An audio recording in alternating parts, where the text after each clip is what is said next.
I've had this ad blocker for 1 week and it's already blocked over 1,000 ads. Meet Pi, a Chrome extension. I had just moved across town into a small home on the outskirts. It was only 20 minutes away from where I lived, but it felt like it was more isolated and away from everything. It had a decent amount of tree-covered land, so I couldn't see any other houses or roads or anything, which made it feel really peaceful. On the day I moved in, though, I got a knock at the door around dinner time. It was an older man, like 50-ish, with long gray hair and sunken eyes. He greeted me, but there was clearly something off about him. He tried to make some small talk, but he was very awkward and had a straight, unamused face the whole time. It was a bit odd. After he left, I didn't think too much on it though. I thought it was probably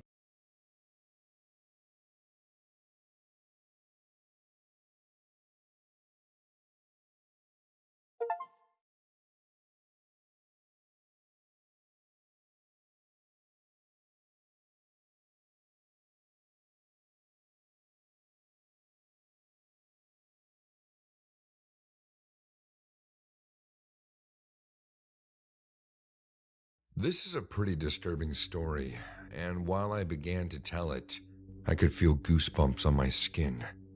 My daughter Lisa is the sunshine of our life. My wife and I can't live without her, but 4 years back, we almost lost her to a terrible accident. It all started when Lisa turned 5 years old. I'm a graphic designer, and my wife teaches at a preschool. So basically, I'm a full-time dad as well. I love spending time with my kid, but whenever I get too busy with work, I give Lisa small tasks to keep her busy until my work is done. Among every other activity, Lisa loves to draw. This is some habit she picked up from a very young age. Whatever she thinks or likes, she sketches them on her drawing book with her tiny little hands, and I just adore this quality in her. So it was a regular Monday evening. My wife watched TV in the living room, and I was working in my studio. Lisa played with her monster truck sitting on the couch right next to me. She is a quiet kid, which is why I loved having her around, even though I was working. Everything was fine until she struck up a weird conversation with me. "Daddy?" Without taking my eyes off the computer screen, I replied, "Yes, my darling?" "Can I ask you a question?" "Sure, what is it?" "Can Spike sleep in my bed tonight?" Hearing this unknown name, I turned to look at her. She was still playing with her monster truck in the same casual way. "Who is Spike?" "My friend." "Is he a friend from school?" "No, he lives under my bed." I frowned and thought this was a bit unusual. I never expected Lisa would have happened to have an imaginary friend. So out of mere curiosity, I asked, "Why does he live under your bed?" Lisa looked at me and shrugged her shoulders, saying, "I don't know." Realizing this was just a phase and it was pretty normal for kids to have imaginary friends, I said, "Sure, he can sleep on your bed if that's what makes you happy." She gave me a joyful smile, and the matter ended there, at least for then. The next morning I came downstairs and my wife said Lisa asked for an extra pillow last night when she went to tuck her into bed. I worked late nights, so I had no idea this happened. My wife further told me that Lisa said it was for her friend Spike and that I had permitted him to sleep on her bed. Recalling the conversation with my daughter yesterday, I explained everything to my wife. Though I didn't bother much about this imaginary friend thing, my wife certainly didn't seem happy about it. She said I shouldn't encourage such behavior, as it was pretty creepy. I laughed at her thoughts, but within the next few weeks, I too realized that something was wrong about this entire thing. It was a rainy afternoon. Lisa was out to see her grandma with my wife, and I was cleaning the house out of boredom. I entered Lisa's room thinking to arrange her toys when I noticed her sketchbook peeking from under her pillow. It was as if she purposely kept it there so that no one could see it. My curiosity got the best of me, and I opened her sketchbook. The first 3 pages were fine. The horror began on page 4. On page 4, Lisa had drawn something very disturbing. She drew all 3 of us standing in our garden, holding hands. But there was a 4th character in the picture as well. A human figure that looked like a kid was also standing beside us. Except the kid had no face, and there was a big hole in his head. Above his character, Lisa wrote his name, Spike. Feeling freaked out by this, I waited for my daughter to come home to confront her about it. ਕੀ ਤੁਹਾਨੂੰ ਵੀ ਕਦੀ ਲੱਗਦਾ ਹੈ ਕਿ ਆਪਣੇ ਬੱਚਿਆਂ ਲਈ ਪਰਿਵਾਰ ਲਈ ਟਾਈਮ ਹੀ ਨਹੀਂ ਮਿਲਦਾ? ਮੈਨੂੰ ਵੀ ਇਦਾਂ ਹੀ ਲੱਗਦਾ ਸੀ। ਮੈਂ ਵੀ 9 to 5 ਜੌਬ ਕਰਦੀ ਸੀ। ਮੈਂ ਐਜੂਕੇਸ਼ਨਲ ਅਸਿਸਟੈਂਟ ਤੇ ਮੈਂ ਕੈਲਗਰੀ ਕੈਨੇਡਾ 'ਚ ਆਪਣੇ ਹਸਬੈਂਡ ਤੇ ਮੇਰੇ 2 ਟੀਨੇਜ ਬੱਚੇ ਆ, ਮੈਂ ਉਹਨਾਂ ਦੇ ਨਾਲ ਰਹਿੰਦੀ ਹਾਂ। ਇੱਥੇ ਕੈਨੇਡਾ ਦੇ ਵਿੱਚ ਇੱਕ ਲਾਈਫ ਹੁੰਦੀ ਹੈ ਨਾ ਕਿ ਸਵੇਰੇ ਉੱਠੋ, ਤਿਆਰੀ ਕਰੋ, ਸਾਰੇ ਘਰ 'ਚ ਕੰਮ ਕਰਕੇ ਤੇ ਲੰਚ ਪੈਕ ਕਰਕੇ ਦੌੜੋ, ਕੰਮ ਤੇ ਜਾਓ ਤੇ ਵਾਪਸ ਆ ਕੇ ਤੇ ਫੇਰ ਕੰਮ ਤੇ ਲੱਗ ਜਾਓ, ਕੰਮ ਕਰਕੇ ਆਓ ਤੇ ਫੇਰ ਘਰ ਆ ਕੇ ਕੰਮ ਕਰਨ ਲੱਗ ਜਾਓ, ਅਗਲੇ ਦਿਨ ਦੀ ਫੇਰ ਤਿਆਰੀ ਕਰੋ ਤੇ ਵੀਕਐਂਡ ਤੇ ਜਿਹੜਾ ਬੱਚਾ ਖੁੱਚਿਆ ਟਾਈਮ ਹੁੰਦਾ ਹੈ ਫਿਰ ਕਦੀ ਆਪਣੇ ਬੱਚਿਆਂ ਦੀ ਤੇ ਫੈਮਿਲੀ ਵਾਸਤੇ ਕੱਢ ਲਓ, ਰਾਈਟ। ਉਹ ਜਿਹੜਾ ਇੱਕ ਚੱਕਰ ਹੈ ਨਾ, ਸਾਈਕਲ ਹੈ, ਉਹਦੇ ਵਿੱਚੋਂ ਨਿਕਲਣਾ ਥੋੜਾ ਮੁਸ਼ਕਿਲ ਹੁੰਦਾ ਹੈ, ਪਰ ਜੇ ਥੋੜੀ ਹਿੰਮਤ ਕਰਕੇ ਨਿਕਲ ਜਾਈਏ ਤਾਂ ਜ਼ਿੰਦਗੀ ਇਹੋ ਜਿਹੀ ਵੀ ਹੋ ਸਕਦੀ ਹੈ। ਅੱਜ ਮੈਂ ਵੀ ਕੰਮ ਹੀ ਕਰ ਰਹੀ ਹਾਂ, ਪਰ ਮੈਂ ਆਪਣਾ ਕੰਮ ਇਹੋ ਜਿਹੀ ਥਾਂ ਕਰ ਰਹੀ ਹਾਂ ਜਿੱਥੇ ਮੈਂ ਇੰਜੋਏ ਕਰਾਂ, ਨੇਚਰ ਦੇ ਕਲੋਜ਼ ਹੋਵਾਂ। ਇੱਥੇ ਮੈਂ ਬ੍ਰੈਗ ਕ੍ਰੀਕ ਆਈ ਹਾਂ, ਰਾਈਟ। ਤੇ ਮੇਰੇ ਹਸਬੈਂਡ ਕਹਿੰਦੇ ਅੱਜ ਡਰਾਈਵ ਕਰਨ ਚੱਲਦੇ ਹਾਂ ਆਪਾਂ, ਤੇ ਅਸੀਂ ਡਰਾਈਵ ਤੇ ਆਏ ਤੇ ਅਸੀਂ ਸੋਹਣੀ ਲੋਕੇਸ਼ਨ ਦੇਖ ਕੇ ਅਸੀਂ ਬੈਠੇ ਹਾਂ, ਅਸੀਂ ਆਪਣਾ ਕੰਮ ਕਰ ਰਹੇ ਹਾਂ। ਘੰਟਾ ਜਾਂ 2 ਘੰਟੇ ਕੰਮ ਕਰਨਾ, ਉਹ ਅਸੀਂ ਕਿਤੇ ਵੀ ਬੈਠ ਕੇ ਕਰ ਸਕਦੇ ਹਾਂ, ਰਾਈਟ। ਜਿੱਥੇ ਇੰਟਰਨੈਟ ਦੀ ਫੈਸਿਲਿਟੀ ਹੋਵੇ, ਹੁਣ ਆਪਣੇ ਕੋਲ ਹੁੰਦਾ ਹੈ ਡੇਟਾ, ਫੋਨ 'ਚ ਹੁੰਦਾ ਹੈ, ਘਰੇ ਵਾਈਫਾਈ ਹੁੰਦਾ ਹੈ ਨਾ, ਆਪਾਂ ਨੂੰ ਲੈਪਟਾਪ ਚਾਹੀਦਾ ਹੈ, ਆਪਾਂ ਨੂੰ ਫੋਨ ਚਾਹੀਦਾ ਹੈ, ਟੈਬ ਹੋਵੇ ਤੇ ਆਪਾਂ ਇਹ ਬਿਜ਼ਨਸ ਨੂੰ ਕਿਤੇ ਵੀ ਰਨ ਕਰ ਸਕਦੇ ਹਾਂ। ਤੇ ਉਸੇ ਬਿਜ਼ਨਸ ਦੀ ਦੇਣ ਹੈ ਕਿ ਅੱਜ ਜ਼ਿੰਦਗੀ ਇਸ ਤਰ੍ਹਾਂ ਦੀ ਹੈ, ਠੀਕ ਹੈ।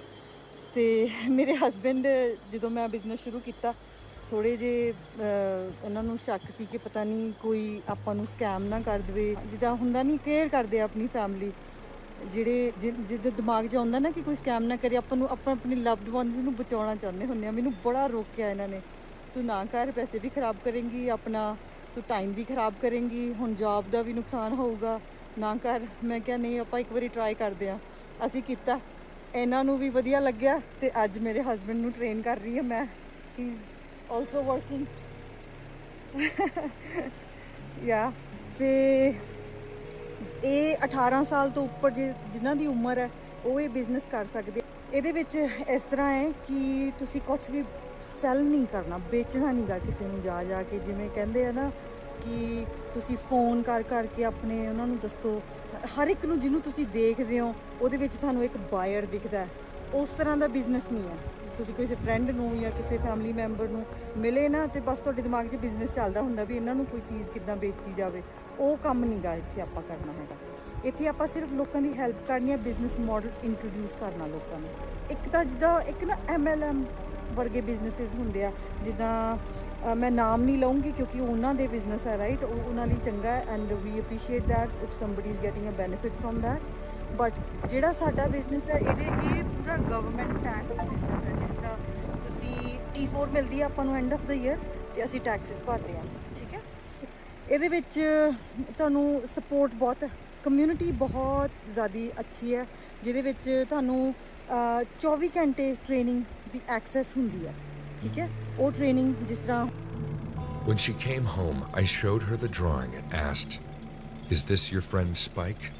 She quickly looked at me and then, scaring the hell out of me, looked behind me, as if someone was standing behind me. I quickly turned around, but I didn't see anyone. By this time, my wife also noticed the tension between us, so she quietly stood beside me.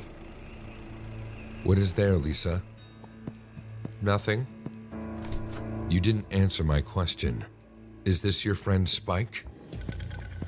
"Yes." "Why does he have a hole in his head?" "Oh, Daddy, you're so silly. That's not a hole. That's his eye." What?" Where's his other eye then? He has no other eye. He's my one-eyed friend. At this point, I could feel a cold wave of fear rush down my spine.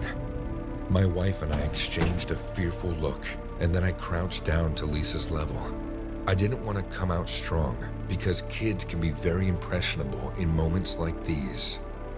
With my trembling hands, I caressed her cheek and said, "Why does Spike have one eye?" "He says he was born different. That's why his mommy and daddy didn't want him." My wife's face turned completely pale, like she was going to have a heart attack. I too was shocked and didn't know what to say for a while. I let out a deep breath and said,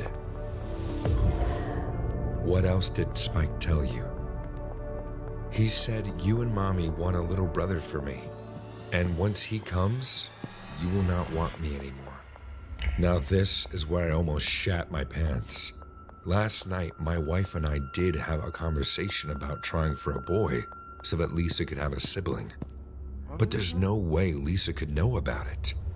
It all happened in utmost privacy, and I can assure you that when we had this conversation, Lisa was deeply asleep in her room.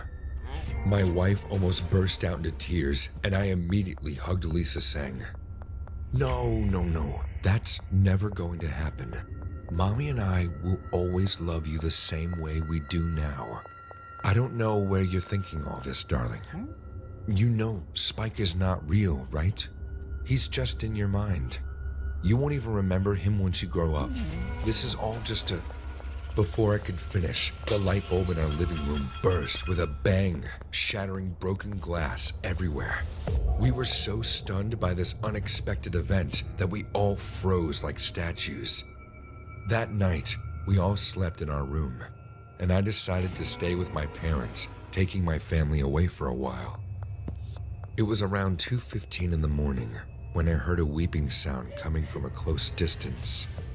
The room was in darkness, and the only source of light was the moonlight coming from the window behind me. Why can't you stay organized? I've experienced this myself, and it's called chronic impulse control, where you prioritize short-term actions like gaming and social media until it's the end of the workday, and you still haven't gotten anything done. And I'd waste the day prioritizing my short-term pleasures over my long-term goals. So let me show you how I solved that. See, this isn't like any other tool. After using it, I had the most productive month of my life. Sorry, that's my impulse control. But thanks to this tool, I am now in control of my impulsive ideas. All I have to do is brain dump my to-do list, add my deadlines and how long it will all take, and Motion takes care of the rest. I basically just wake up and do what Motion tells me, and so should you. Literally last Monday I spent 10 minutes setting it up, but in that first week alone I gained 11 hours in missed productivity gains. So try out Motion and unlock your dream life.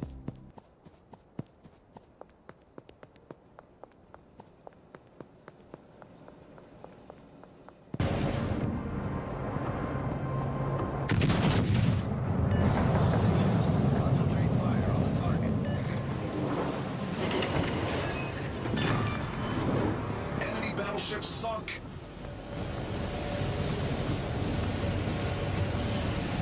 Enemy battleship detected. Enemy submarine spotted. Attention. Reporting the target position.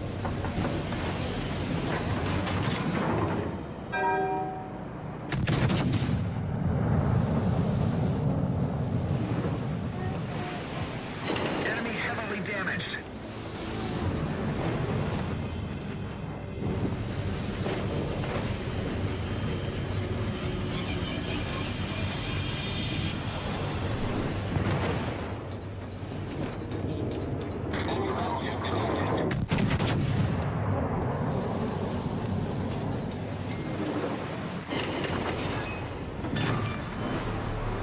Battleship foundered.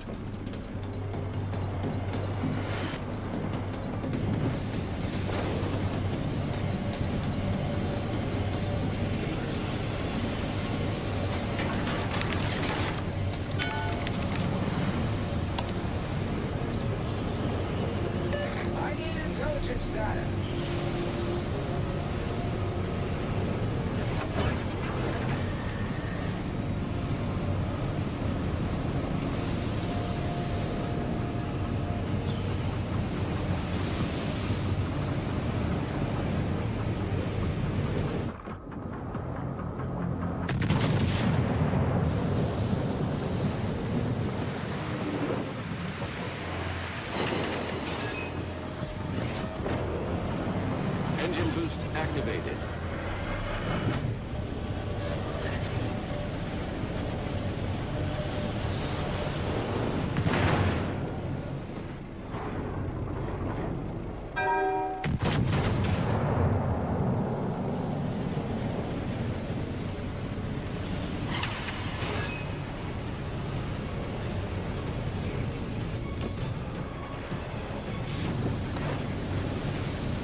Problem solved, sir.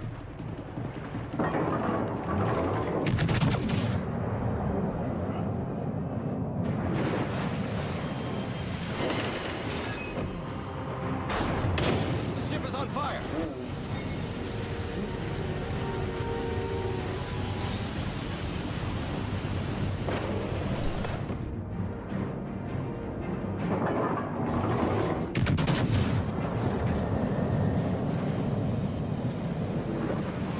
Support the Allied target. Enemy battleship sunk.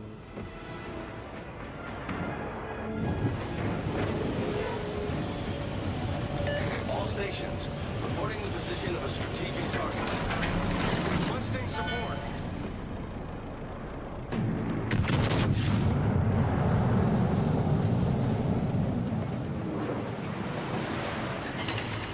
I opened my sleepy eyes and saw a kid standing near my feet and weeping. Thinking it was Lisa, I said in a dizzy voice, "Lisa, why are you crying? It's late. Come on, sleep between mommy and daddy. Good girls don't cry." But she kept weeping constantly. Her entire body was in darkness, so I could barely see her face. Being a bit surprised that my wife couldn't hear any of this, and I was sleeping like a rock, I got up on my bed to grab Lisa's hand. As I stretched my hand towards hers, she, too, placed her hand on mine. Her hand was so cold that it almost gave me frostbite. What the hell? Why is your... Saying this, I looked beside me and saw Lisa sleeping like a rock, and so was my wife. As I slowly turned back to this unknown kid standing by my bed, my heart dropped into my stomach. A distorted, tiny human figure resurfaced from the dark. The moonlight fell on its face, and I realized I had been talking to my daughter's imaginary friend, Spike, this whole time. Lisa was right. The kid had only one eye, located right between his head. His skin was horrible, filled with red patches. It seemed like he had been burnt. He kept staring at me with one eye and then blinked. Slowly, tears of blood started to drip from his eye when he opened his mouth, letting out a silent scream. I couldn't bear this terrifying sight anymore, and I ended up crying out loud. My wife and Lisa woke up, hearing my spine-chilling scream, and switched on the lights. As soon as the lights hit the room, the scary kid was nowhere to be seen. I couldn't sleep the entire night, and neither my wife. Though I told her it was just a nightmare, she felt something off-putting about my behavior. The next morning, I left the house and went to stay with my parents. I told my dad about this entire messed up incident, and he did some digging on the previous owner of the house. We found out that there lived a family of 3 before us, the Carmens. Mr. and Mrs. Carmen had a son who was prematurely born. Unfortunately, the kid died due to complications when he was 5 years old. It was said that the kid was born with a single eye, and his name was Spike. His parents despised him, and no one knows how exactly the kid died. Some even say his parents killed him out of anguish and hatred. That was the last time I saw Spike. Lisa suddenly stopped talking about him after we shifted to a new house.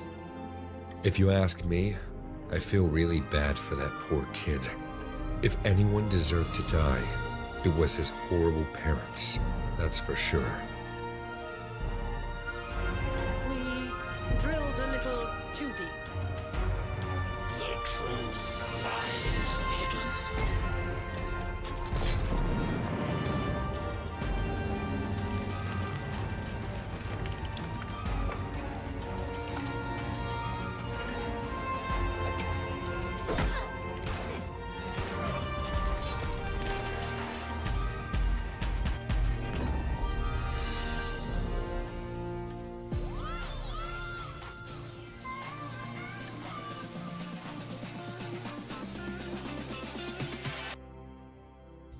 We've been moved into our new house for about a month now, and everyone seems to be adjusting to the new lifestyle that we now have.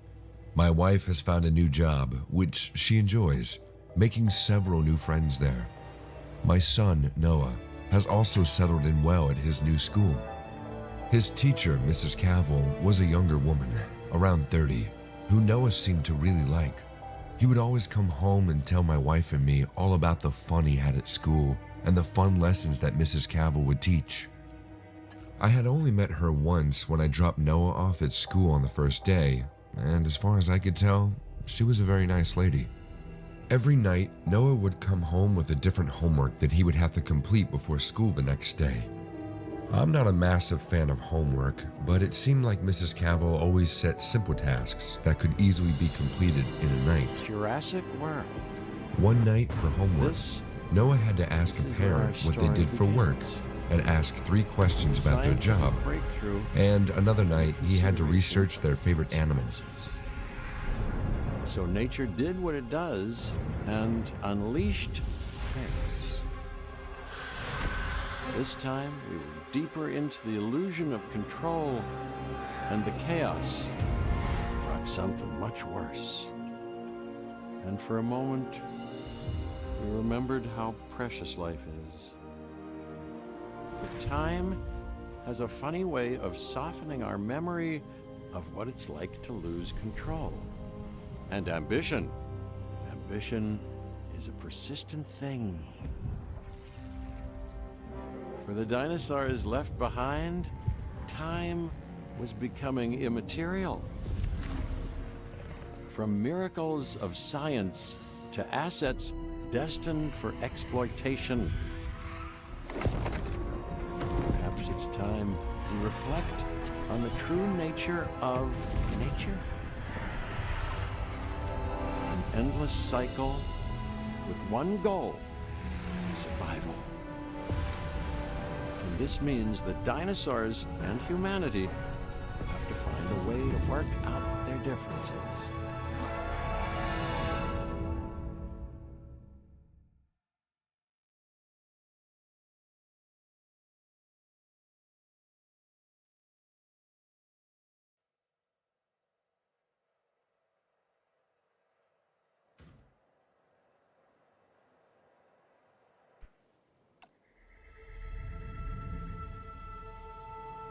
To us, a desert is a wasteland, devoid of anything but the most extreme examples of life.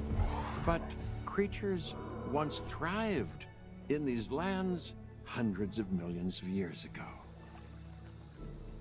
Given the geological history that we're dealing with, dinosaurs walking among the tumbleweeds isn't that much of a stretch. The current situation, where dinosaurs are running wild, is untenable to those in charge, well, those that think they're in charge. So we're left with a problem or an opportunity. This is where you come in. They've ignored my warnings before, but maybe this time with you, it's going to be different. I'm willing to embrace the uncertainty.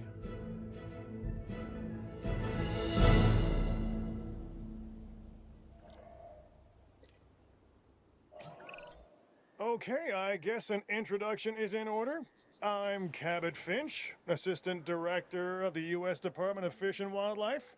I know it sounds important, because it is, but let's not get bogged down in labels and titles and organizational flowcharts. I'll make this easy.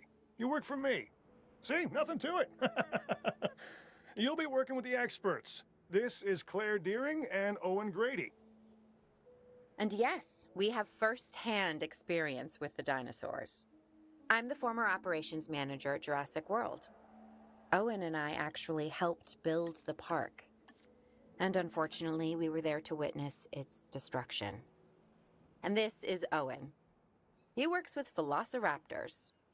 You could call me a dinosaur wrangler, though officially I'm an animal behaviorist. I was just building a level of trust with them when this happens. Okay. So we'll need to get a few things in place ASAP. Start with a response facility, equipped with both a Ranger Team 4x4 and a capture team helicopter.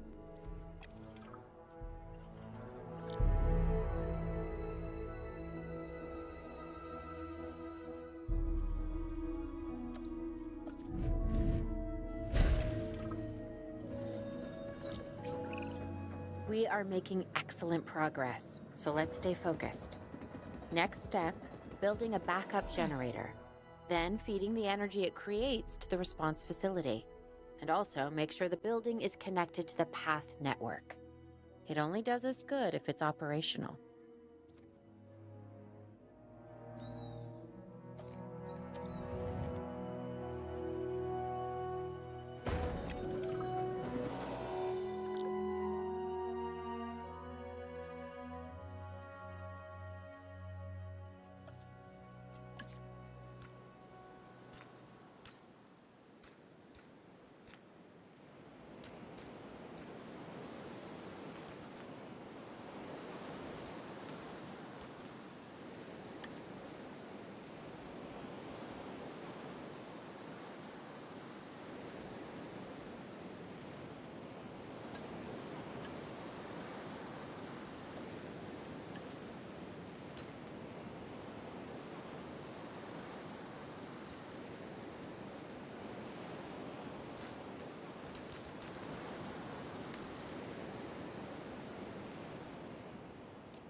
Hey, Claire.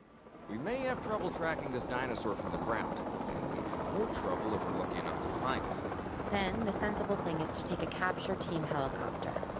You can trank it from the air. See? I like the way I think.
I copy you.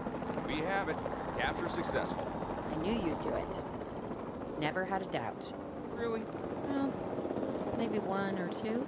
Well, it's better than usual. I'll take it. Now, where do we take this dinosaur? We have the enclosure. We just need you to deliver. Hey, don't I always? Wait, you don't have to answer that.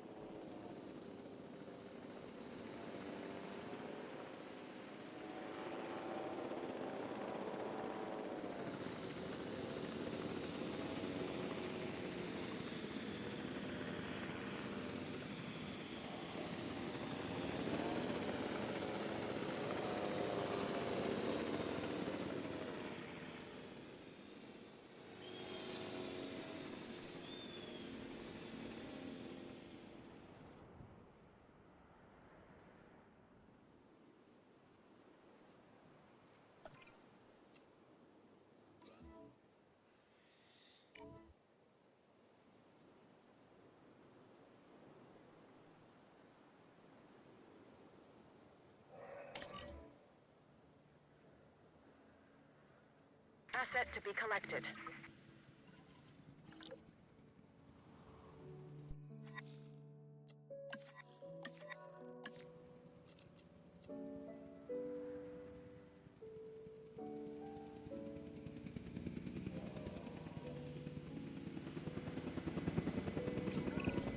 John Hammond was concerned about what would happen if dinosaurs lived in the wild.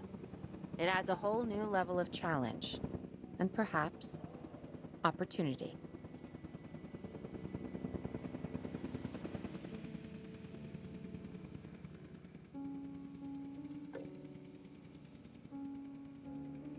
Commencing asset transit.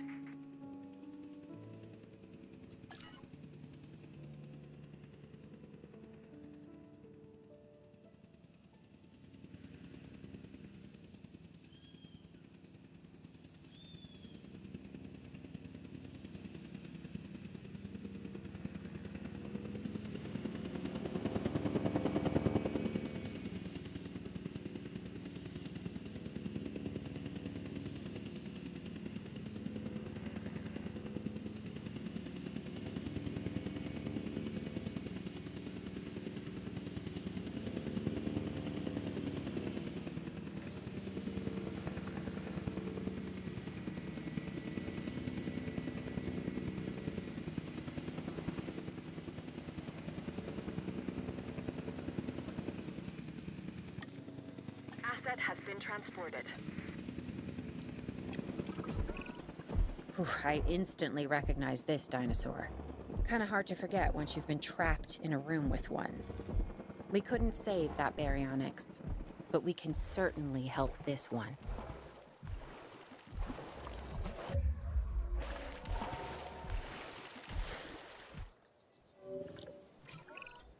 There's not a lot out there for the dinosaur to consume, so we'll need a feeder find inside out the 3 perimeter of that enclosure. Hungry dinosaurs make me nervous.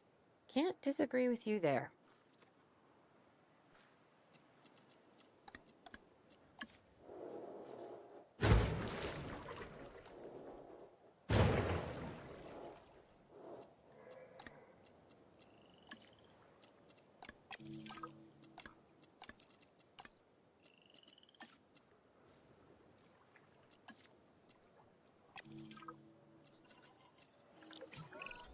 Good to go on this end.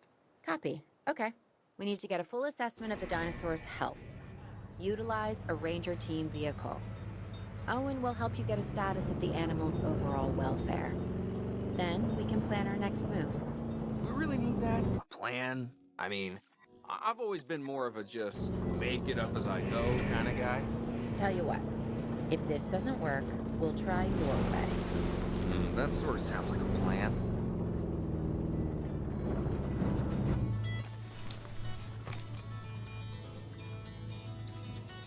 Status update. Check complete. While we can't replicate what we had on the islands, we still have to do what we can to get the dinosaurs more comfortable with their current surroundings here in Arizona. Sunscreen and drinks by the pool? How's that sound? Are you seriously asking? Or pretend asking? Okay, Claire, how about we add some preferred terrain to their pens instead? Bitter?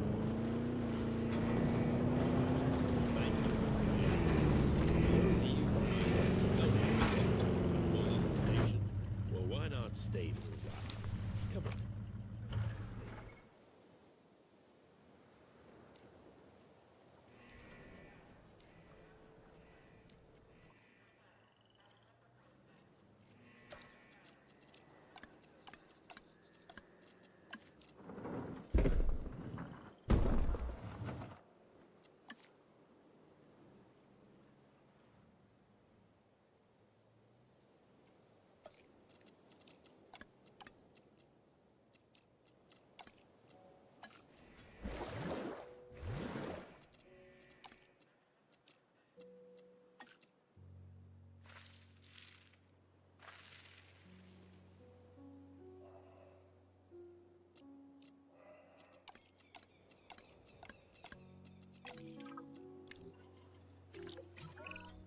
We've got to monitor these dinosaurs more closely. That means setting up a ranger post inside their enclosure. It sounds crazy, I know, but this'll work. Trust me.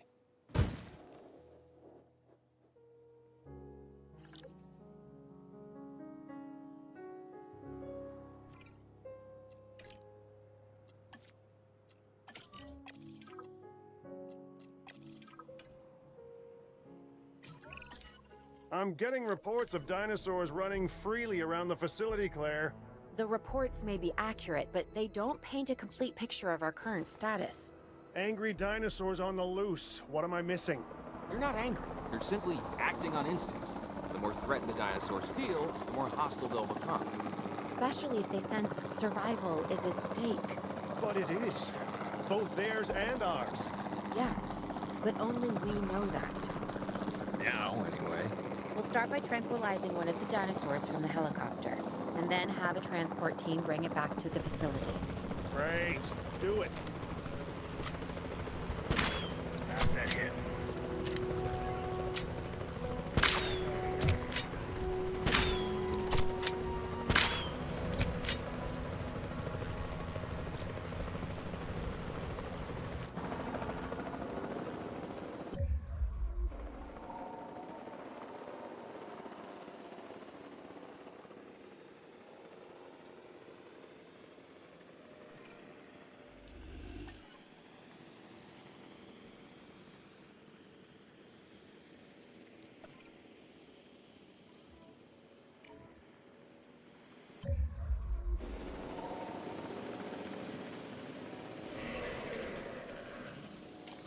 En route to pick up the asset.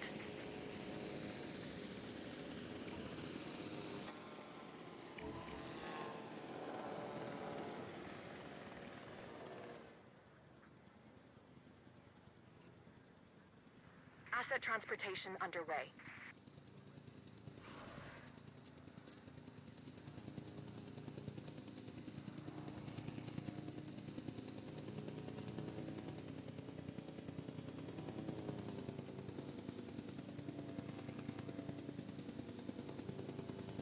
Asset delivery confirmed.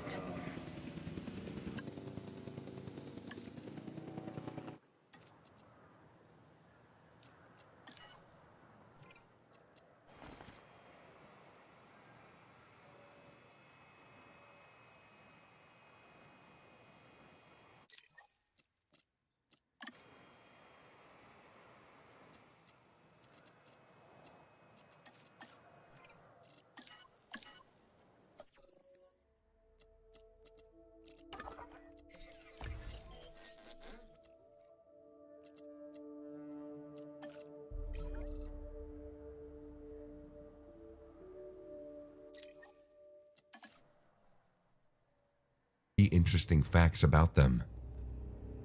It was always simple tasks.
Welcome to the Agent Program, Initiate. I'll be waiting for you inside. Follow the lights, please.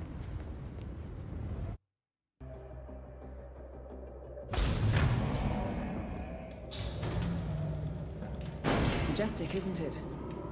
I'm Diana. I'll take you to your quarters. Someone likes to keep secrets. Secrets are our stock and trade. Besides, from what I hear, you have a few of your own. I'm not like you, in case you're wondering. I'm in the Handler program. Agents and handlers work in unity.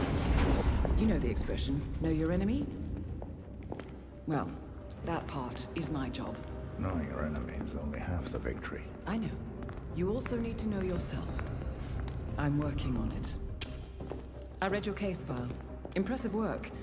Hardly textbook, but I suppose fieldwork never is. Tell me, what did it feel like? Taking lives?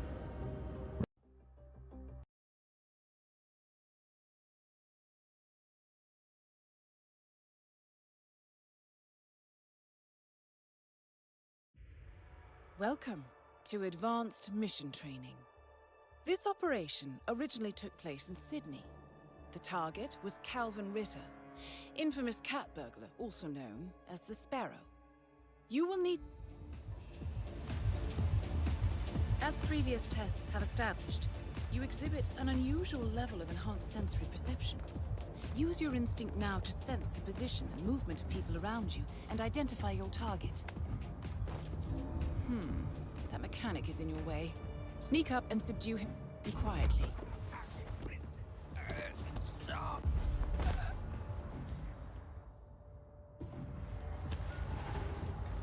You put on his clothes. That's a first. Might just work, though. People do tend to see uniforms, not faces. Be cautious, though. Some people are more observant than others. Not bad, Initiate.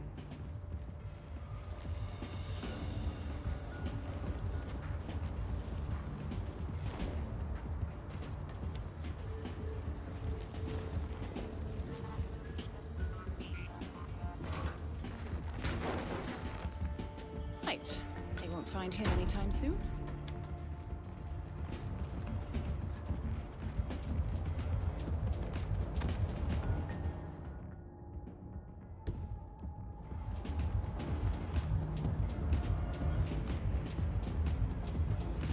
Hi. This particular uniform should get you access through the staff entrance. Just act normal. Right. Now for the tricky part. Start by locating your target. Intel suggests he's around the bar area. You're in. Well done, Initiate. Hey there, you manly man, you. For sure, Mr. I'll keep an eye.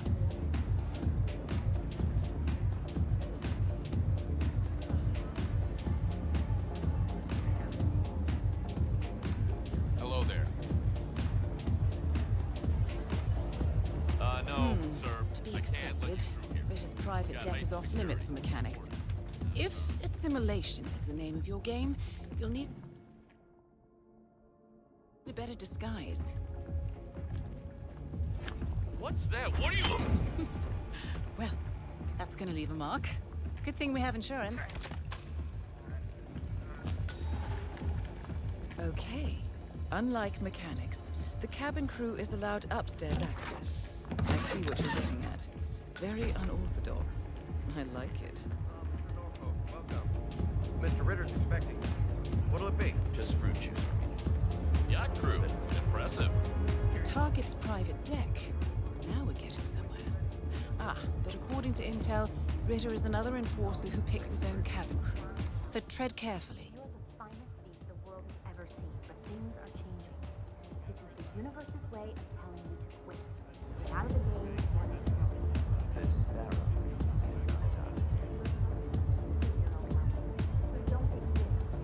Not with that attitude.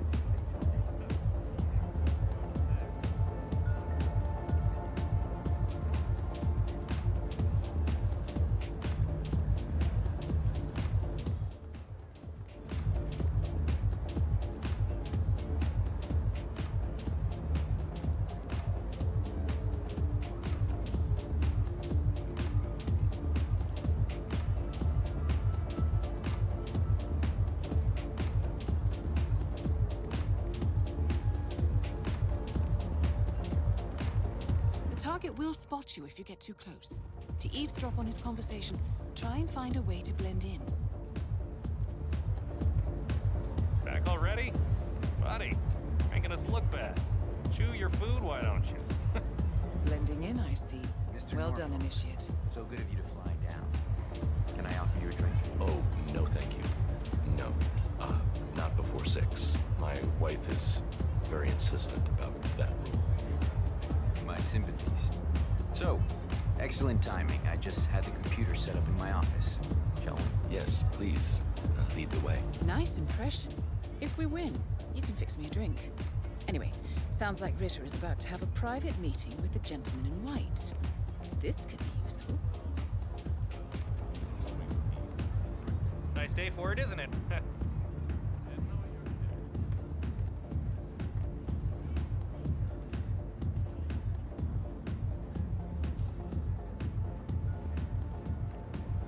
Huh? Greetings, Mariner.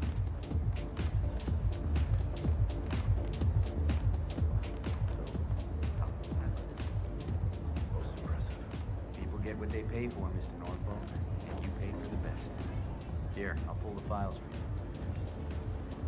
Not my usual scene technology. Most of my clients are art collectors. So what is it anyway? Some type of reactor? Well, not just a reactor, Mr. Ritter. It's more of a revolution. 50 years ahead of its time, maybe even more, maybe 75 or 100. I don't mean to boast, but whoever makes it to market first with this reactor will become the king of... Well, I'm rooting for you. Now is your chance. Use your silent pistol or the client will notice. Hold on. Thinking. Slipped your mind. Your target is down. Now head calmly towards an exit.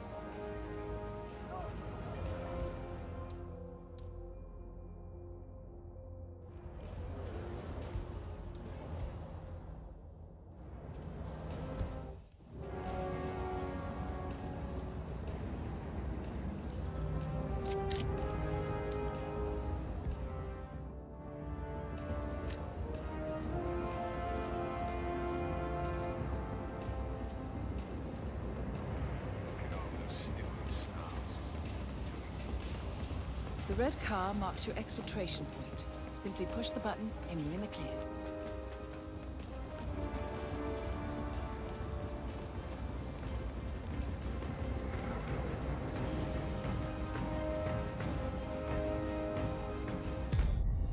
Advanced mission training complete.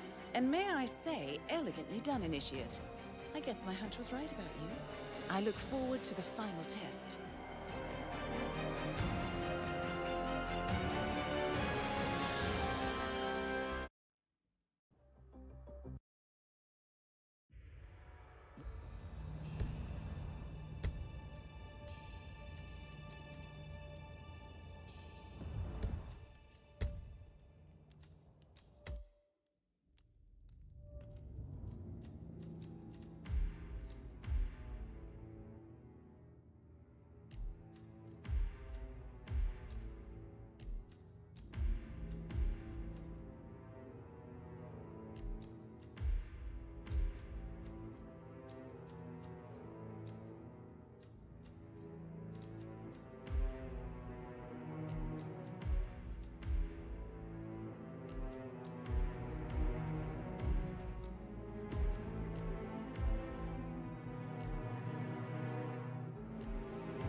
Good evening, 47. Your destination is the Paris Fashion Show by Sanguine.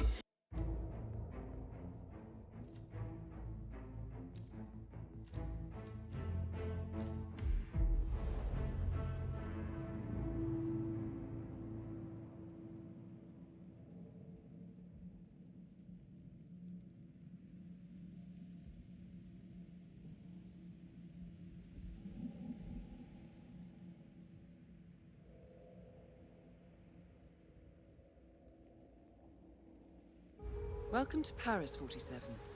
The show is just about to start. This is the red carpet event of the season, and the guest list is a veritable who's who of the global fashion elite. You will find Viktor Novikov basking in the spotlight, while Dalia Margolis hosts the heavily guarded auction on the second floor for a group of Iago's top customers. Now, event security will keep a watchful eye on any suspicious activity, but I trust your timeless look shall fit right in. Good luck, 47.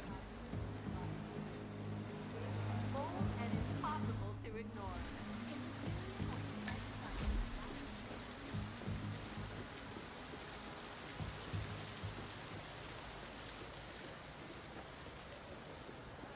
Good evening, sir. Welcome to Sanguine. Say what?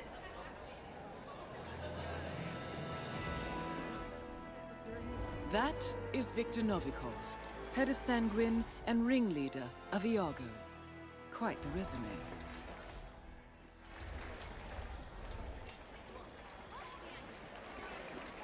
Hello, sir. Congressman Walsh. A pleasure as always. Make sure to join Dahlia and I for a drink later. There's someone we would like you to meet. Sir, you are not authorized to be here. Good. Just keep going. What? If you'll excuse me, Congressman. Urgent matter. Do enjoy your goddamn artist.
Dispatch, for Christ's sake!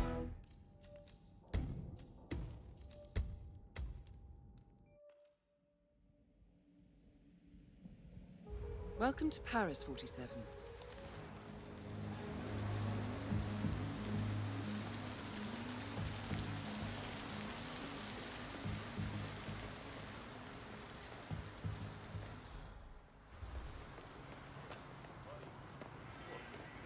Sorry, no access here. Please move on. Okay? I don't have time to argue with you. Move on.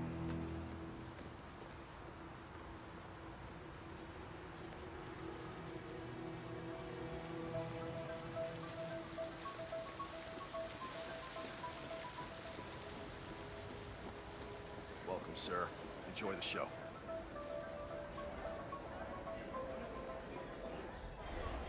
gotta hand it to him. Victor knows how to make an entrance.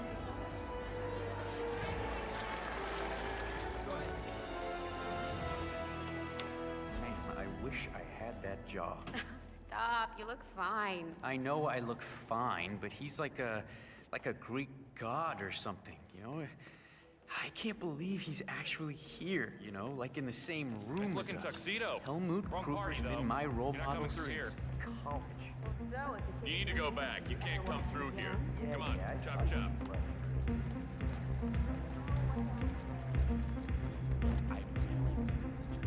She comes in and she smells. She has terrible breath. It's like she ate a shit sandwich.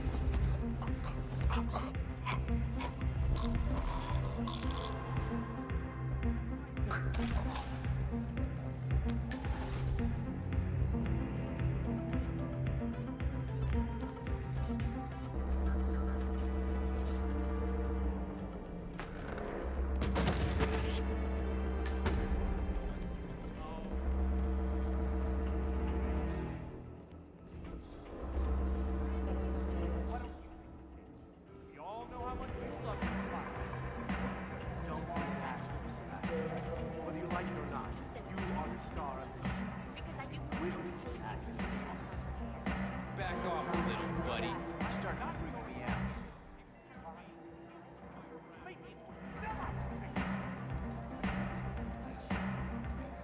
We'll suspect you. You need to get it on. Show's running. Let's go. If Miss Balewa gets around too, don't you think people will connect the dots?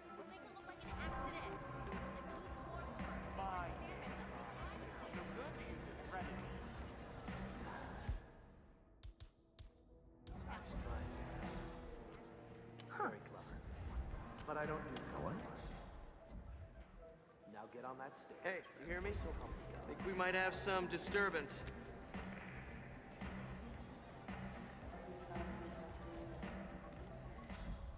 Man, this keeps happening.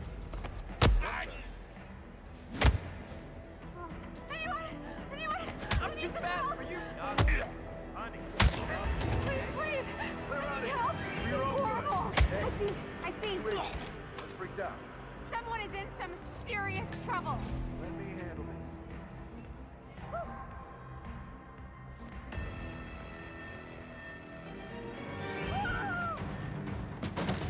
I need somebody over here! Hey! He's over there! I'm gonna bring you down, pal!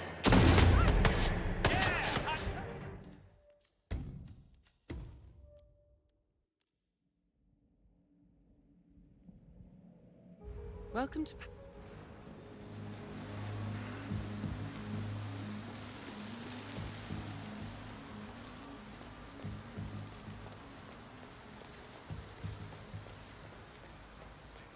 This car is a prototype. I wouldn't feel comfortable with anyone else driving it, least of all some car part. Sorry, sir. Bring it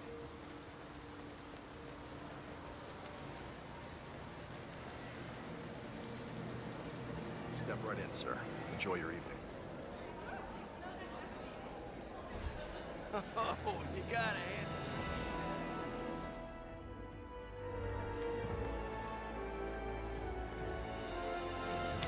Man, I wish I had that jaw. Stop, you look fine. I know I look fine, but he's like a Greek god or something, you know? I can't believe he's actually here, you know, like in the. Helmut Kruger's been my role model since college. Well, so if he kisses your hand, will you ever wash it again? Yeah, I saw you blush earlier when you put on his makeup. Oh, what can I...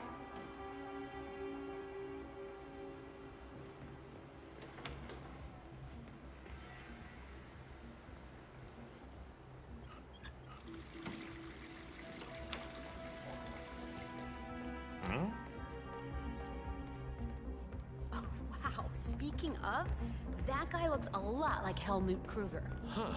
Yeah. Uncanny. Okay, no need to hide. I won't bite you.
there, security guard.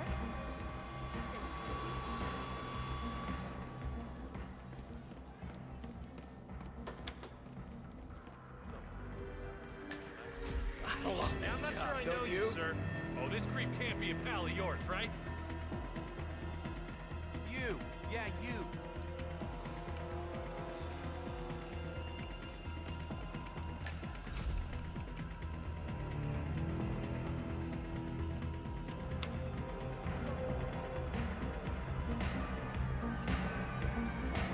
Huh. Wow. Never knew this stuff was so complicated. What's this one for? Yeah, that's a fireworks remote. Wouldn't touch it if I were you. Novikov is expecting a heads up.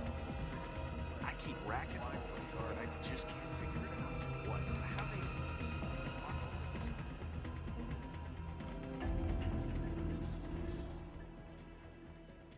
We're upping security at the moment, sir, so I'm afraid I can't let you through here. Hey!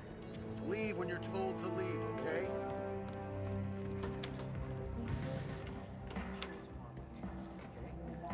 She has access to a lot of beautiful people, right? Hang on, stay with me.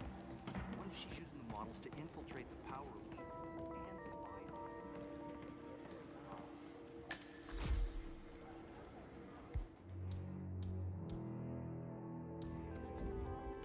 on Okay. Man, just heard a strange noise. I'm gonna check it out. Please stand by.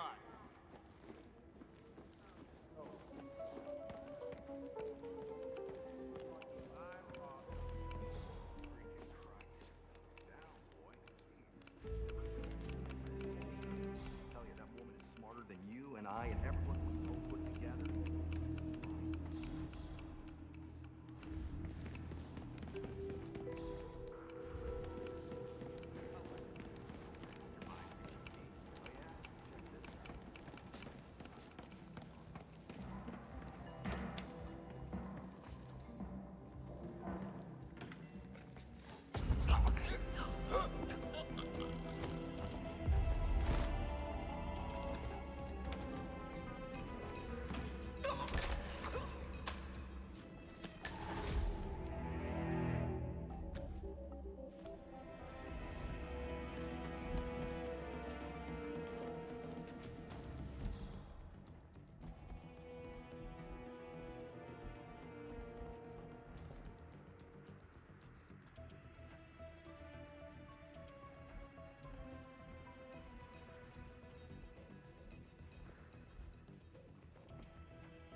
Stage crew, right?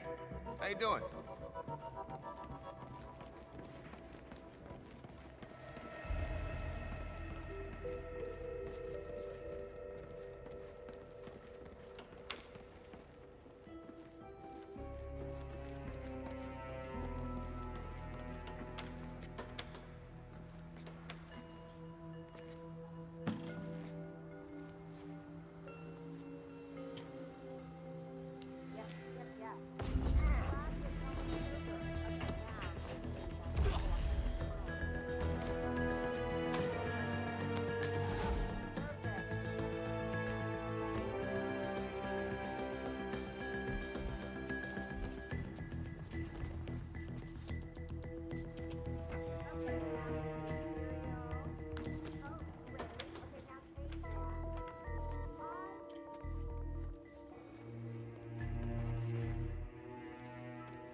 There you are. They're in trouble. I saw someone carrying a weapon. So tell me, who are we looking for? Target's attention's on civilians! Over there!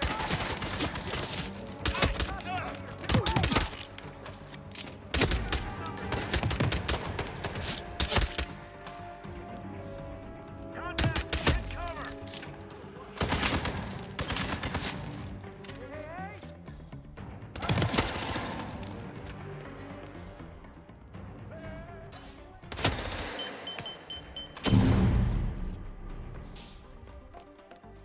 He's in the corner.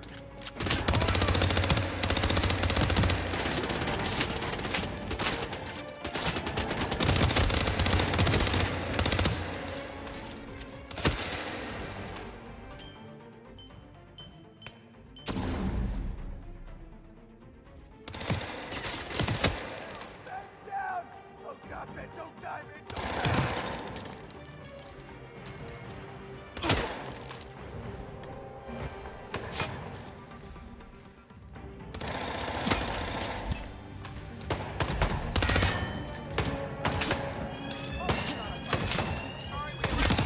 Work 47. Time to find Dahlia Margolis.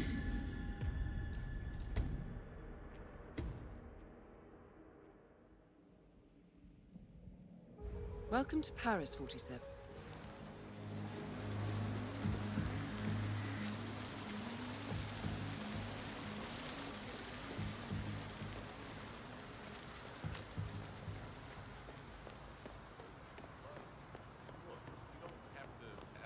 Sir, you can't come through here. Sorry.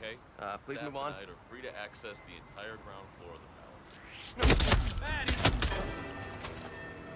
Let him have it. Roger that. Got a perp out there with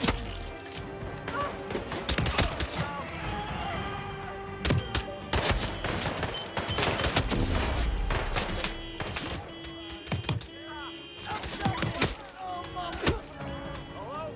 I heard gunshots. Gone. Anyone? Target's gone. Hey, I need some help here. Hey, eyes on the perp by the service entrance. Mark the place on. Now. Oh no!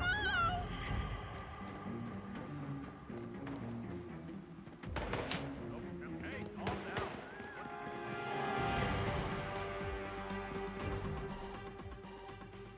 Disappeared in the thin air. Stay on your toes.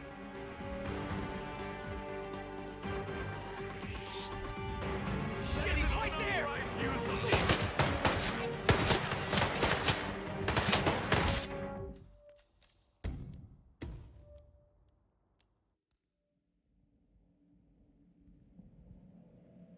Welcome to...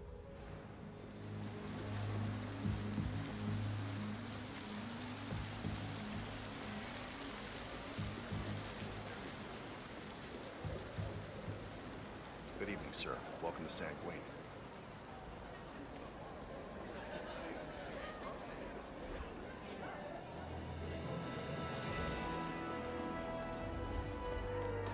Man, I wish I had that jaw.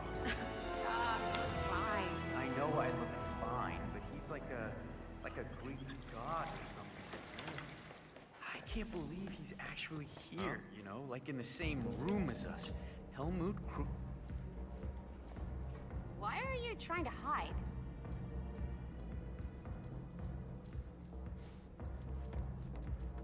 God damn it! Wow. Speaking of, that guy looks a lot like Helmut Kruger. Huh, yeah.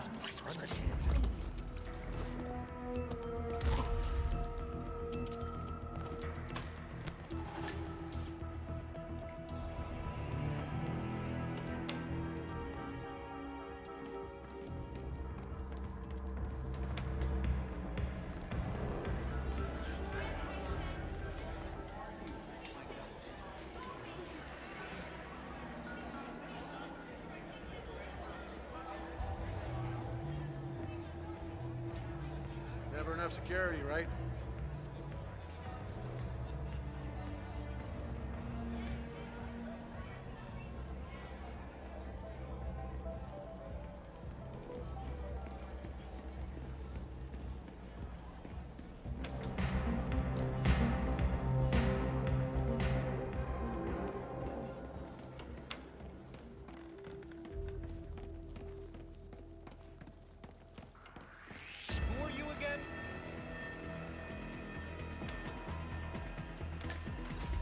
Yeah, I'm talking to you.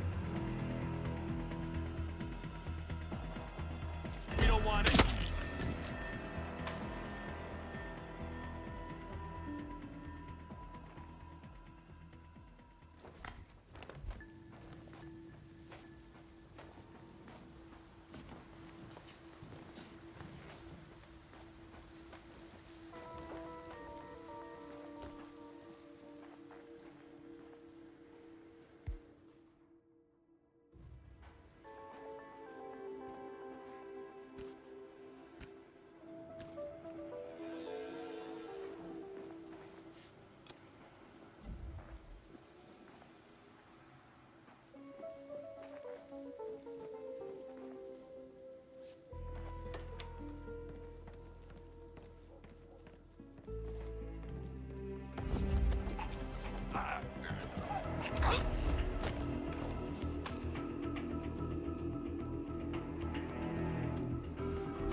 Sorry, buddy. Security was just notched up. You know how it is. So, can't let you through. You do not have clearance. Turn around now. That's the way, sir.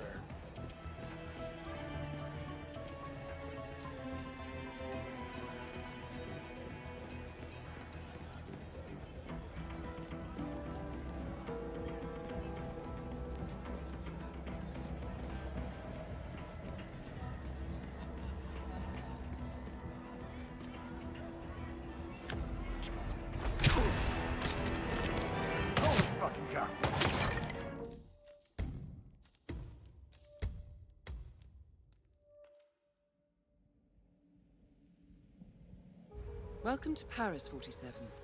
The show is just...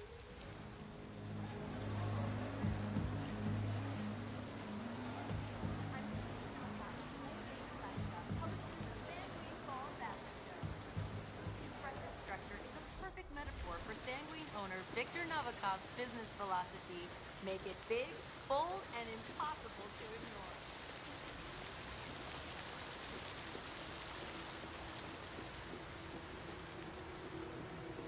Welcome, sir. Enjoy the show.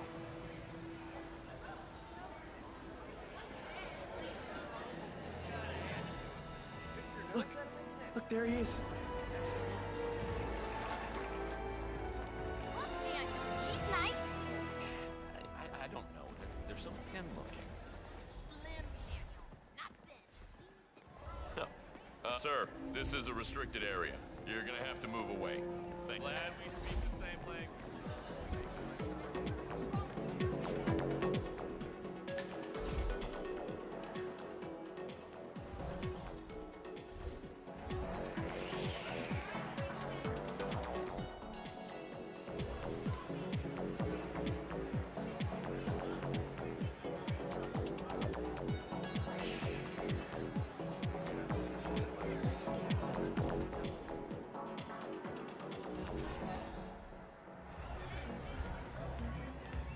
Bonne nuit, monsieur. Still no answer.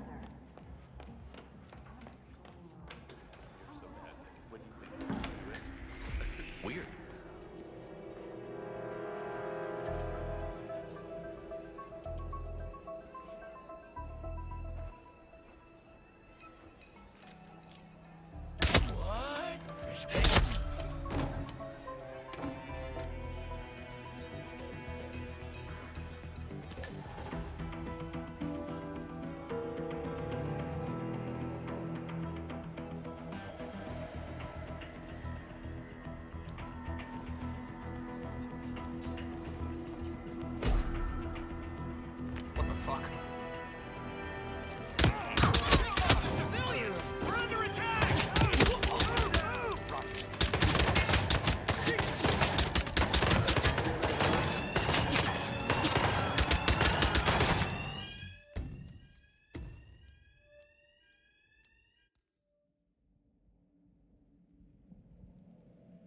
Welcome to Paris, 47.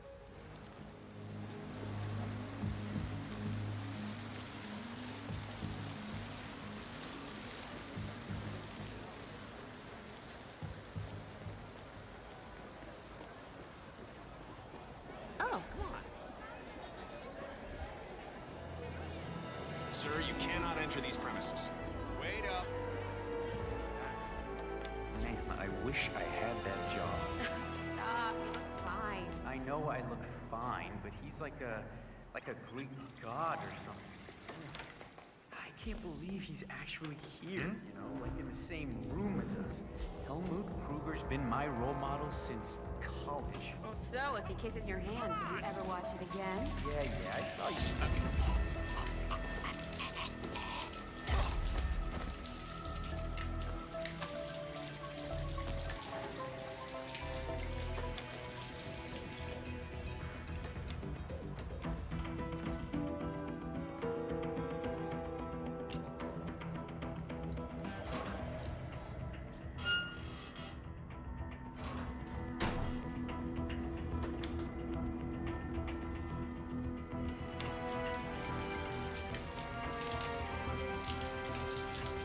What the? Hey, naked person, are you okay? Leave me alone!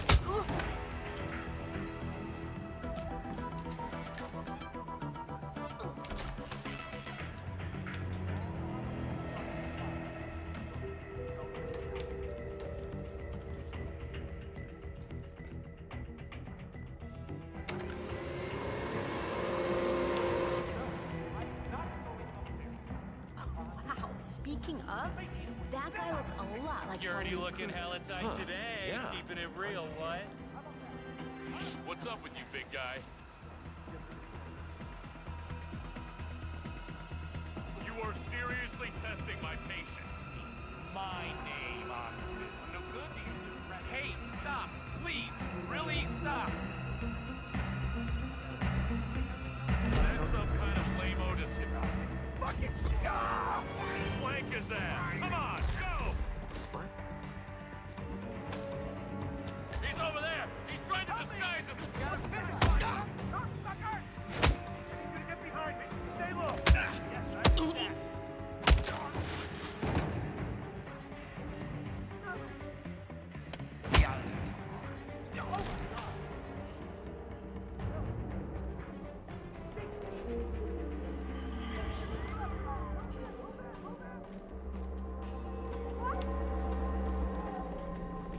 Hey, psst, you have an eyeliner I can borrow? Really gives great focus.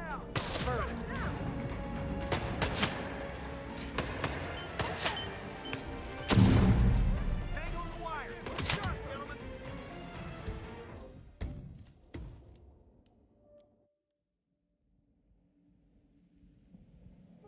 Welcome to.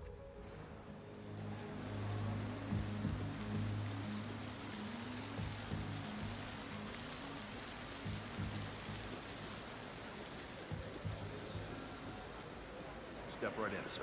Enjoy your evening. Huh.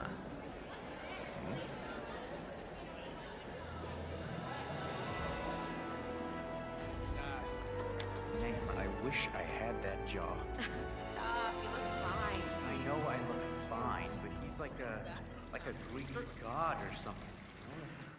I can't believe he's actually here, you know, like in the same room as us. Helmut Kruger's been my role model since college. Well, so if he kisses your hand, will you ever watch it again? Yeah, I saw you blush earlier when you put on his makeup. Oh, what can I say?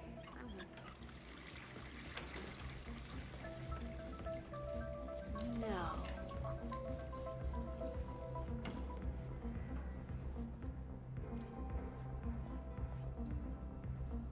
Oh, God, this isn't happening. Really?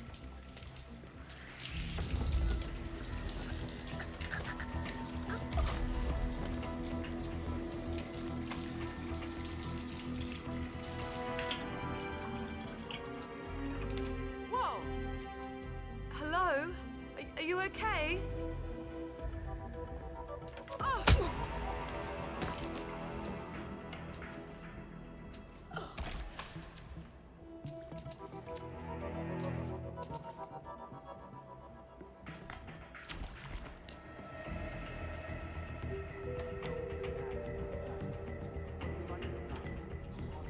Sorry, sir.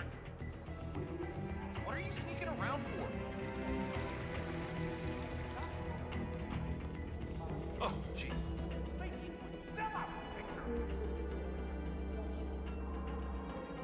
God damn it! Hey, who just left this here like this? Seriously.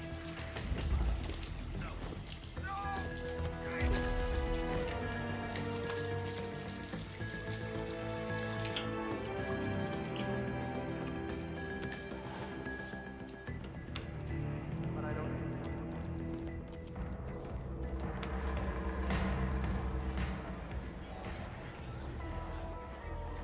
Let the pros do their job, okay?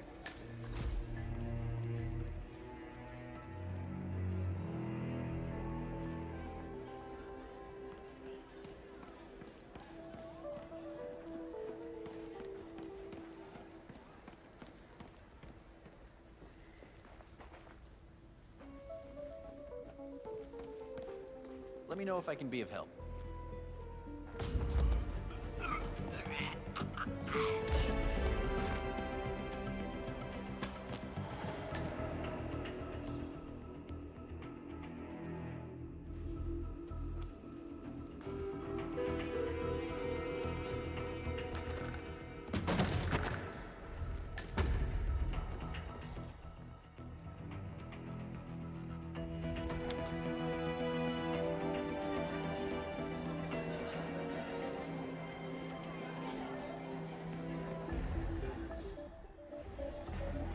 Stage looks secure.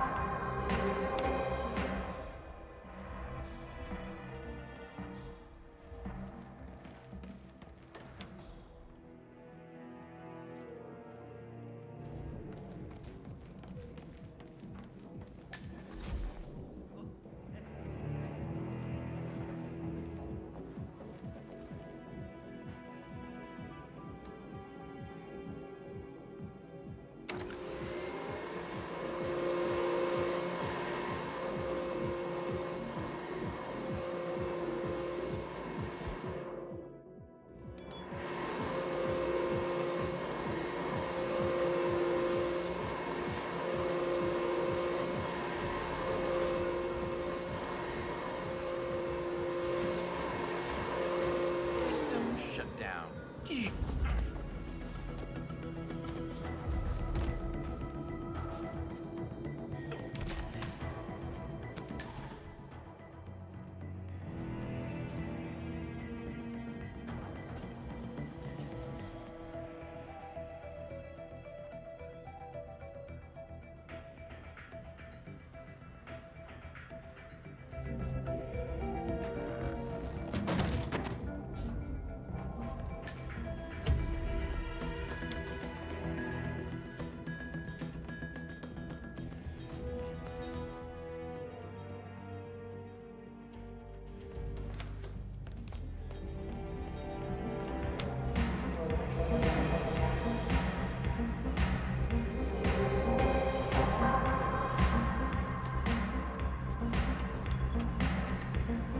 Why can't we go?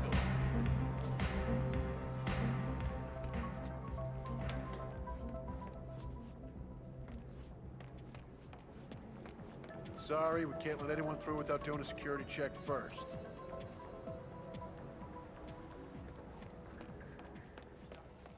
State secrets and shit. Where they get it from? It's gotta be.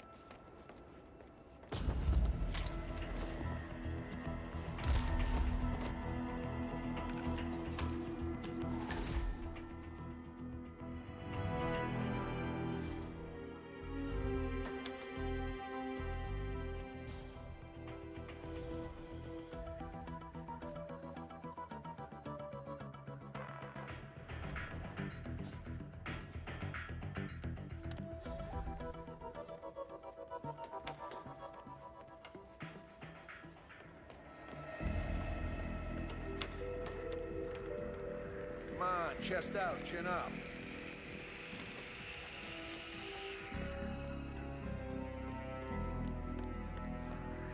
You look like you've done something you shouldn't, am I right?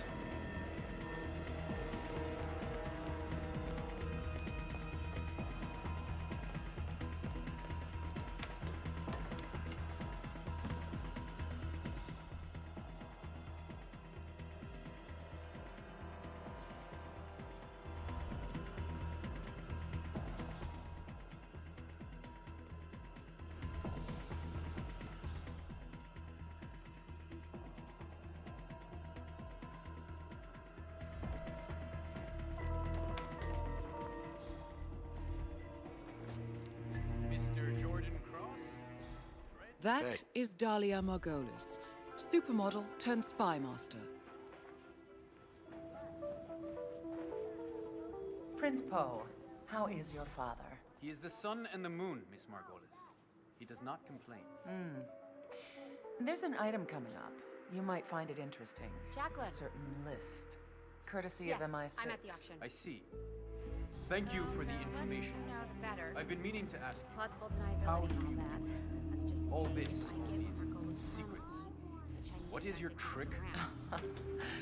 Oh, you know how it is with magic tricks, Prince what's up? Poe. The answer is always a link.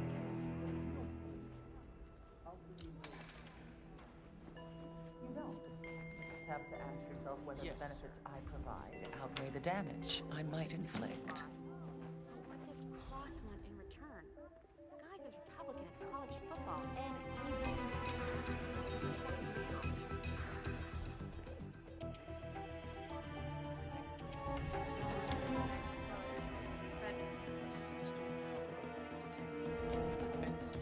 Command is dropping the... What's up, bud? So, are you gonna tell me about what Victor did? Victor has a lot of skeletons in his mahogany walk-in closet. And sometimes the lock won't hold. A young, ambitious FSB section chief was mounting a case against Victor.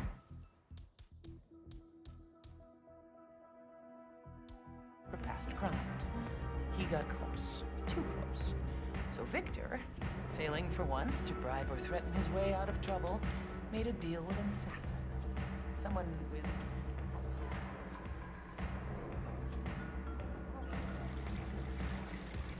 everything we have ever collected. No questions asked. And did Victor bother to tell me about it? No, he did not. Clients in there. Are you saying they're bidding on used goods? Victor is certain this mystery man was looking for something very specific. He won't be bribing people left and right. Still, it's the principle. Dahlia. Victor is a loose cannon.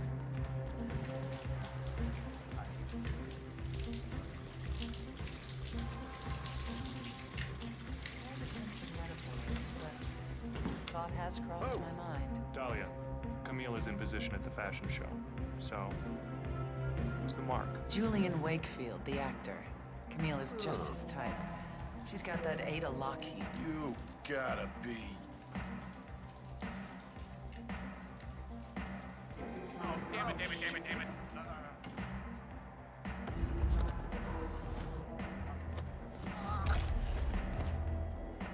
Well done, 47. Victor Novikov is next.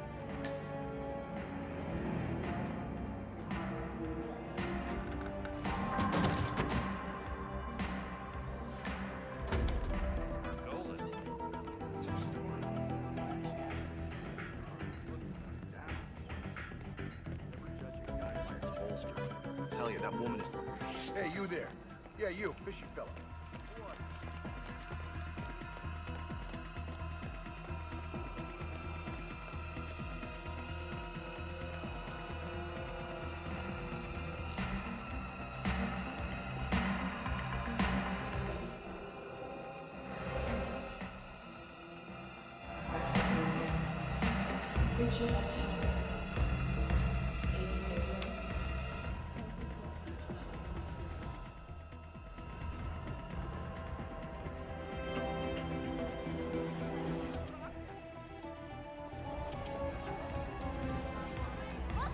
She's nice. I don't know. There's something...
Okay.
Tasks like that, or it was simple worksheets that Noah could complete in half an hour or so.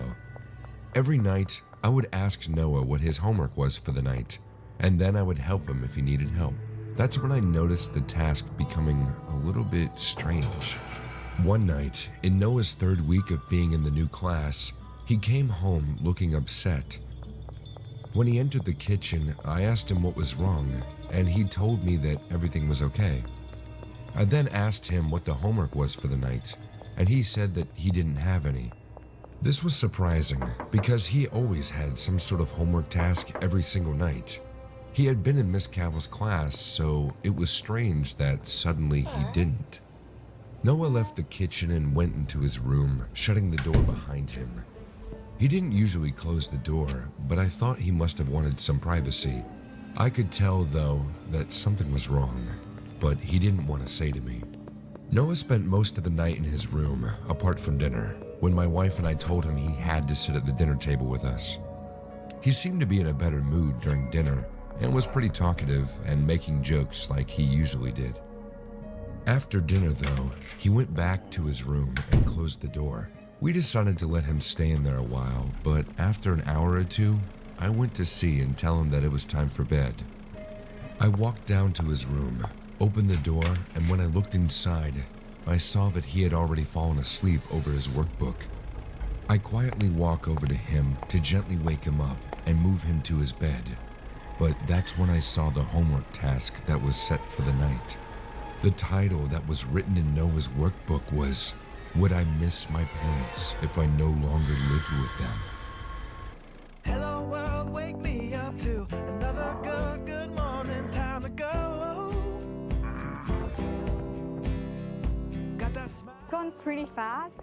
It's honestly was a great adventure. I've had so many great experiences in here. I've learned so much. I've had so many new friends all around the world. It has been truly an amazing experience. It's an amazing opportunity and everyone should take it. There's so many things to do. There are so many people to meet, and staying here has been one of the best experiences in my life. Oh, we are all looking for adventure. We are all looking for adventure. We are all looking for adventure. We are all looking for adventure. You meet people from other countries that you wouldn't have met before. I've met a girl from Romania, a girl from Greece, 2 girls from Morocco. So many great friends and so many great memories. I made lots of new friends. It was an amazing experience. This whole vibe, I really like it. It's just simply amazing how Oxford Royale just brought the entire world in a single campus. We are all looking for adventure. We are all looking for adventure. We are all looking for adventure. We are all looking for adventure. First, I really enjoyed. I learned a lot of things: physics, math, engineering.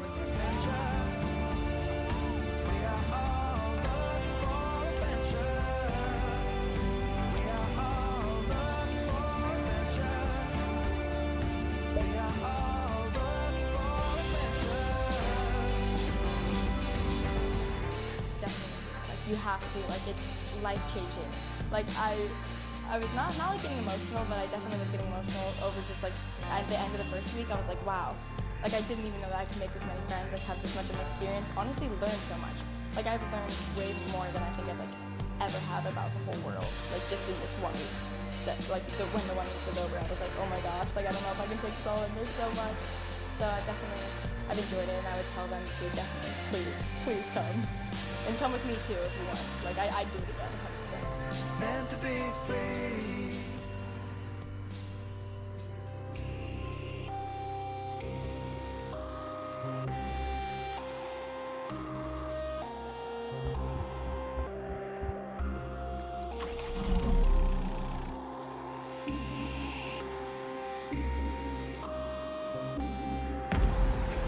He's an icon. A legend. And now, a fighter. At first, I was taken aback. This was a bizarre task to set for a group of 9 and 10-year-olds. I didn't know how to react to this. I continued to read, though, to see what else he had written. He had written, "I would miss both Mom and Dad very much. I love them both a lot, and they help me with everything. I love spending dinner time with them, but I would probably love someone else as much as them if I had to. Like you were saying today, Mrs. Cavill." When I read the final sentence, I felt chills down my spine. I would probably love someone else as much as them if I had to? The words struck me like a brick to the face. What had Mrs. Cavill been telling my son? What was the purpose of telling him these things? I decided, probably stupidly, not to tell my wife what I had found.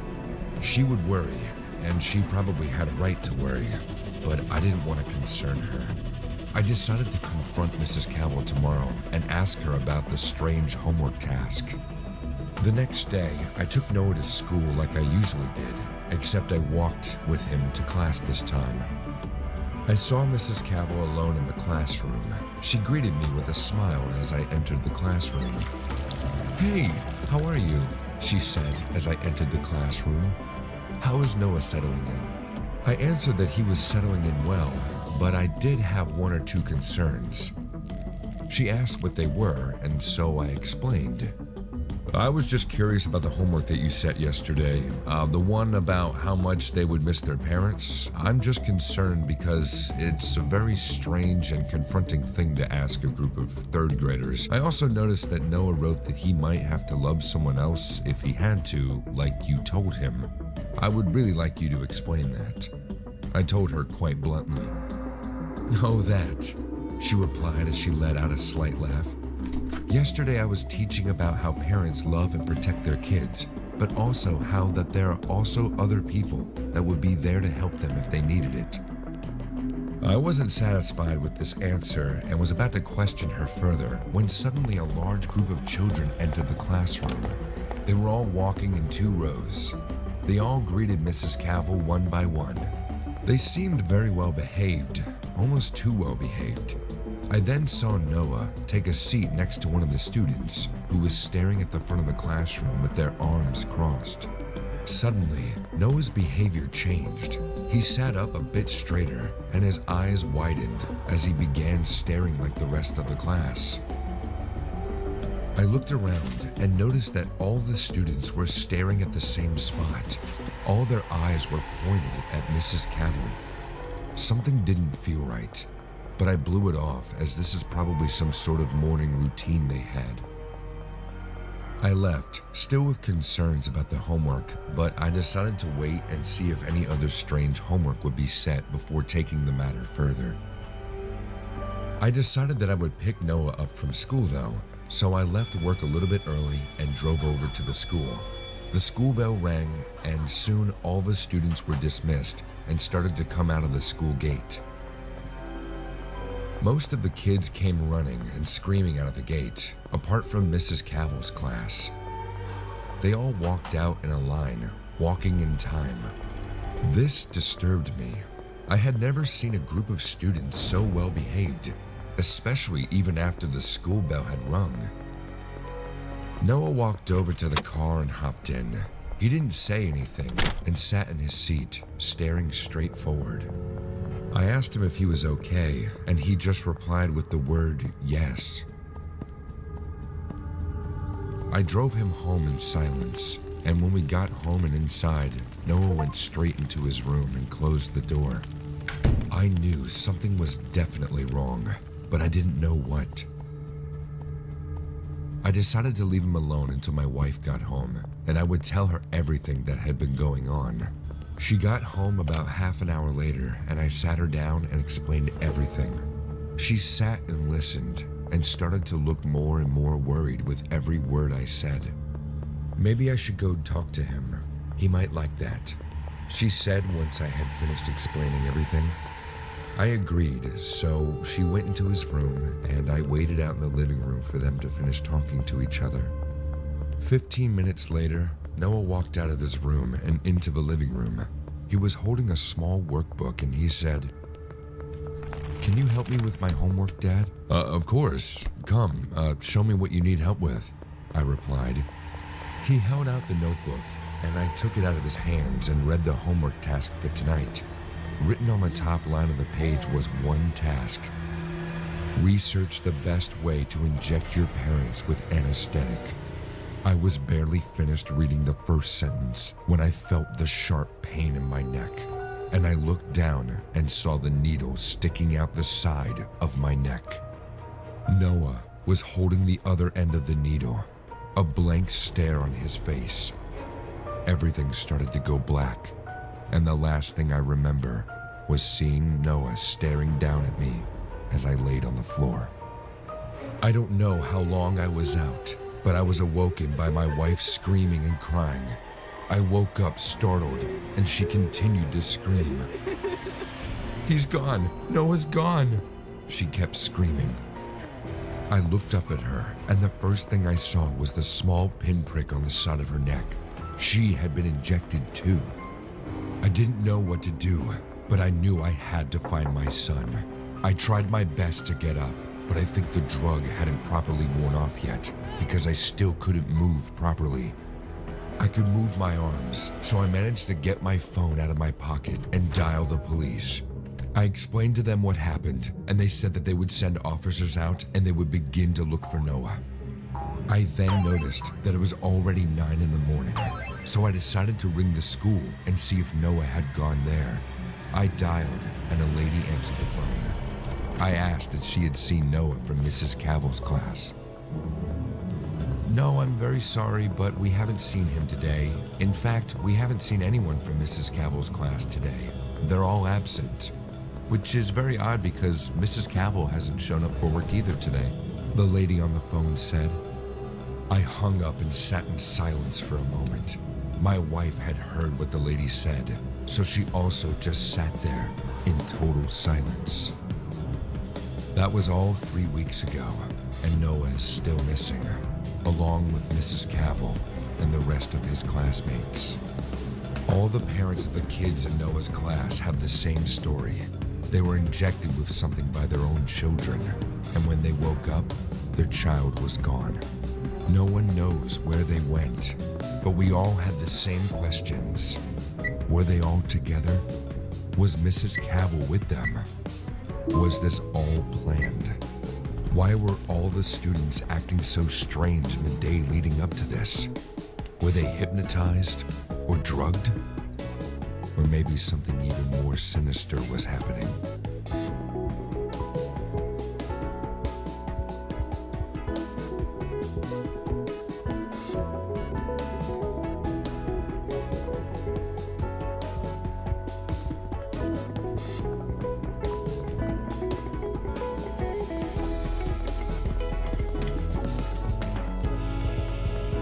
It's a multi-day extravaganza of world-class theater, dance, music, and more. The Ottawa Children's Festival returns May 8th to 13th. Fun, engaging, and accessible activities for kids of all ages, along with award-winning performance art from Canada and around the world. The festival showcases a variety of educational workshops and programs. Join us May 8th to 13th at our new location at Lansdowne Park, plus our second location at Arts Court. The Ottawa Children's Festival, celebrating 40 years. Tickets and schedule at ottawachildrensfestival.ca. Bad things come in threes, they say. I think it's true. Last month, I had to put my dog down. Buzzo got infected by some unknown bacteria while running in the city park. Though my vet tried her best to save him, sometimes doing everything you can still isn't enough. I cried a lot after burying him in our local cemetery. A week after this, I caught my boyfriend cheating on me. Our 4-year relationship ended in 1 minute. Then, when I thought things couldn't get any worse, I got fired from my job. I shut myself in my room and didn't go out for 2 weeks. The only thing that gave me the strength to get back up again was my art collection. It was the only thing that accompanied me through the difficult times. I spent most of my time looking and curating my collection. Soon, I managed to find a new job, albeit it was located very far from my home. It was a 30-minute bus ride, and then a 20-minute walk to my apartment. That was pretty much the only downside, because the bus ride was very boring, and only a handful of people took the bus at such late hours. So every day while leaving the office, I prayed to God to get me home safely. It's scary walking home alone at night, probably even more so for a woman. I often worked overtime, and by the time I got off the bus, it would be around 9 p.m. 20 or so minutes of walking meant that I would get home at nearly 9:30. In December, when it got dark by 5 p.m., it was pretty dangerous. I always walked as fast as I could and held my keys between my knuckles. The other hand was always in my coat pocket, ready to grab the pepper spray. For a couple weeks, nothing ever happened, until last night. Last night, everything was different. I worked later than usual, so by the time I went to the bus stop, it was already 8:30. The stranded bus stop stood on the street like a forgotten memory. The last bus comes at 9, so I realized I would have to wait half an hour. I shivered and scrunched up my shoulders. It was negative 15 degrees, and I couldn't wait to get home and snuggle underneath my covers. My face was starting to get numb due to the cold. I kept my bag on the bench to light up a smoke. I've recently started smoking again. As I clicked my lighter and the yellow flame flashed up, my eyes went to the other side of the road. A guy was standing there, looking directly at me. His clothes were unclean, covered in patches of dirt. His blonde hair had a grayish tint as the result of seldom bathing. The skin of his face was in bad condition too. There were scratched wounds and pimples all over his cheeks and forehead. In one word, he looked like a homeless person with a serious drug problem. After staring at me for seconds, the guy started to slowly walk in my direction. I didn't flinch or react to this. I let out the first drag of my cigarette and just kept my hand inside my pocket, grabbing the pepper spray tightly. He crossed the road and came to the bus stop. Not getting any reaction from me, he tried to act cool. He kicked a pebble on the street and then looked at me again. I could feel his eyes on me. But before he could walk up to me, bright headlights appeared from the distance. I looked up at the sky and thanked God for making the bus arrive earlier that night. Without wasting a single second, I threw away my half-burnt cigarette, grabbed my bag, and got on the bus. But unfortunately, the man didn't leave me alone. He got on the bus too. There were 4 to 5 people on the bus. I sat down by a window seat, and the man stood near the door. Our eyes met. He grinned ear to ear, showing his grimy yellow teeth with stains of tobacco or God knows what. I realized that he was planning to get off at my stop so that he could do whatever came to his mind when he saw me at the bus stop. He hasn't said or done anything disrespectful, so I couldn't take any actions against him. When my stop came, I got up to walk past him. I was waiting for him to do or say something weird so that I could scream or tell other passengers about him. But to my surprise, he moved out of my way like a gentleman so that I could get off the bus without any trouble. I got down, and as expected, he did the same too. I once again grabbed the pepper spray tightly because I knew now he was going to follow me home. I turned around, and there he was, following me like a night owl. His eyes glowed like a wolf. The sick smile remained on his face. He was walking at a slow pace. The sound of his shoes crunching on the concrete ground increased my heartbeat. I started to walk faster. His footsteps quickened too. I grabbed my keys tightly and looked back. He blew a kiss at me and called out to me, "Hey baby, where you going?" I stopped and screamed, "Leave me alone, or I'm calling the cops." "The cops will take 10 minutes or more to come to your rescue, whereas I can cover the distance between us in 5 seconds or less. You still think that's a good option?" Nova Scotia is alive and exhilarating. The looks of the sea, the mountains, it boosts you. You haven't left yet, but you are already making plan when to come back next.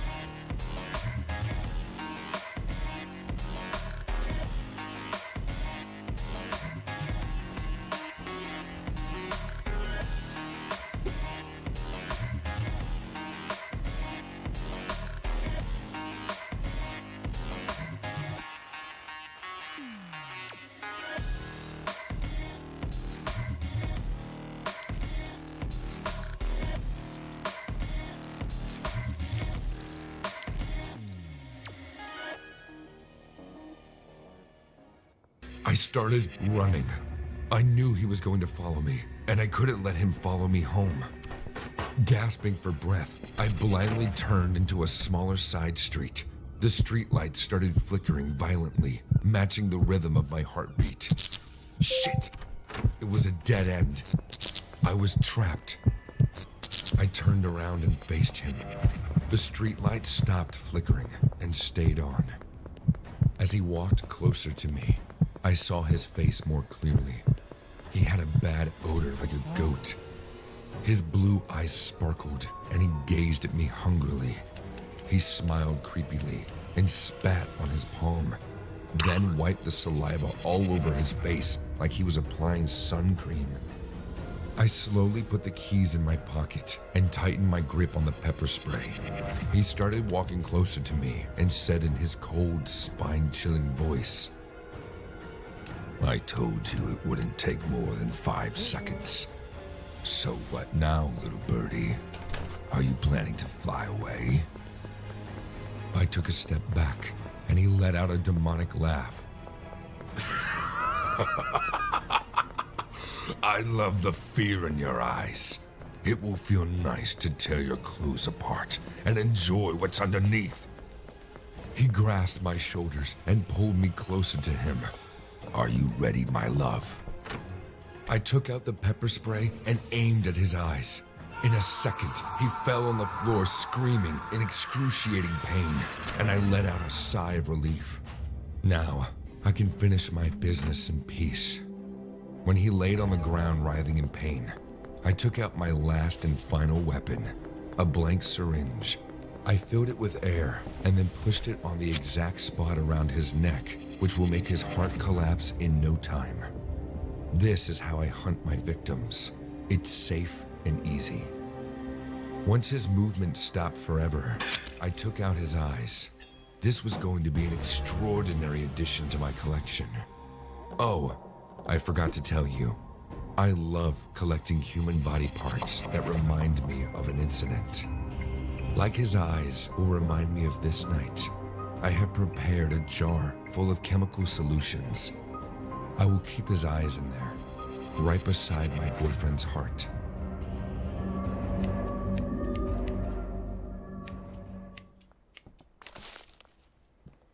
There's something to be said for the age of modern convenience. As I listened to my boss draw on and on during our Zoom meeting, I thumbed through various items on Amazon that I didn't need to buy, but felt compelled to buy. I had multiple orders on the way, and the highlight of my day had become receiving text alerts from Amazon with a little photo of my package leaning against my doorframe, the black arrow on the box greeting me with a smile. It was a feedback loop I'd come to rely on. Speak of the devil, my phone buzzed with the delivered alert. I had gotten a yoga mat and some other items for my apartment, and more were on the way. My boss broke through my consumer haze. Martin, can we expect that report by the end of today? I had completely forgotten about the report. I unmuted my mic and said, yeah, I need to add a little more to it, but I'll finish it up before I leave today. There was a gentle murmur of laughter. I was working from home, so I wouldn't be exactly going anywhere. Well, you know what I mean, I added. Working from home continued to blur the imaginary boundaries I struggled to maintain between work and personal life. Now, there wasn't much of a distinction between when I was on the clock or off. My desk space, where I would play video games and browse the internet, had become the same place I'd take Zoom calls and respond to passive-aggressive emails.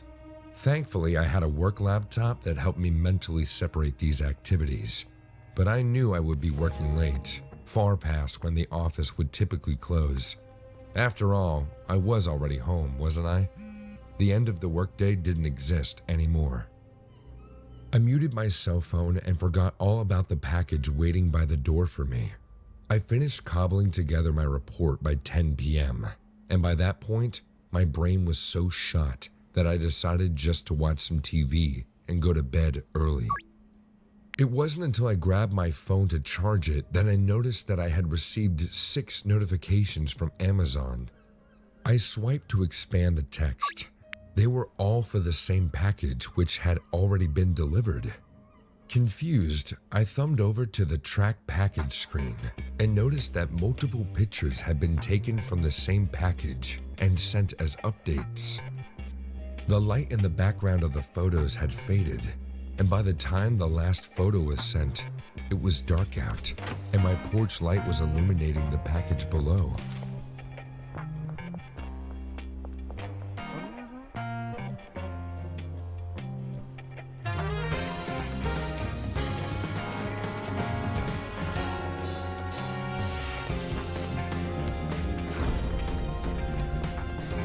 Want a little taste of shit on new fire?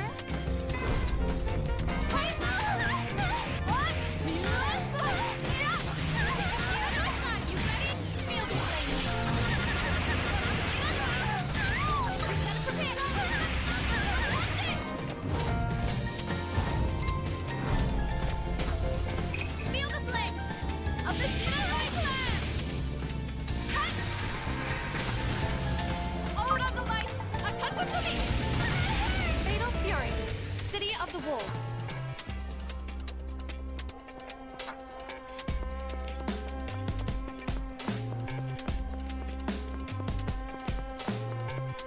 Hey, what's up guys? Josh Monette here with Team XPN. I'm here today to talk about protein. So today we're gonna compare isolate versus whey.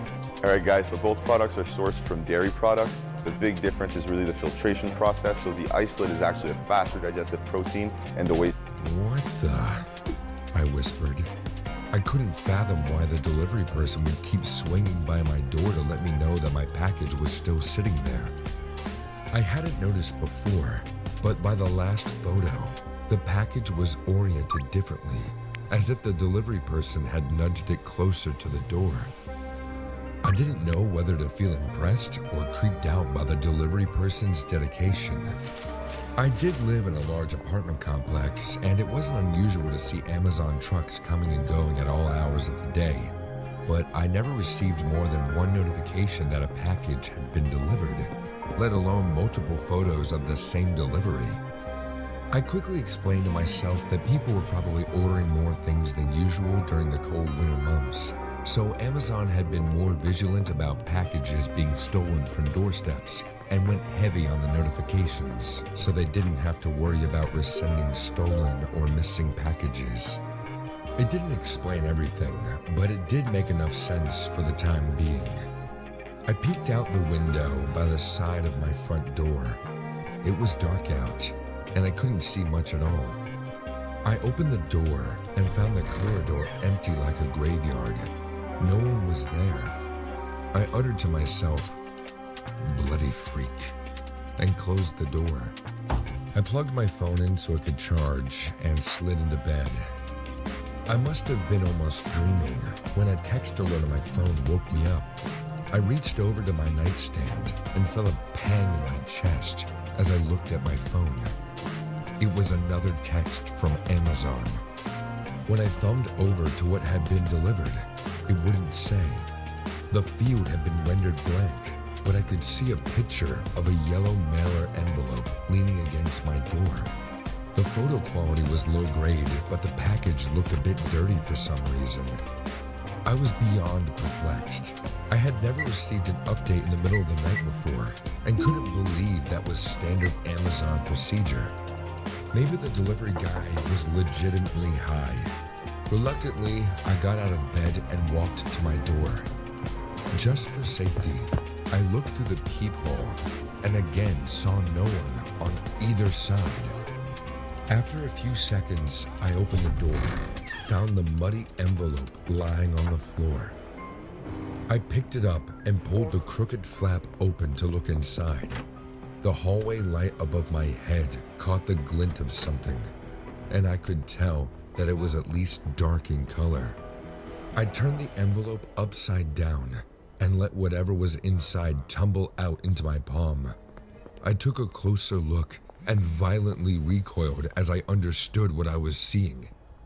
They were teeth, bloody rotten teeth. The kind you see as a result of giving bad oral hygiene. Yes, that's what they were.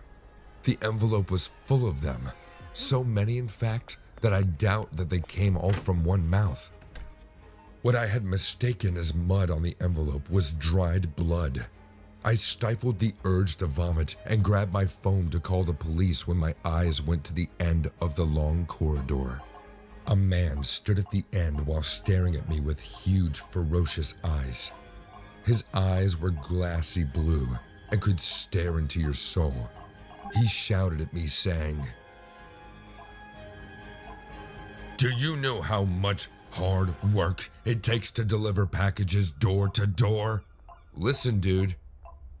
No, you listen. Even after a tiresome day, I cared to wait for the safety of your package. I kept on texting you as it lay unprotected in the open, outside your door, but you were so busy living your pathetic life. And in return of my favor, you called me a freak? Do I look like a freak to you? You're asking me this after leaving rotten teeth on my doorstep? Those belong to the people who insulted me so far. I made them pay because they didn't appreciate me. And now it's your turn." What? What the hell are you saying, man? But before I could get my answer, the man took out a knife from his back pocket and started to come at me full speed. It happened in a wink, and I got inside my apartment and went to close the door. The psycho was so fast that before I could lock the door, he inserted his arm into the gap as he tried to stab me. But I was no easy scare either. I slammed the door hard on his hand, and a cracking sound took place. He screamed in terrible pain, and the knife fell out of his hand. Blood sprung out from the broken bone, which pierced out of his skin. I could see the white bone filled with a grayish bone marrow, cutting his flesh and splattering blood all over my wall. The man was definitely a nut job, because even though he was beyond hurt, he still didn't budge. Not having any other option, I hit him in his wound with my elbow, and his partial hand broke down swinging like a tattered piece of bloody cloth. Finally, he let go and removed his hand, and I double-locked my door. "Leave now, or I'm calling the cops on you. I'll be back. No one has ever lived in peace after insulting me. I'll be back soon." I could hear him leaving as his crazy laugh faded away. I have complained about Amazon, and they have reported this man to the cops, but no one has been able to contact him since that night. The cops are still looking for him, and I only hope he never shows up at my door again. I haven't shopped at Amazon for a while. That goes without saying. There's a person at your front door. I opened my eyes and glanced at my nightstand. My phone was buzzing with a notification. According to the alarm clock, it was 3:03 a.m. I reached for the phone, still half asleep. There is a person at your front door. My Ring doorbell camera was active. Something had set off the motion detector. Well, someone. A face filled up my screen.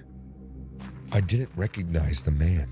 He was pale, eyes were wide, lips were thin, wearing a baseball cap over long hair. The stranger slipped off camera for a moment, and I got out of bed, moving carefully so I didn't wake up Susan. There was a bat in the corner.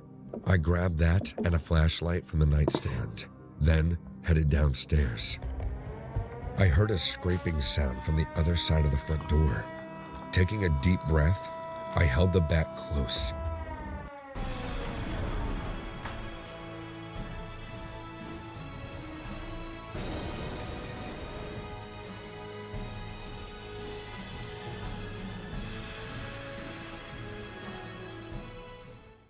Whenever you're ready.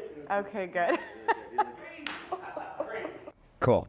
Okay, Plan Hat is Purpose-driven. Flexible. strategic, Comprehensive. easy, Future-proof. oh, I'll just do it, Scalable. adaptable, Welcoming. Efficient. evangelist, Consultative. inspiring. Insightful.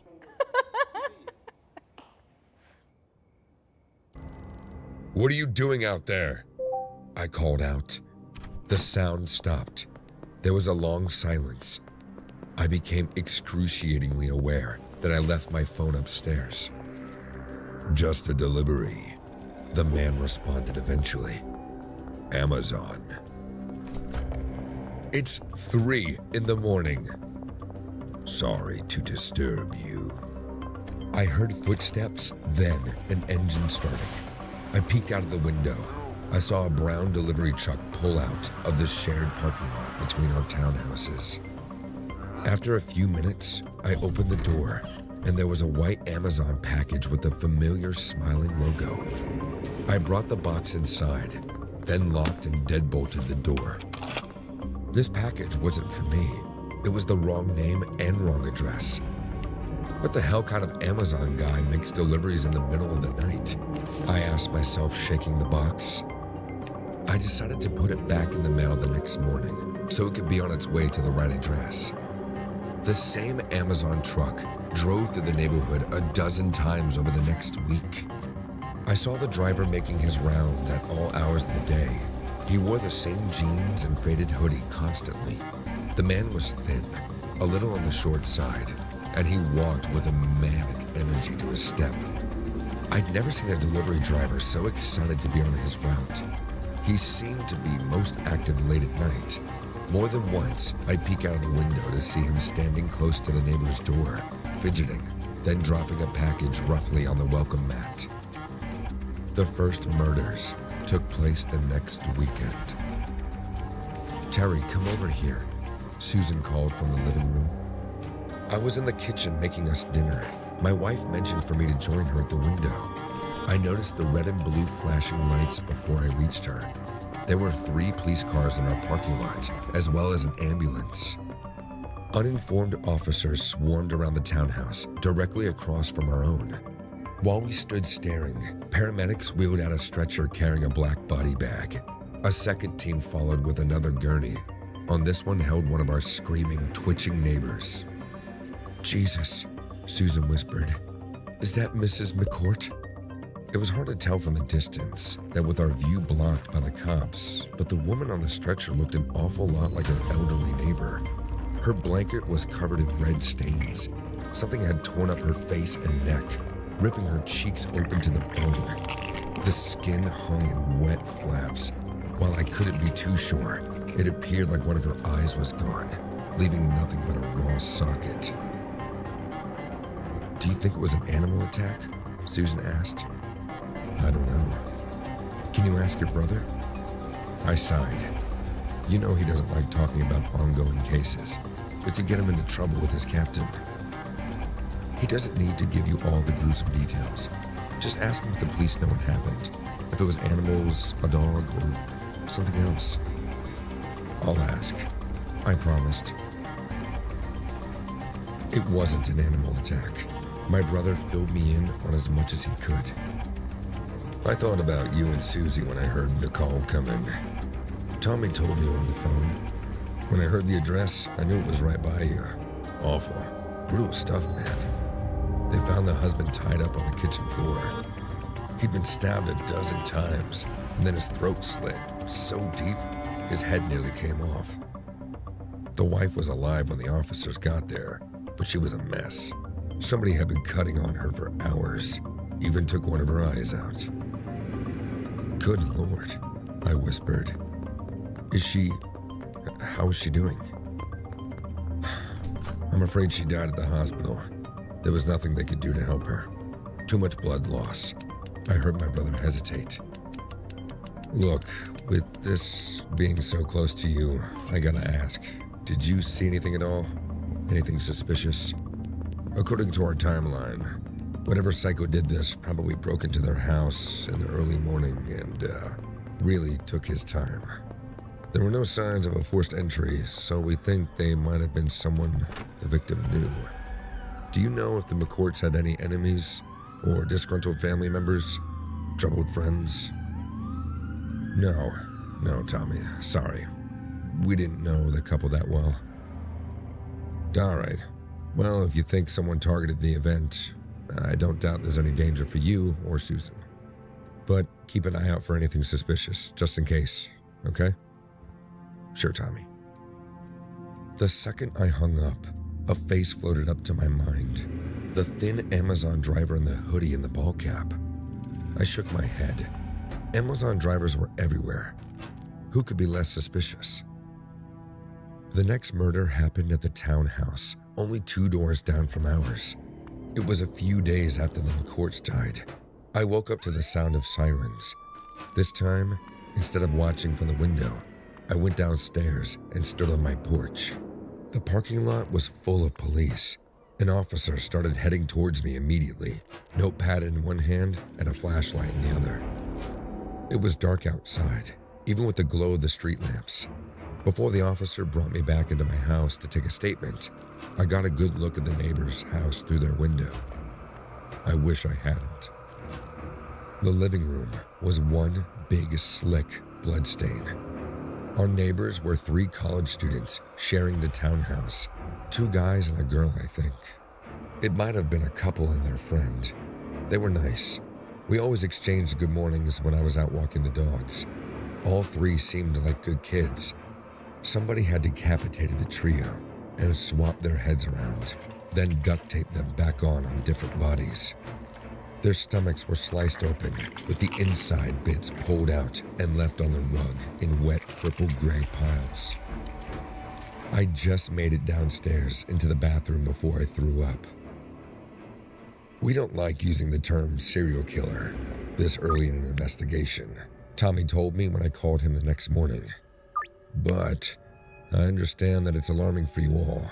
5 murders in 2 households right next door. It might be time for you and Susan to take a trip away for a while.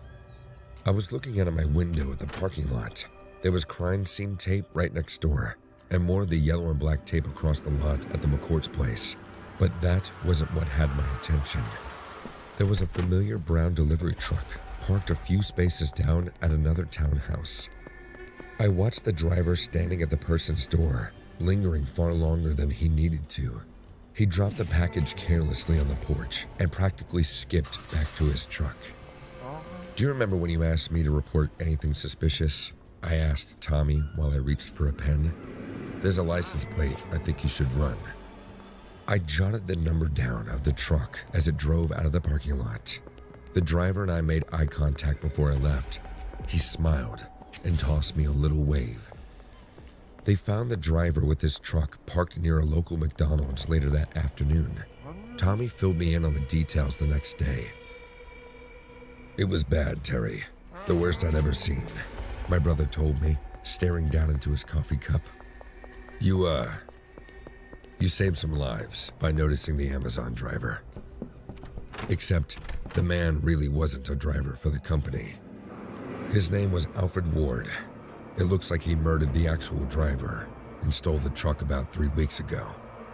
He even disabled the GPS tracker, so it's been off the grid. Alfred's been dropping off the packages to incorrect addresses every day since. See, that was just an excuse to get on every doorstep. What Alfred was really doing was taking impressions of the locks. That's why there was never any sign of forced entry. He made keys and let himself in. Alfred, he had a key to your place, Terry. We found it in the truck, along with more than a dozen others. And we found the other driver. Or what was left of the driver, I should say. Alfred got hungry, I guess. Took a few bites out of the guy each day. Tommy's hand was shaking as he took a sip from his coffee. The driver's arms and legs were stripped to the bone, Terry. Gnawed on, like an animal got to them. And the worst part? When we took Alfred in, he was smiling. He looked so happy when he opened the trunk and saw all the blood. I didn't say a word in reply. I just paid the bill for the breakfast and left. My first stop was the hardware store. I needed to change the locks. Protecting your application is like repairing a ship, while flying, under attack, and by yourself. In a movie, you'd have a little robot that knows your ship inside and out and magically makes repairs even in the middle of a space battle. My name is Christy, and I moved into a new house last year. It was a farmhouse on the outskirts of the city, perfect for me and my boyfriend, Edmund. We had a dog named Buzzo, who was a big girl, part husky and part shepherd. The house was about 100 years old and had a colorful history. We were told that the past owner had lived there his entire life and rarely left. Sometimes we found weird pictures stashed in the corners of the basement, a close-up of an eye or what looked like blood. After he died, the house was completely renovated and put back on the market. A few years later, we bought it. It was too far out of the city for most of us, but as my boyfriend and I both worked primarily off our computers, we loved the privacy, along with the low price on such a huge lot. Buzzo absolutely loved the acres of space she could run in. About a month after we moved in, my world began to change. Edmund had gone to bed hours earlier, as I sat up reading in the living room with Buzzo curled up at my feet. Then a bang on the door made me jump straight off the couch. I was literally on my feet within seconds, staring at the door. It was almost 2 a.m, and no one lived anywhere close to us. I thought maybe a car had broken down and a person needed help, so I approached the door. Buzzo was growling at my heels, peeking around me at the door. Our door was thick mahogany wood with no peephole. There was a small half-moon window at the top, which I stood on my tiptoes to see out. It was dark and I couldn't see anyone out there. "Who's there?" No one answered for a moment, and then I heard a grunt. It made me freeze. I started to wonder if maybe an animal was running around injured and had crashed into my door. "Hello?" And then he laughed. It was barely audible, nothing more than the smallest of giggles, but I heard his thick voice giggling. Buzzo immediately started barking and backing away. She had obviously heard it too, and it literally made her fur stand on end. Edmund came downstairs rubbing his eyes and saw us. "What's all the barking?" Then he saw my expression and added, "What's wrong, babe?" "There's someone out there. I can't see him, but I heard him." Edmund gave me a puzzled look and then approached the door, looking out the window a lot easier than my 5'4" self could. "Well, I don't see anyone." "I know, but I heard him, Edmund. I swear to God." So did Buzzo. Edmund turned and went into the hall closet, taking out his steel baseball bat, something he had bought the day we decided to move here. "Stand back further and hold on to Buzzo." Then he unlocked the door and cracked it open, peering out. After a second, he opened it wider and wider until his silhouette was illuminated against the black night. "Hey, who's there?" No answer. "I'm calling the police if you don't leave." Then, from far away, an echoing giggle coursed through the air. It was a sickening sound, the sound of a full-grown man giggling like a young child. I saw Edmund's back stiffen as soon as I heard it, saw the muscles clench in the arm that held the bat. "Go call the cops, Chris," he said without turning to me. I backed away, holding Buzzo by her collar as she struggled to get away. I reached the phone in the kitchen with my eyes still on Edmund, who had yet to move. I could tell he was trying to see who was out there. I grabbed the phone off the wall and in my haste, let go of Buzzo's collar. In a blink, she was gone and ran straight through Edmund, almost knocking him over. She ran straight into the thick darkness, Edmund screaming after her. I completely forgot about the phone and not calling 911. All I could think about was my dog. I ran straight out after her. Edmund grabbed for my arm but missed. "Chris, get the fuck back here!" I was immediately lost in the darkness. I couldn't see anything, but I could hear the jingle of Buzzo's collar in the distance. I ran for the sound, not thinking of anything but her. Yes, I have a lot of love for my dog that goes pretty far. I adopted her when I was 16 after my sister had committed suicide. She is what pulled me through my depression. She was everything to me. "Buzzo!" I heard a muffled snort to my left. It sounded like when someone tries to stifle a laugh. I felt something grab my arm and screamed out, throwing a wild fist. I connected with Edmund's jaw, and he stumbled back, cursing.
Sorry.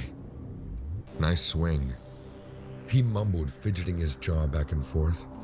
He held out a flashlight to me, and I took it gratefully. As soon as I turned on the light, I regretted it.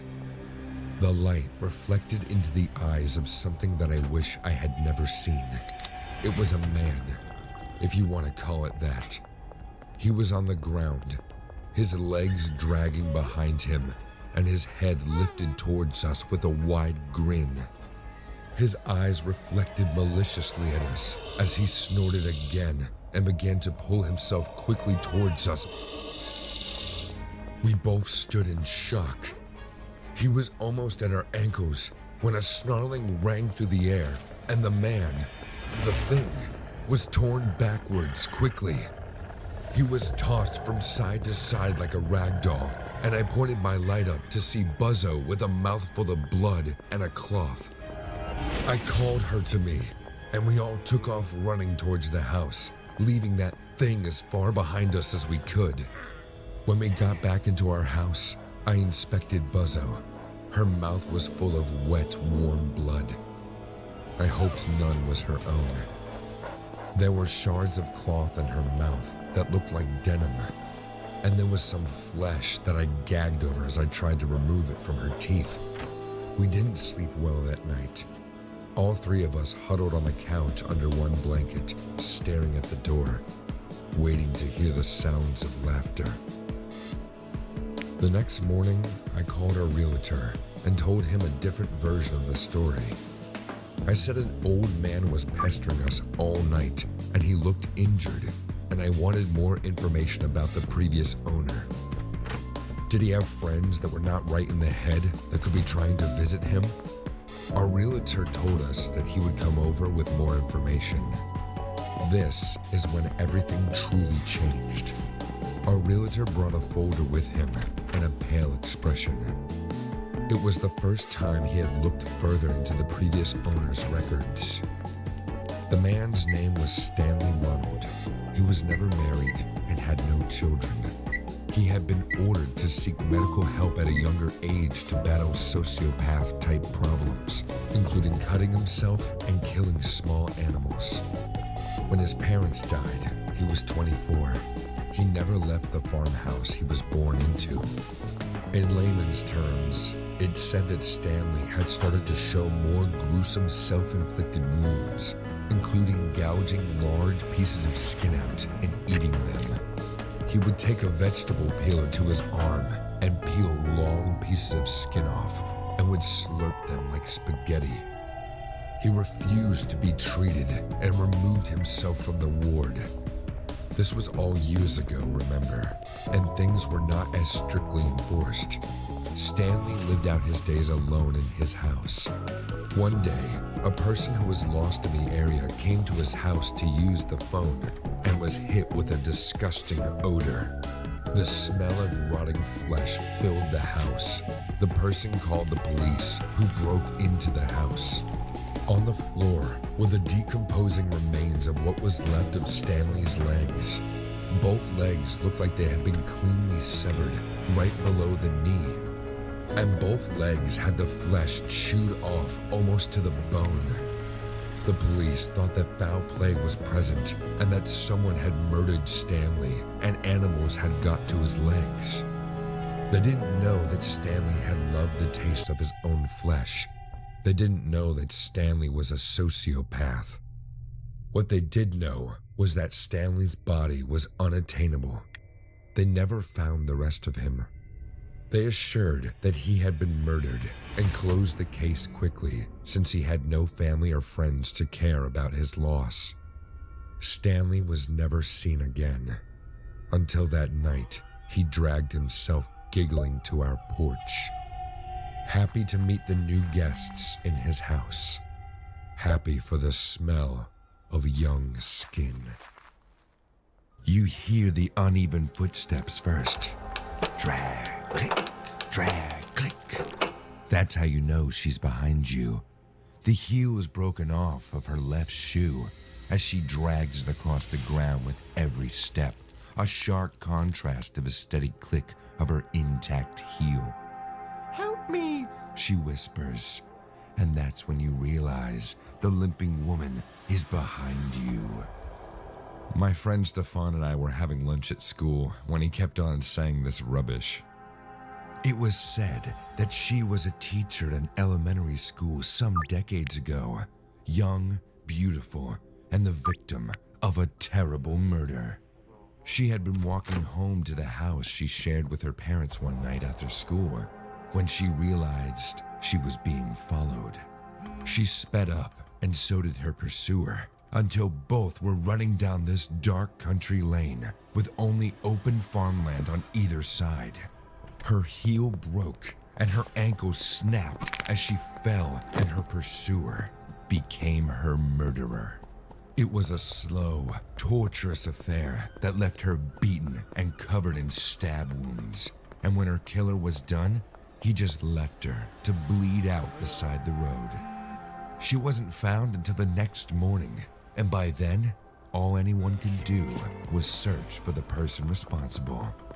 While some believe that the man was caught and dealt with not long after, others think that he or she is still at large, and the limping woman, as the victim came to be known, won't rest until her killer is caught.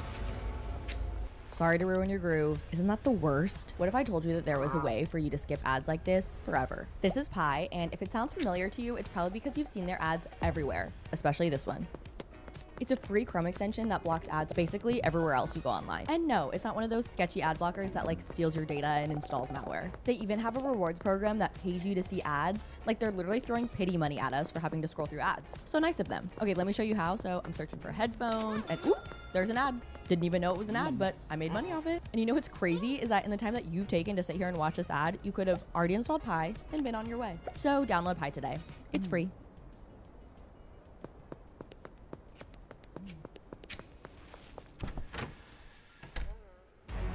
We drilled a little too deep. The truth lies hidden.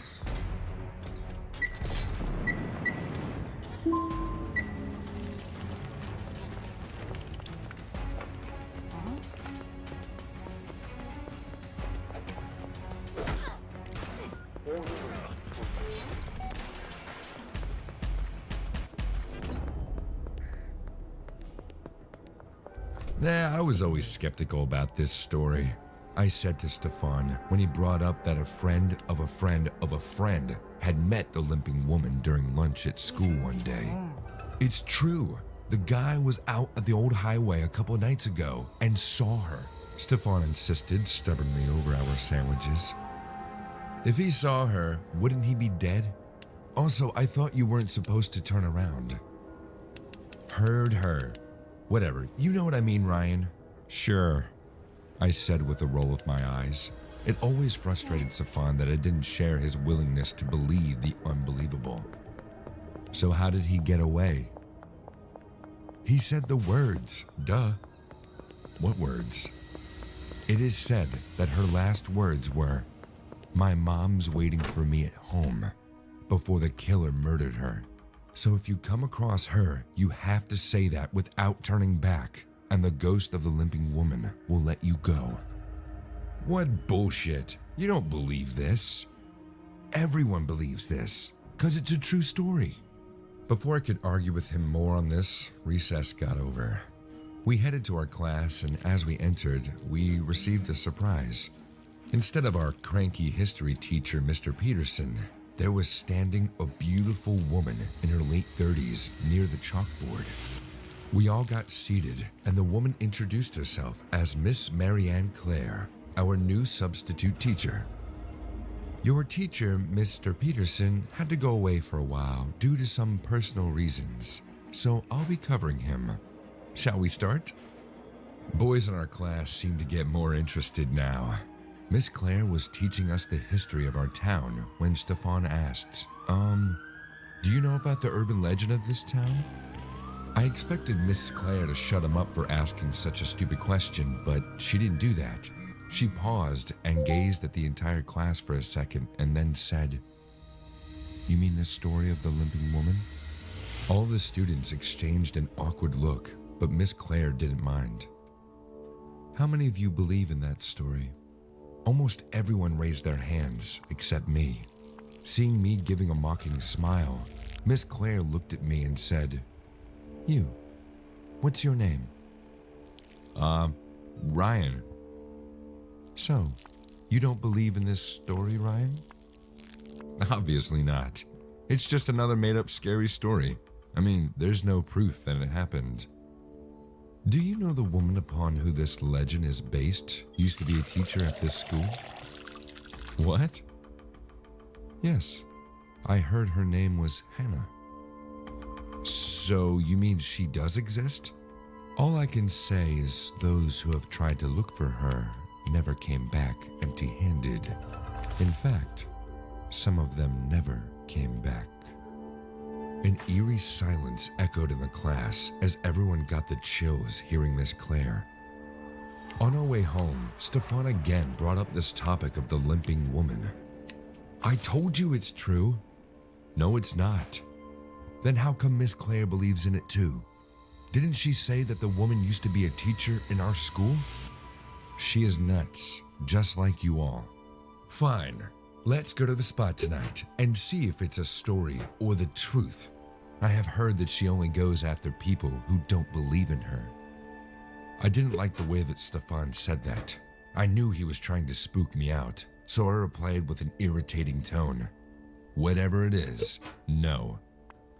We could go out there, out to the spot she haunts." "No, don't be dumb. You don't believe it anyway, so what's the big deal? I've walked past there a lot, okay? Nothing's ever happened." "Have you gone after dark?" Stefan started to smile. "No, but so what?" "Well, that's when she's active. Going in the day doesn't count." "This is dumb. We'll go tonight." Every argument I had was met with questions of whether I was too afraid and Stefan mocking me for being a chicken. He kept it up for the rest of the way, and by the time I had reached my block, he had worn me down. "But not because I believe she's there. I'm just going to shut you up." "We'll see." The sunset was just after 5 that evening. At 7, we met up on our bikes in front of my neighborhood.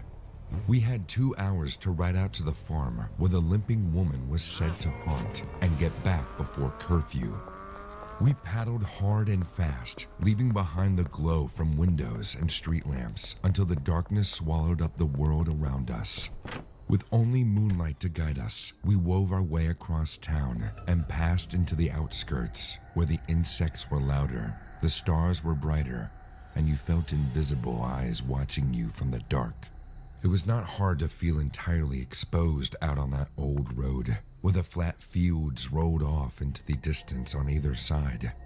There was the occasional barn or farmhouse, dusty drives, but otherwise, it was just us and our bikes and the night. "Up ahead," Stefan said from behind me. "See the cross? That's the marker for her." We skid to a stop a few yards away from it and exchanged a glance, almost lost in the shadows. "Scared?" he asked, breathless with excitement. "No." It was an honest enough answer. I was nervous, sure, but who wouldn't be when you're outside after dark? "Remember, if you turn around, she gets you. If you try to run, she makes it worse. Just stand still when she's close by and say the words. Ready? Let's just get this over with." We walked up to where the cross was placed and paused. We crept along the roadside, careful to keep our eyes pointed straight ahead. Stefan kept reminding me in a trembling whisper that looking anywhere else could lead to trouble. A minute or 2 passed. It couldn't have been longer, despite feeling like it, and nothing seemed to happen. I almost turned to Stefan to say, "I told you so," when our surroundings became dead silent. All the insects that had been singing loudly when we arrived had gone hushed. There was no distant calls from night birds, no breeze passing over us. Nothing. Just the sound of our breathing.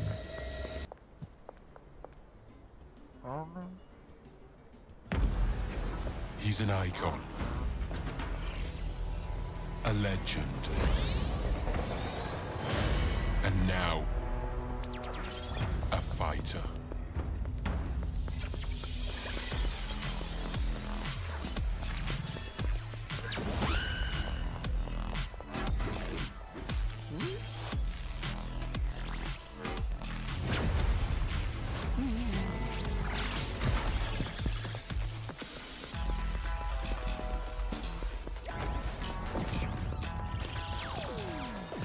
Let's do it.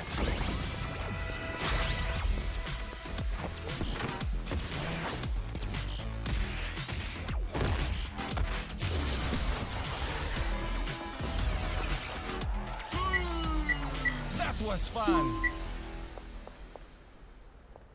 It's a multi-day extravaganza of world-class theater, dance, music, and more. The Ottawa Children's Festival returns May 8th to 13th. Fun, engaging, and accessible activities for kids of all ages. Along with award-winning performance art from Canada and around the world, the festival showcases a variety of educational workshops and programs. Join us May 8th to 13th at our new location at Lansdowne Park, plus our second location at Arts Court. The Ottawa Children's Festival, celebrating 40 years. Tickets and schedule at ottawachildrensfestival.ca. Behind us, the grass rustled, followed by the crunch of loose gravel underfoot, like someone was pulling themselves slowly out of the field and onto the road. Drag, click, drag, click.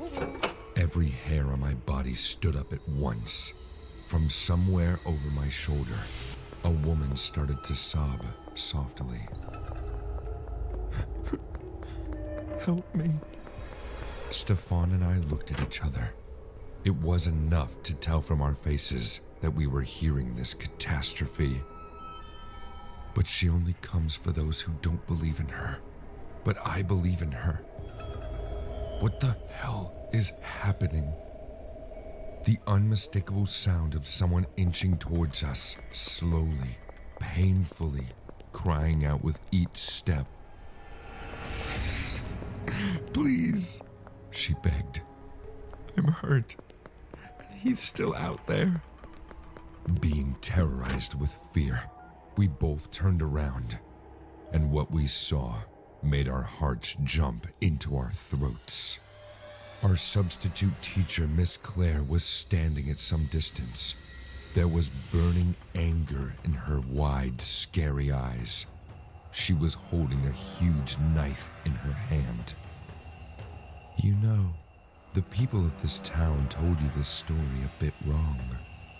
20 years back from today, an innocent woman was walking home from this road when she was chased and killed by a brutal murderer. The town did nothing to find her killer and turned her sordid tragedy into a spicy, scary bedtime story. The one thing they didn't know was that it wasn't just her mother waiting for her to come home. Her 8-year-old daughter was waiting for her too. I was sent away by my grandma from this evil town, but since then, I promised myself that I'll be back to avenge her death. I may never find the actual killer, but I'm going to kill everyone in this town. You guys are lucky that I'm going to start with you two. She then started to come at us full speed, and we were too shocked to move or even run for our lives. When she was too close, Stefan let out a scream, and we started to run. I'll make you all suffer exactly the way my mother was forced to. I'll bring justice to her soul. Stop, you little piglets. Stop right there. We were screaming and running, but there was no one out here to hear us cry, just like there was no one to help that poor woman that night. Miss Claire jumped on Stefan, stabbing him in the back, and they fell on the ground, losing balance. To save my friend, I grabbed a rock from the ground, and while Miss Claire was busy tackling Stefan, I slammed the rock on her head. I kept hitting her until she let go of my friend. When she fainted with the pain in her bleeding head, I managed to call for help.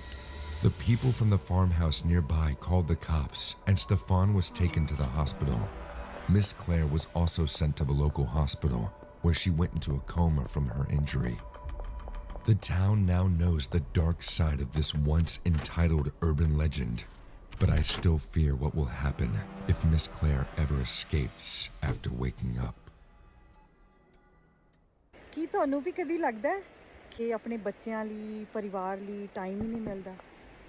ਮੈਨੂੰ ਵੀ ਇਦਾਂ ਹੀ ਲੱਗਦਾ ਸੀ। ਮੈਂ ਵੀ 9 to 5 job ਕਰਦੀ ਸੀ। ਮੈਂ educational assistant ਤੇ ਮੈਂ Calgary Canada 'ਚ ਆਪਣੇ ਹਸਬੈਂਡ ਤੇ ਮੇਰੇ 2 ਟੀਨੇਜ ਬੱਚੇ ਆ, ਮੈਂ ਉਹਨਾਂ ਦੇ ਨਾਲ It's going to take a long time for me to trust another babysitter again. My son Rick is currently 4 years old, and I just hope this terrible memory fades away from his mind with time. My husband and I are both doctors, which is why we stay out a lot. Not having any relatives to rely on for keeping watch on our son, we are destined to hire babysitters for him. I am a surgeon, whereas my husband is a gynecologist. We live in this beautiful house, and our son is our world. A few months back, I put up an advertisement on a popular social media platform looking for a suitable babysitter for my son. My husband was very strict on hiring someone smart and not just any drunk teenager for our son's safety. I agree with him too on this matter because Rick needs special care. Many girls applied for it, but a particular application stood out among them. A girl named Mandy Lane wrote a pretty impressive bio. She sounded intelligent, rational, and just the right one to put our faith upon. After discussing it with my husband, I called her to our house one day. The appointment was scheduled for 3 p.m., and as the clock struck 3, our doorbell rang. I opened the door and saw Mandy standing on our doorstep. She dressed as she had come for an actual job interview.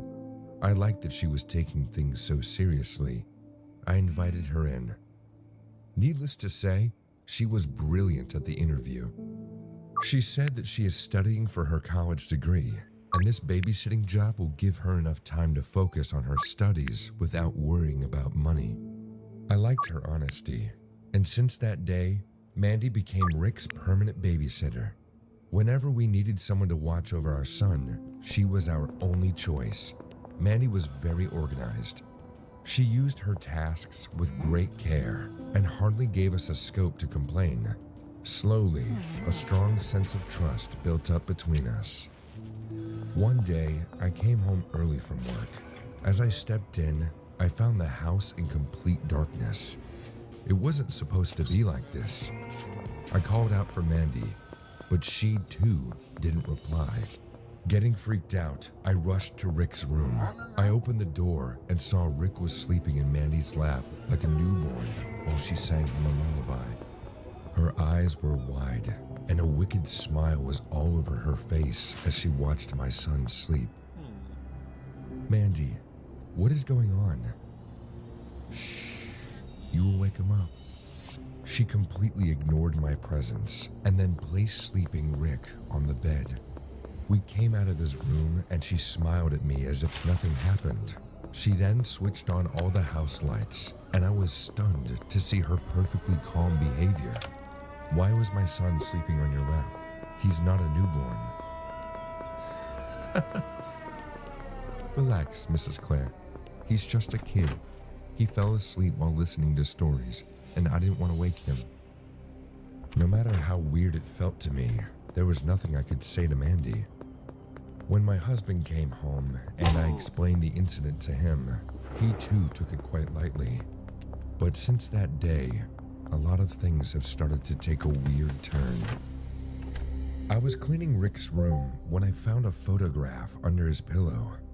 My husband and I were sitting on the couch holding Rick on our lap when he was a year old. Everything was normal in the photo, except my face. My face was replaced with Mandy's face, which she took from her picture and pasted over mine. A shriek of anger reverberated in my ears, seeing her audacity. I didn't tell my husband about it. I burnt the photograph and kept this incident to myself. Within the next few days, I kept finding things in Rick's room that didn't belong to us. There was a set of new coloring books, toys, and even a honeybee sweater that I don't remember buying for my son. I slowly realized that Mandy was obsessed with my child. Not because she was gifting things, but because she gave them to my son without asking my permission. I took a week off of work and decided to look after my son on my own. 3 days went without trouble, but on the 4th day, around 2 a.m., our doorbell started to buzz like crazy. Who could it be at this hour? I'll go check. My husband went down to check, and everything went silent after that. Minutes went by, but there was no sign of him. I got scared and came down to see a horrible sight. My husband was lying unconscious on the floor. His head was bleeding severely. Someone had hit him with a blunt object, which made him pass out immediately. Jack, are you all right? Rick. Check on Rick. Saying this, he again fainted. I ran to my son's room and saw Mandy grabbing Rick in her arms. Mandy, how dare you touch my son? You freak! Let him go, or I'm calling the cops. Your son? I'm the only one who's there for him, and now all of a sudden, he's your son? What did you think? That you were gonna take him away from me? He is mine. You bought a spa so you would have an inviting place to unwind after a long day. Or maybe you wanted a hot tub so your muscles would be a little less sore from time to time. We get it. Your spa is a place where hours of cares and worries fade away while good feelings bubble up minute by minute. As your friendly Spa Guard dealer, it's our goal to make sure that caring for your spa is as enjoyable as using it. And that starts with professional quality water care products from Spa Guard to make that bubbling joy maker look and feel great. Or maintenance routines that save time and reduce frustration. Or tools that provide quick solutions so you can avoid unnecessary guesswork. There's also the extra training we Spa Guard dealers receive that ensures the advice you get from us is sound and truly helpful. At the end of the day, all we want for your spa or hot tub is what you want. A whole lot more satisfaction with it and with how you care for it. That's what friends are for, right? So start a relationship with your local Spa Guard dealer today.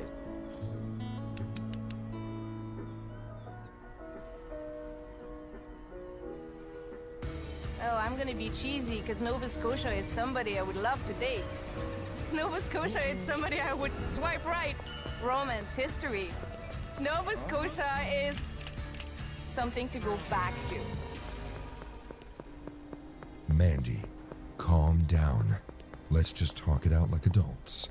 Just let Rick go. You're scaring him. Rick started crying, seeing all this crazy behavior from Mandy. But Mandy was entirely out of her mind. What she did next made my skin crawl in terror. She took out a knife from her pocket and held it at Rick's neck. Get out of my way, or I'll kill him. No, Mandy, you won't hurt him. You said you love him. It doesn't have to be this way. Look, you're scaring him. Move away from the door, or I'll kill him. I moved out of the door and watched Mandy take Rick away while he cried terribly in fear. He raised his arms at me screaming, but I couldn't do anything. I feared Mandy would hurt him if I intervened now, but I wasn't going to let her leave this house. As soon as Mandy walked to the stairs and put Rick down to walk away, I jumped and pulled my son away from her. Before she could contemplate on this, I pushed her down the stairs with all my strength. Mandy let out one last scream, and her neck broke like a twig, hitting the edge of the stairs. Then her senseless body rolled down to the living room. My husband got up, holding his bleeding head, and I realized what a massacre I had done. We are doctors, so it didn't take a second for us to understand that this girl wasn't going to make it. She coughed some blood, and then her trembling body went lifeless. We called the cops and explained the entire situation. an investigation took place, and the cops dug out some dirt on Mandy's life. It came to be known that her family abandoned her because of her psychopathic tendencies. She stayed in an asylum all her teen life, and then she ran away one day. The people of the asylum searched for her for a few days, but then gave up. She wasn't studying for college or anything. She lived in a trailer. Everything she owned was either stolen or picked up from the dumpster. She pretended to be a babysitter to get a hold of my family. The cops also think she followed us for a certain period before actually coming to our house. I'm pretty sure she wanted to take my place, but no matter how crazy she was, I still can't help but feel bad for her. She was a product of bad parenting, and that's why she turned out to be like this. But when I think about it, it just strikes me that all she wanted was a family, and nothing more. I woke up startled.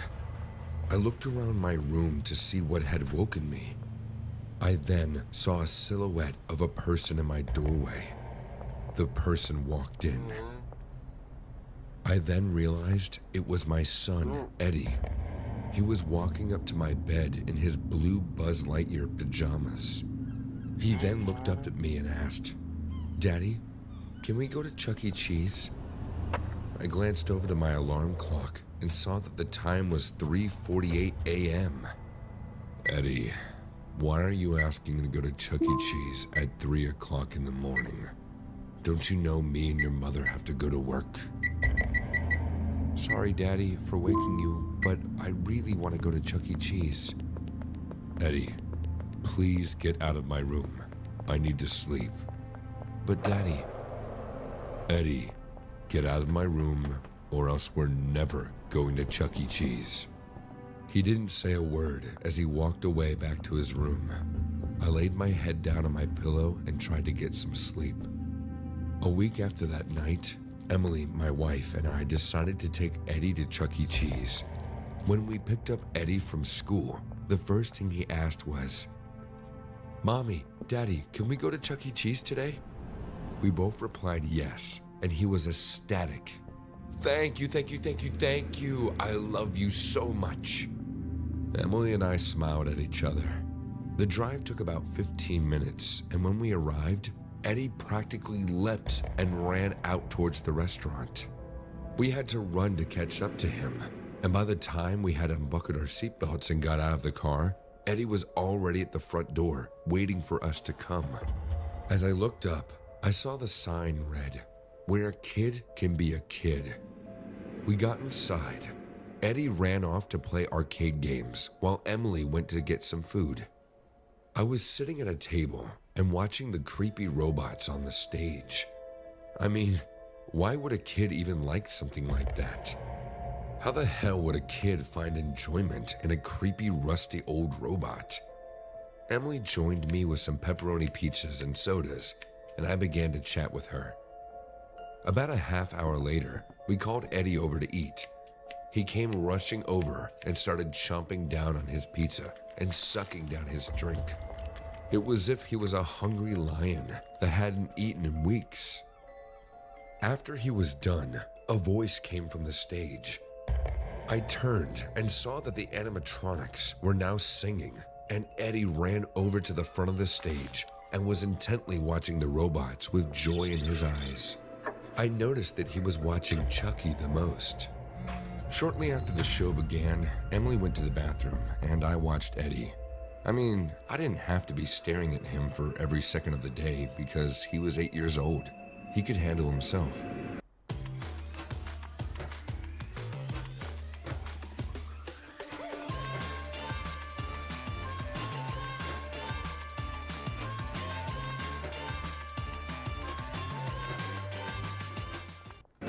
I checked the time on my phone, 4:15 p.m. I had planned that we would be leaving at 6 p.m., so Eddie would get some more time to play games and watch the robots, much to my dismay. I did my routine check over my shoulder to see if Eddie was okay, and what I saw next made my blood turn cold. I saw Eddie being held up by the Chuck E. Cheese animatronic, mouth wide open, as the animatronic was spitting out some strange black liquid into Eddie's mouth. I ran towards the robot and saw that its eyes were rolled back into its head, and it was playing a warped Chuck E. Cheese laugh. I grabbed Eddie and tugged him and ripped him out of the robot's hand as my wife came out of the bathroom. I screamed at her, "Call 911, call somebody." My wife immediately called 911 to report this unexplainable situation. She told the operator that there was an accident at Chuck E. Cheese and they should send help right away. When the ambulance arrived and took Eddie away, me and Emily followed behind the ambulance on the way to the hospital. Doctors immediately took Eddie into the emergency room. They ran some tests and took his temperature, 105.12 degrees Fahrenheit. My heart dropped when I heard this. The doctors told me and Emily that we would be staying the night at the hospital. Emily went to sleep on the sofas in the guest rooms. I must have dozed off too. When I opened them again, I found myself inside Chuck E. Cheese, but this time it was abandoned. I turned around and saw the show stage with the old decayed robots, except no Chucky. I then heard a muffled whimper from behind me. An old decayed Chucky robot with sharp fangs and red eyes was standing there, holding my son. Chucky laughed disturbingly while spilling the black liquid from his mouth. Eddie was screaming, stretching his arms at me. I didn't even have any time to react as Chucky vomited the same black substance right on my face as I jolted awake, perspiring in shock. I got off the sofa and poured myself a glass of water. Emily woke up, groggy. I told her that I was just thirsty and she should go back to sleep. Due to this awful dream, I just wanted to check on my son. I went to his cabin and watched him lying on the bed with various medical devices plugged into his body. I went close to kiss him on his forehead when he suddenly opened his eyes. "Daddy, can we go to Chuck E. Cheese?" What? Why? "I need to see Chucky. I want to go to Chuck E. Cheese." The voice that came out of my son didn't belong to him. That much I could tell. I started screaming for help, but no one in the hospital heard my voice. Eddie slowly got up on the bed and started to laugh exactly like Chucky from my dream. His eyes rolled back inside his head, revealing just the white eyeballs. My little son looked like a demon from hell. I collapsed on the ground when I heard Emily's voice fading at some distance. "Richard? What happened to you? Oh my God, help! Doctor, somebody help!" I woke up the next morning and received two news that changed my life forever. One was that I passed out in Eddie's cabin last night. Emily saw me pointing to Eddie sleeping and saying something in gibberish. Practically, whatever I saw, Emily didn't see anything. I agree, I might have been hallucinating, but the second news was more than a shock. It was found that the Chuck E. Cheese outlet we used to go to somehow drugged the kids with some mysterious substance when their parents weren't watching. Because of that, every kid wanted to visit the place again and again. It wasn't just Eddie. Many other kids suffered the same consequences as him. So, the black liquid, whatever it was, I just hope the cops run a thorough investigation and convict the responsible people for their heinous crime. It makes me sick to think how far some business holders are willing to go just to increase their sales. Maybe some other outlet will be different, but the one Chuck E. Cheese where we used to go didn't let a kid be a kid in any positive way.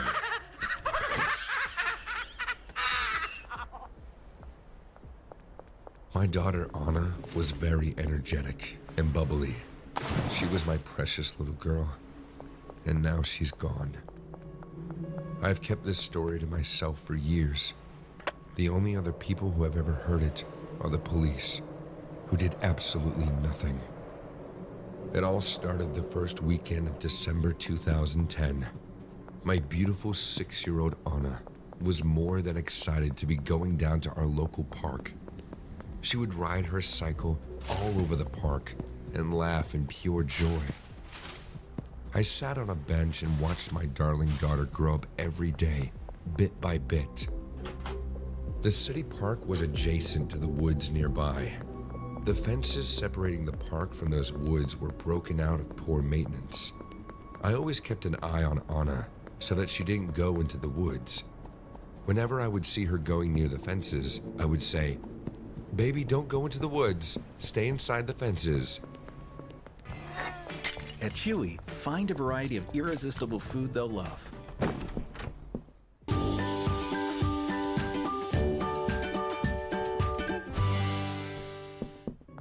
But he is waving at me. Who's waving at you? The ice cream man. I followed her eyes and saw a man dressed in a tattered blue suit and a tall hat standing near the end of the park. Behind him stood an ice cream truck. "Mommy, can I have some ice cream, please?" Okay. We went to the truck, and the man smiled at me in a really creepy way. Something felt really odd about him.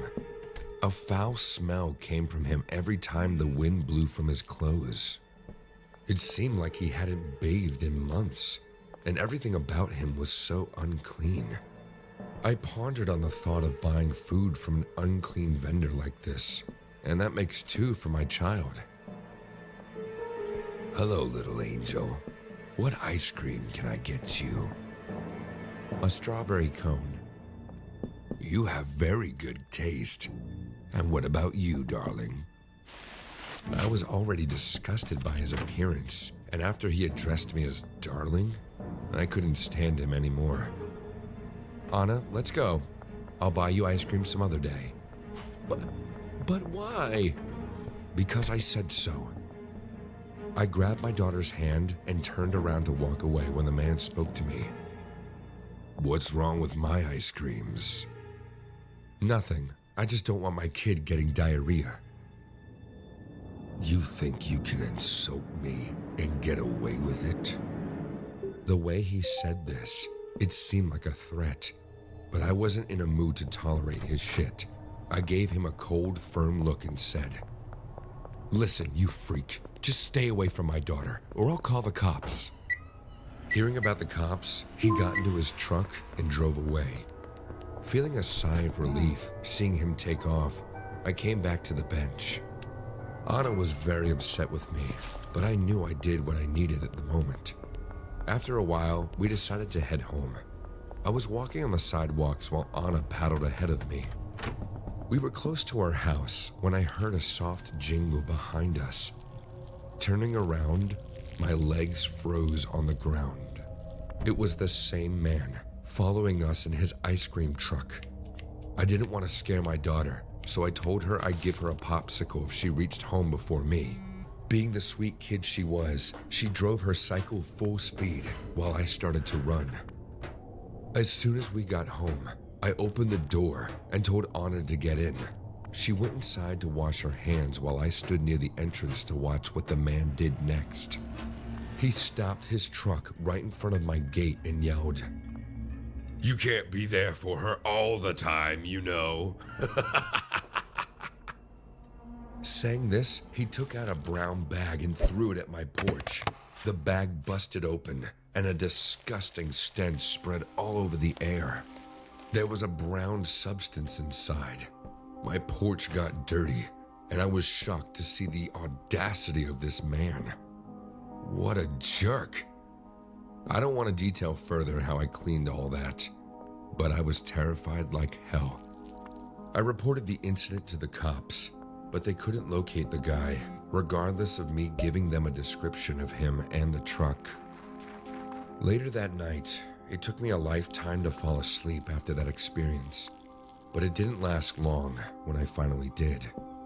Around 3 or 4 o'clock in the morning, I heard a loud noise. I was tired due to the lack of sleep, but a soft jingle came to my ear, like those ones that played on an ice cream truck. I was so tired that I couldn't anticipate the lurking evil. If I did, I could have saved her. It took me a minute to realize that my front door had slammed shut, which confused me further. It was locked. You could only open it from the inside. I walked to Anna's room. My hand was about to twist her doorknob when I heard the familiar faint chimes of the ice cream truck again. To my absolute horror, my daughter was not in her room. Her bed sheets were strewn across the floor as if she had gotten up in a hurry. I ran as fast as I could down the hallway into the front door. I ripped open the door and was greeted by that damn ice cream truck right outside my house, and the same man grinning at me. He waved at me slowly and exaggeratedly, then zoomed out of my driveway. I screamed, "No, Anna!" and chased the ice cream truck down the street. The faint outline of my daughter in the passenger seat pushed me to run faster. As it kept fading away, all I could hear was the ice cream truck jingle, accompanied by an evil laughter.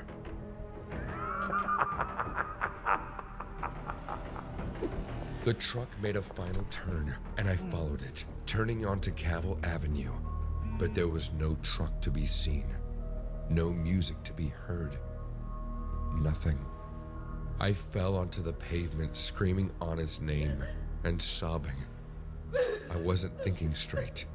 It didn't cross my mind that I was wasting time. I pulled myself together and ran back the way I came. I had to call the cops.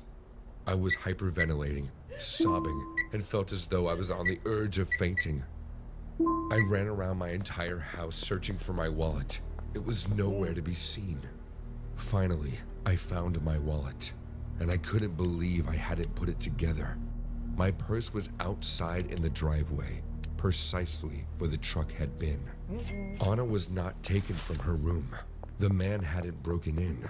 She had gone willingly, with plans to buy the ice cream I had promised her. This made me cry even harder. Sorry to ruin your groove. Isn't that the worst? What if I told you that there was a way for you to skip ads like this forever? This is Pi, and if it sounds familiar to you, it's probably... I called 911 and they answered. I tried explaining what had happened, but I was sobbing and blubbering too much that they couldn't understand what I was saying. Once I managed to explain everything, they sent cops to my house and started investigating. The police began a month-long search for Anna, but never found her. What they did find was the abandoned ice cream truck on the side of the road, almost 80 miles away. Her small sneakers were placed neatly on the passenger seat. It turned out the ice cream truck was stolen. After this, I met a new guy, and we have gotten married and had another child since. Her name is Annalisa, after her lost half-sister, and she is 6 now. As for that creepy man, I haven't seen or heard from him until today. I was in my bedroom alongside my husband and Annalisa when the familiar sound of an ice cream truck began to play once more. So here I am, writing this while beside my small family, praying for the horrible sound to stop. To my surprise, Annalisa just excused herself to the bathroom. God, I love her. She's like my second chance at raising a daughter. Of course, I haven't replaced Anna, but wait. Was that a door slam again?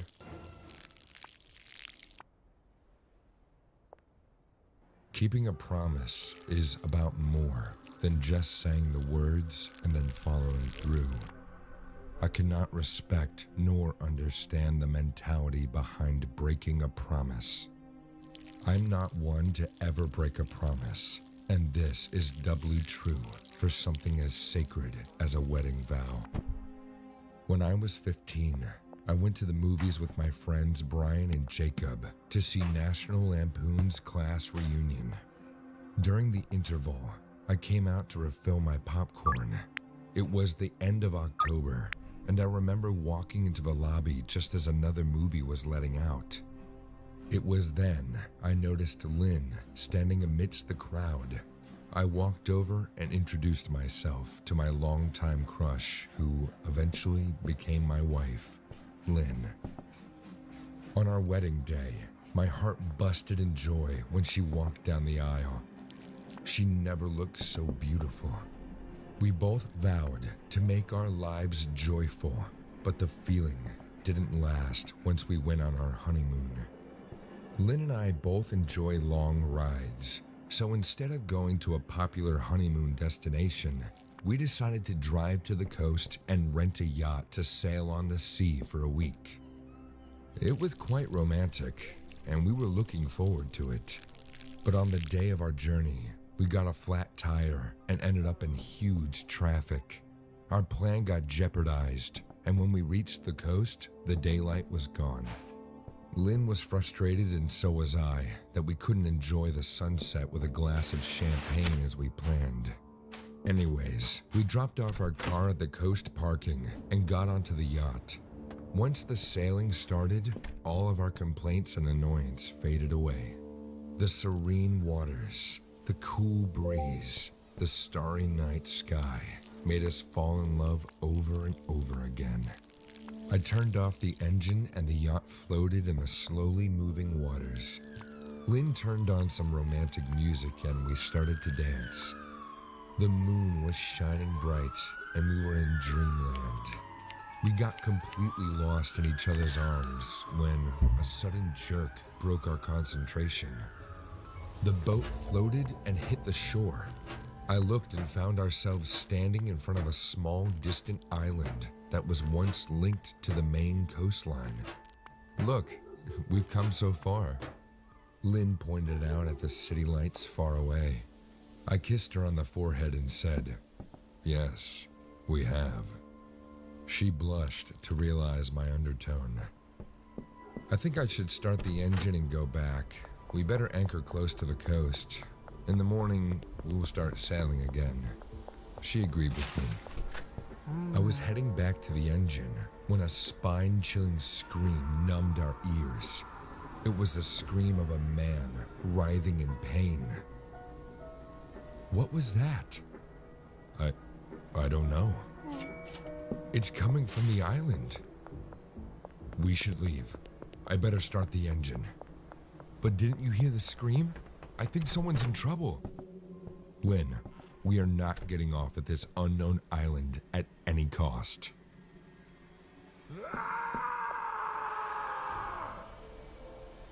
Oh my God, we need to help him. Before I could do anything, Lynn jumped from the yacht. Her feet left prints on the wet sand that sparkled in the moonlight. If God's law was truly abolished after the cross, why does Scripture repeatedly depict its relevance in future events? Could it be that God's law has not been abolished, but is still relevant for believers today? Consider the following biblical prophecies. Zechariah 14:16-21 describes a time in the millennial kingdom when the survivors of the nations will come to Jerusalem each year to celebrate the Feast of Tabernacles. Those who refuse to participate will face consequences like drought. Why would this appointed time remain significant if God's law is irrelevant? Ezekiel 40-48 speaks of a future millennial temple where the Levitical priesthood and sacrifices will be reinstated. Why would these practices return if God's instructions for them no longer matter? Revelation 18:2 makes a distinction between clean and unclean animals. Where are you going? Come back, Lynn, it isn't safe. But she's always been a headstrong woman, so she didn't listen to me. Out of fear and worries, I followed her too. But for our safety, I took the gun that I brought along just in case. I still feel lucky that I did. We started to walk into the woods. The moonlight guided us, and even though it was dark, we could spot our surroundings quite clear. Leaves rustled under our feet as we walked barefooted. After walking like this for 5 minutes straight, we didn't hear any scream or see anyone. Lynn, let's go back before we get lost in these woods. We won't get lost. I'm sure the scream came from this direction. Well, now it's gone. Problem solved. Come on, let's go. Wait a second. Can't you just... But before she could finish, we heard a terrifying laughter in a close distance. A group of bats flew over our head, and I understood something bad was coming our way.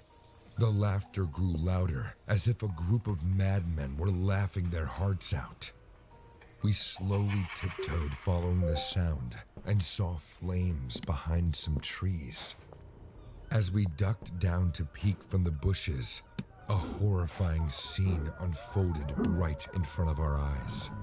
There were 5 people dancing hand in hand around a fire pit while laughing like crazy. None of them had clothes on their upper bodies. The lower portions were covered with leaves and bark. I could tell that they were tribals. White paints were smeared on their faces, making them even scarier.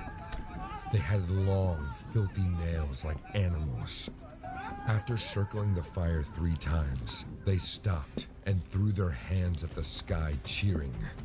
Nitiko enadrana bula, niduana kabula. Nitiku enadrana bula, niduana kabula. They kept on repeating this. One of them walked to a big rock, and that's when we noticed the bigger horror.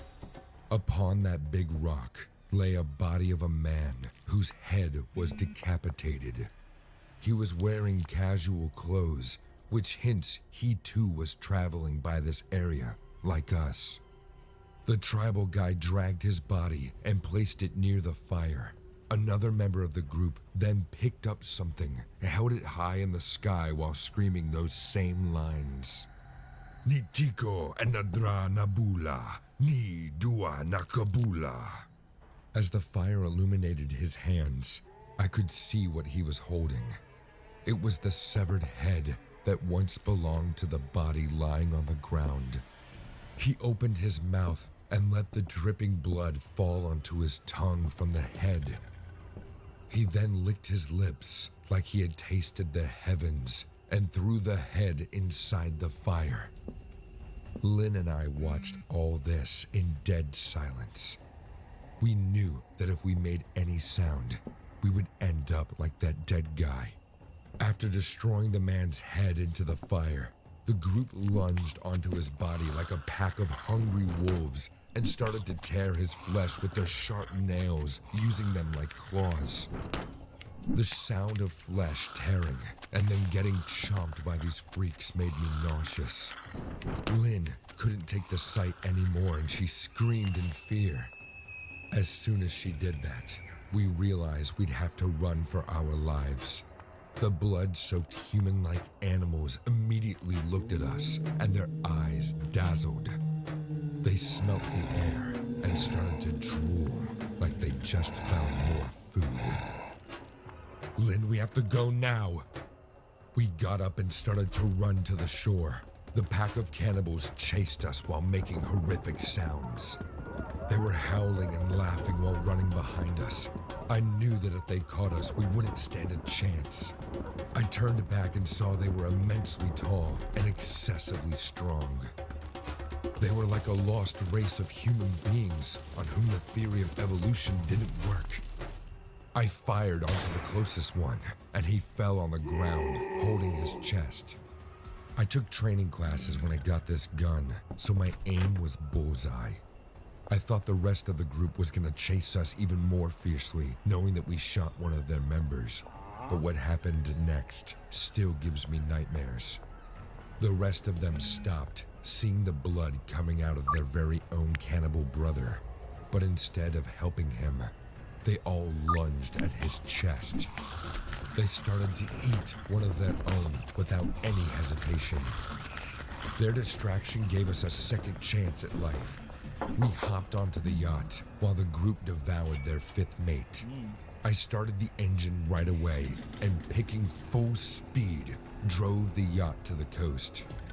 I can't explain how we got home that night. We wanted to report to the cops, but we knew no one would believe us. Also, the situation traumatized Lynn to such an extent that she still can't bear any loud sound or the sight of blood.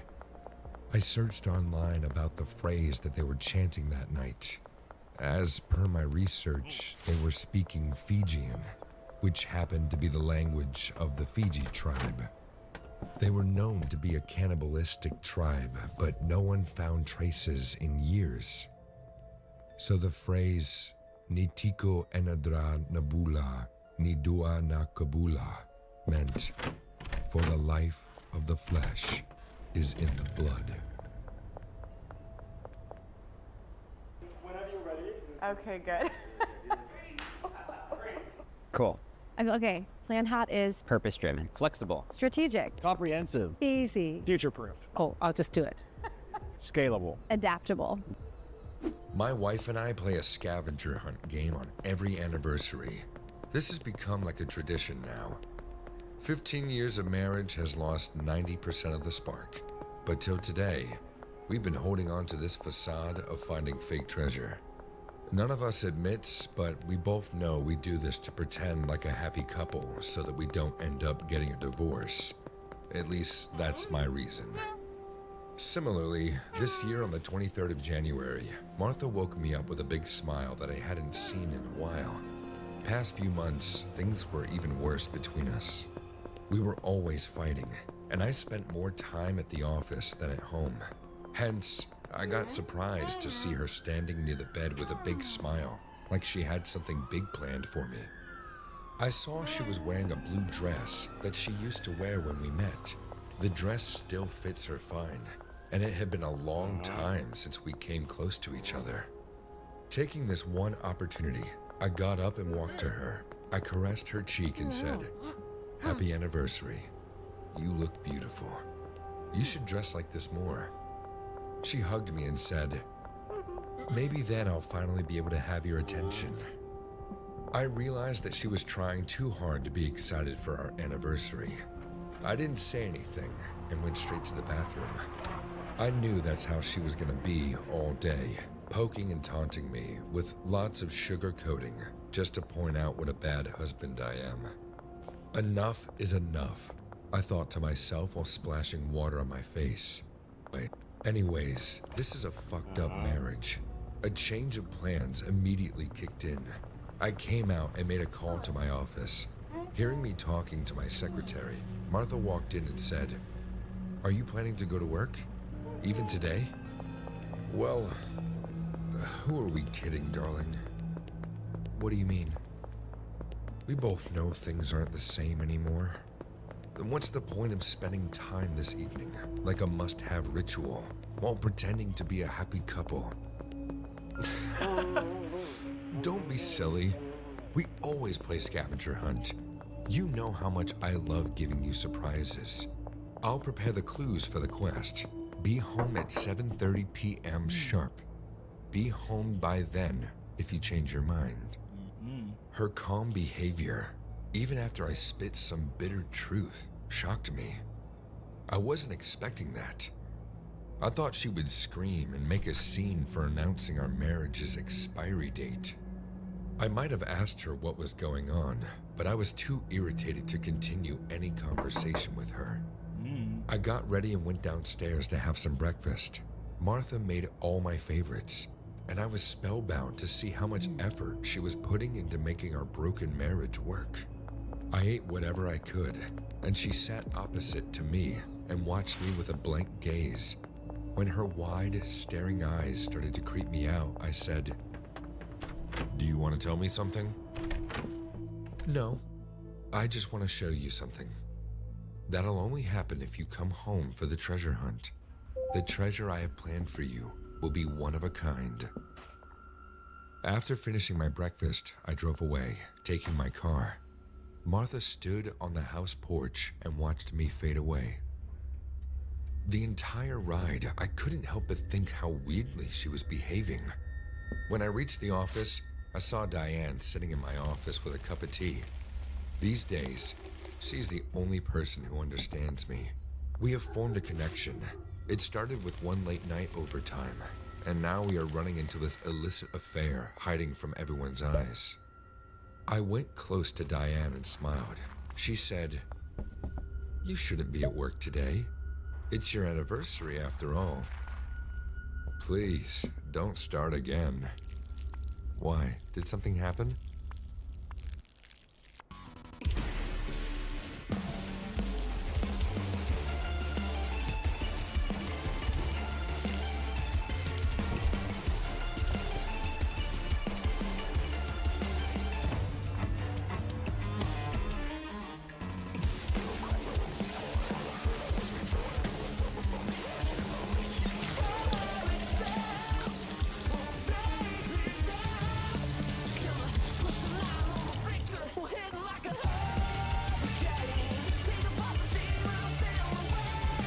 I don't know.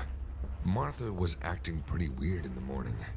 She said she had something big planned. Then, don't break her heart. Return home soon today. I don't want to. Maybe we should go to dinner tonight.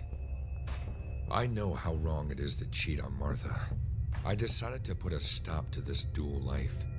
I will propose to Diane to move in with me and ask Martha for a divorce tomorrow. That's why I wanted to take Diane out for dinner tonight. I sat down and started to finish all my pending work. Diane went to handle the client calls, and it was an ordinary day, irrespective of the fact that today is my 15th marriage anniversary.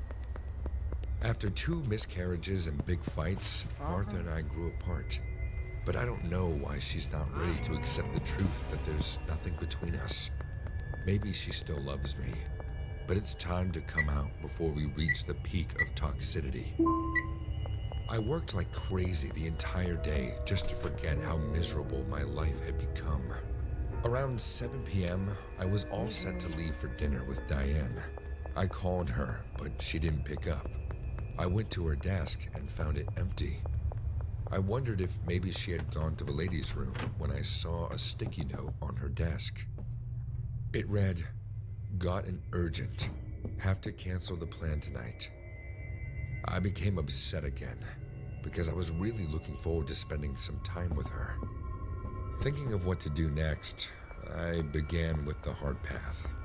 It's better late than never. I got into the car and drove home, and be honest with my wife that I wanted a divorce. When I reached home, I found the main door slightly open. Stepping inside, I got a bit spooked at first. There were candles lit all over the house, and a mysterious darkness dwelled in every nook and corner. Martha. Martha. I slowly walked upstairs, navigating my way amidst the light and dark. I twisted the doorknob of our bedroom and found it locked. Happy anniversary! Oh, you scared me. I'm so happy you came back in time. Yeah, some work got postponed. Please, open the door, Martha. I need to freshen up, and after that, we need to talk. But I can't open this door, darling. It'll ruin my treasure hunt.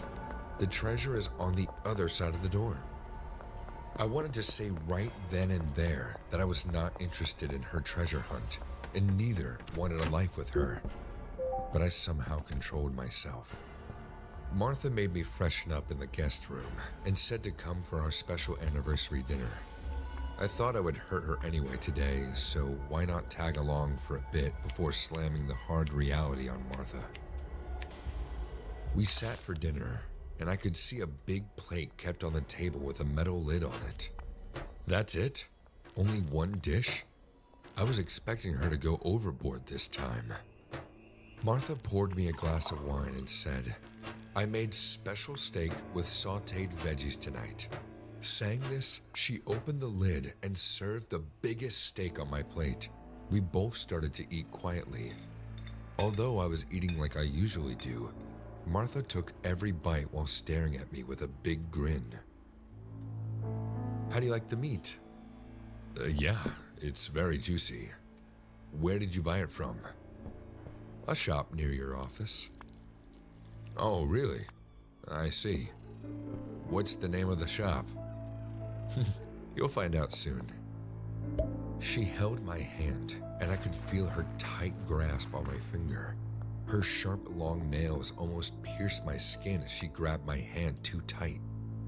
After a highly awkward but tasty dinner, I was feeling too full. Martha came with an envelope and said, "This is your first clue for the treasure hunt. You can start now." Reluctantly, though, I opened the envelope and read the first clue. As the game progressed, I noticed how simple the clues were. I mean, it were as if Martha wanted me to find the treasure without any hurdle. The last clue was put inside a blue envelope with the words "dinner" written on it. I opened it, and there was a folded paper and our bedroom key. Walking upstairs with the key, I said, "What is all this?" "Don't you want to find out? The name of the shop from where I bought all the meat is inside that paper, and your treasure behind that door." Being totally confused, I opened the paper to look, and my leg froze on the floor. A cold shiver ran down my spine as I read the shop name. D-I-A-N-E. Oh my God! I looked back at Martha and she said, Nova Scotia is breathtaking and unlike anywhere else. You can be downtown in the city center and then 30-minute drive, you're at this like beautiful beach. It's like a dream. It's like a dream come true. When you sell your car to Clutch, we do all the heavy lifting. Get a firm cash offer in seconds. Choose a time for us to pick up your car, and you get paid on the spot. Done. Sell your car 100% online. That's Clutch. "Happy anniversary, darling." I opened the bedroom door with trembling hands and saw Diane lying on her bed, chopped up like a piece of meat. Her stomach was slashed. Chunks of flesh were missing from her thighs. Martha killed my mistress and cooked her for our anniversary dinner. It didn't take me much time to realize that she must have called Diane and threatened her to see her without informing me. Scared, Diane stepped into her trap to stop this scandal from spilling out. I turned around and saw Martha dialing up 911. She called the cops and said, "Hello, officer. I have murdered someone. Please come to this address soon." She didn't say a single word to me. Neither could I say anything to her. Until the cops came, she sat at the dining table, finishing the rest of the steak with a glass of wine. I couldn't help but vomit on the floor while Martha laughed, seeing me suffer like this. She was sentenced to life imprisonment, and I live alone in this big house where my wife took revenge for cheating on her. Every night, I woke up with the smell of human blood choking the air in my room. I wash my hands, brush my teeth, take showers, but that smell never goes away. My doctors say I'm on the verge of suffering from dehydration, as whatever I eat, I end up vomiting. But what can I do? No matter how many times I vomit, the taste of human flesh never goes away from my insides. "This is such a boring party," Camilla said with a yawn. I looked around and saw Tommy and Hillary dozing off too. I didn't want to blow off my chance with Camilla, so to cheer up the mood, I called out to our fifth guest, Simon. Simon and I became friends recently. Generally, our group consisted of the four of us, but that Friday night, Simon joined us quite unexpectedly. He's a fun guy and generously invited us to spend the weekend at his parents' farmhouse. The snowfall outside made the weather chilly. He was putting more wood in the fireplace when I said, "Yo, Simon, seems like we came to a sleeping party. Let's fire up the night, man." "Yeah, I was thinking that too."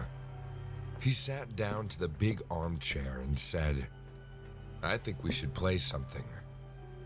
"I'm up for a drinking game." "You don't need a game to drink, Hillary." "Shut up." I stopped Tommy before his joke resulted in another argument. We sat down and Camilla said, "But what should we play?" "How about Truth or Dare?" "No, that's so kiddish." I was thinking of group games that could be fun when Simon said, "Are you familiar with the game Simon Says?" "Ooh, yes, that was a fun one. It would be so dope for you, 'cause you are Simon." We all laughed at this, but Simon carelessly smiled. He then said in a curious voice, "I remember playing it with my mom. She always made me clean my room whenever we played this." That's why you should never play games with your parents. So Tommy, did you play this before? Yeah, Jack and I used to play it in middle school all the time, until we got into some serious trouble. What? What kind of trouble? I don't think that's a good story for a party. Oh, come on, tell us. Guys, it's better if we just forget it. Tommy and I had our fair share of regrets on this matter. Everyone's face turned serious, and a memory from my past flashed back into my eyes. We are all your friends, and sometimes sharing helps you move on in life, Jack. Hearing Simon, I couldn't repress anymore. Honestly, Tommy and I never talked about this, so still sometimes at night, I wake up with nightmares because of this memory. I cleared my throat and said, "Tommy and I often played this in school. Usually it was kid stuff, like Simon Says, eat dirt. Simon Says, give the chocolate pudding to your friend, etc. There was a teacher in our school named Mrs. Collins. She used to scold us a lot whenever we didn't do our homework or broke any rules. One day, Mrs. Collins took us with a surprise test, and Tommy and I got caught for cheating. She sent us to detention. We were getting bored in that big, empty detention room, so we started playing this game. Mrs. Collins said to wait there, as she would be back to teach us a lesson. We were just kids, and we were pissed off for her strict nature. Getting bored, we started playing the game until she came. It began with, Simon Says, jump from the table. While playing this game, we found super glue in the room. So what? What did you guys do? I told Jack, Simon Says, stick the glue on Mrs. Collins' seat. After doing that, we waited, and Mrs. Collins came and sat on it. We laughed because she immediately realized that we put glue on her chair. As she got up with the chair stuck behind her, she tried to approach us and tripped and fell on the floor. The wooden chair broke with her pressure, and a sharp wooden edge pierced into her lungs from the back. She died in front of our eyes, choking on her own blood. Oh my God! And you guys did nothing? We were so shocked and scared from that moment, we forgot to move.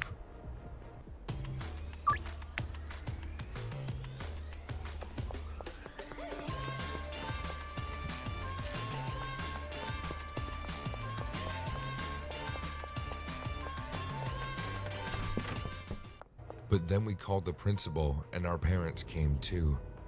The cops came and took away her body. It was all an accident. Trust me. The room drowned in silence. Tommy hid his face inside his palm, and I looked away in immense regret. I wish we didn't do it back then.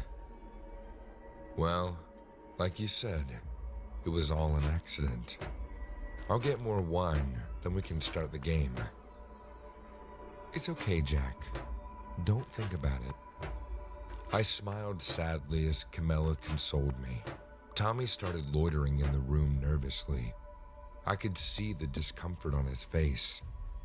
I know he blames himself for what happened to Mrs. Collins, as sticking the glue was his idea, Suddenly, he stopped near a wooden cupboard. He picked up an envelope with his hand shaking and said, "Jack, what is Simon's full name? Why?" He handed over the envelope to me.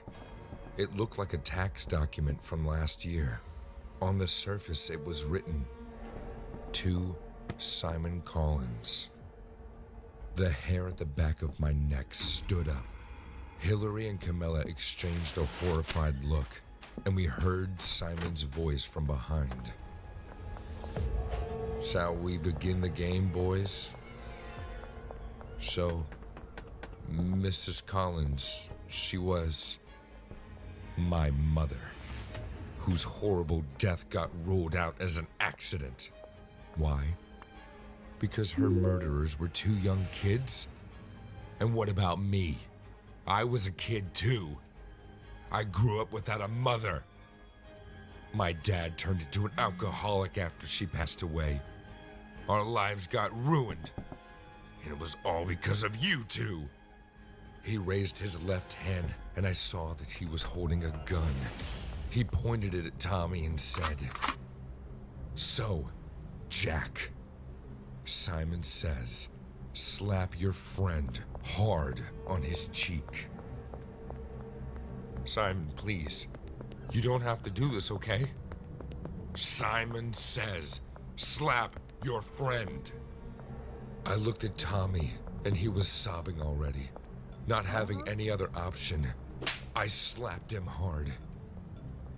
Simon says, "Break Tommy's nose." "Please, we're so sorry." "Do it, or I'll shoot him right now." I looked at Tommy with a helpless face, and I said, "I'm sorry. I'm sorry." I punched onto his nose, and Tommy fell on the floor screaming. My knuckles broke too, hitting his nose, and we were both bleeding and praying this torture to stop. "We'll go to the cops, accept that we murdered your mother. Then we'll be sent to prison.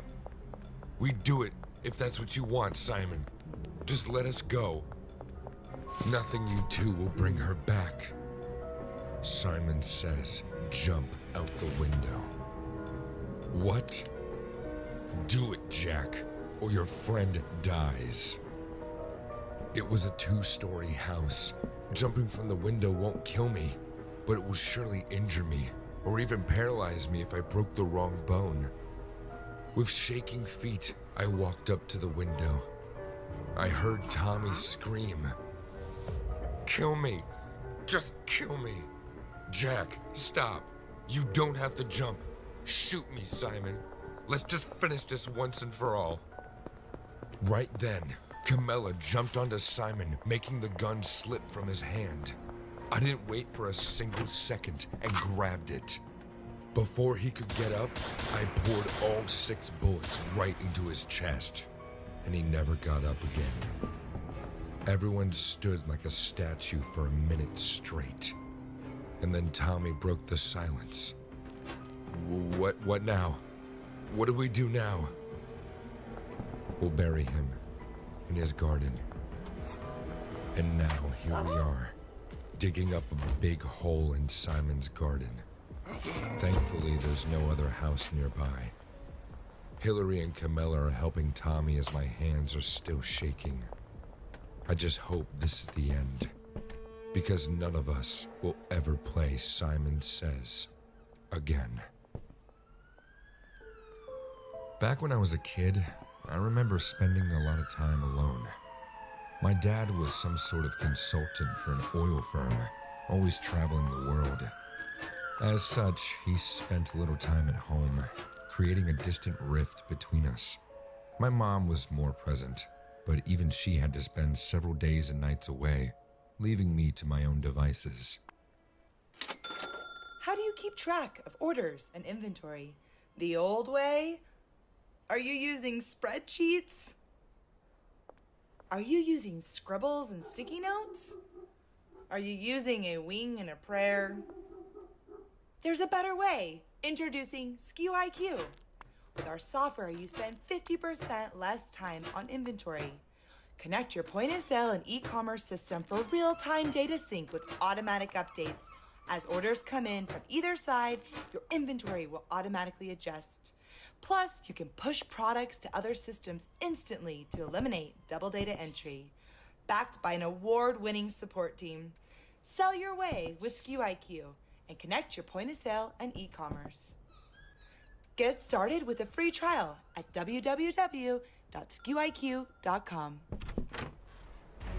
We drilled a little too deep. The truth lies hidden.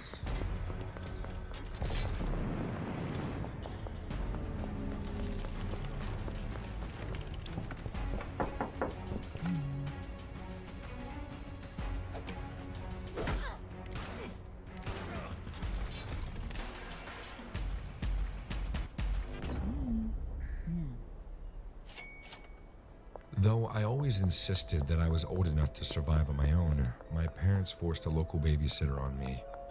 For most of my childhood, it would be a local kid by the name of Jamie that watched over me. He was one of the cooler kids around the neighborhood, 18 years of age. He was great at putting up a proper rule-following front, but as soon as my parents had left, he'd let me play games and watch television as much as I wanted. Alas, our time together would come to an abrupt end shortly after my 12th birthday. My mother was just about to head to work, leaving us with a final order to keep the house clean. "Don't worry, Mrs. Woodcomb. I'll take good care of him," Jamie let out with a smile. She would be home just before midnight, leaving us an ample amount of time to play video games and mess around. No sooner had her car vanished from sight than I turned to Jamie with a mischievous smile on my face. "FIFA?" was all I had to ask. "You know it, kid," he responded as we both raced towards the television. We pulled out a couple of controllers and turned the console on, and after a bit of half-serious arguing about who'd play which team, the game commenced. Jamie would let me win most games, a fact I only learned years later, though at the time it made me feel like such a stud. Hours passed as we sat in front of the console, and as the afternoon rolled around, the sun shone in through the western window. It was an annoying setup that made playing a hassle, mostly due to the lack of curtains. Still, it wasn't enough to deter us. But then, as quickly as the sun had appeared, a shadow took its place. A couple of loud knocks startled us to attention. We turned towards the window in confusion, worried that my mom had come home early and caught us playing games all day. Instead, we were met by a tall, lanky man standing outside.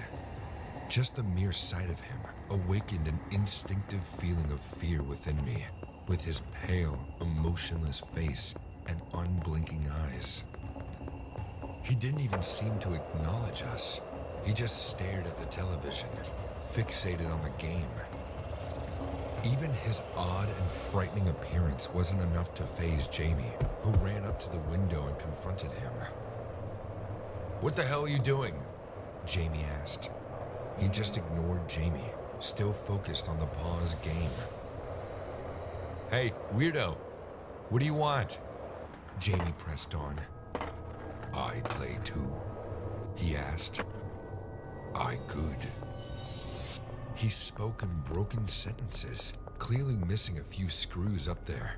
But Jamie's initial hostility didn't seem to deter him. "I want play. Let me in," he demanded. It was hard to tell the guy's age, but he clearly was an adult, despite being twice Jamie's size. Despite several warnings, the guy refused to move away. "Come on, let's just go," Jamie said as he turned the console off. We headed to the kitchen to hide as Jamie called my mom. He started to explain the situation as he peeked back into the living room, but by the time he got around to mention the guy, he was gone. "Jamie, what's wrong?" I could hear my mom ask on the other end. Sorry, it was nothing," Jamie said. We ate some microwave pizza as we tried to forget the strange guy. We weren't about to let one oddity ruin our day. Once we felt safe and stuffed full of greasy food, we decided to go out to the backyard and play some actual football. "Let me see if you can handle the real deal," Jamie joked. I practiced some free shots as Jamie took the role of a goalie. I showed off some trick shots I'd been practicing for weeks. It was pretty basic stuff, but I wanted to impress Jamie. He played along, always encouraging me to keep going. "All right, show me what you got," Jamie called from the goal. I shot the ball up, bounced it off my chest before shooting it into the goal. He didn't even stand a chance. I ran around the yard cheering as Jamie left, but our celebrations would be short-lived as an all too familiar creepy voice could be heard from over the fence. "I can also," it said. It was that same man, staring us down from the other side. He appeared just as emotionless as before, with unblinking eyes that silently observed us. "I can trick." "What the hell? I told you to get the hell out of here," Jamie yelled. The man didn't even seem fazed. He just kept staring at the ball. "Let me," he just said. "No, bro, please leave," Jamie yelled. "If you don't leave, I'll call the police." But it was no use. The man just stood there. Not wishing to fight him, we retreated inside to call my mom.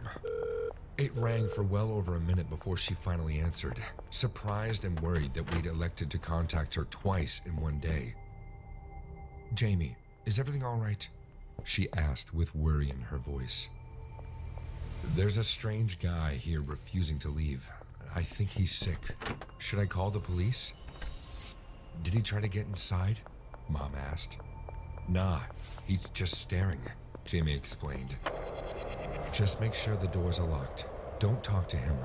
I'll be home in a couple of hours." We hid inside my room on the second floor, away from the window. Neither of us wanted to admit just how creeped out we were, but we weren't exactly playing around either. Midnight quickly rolled around, and as the clock struck 12, we were jolted back to attention to the sound of the doors shooting open.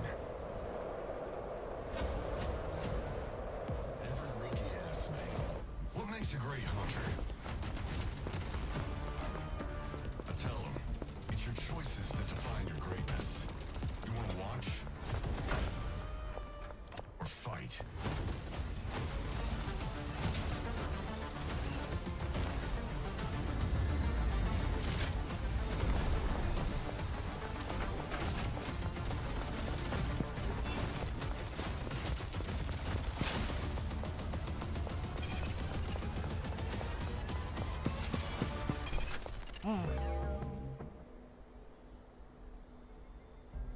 If God's law was truly abolished after the cross, why does Scripture repeatedly depict its relevance in future events? Could it be that God's law has not been abolished, but is still relevant for believers today? Consider the following biblical prophecies. Zechariah 14:16-21 describes a time in the millennial kingdom when the survivors of the nations will come to Jerusalem each year to celebrate the Feast of Tabernacles. Those who refuse to participate will face consequences like drought. Why would this appointed time remain significant if God's law is irrelevant? Ezekiel 40-48 speaks of a future millennial temple where the Levitical priesthood and sacrifices will be reinstated. Why would these practices return if God's instructions for them no longer matter? Revelation 18:2 makes a distinction between clean and unclean animals, echoing the dietary laws of Leviticus 11. Why would this distinction continue in the future if the law, making its distinction, had been abolished? Isaiah 66:17 prophesies that those eating unclean animals like pigs and mice will face judgment in the end times. If dietary laws no longer apply, why would this behavior provoke condemnation? Isaiah 66:23, Ezekiel 46:1-4, and Isaiah chapter 2 verses 2-3 all describe the continued observance of the Sabbath after Yeshua's return. From worship in the future millennial temple to the nation streaming to Jerusalem to learn God's ways, these verses emphasize that the Sabbath will remain a vital part of God's plan for humanity. If the biblical Sabbath was abolished, why do these future prophecies show it being kept after the Messiah's second coming? Revelation 14:12 identifies the saints as those who keep God's commandments and have faith in Yeshua. Why is Torah observance highlighted as a defining characteristic of God's people in the end times? These future prophecies emphasize that God's law is not obsolete, but an enduring expression of His will for humanity. If these commands will be observed in the millennial kingdom and beyond, shouldn't we begin living in obedience to them today? If this teaching has stirred your heart or challenged your understanding, we encourage you to explore more resources from 119 Ministries. Visit 119ministries.com to access free teachings that delve deeply into Scripture from a pro-Torah perspective.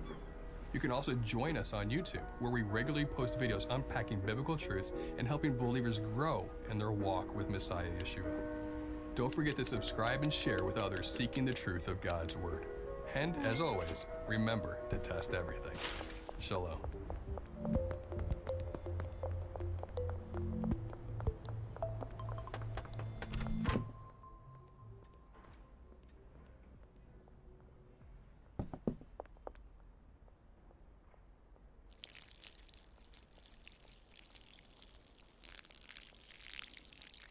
Fuck! Jamie let out as he rushed to my bedroom door, shutting it closed and putting a chair in front of it. Is it him? I asked in a panic. Stay quiet, he ordered back. We basically held our breaths as we waited. Steps could be heard coming up the stairs. A knock appeared on the door, causing my heart to beat out of my chest. Tommy? Jamie? A voice called out. As I recognized my mom's voice, a wave of relief washed over me. I rushed out and embraced her in a hug, much to her surprise. The police were called, but due to the lack of an imminent threat, they only gave us a half-hearted promise to look into it. Jamie got paid extra for taking care of me and headed home. I wish that was the end of it, and I wouldn't have to tell you this story, but the worst was soon to come. That night, I went to bed feeling safe under my covers. I fell asleep, exhausted, finally protected by my mother. As a 12-year-old, there was no better feeling. Alas, sleep would not last long. Just around 3 in the morning, I was jolted awake to the sound of a loud thud. At first, I didn't understand what I had heard, but then the sound repeated, clearly originating from outside. I wondered if one of the neighbor's cats had got stuck in the trash can again, but there was no rattle, just repeated thuds. On the third thud, I realized the sound was coming directly from our backyard. I slowly got out of my bed, picked a flashlight out from my drawer, and headed for the window with great trepidation. My hands trembled as I pulled the curtain apart and peeked into the dark yard below.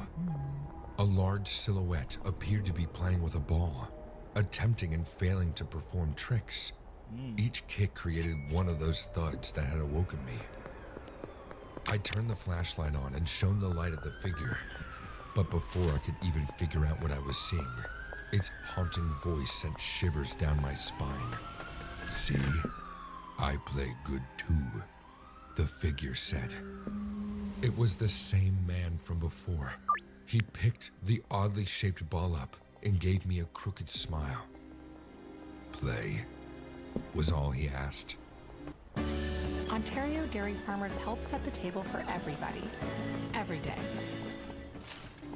That's when I noticed the blood covering his clothes, soaking wet. There was also blood covering his mouth as he stared directly into my eyes as I cowered in fear. But what truly sent me into a spiral of utter panic was the ball he was holding. It was the mangled remains of Jamie's head. Come play with me, the man repeated as he laid a terrible, sinister grin towards me. almost as if he was mocking me to see the sickening sight of my friend. He then took a bite from Jamie's head and started chewing his flesh like a sick maniac and said, Come play with me. Come play with me, you piece of shit. Then he dropped the head and started sprinting towards me while staring at me dead in the eyes. It was at that exact moment that I jumped away from the window and darted towards my mom's bedroom. My prior frozen state was all erased by the shock of adrenaline bursting through my veins. I kept stuttering as I tried to catch my composure to tell her what I saw. She didn't even bother to check the backyard. Because of my shocked state, she immediately went to call the cops. The police were quick to the scene, but the man had already vanished by this time. All that remained was Jamie's head, forever locked in an expression of pure terror. His body was found a few hours later, poorly hidden in the woods. According to the police reports, his head was ripped straight off his neck, his spine torn to shreds. He didn't make it home that night. I still wonder what the reason was for that guy's actions. I seriously doubt he was a crazy person because of the way he looked deep into my eyes that night, as if he knew exactly what he was doing. I am still scared to this day that he is still out there. Only God knows what he's doing now.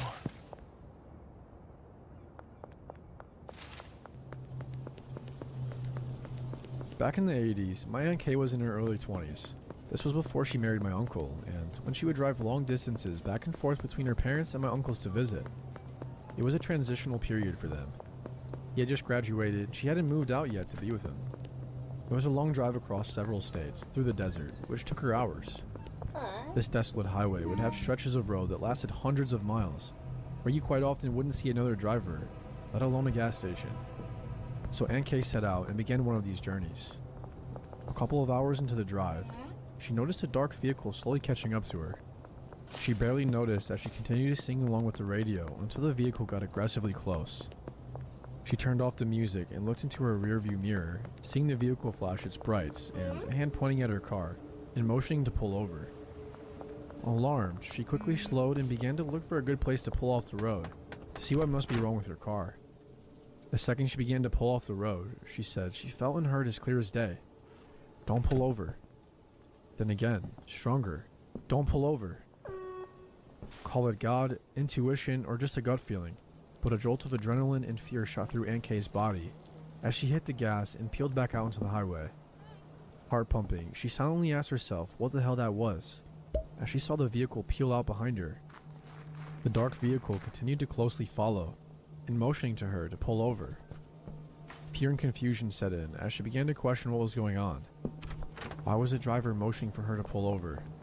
Was there something wrong with her car? And what the hell was that warning she felt? It would have been a severe situation if her car broke down out there, especially before cell phones, but she pressed on. Just as her resolve wavered and she started questioning if she truly did feel what she felt, she started slowing back down when the dark vehicle picked up speed. It entered into the oncoming traffic lane and came level with my aunt's car. The driver smiled, pointed, motioned, and mouthed the words, "Pull over," to my aunt. She said the second she looked into his eyes, she felt pure evil. She felt a horribly sick feeling in the pit of her stomach and again, heard the words in her head, "Don't pull over." She described him as looking scary and greasy and noticed he was missing a couple of teeth in his smile that she'll never forget. That sent chills through her. This quickly dispelled any thought she had of pulling over, and she put the pedal to the metal to try to lose him. He chased after her. She slowed down, he slowed down. She sped up, he sped up. It got to the point that he began to try and push her off the road. Aunt Kay was to the point of tears as this creep continued to terrorize her alone, out in the middle of nowhere. Finally, after what felt like an eternity, she sees a couple of semis off in the distance. She felt if only she could get close or even get in between those trucks, she would be safe, so she took off. He continued to flash his lights, honk his horn, and try to hit her car until she got close enough to the trucks. As she got in between them, she saw the dark vehicle slow way down and eventually disappear from view. She stayed with the trucks for a couple of hours until she felt safe enough to pull over at a gas station and cry. Fast forward several years, my aunt and uncle are married. He's working at a law firm as a high-profile criminal prosecutor in Las Vegas. She's now a full-time mom of several young children. Since I've known my aunt, she's been obsessed with true crime. Dateline, 2020, and Unsolved Mysteries were always playing at their house. This day was no different. She was folding laundry in the kitchen while listening to the TV in the other room. The interviewer was talking about a man who was being interviewed on death row. As she paired another match of socks, she heard the man describe one of his tactics for procuring victims. According to him, he would wait along the side of the highway. A car would go by with a family, and he'd wait. Another car with a male driver would go by, and he'd wait. But every so often, a car would go by with a pretty woman driving alone. So he'd pull out behind them and follow them. He said he'd flash his brights, honk and motion for them to pull over. My aunt, now paralyzed, continued to listen. When they would eventually pull over, I would tell them to pop the hood and I'd be able to tell what was wrong with the car. They would, and I'd yank a couple wires. When the car wouldn't start, I'd tell them no problem, that my buddy has a shop in the next town. I can give you a ride and he'll give you a fair deal. My aunt slowly moved to the living room. They'd get in, I'd assault them and kill them, bury them anywhere in the desert. When asked how many times he did this, he responded, "They'll never find all the bodies. I can't even count." And how many got away? Maybe 2 or 3. My aunt stood alone, staring into the same toothless grin she saw that night on the highway. It was Henry Lee Lucas. It's a multi-day extravaganza of world-class theater, dance, music, and more. The Ottawa Children's Festival returns May 8th to 13th. Fun, engaging, and accessible activities for kids of all ages, along with award-winning performance art from Canada and around the world. The festival showcases a variety of educational workshops and programs. Join us May 8th to 13th at our new location at Lansdowne Park, plus our second location at Arts Court. The Ottawa Children's Festival, celebrating 40 years. Tickets and schedule at ottawachildrensfestival.ca.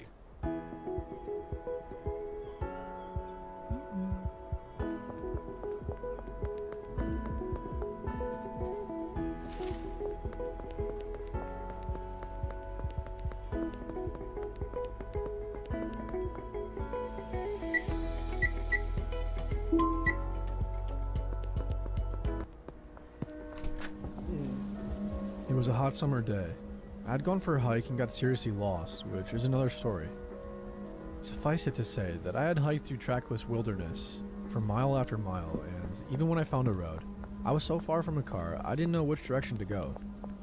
Dead tired, exhausted, and still several miles back to the car.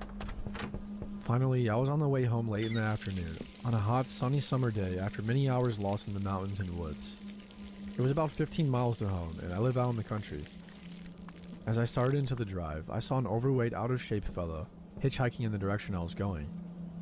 I saw that he had a long, hard walk in front of him, just like I had completed only 20 minutes ago.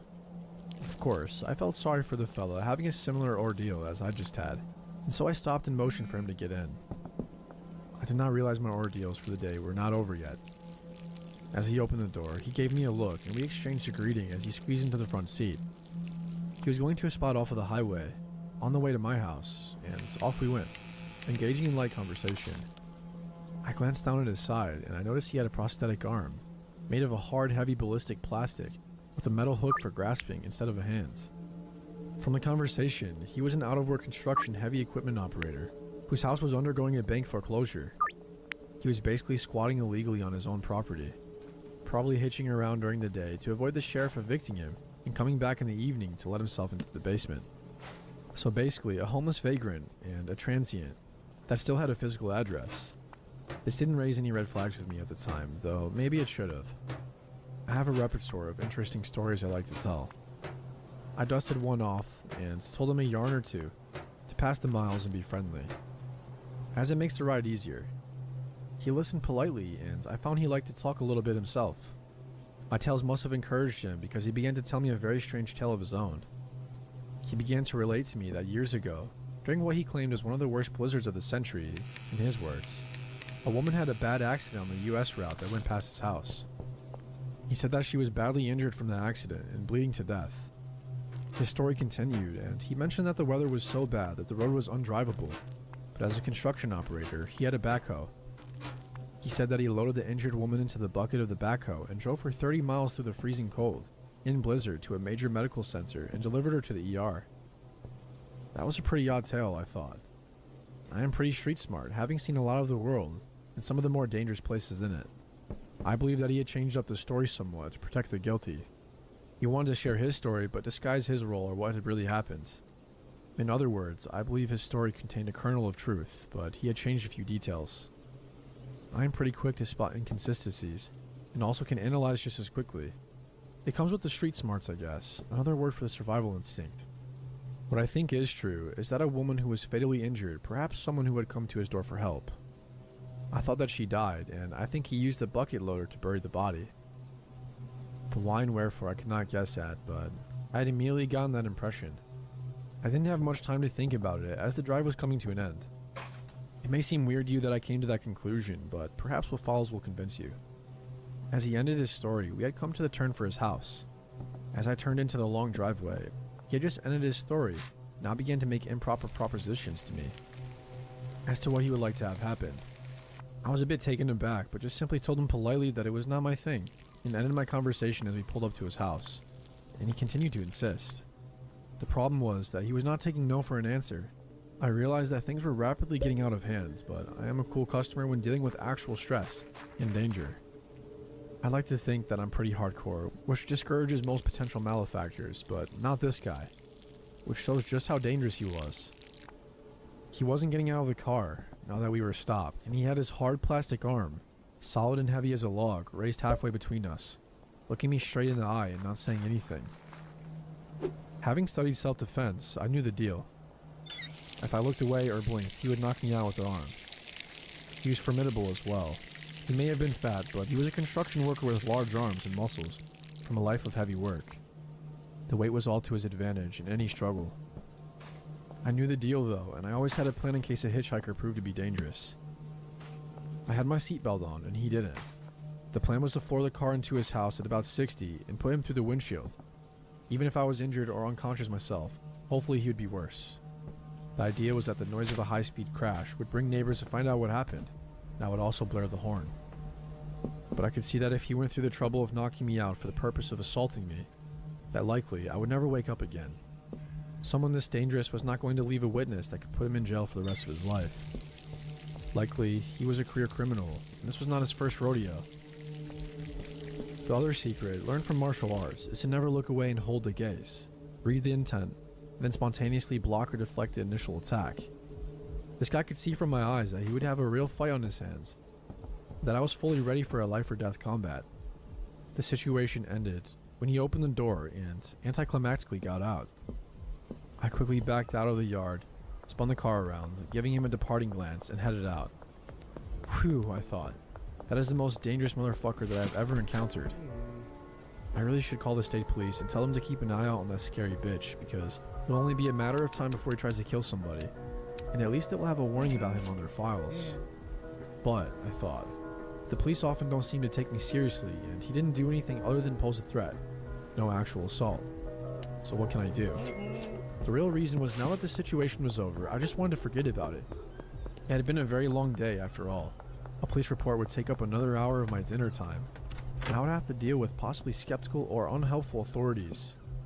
In 2020 retrospect, I see now that was a mistake. About 10 years later, the property was the site of a very active crime scene. A woman from a nearby state had come to live at that house and had gone missing. I did not realize that his house was the site, till I drove by one day and saw a state police crime scene bus, about 5 cruisers and a police helicopter, and everything marked off with crime scene tape. And then I thought, oh my, I really should have let someone know. It might have prevented this. And I was lazy and concerned more with myself that day. The girl's body was later found in a local pond in a freezer that had come from that house. Dark stories of a couple exploiting a young homeless girl down on her luck emerged, and it seems other folks were involved as well. A crazy tale that I won't get into here, out of respect for the family.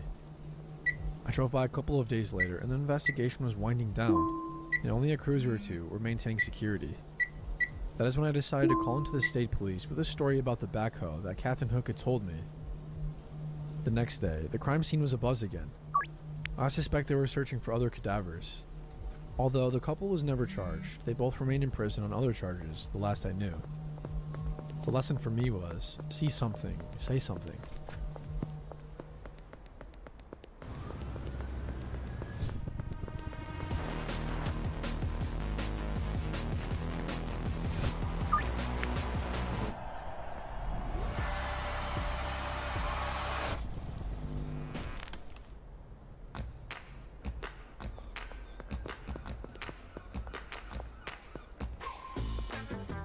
Well, I guess tomorrow we'll see an electric vehicle in everyday life. Expectation number one, it's going to be cold. In the end, if we don't know how they work in the winter, I'm not sure Canadians are ready to say, I want one in the summer.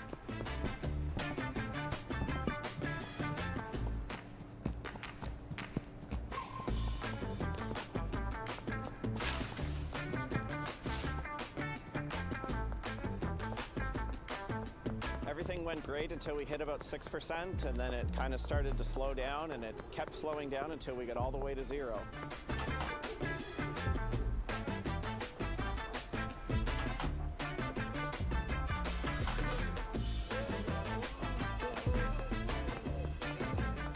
We hit 0% with this thing. It still went 25 kilometers. I expected to, once you got to 0 range, that you were dead in the water. That was not the case. We had a lot of fun. It was an overall great experience.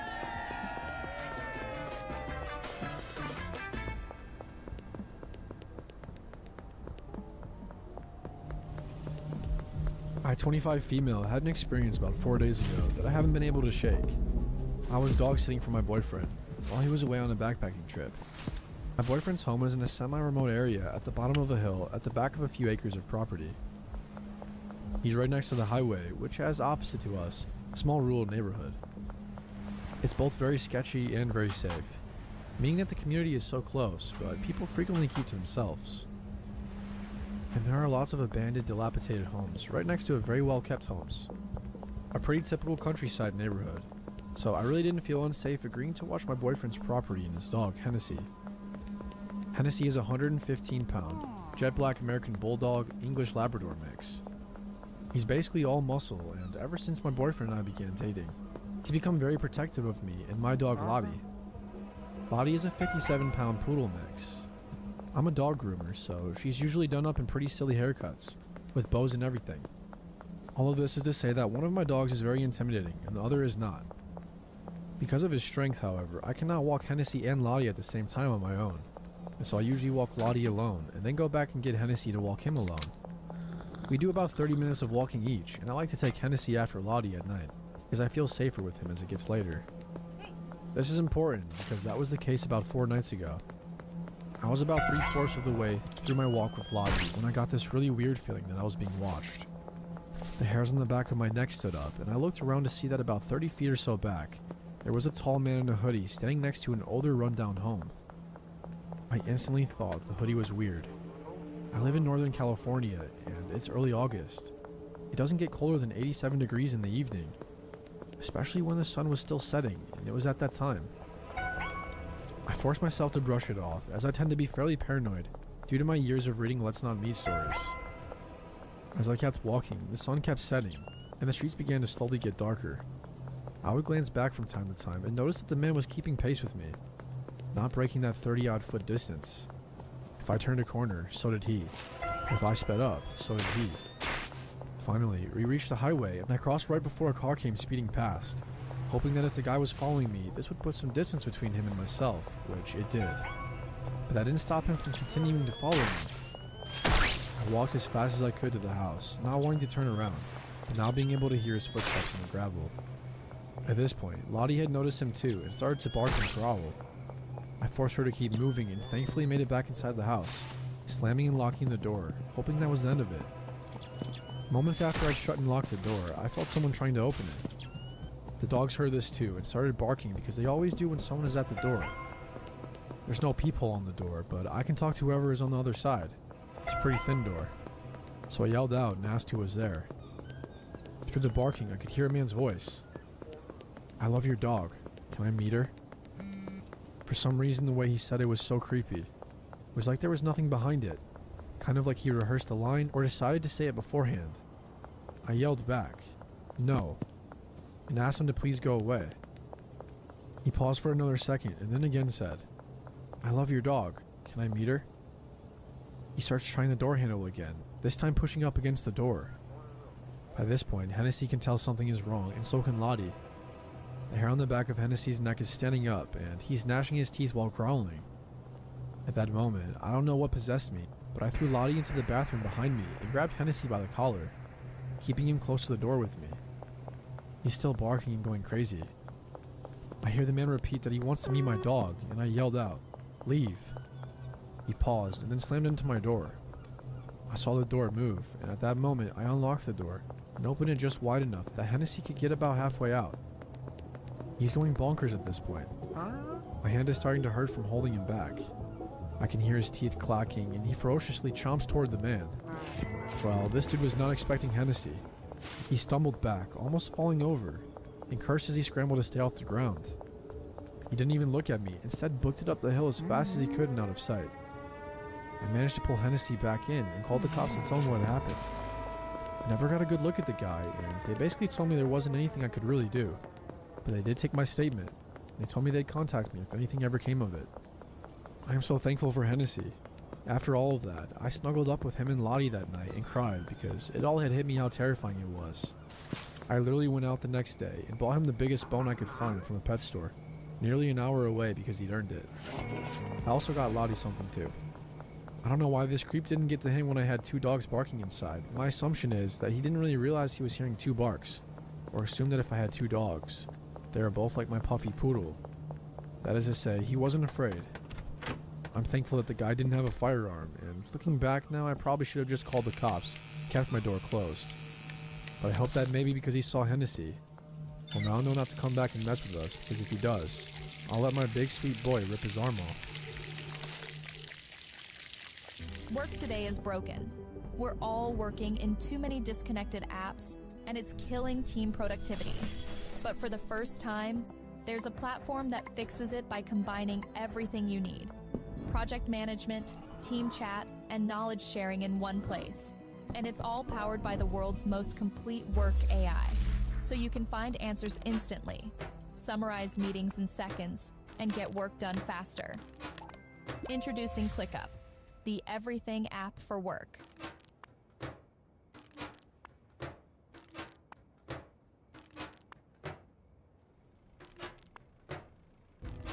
The cast really embraced this and stepped to it. They took on that responsibility with a lot of courage. Just a real love letter to these brothers and what they will do to keep each other alive. We're depicting real human beings who went through extraordinary circumstances. We are all coming back. Yes, sir. It raises the stakes for you as well when they're on set. Every movement matters and every intention holds more weight. Taking it. Keeping that energy throughout the whole day, it's a feat. It was a real brotherhood. Trying to harness the humanity and the heroism of it was very much a priority. Whatever discomfort or difficulty you face as an actor, it's going to pale in comparison to the real-life experience. We have severely wounded. Who's the severely wounded? It's not you. Who is it? There is no vocabulary to convey what it was like. I'd hope that when people watch this movie, that they understand how much we go through for each other.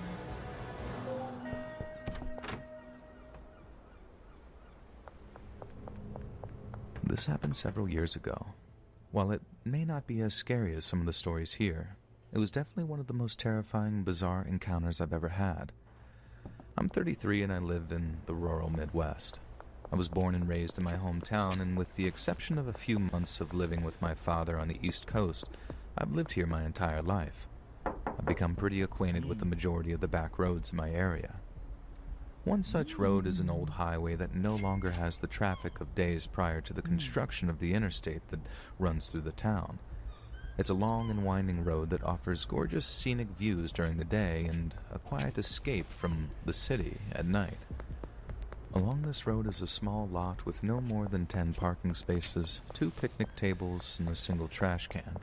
It's easy to miss due to the heavily wooded area surrounding it and the majority of the rest of the drive to it. And due to its secluded nature, it had played host to a fair share of teenage debauchery.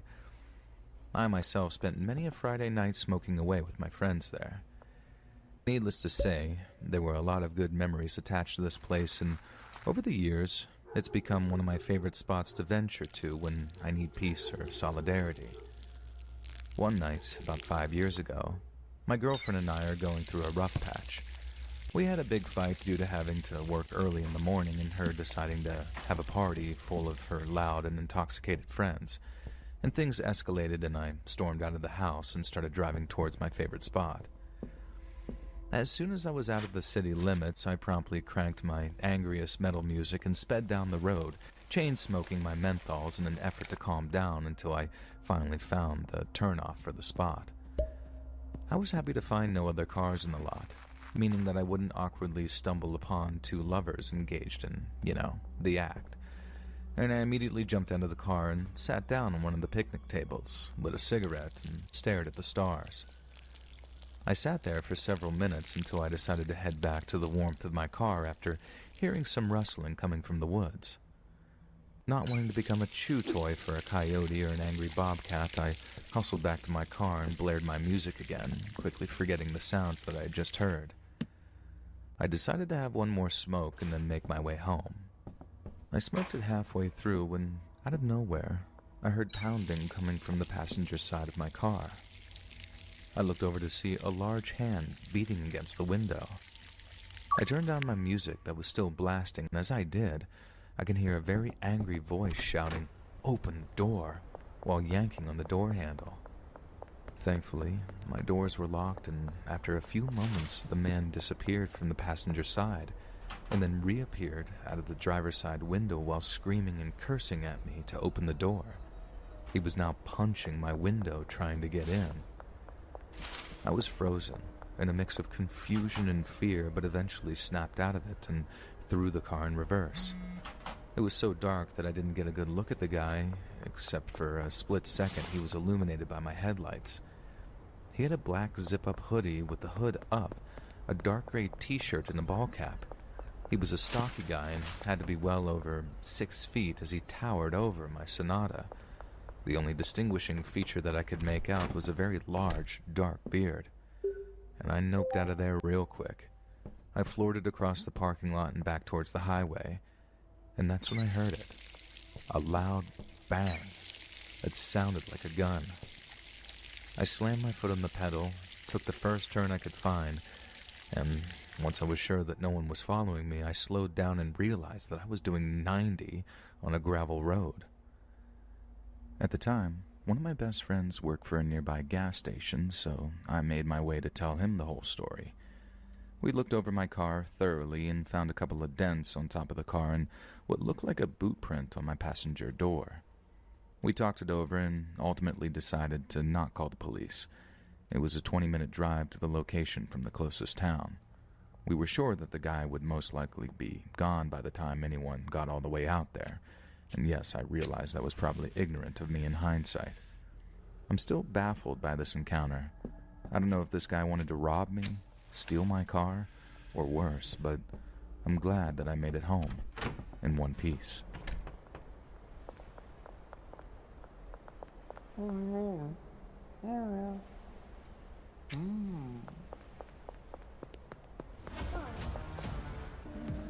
rookie asks me, what makes a great hunter? I tell them, it's your choices that define your greatness. You want to watch? Or fight?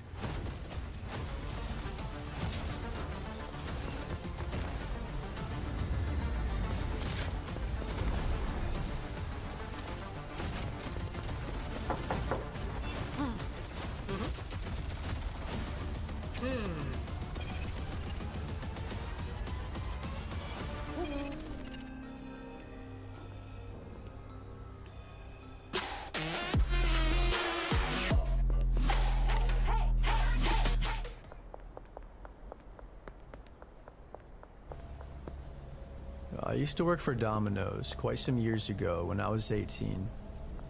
One night I was out making deliveries and I had finally stumbled to the last house of the night.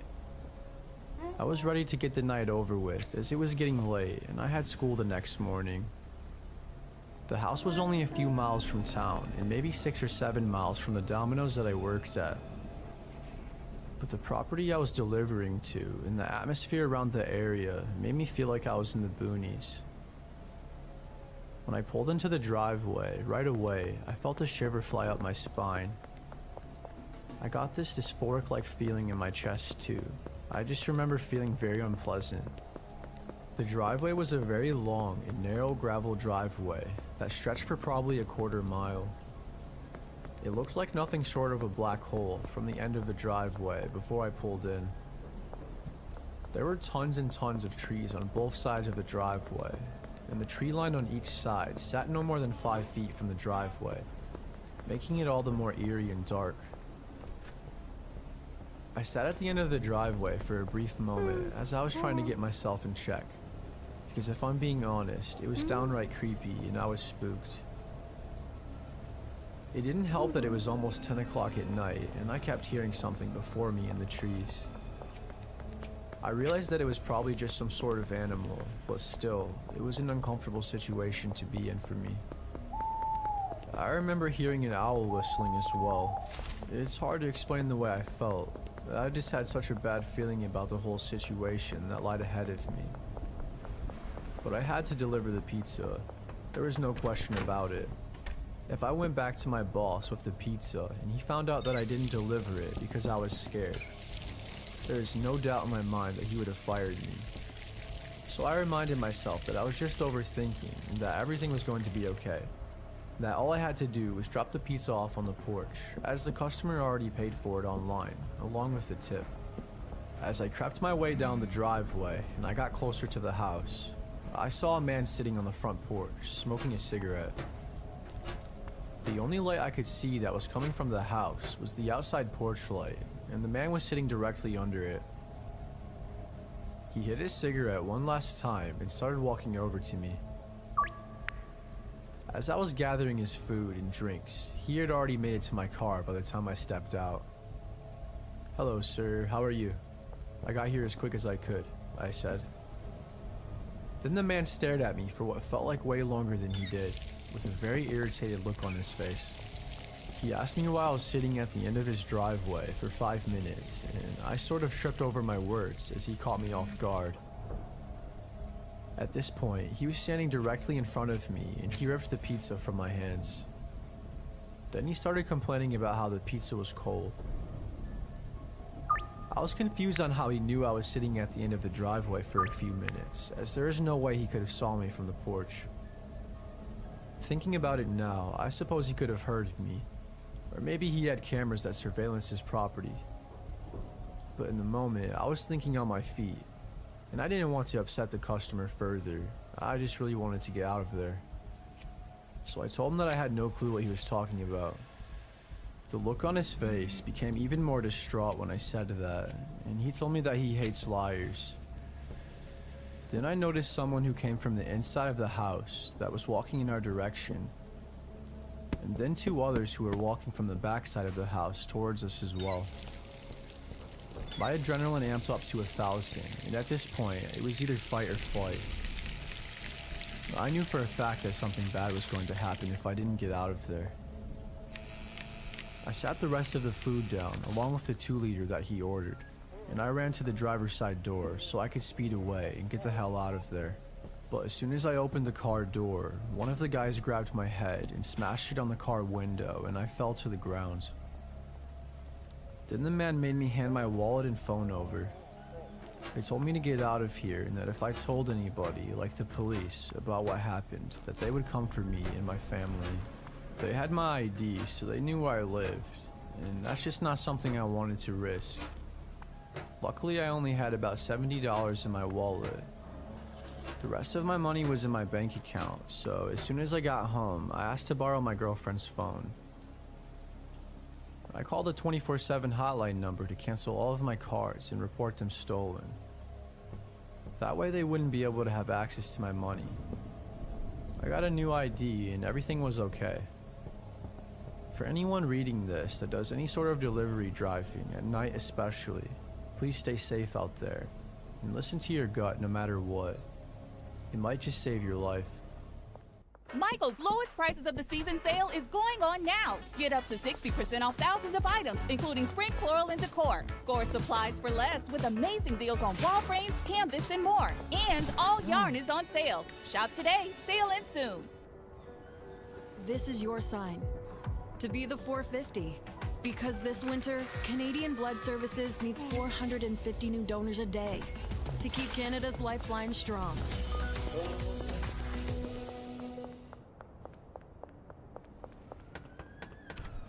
It was a cold and windy night, and I was out working. I used to work as a pizza delivery driver part-time when I first got out of school. I needed money really bad, and delivering pizza was a relatively easy thing to do. And at the time, I was actually quite happy with the amount of money I was getting. It wasn't much, but it was more than enough at the time, as I still lived with my parents, and the only thing I had to pay for was my phone bill. Anyways, it was getting late, and this was probably going to be my last delivery of the night, depending on how fast I could get it done, that is. When I arrived at the house, I walked up to the front steps and I knocked on the door. There was nothing unusual going on just yet.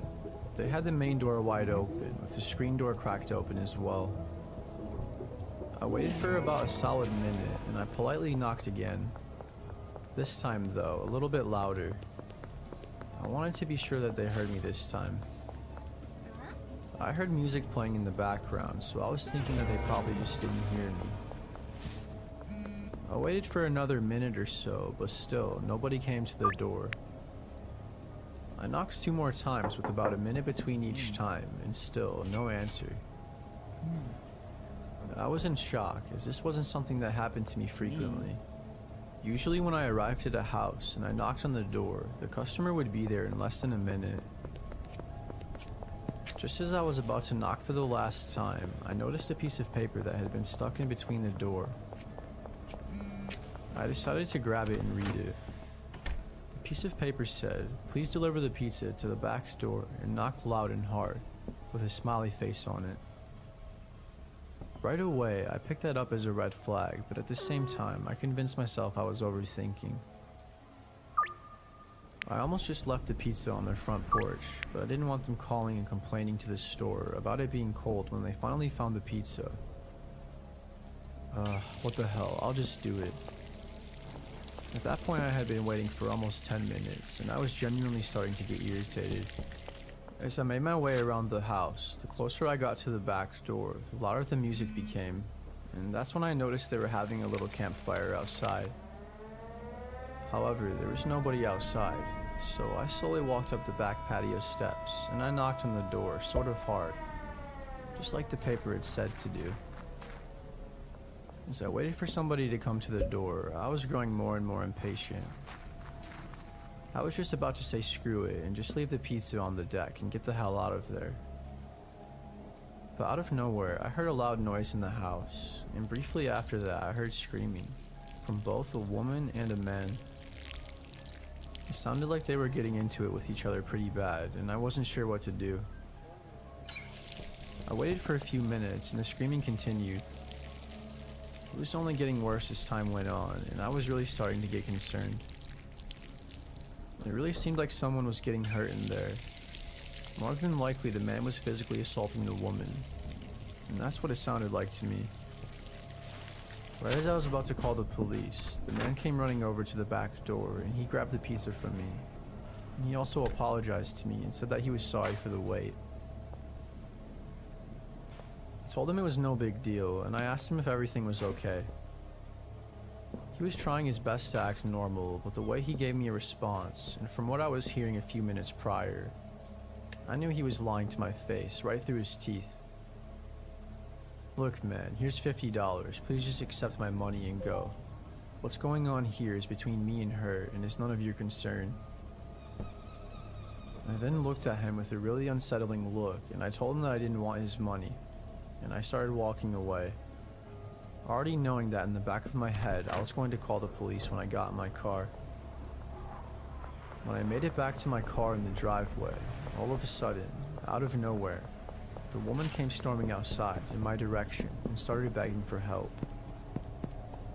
She had been beaten so horribly you would not believe it.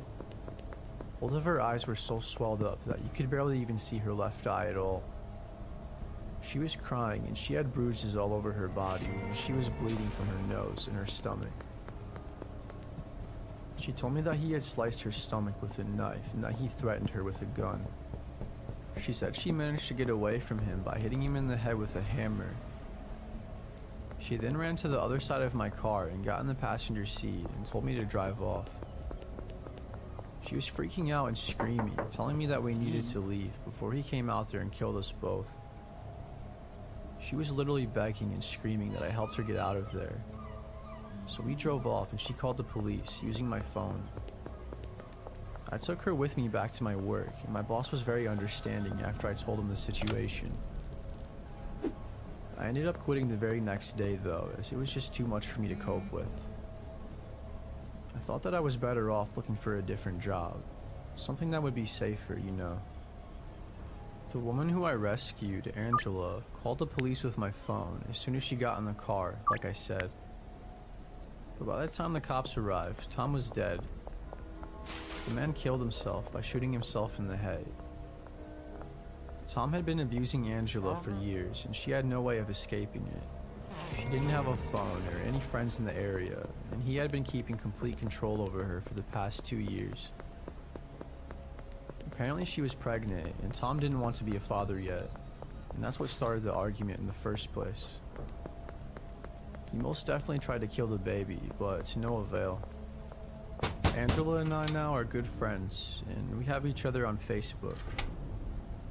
I reached out to her recently to ask her how things were going, and she said she couldn't be happier and that she's in a new relationship with someone that truly loves her and cares for her. She even sent me some pictures of her and her daughter, and they seem to be in a much better spot now, which makes me happy. Nothing cleanses like Garnier Micellar Cleansing Water. Removes makeup and impurities. No wonder it's the #1 worldwide. When they hear this sound, they know it's Whiskas time. And they are whisked away to a delicious, wonderful world of no touching. Whiskas. Learn more. I worked as a pizza delivery driver at my local pizzeria for a decent amount of time in my late teenage years. It was almost 11 o'clock at night, and my manager asked me if I could do this one last delivery for the night, even though we usually wouldn't do deliveries past 10:30. It was a Saturday night, and we were much busier than usual, so I agreed. After all, I really couldn't have told him no, even if I wanted to. I got in my old beat-up 2008 Pontiac Grand Prix, and I turned some music on to help me stay awake, as I was getting really tired, and I was just ready to go the hell home. I live in a small town, so I knew the area very well, like the back of my hand. Ironically enough, I've actually never delivered around this area before. It was a few miles out of town, and I'm positive it would have technically been a different jurisdiction, or at the very least, a whole different township. As I was getting closer to the house, I realized how unfamiliar the area was, but it didn't bother me much. When I got there, my GPS told me I had arrived, but I was still about a quarter mile away from the house. I was really confused, so I kept driving until I saw the next house. I was literally in the middle of nowhere, so I figured it was just the GPS being glitchy or whatever. Like I said, I stopped at the next house, hoping that it would be the correct address. I pulled into the driveway, but the driveway was super long, and I didn't want to drive all the way up to the house and have it be a total stranger that didn't even order a pizza. So I stepped out of my car and I looked to see if there was an address on the mailbox, and there was. It was definitely the address I had in my GPS, so that gave me a lot of relief. I headed down the driveway slowly, and I don't know why, but I parked my car about halfway up the driveway. And I walked the rest of the way up to the house. I knocked on the door and I waited for a few minutes, but nobody answered. I knocked once more and waited, and still, no answer. I was upset because that meant I pretty much just wasted all that time for nothing, because my job really relied on tips. I put the pizza on their front porch and I started walking back to my car. I picked up my pace a bit because it was really dark on their property and they didn't have any of the outside lights on, so I had no source of light whatsoever. Before I got to my car, as I was walking, I started hearing footsteps that sounded like it was coming from the back of the house. I could hear the leaves crunching and the sticks snapping with every step that they took. I didn't know who or what it was, but I really didn't want to stay long enough to find out. I got back in my car and I started it, and I slowly started backing out. There wasn't really any room for me to do a U-turn unless I were to drive all the way up the driveway and turn around, and I really didn't want to do that. Anyways, as I was backing up, I was too busy looking behind me to make sure I was following along the driveway. But when I turned my head back around, there was a man that had some sort of wolf mask on, and he was chasing me. I practically floored it immediately as he was running quite fast, and I didn't want him catching up to me. The driveway had a decent sized curve to it, and I sort of slid off the gravel and I hit the mailbox, and I almost ran straight into the ditch. The man caught up to me and he tried to open the passenger side door, but I had locked it before he could open it. And then I drove off. I drove back to the restaurant, all while trying to figure out what I should do and if I should call the police or not, but I chose not to. I didn't tell anyone at work about what happened either. I was worried they wouldn't believe me and that my boss would think I made up a story to cover up the fact that I hit their mailbox and completely knocked it over. The strangest thing about this story is I never heard anything afterwards. I kind of thought that someone would call and complain to the restaurant about me hitting the mailbox. But the more that time goes on, the more I realize that I don't think the man with the mask lived there. And I had a feeling that the house was either vacant or foreclosed, or the people that lived there just simply weren't home. Either way, I'm almost 100% positive that the man with the wolf mask didn't order a pizza with the intentions of eating it. I think he had a more devious plan.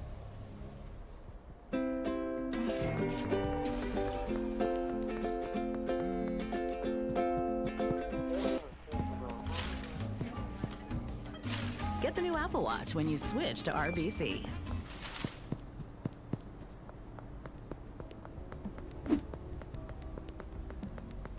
One afternoon, I got caught in a thunderstorm that led me to a scary situation. I needed to head to the local grocery store for pet food, and I also decided I would pick up dinner for myself from there as well. I have a car, but I don't care to use it too much since I prefer walking to most places. I get good exercise, and it's usually a good experience. The grocery store was a good 40-minute walk from where I live, so I left the store in the early afternoon. It was warm out and the sky was completely clear when I left. In fact, the entire time that I was walking to the store, it was nice outside. I got to the store, purchased a few items I needed, then put them in my backpack that I always carry with me. When I left the store, I was surprised by the sudden change of weather. The clear and sunny day had vanished and was replaced by a blanket of black clouds. I hadn't bothered to check the weather before leaving the house. It was so bright and sunny outside before that I didn't think I needed to, but it now looked like it could begin storming at any moment. Well, I started walking out of the parking lot, and I walked fast. Even walking quickly, it would take me at least 30 minutes to get back to my house. I couldn't run because I didn't have good shoes for that. I had a backpack on, and overall, I just wasn't a runner. I tried to hurry as much as I could though. I had made it part of the way home, but then the thunderstorm began. There was nowhere nearby for me to take refuge as the sky began to dump sheets of rain on me. It happened so quickly, and I was completely drenched in probably less than a minute. I barely even heard it approaching through the rain, but a truck pulled over, and the man in the truck asked me if I wanted a ride. I told him that I was soaked and wet and would just get his car wet as well. He insisted, however, and eventually I gave in and I got in the truck. Now, rather than take me home, the guy just kept the truck where it was and then began talking to me.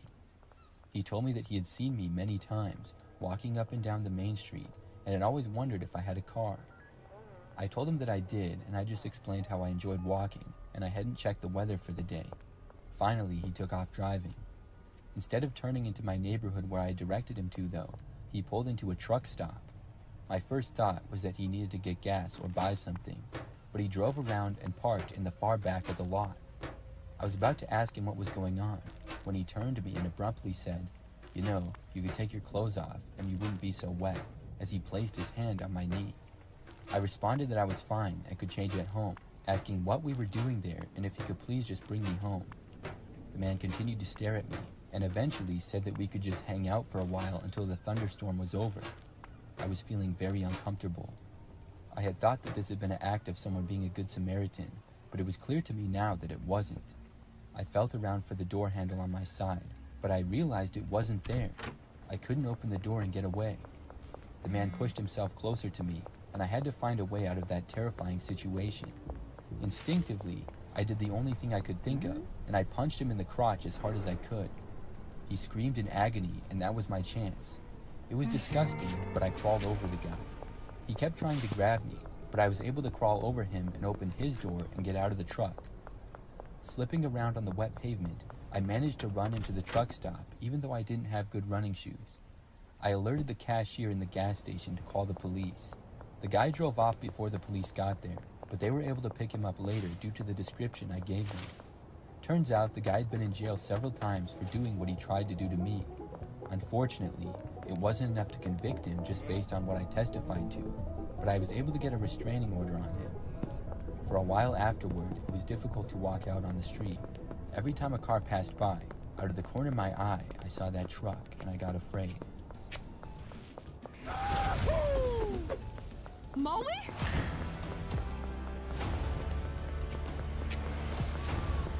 I found the president next to his bed. Did you kill him? Do you wanna be a legend? No one gets to take from me and live. No one. You see a cleaning lady. I see more. You could live forever.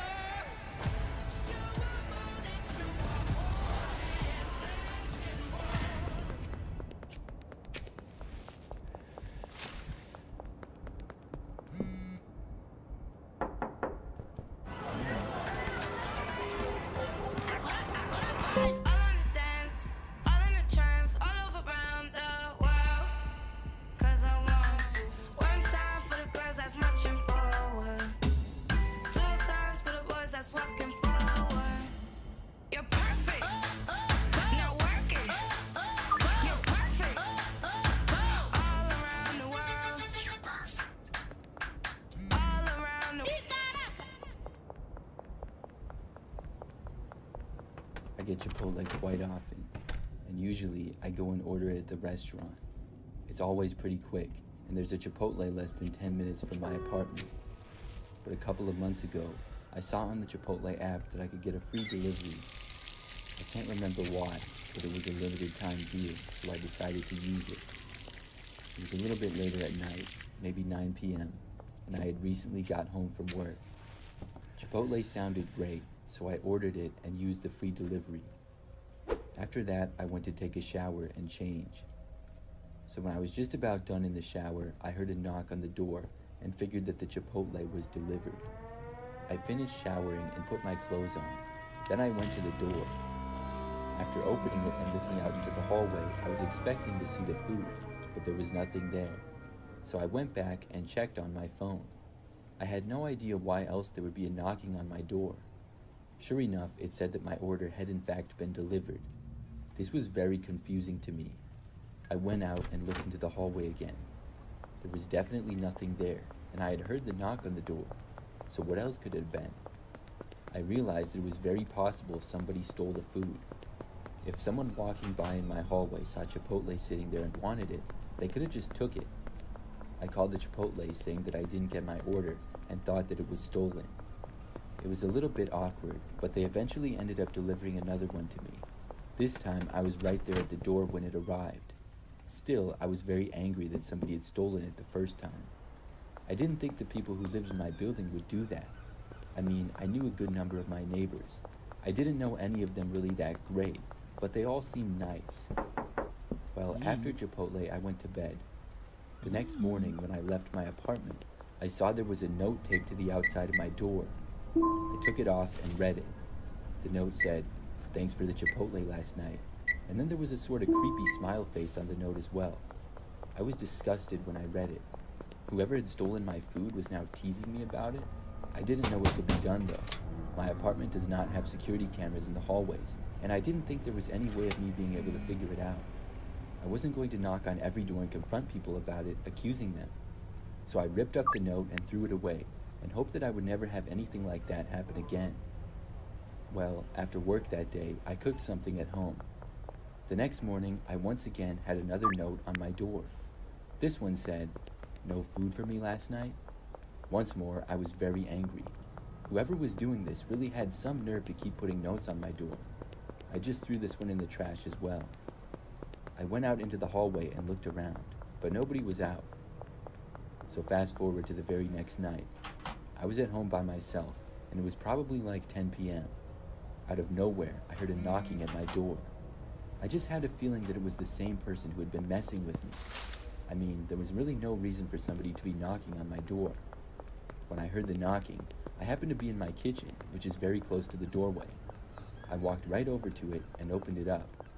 When I did, nobody was there, but I heard footsteps quickly moving away. I looked and saw a man going around the corner where the hallway turned. I only saw him for a second, and I did not recognize him. I left my apartment and decided to go after him.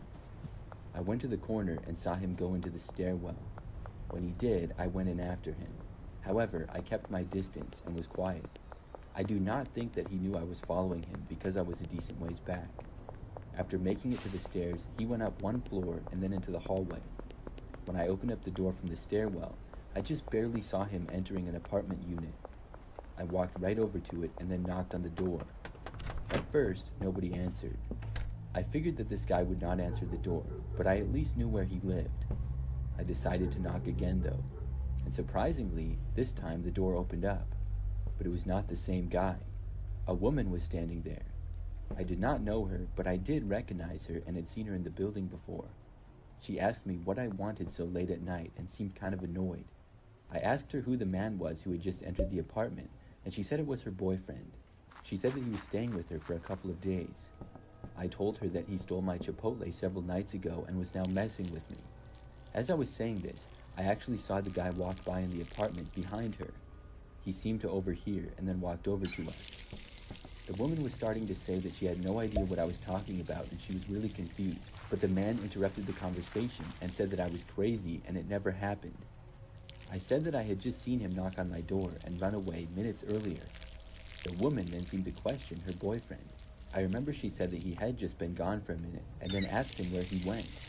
I don't remember what excuse he started to make up, but the woman didn't seem to believe him. She then said she remembered him having Chipotle the other night as well. The guy was still claiming that I was making it up and stuff, but the two of them were seeming to get into an argument. I was just standing there in the doorway now watching them. The woman soon asked if I could go and shut the door, but they continued to argue. I felt that I had probably solved the case, and I figured that the guy would not do something like that again, so I left and headed back to my apartment. I was really shocked at what I had just seen. So I got back to my place and I was going to start getting ready for bed. However, probably about 15 minutes or so later, there was a loud knocking at my door, and the knocking soon turned into a very loud banging. I went to the door and looked through the peephole. The man was back, and he was angrily banging on my front door. I yelled from the other side that I was calling the cops. The man did not stop, and kept literally punching at my door. I dialed 911 and reported the situation. It sounded like the man soon began to kick at my door then. This went on for a good 2 or 3 more minutes before stopping. The man finally then stormed off. About 10 minutes later, the police arrived. I told them what I knew, and they said they would go to the apartment that the guy was staying at. Well, I found out later that he had left. I guess he had in fact been staying for a few days with the woman he was dating, but after their argument, she kicked him out, and then he started banging at my door, I guess out of anger. After that, he left the place. I later heard that he had anger issues and a troubled past. The woman and him broke up though, so I haven't had to deal with him since. Start streaming exclusive HBO originals. We should always live like this. Hit Canadian series, plus the biggest blockbusters. Get 30% off with a premium 6-month plan. Visit crave.ca/spring offer. Crave, endlessly entertaining.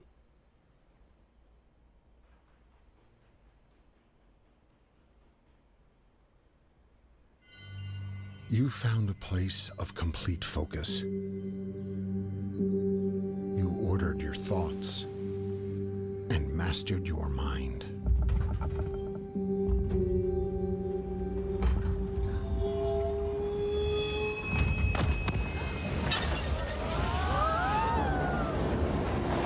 And all the while, you were on the train home. Audible. There's more to imagine when you listen. One weekend in the middle of the summer, my friends and I planned a weekend trip to go to a cabin. My friends and I had rented it for a break from our busy lives. The cabin was in a remote spot by a lake surrounded by trees. We didn't think much of it when we noticed the weather report predicting thunderstorms. Even if it did rain for most of the weekend, we could still have a great time hanging out inside the cabin. We arrived Friday evening and settled into the small but cozy cabin. We had planned to spend the weekend fishing, playing board games, and cooking meals together. The storm rolled in later that night. At first, it was just a light drizzle, but by midnight, the rain was coming down hard, and the wind was howling through the trees. We were playing cards in the living room as the storm ragged on outside. The power flickered a couple of times, but it stayed on. The storm grew stronger, and the lightning flashes became more frequent. Around 2 a.m., the power went out completely, and it was pitch black except for the occasional flash of lightning. We lit some candles and kept playing cards, trying to keep the mood light. There was no way to charge our phones, so we were cut off from the outside world. At some point, we heard a loud bang from outside. We all looked at each other, uneasy, wondering if a tree branch or something had fallen and hit the house. One of my friends, Mark, suggested that we check it out. We grabbed a flashlight and headed out onto the porch. The rain was coming down in sheets, and the wind was so strong it felt like it might blow us over. We shined the flashlight around, but couldn't see anything like a fallen limb from a tree, but we just assumed that it was something that had been caused by the storm. We went back inside and tried to forget about it and huddled around the fireplace talking. As we sat there, someone knocked on the door to the cabin. It was strange because we hadn't seen any cars on the road, and it was impossible for anyone else to be out in this weather. We all exchanged nervous glances. Mark, being the bravest of us all, went to the door and opened it a crack. There was nobody there, just the rain and the wind. We shrugged it off and assumed it was just our imaginations playing tricks on us. But then, a few minutes later, the knocking started again, louder this time. It was a repetitive, constant knock, like somebody was trying to get our attention. Mark, still determined to prove there was nothing to worry about, went to open the door again. This time, he stood outside for a moment, and when he came back inside from the porch, he was pale. "There's something out there," he said. "I saw a figure standing by the edge of the lake." None of us really believed him. The storm was so intense, it was hard to see anything clearly. The storm raged on, and with Mark's persuasion, who was still freaking out saying he saw something out by the lake, we decided to barricade the door just in case. We piled furniture in front of it and tried to get some sleep for the rest of the night. In the early hours of the morning, we heard a sound that none of us could explain. It was like a dragging noise, moving around the cabin. We huddled together in the living room, too scared to sleep now. The dragging sound seemed to be circling the cabin, slowly and deliberately. At first light, we ventured outside once the storm had passed. We looked around, but there was nothing unusual, and we saw no footprints or sign of anybody else being there. We decided to pack up and leave. The atmosphere had become too unsettling, and Mark was still insisting that he saw something creepy out there last night. As we were loading the car, I noticed something strange. The knock marks on the door were much deeper than before, like somebody had tried to break in. We left the cabin and didn't return. To this day, none of us can explain the knocking, the dragging noise, or the figure by the lake. We try to put it behind us, but the memory of that stormy night still lingers.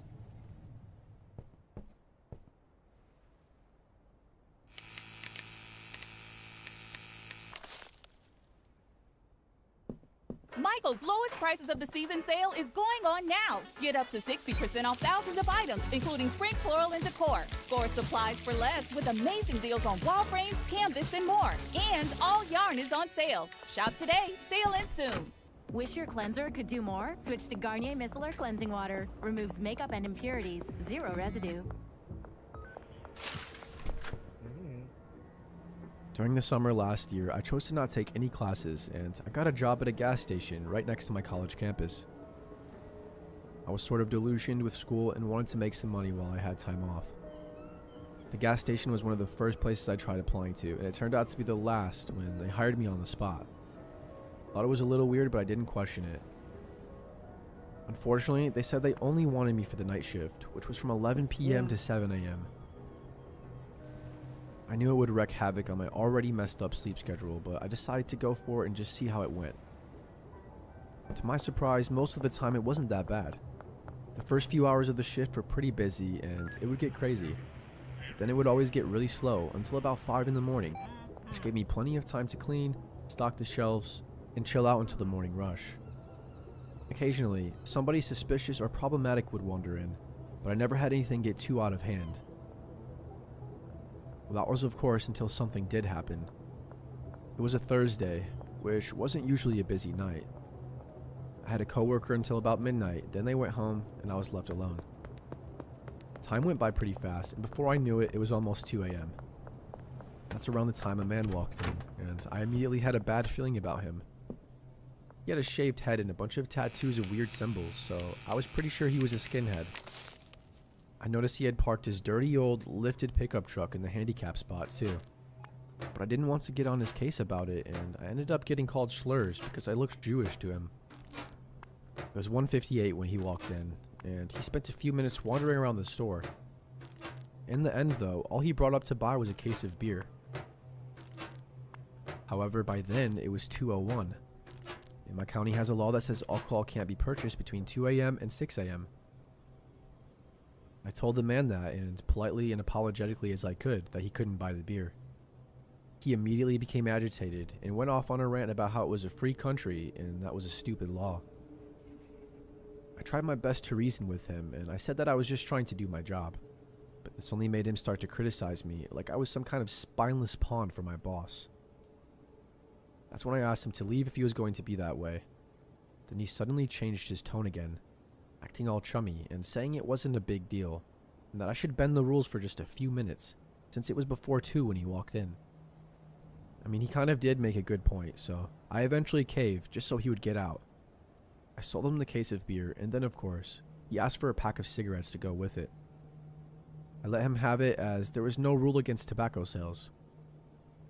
He smiled at me and then left the store, and I breathed a sigh of relief.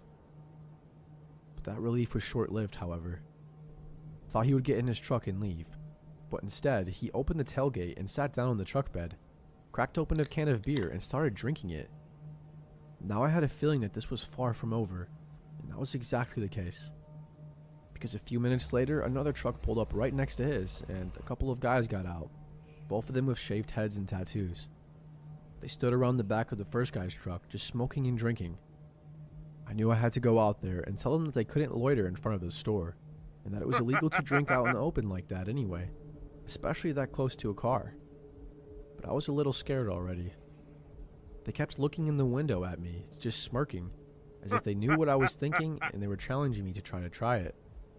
Before I could find the courage though, another car, this time an SUV, pulled in next to the two of them, and 2 more guys got out and joined the others.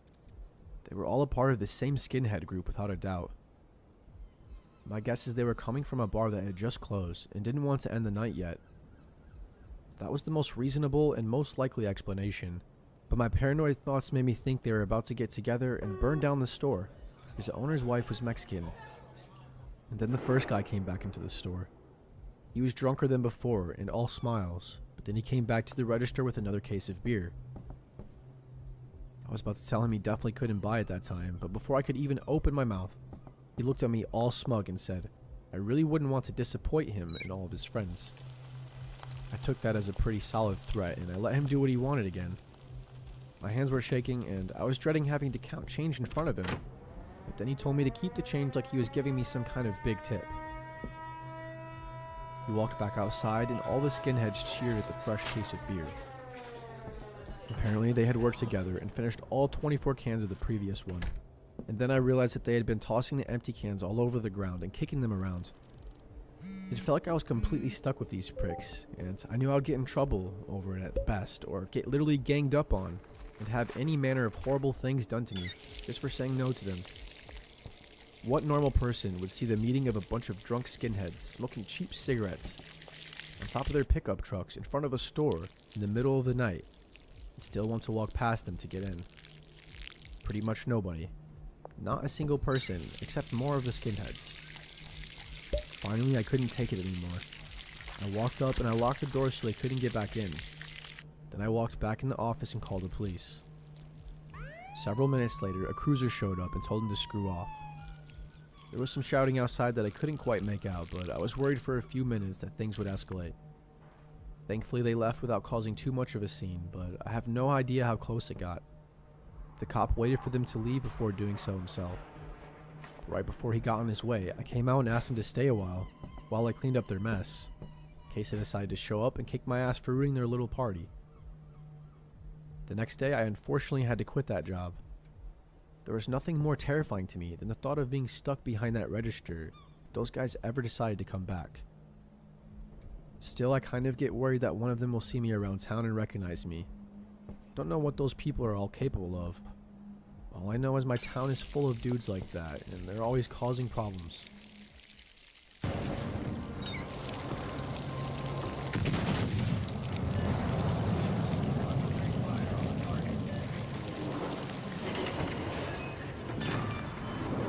Enemy battleship sunk.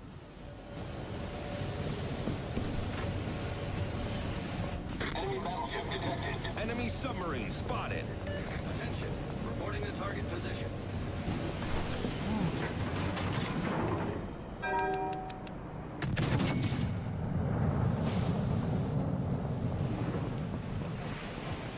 Enemy heavily damaged.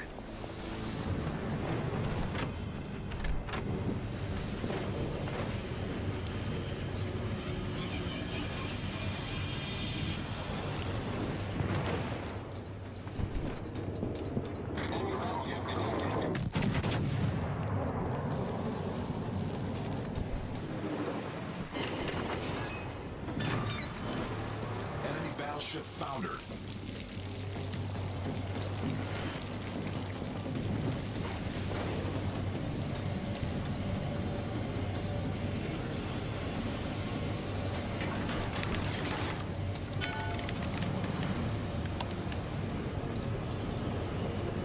I need intelligence data.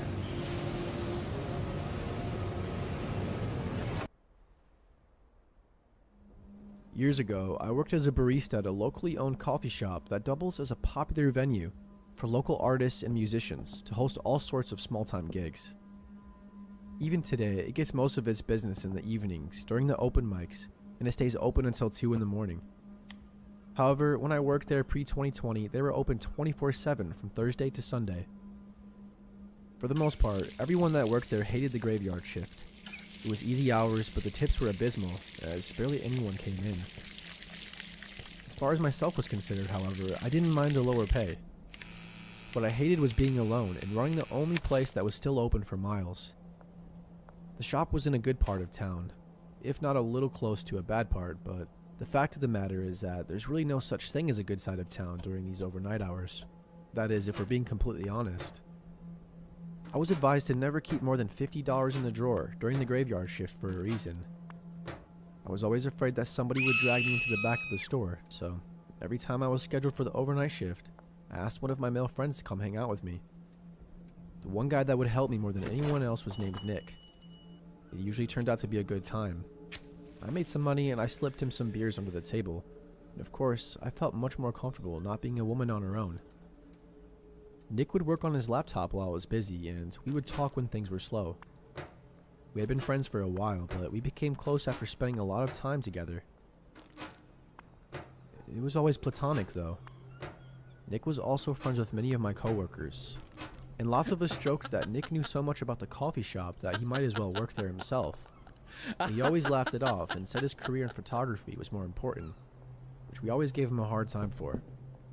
I didn't really think there would ever be any bad blood between us, and if there was, I was sure it'd be because we slipped up and had an awkward one-night stand.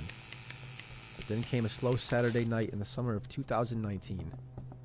I was working the last overnight shift of the weekend. I had worked the last 2 nights in a row without Nick, because he had bailed on me to go to a wedding for one of his family members. I managed to get another friend of mine to fill in for him for Thursday and Friday, but on Saturday night they were too tired and never showed up. I was anxious about being alone in the shop, but I knew I could manage. Thankfully, it was surprisingly slow that night for some reason, and by 3, I had only made $10 in tips, but I was glad I didn't have to deal with any crazy people. Unfortunately, that's when things took a dark turn. The shop was completely empty except for me. I was putting a batch of coffee into the roaster when out of the corner of my eye, I saw a figure walk past the front window. I glanced over, but there was nobody there. I waited for someone to come around to the back door, which customers could also use, but a full minute had passed now, and nobody came. I stuck around by the register for a few more minutes, but after nobody showed up for a while, I decided it was time to mop the floors. I went into the back to fill up the mop bucket, and of course, as soon as I turned the faucet on, I heard somebody come in through the front door. I shouted that I would be with them in just a minute. Then I finished filling up the bucket and rolled it out behind the counter. When I got there, whoever came in had disappeared. I shrugged it off, just figuring they had gone straight to the bathroom, and then I started mopping behind the counter. The strangest feeling hovered over me though. I couldn't place what it was, but I knew something was wrong. The first thing I looked at was the drawer, but it hadn't been broken into. Even then, that would have been loud enough for me to hear over the running water. I leaned over the bar and checked the bathroom doors. The men's room door was closed and the light was on, so I knew somebody was in there. My stomach churned slightly as I knew it was a man in there, but so far, I had no real reason to think anything was wrong, so I just kept on mopping. When I finally got finished behind the counter, the bathroom door opened, and to my surprise, Nick walked out. I immediately felt a sense of relief, but I had to ask him what he was doing there. He explained that he just got home from the wedding and thought he'd stop by and say hi. I was grateful that he decided to show up, so I told him he could have whatever he wanted on the house. So I got behind the espresso machine and got to work pulling a shot. I packed the grounds into the portafilter and locked it into the machine, then looked over to say something to Nick. But whatever I was thinking of saying was immediately forgotten. His facial expression had gone from friendly to devilish in just a moment of time. And suddenly a wave of chills went through my body. "What are you doing?" I asked, fighting back, trembling. Nick grinned like a psychopath and pulled a knife out from behind his back. "I'm finally going to bang the barista," he said as he started to laugh. "Don't be crazy," I shouted. "We're friends. What about the cameras?" Nick began walking forward, forcing me to backpedal. "We are friends," he said, "and nobody will believe you because the cameras aren't even on. They never are. How do you not know that?"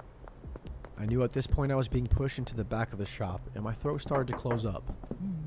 It was also in that moment when I looked for an exit that I realized he had locked both the doors and turned the open sign off, keeping anybody from coming in. "Your boss already thinks we do this every night," Nick pressed on, inching closer and closer. "Stop it," I shouted in desperation, looking for something to defend myself, and trying to not slip on the wet floor. "Shut up," he screamed. "You should have been giving this to me for months already. You not know how much time I wasted on you." I was pleading and about to be cornered. The last hope I had was something on the sandwich counter. The last moment before he pushed me out of sight into the back of the shop, I grabbed for the panini press and ripped it off the table, slamming the corner of the metal against the side of his head. He tried to block me and sliced open my arm, but I connected the hit, and combined with the water on the floor, the blow knocked him off of his feet. I wasted 0 seconds in climbing over the counter and rushing out of the back door and into my car while I locked myself in and called the police. It wasn't until I thought about driving off that I realized Nick had parked his car in front of mine to deliberately keep me from getting away. Moments later, while I was on the phone with the operator, he came outside and attempted to break his way into my car. After he failed to do so for several minutes, he gave up and drove off not long before the police arrived. I was treated for my wound, and I gave my statement about what happened. I didn't leave out a single detail. I was too much in a state of shock to be even in disbelief. As it turns out, he was right about the cameras inside the shop, just being for show. However, nobody thought I was lying about what he did. Unfortunately though, due to civil liabilities on the part of my employer, and more importantly, the fact that Nick completely up and disappeared after posting bail, I decided to drop the charges. Came to the conclusion not long after that he had already ruined his life sufficiently, and I simply didn't care enough to do anything else about it. Nobody has seen or heard from Nick in years, and the coffee shop has since stopped staying open overnight. People might think I quit because of what happened, but I actually continued to work there until just a few months ago. We drilled a little too deep. The truth lies hidden.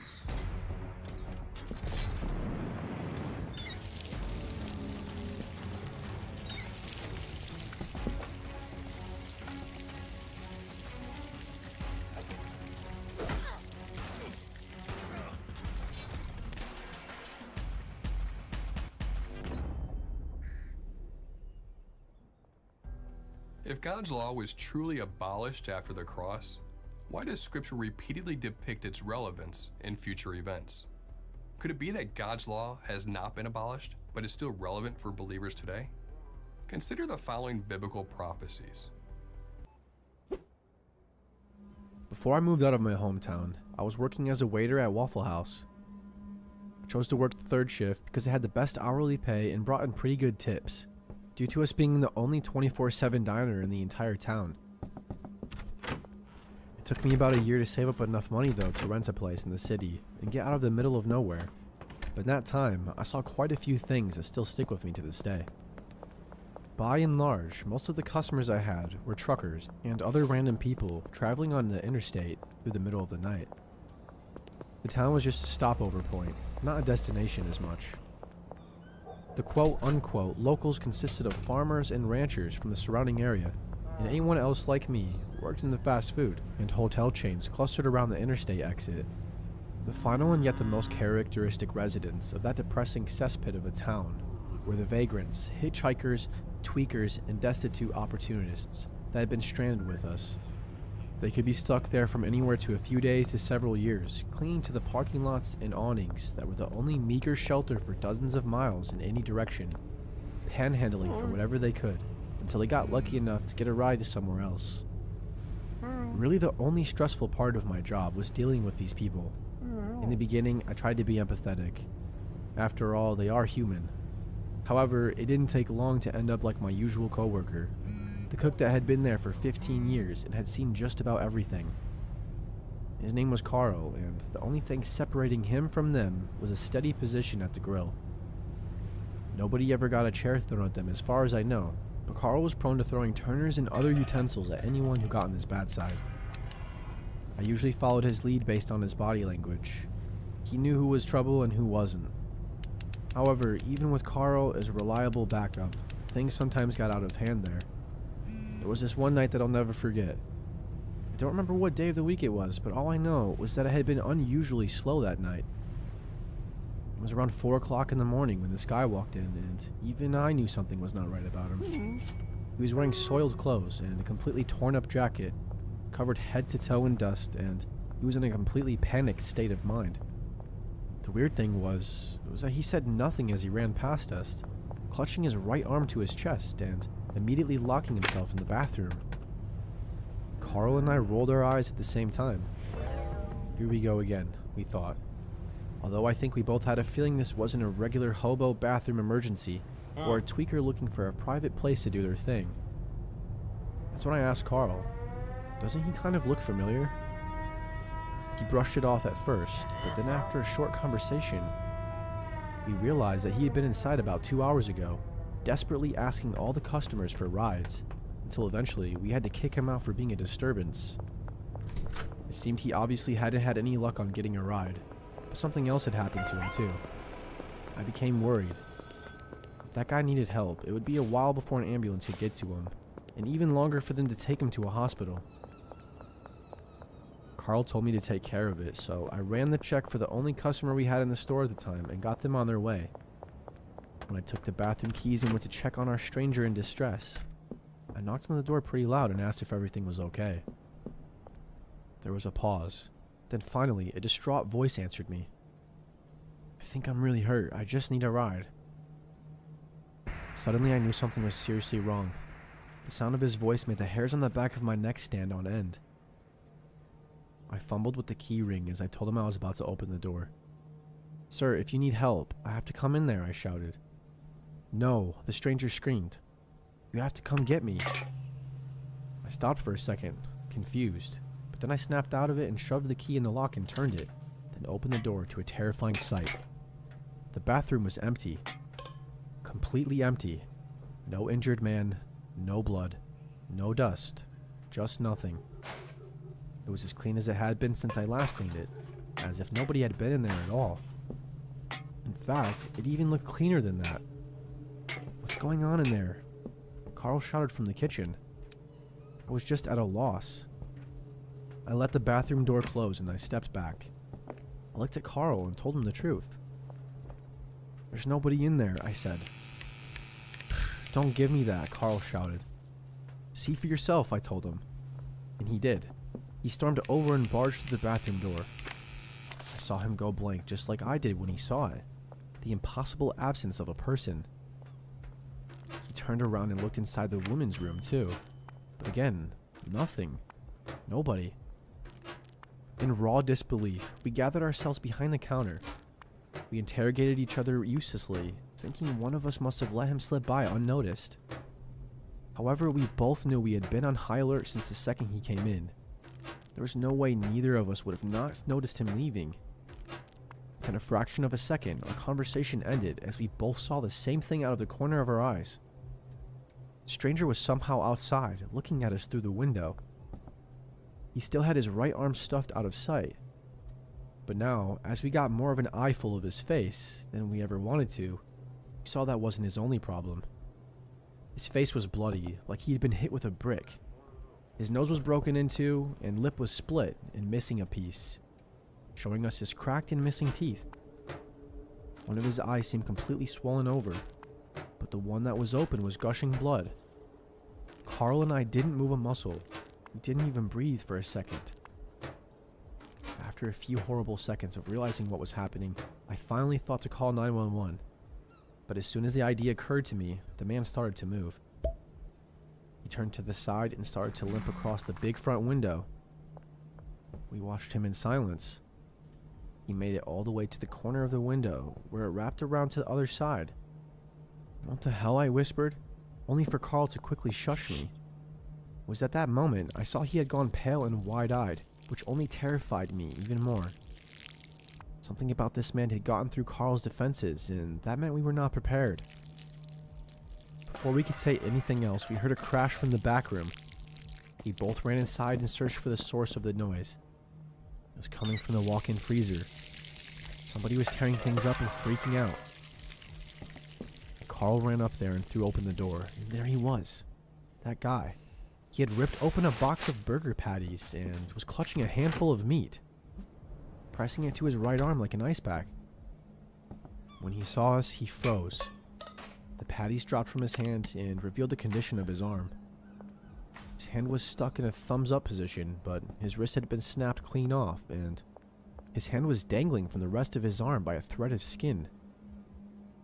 After a terrifying moment of deer in headlights stares, the stranger bolted from the freezer, crashing through both me and Carl. He sprinted outside screaming before we had a chance to react. I stumbled to my feet as Carl ran out to the dining area and locked the front doors and switched off all the lights. Then he pushed me back into the back room and started yelling at me. "How could you leave the back door unlocked?" he yelled. "No, look, it's still locked." I pointed to the back door, and sure enough, it was locked. Now absolutely nothing was making sense, but we gave up on trying to decipher it. For the rest of the night until the sun came up and the morning crew came in, we kept the doors locked and stayed out of sight. When we were finally freed from our nightmare of a shift and set out into the world, we noticed a train of police and paramedics on the freeway right outside of town. We asked around only to find out that a man had been killed in a hit and run right there at the off-ramp, not even 1,000 feet from the Waffle House. He died sometime after midnight, but his body lay on the shoulder undiscovered until daylight. His corpse was mangled, but his thumb was still sticking straight up from trying to hitch a ride. course, by the afternoon, they had scraped him off the pavement and washed away his blood, until the spot in which he died was cleaner than I had ever seen it. Work today is broken. We're all working in too many disconnected apps, and it's killing team productivity. But for the first time, there's a platform that fixes it by combining everything you need. Project management, team chat, and knowledge sharing in one place. And it's all powered by the world's most complete work AI. So you can find answers instantly, summarize meetings in seconds, and get work done faster. Introducing ClickUp, the everything app for work.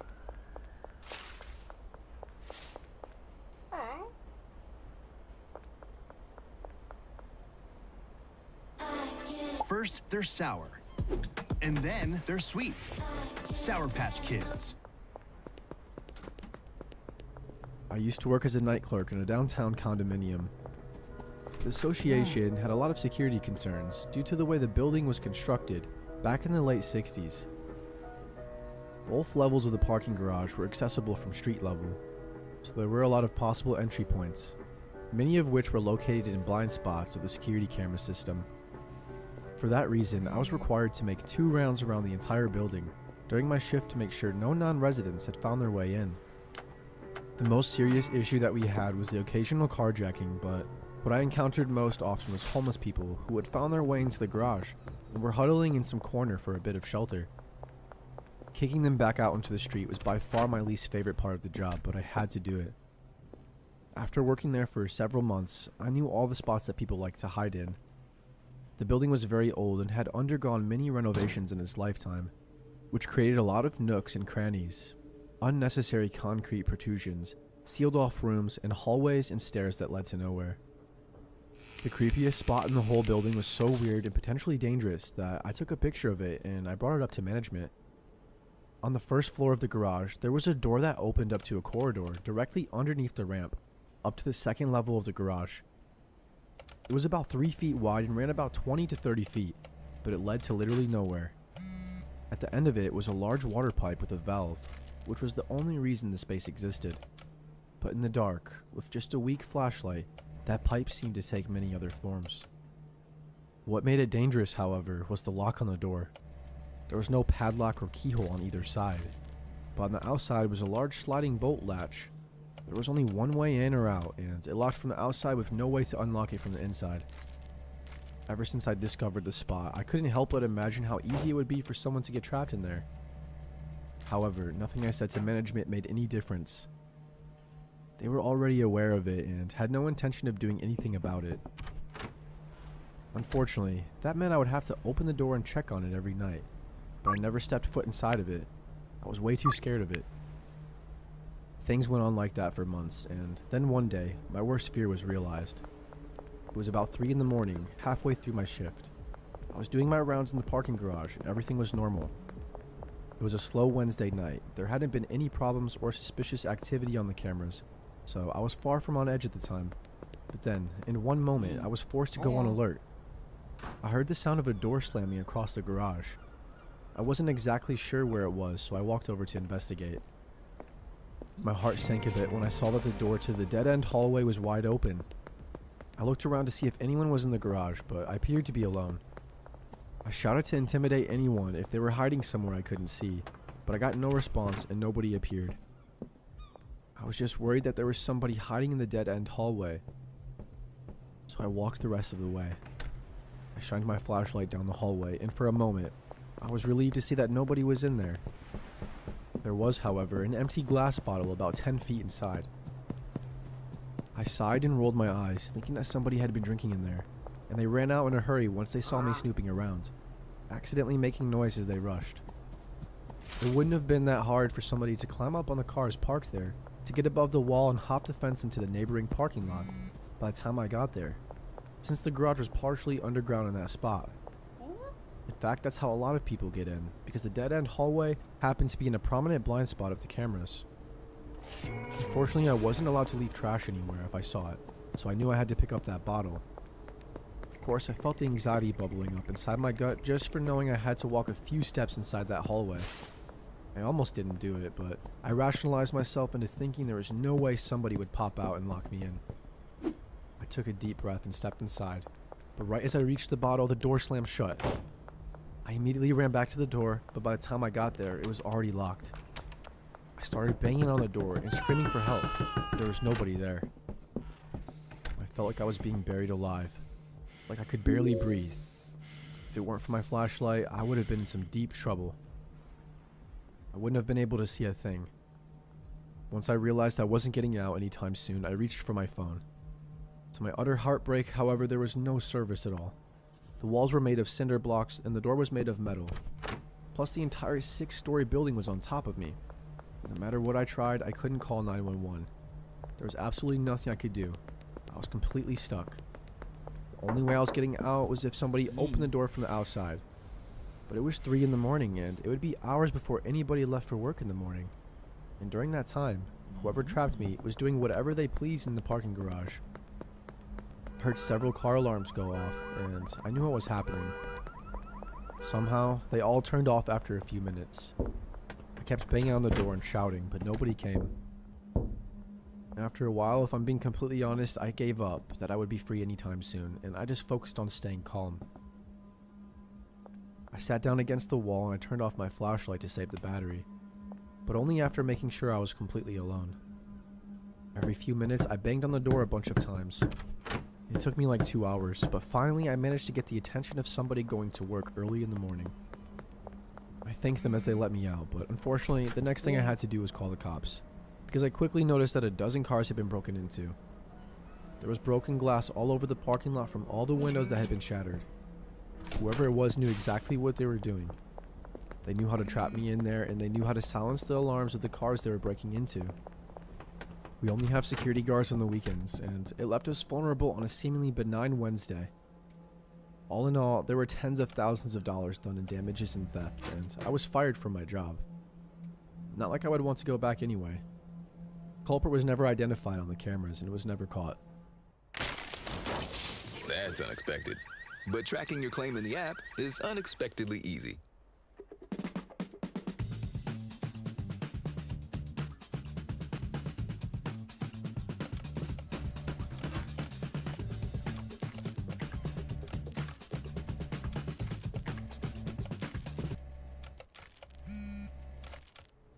I've been a night owl my whole life, so I work night shifts exclusively.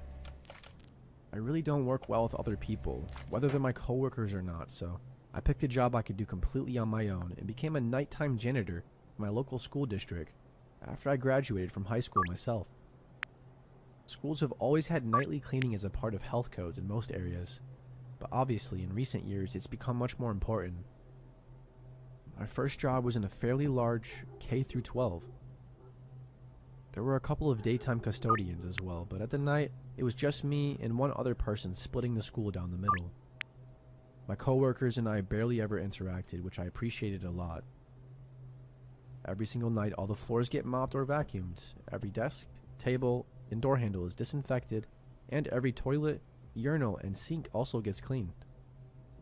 It takes a full 8-hour shift to accomplish, and for that entire time, I don't talk to a single person. It's great, honestly. Most of my coworkers are women, and they don't want me talking to them either. When I tell people about my job, a lot of them think the hardest part is having to clean up after the messes left by the students. And for the most part, I guess they are right, but I always tell them I would rather plunge and clean 10 clogged and traumatized toilets every single night than ever have to do work directly with another human being all day long, especially a horde of minors. These days, there's one example I give of why I say that. It was the night after Halloween. I came in for my usual 8 to 5 shift and got started without even saying hello to my coworker. We started on opposite ends and met in the middle, so we would only see each other when we were finishing up. The first hour was mostly normal, except for one obvious thing out of ordinary. I always keep my music at a low volume on my headphones, but from outside them I kept hearing things. Usually all the other faculty are gone by 8 o'clock. Sometimes there's somebody who stays late.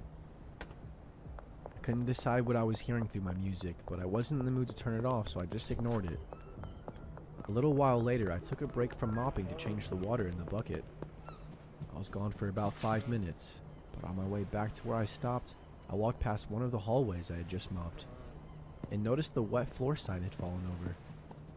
For legal reasons, I had to step over the wet floor and stand it back up, then mop back over my tracks on the way out.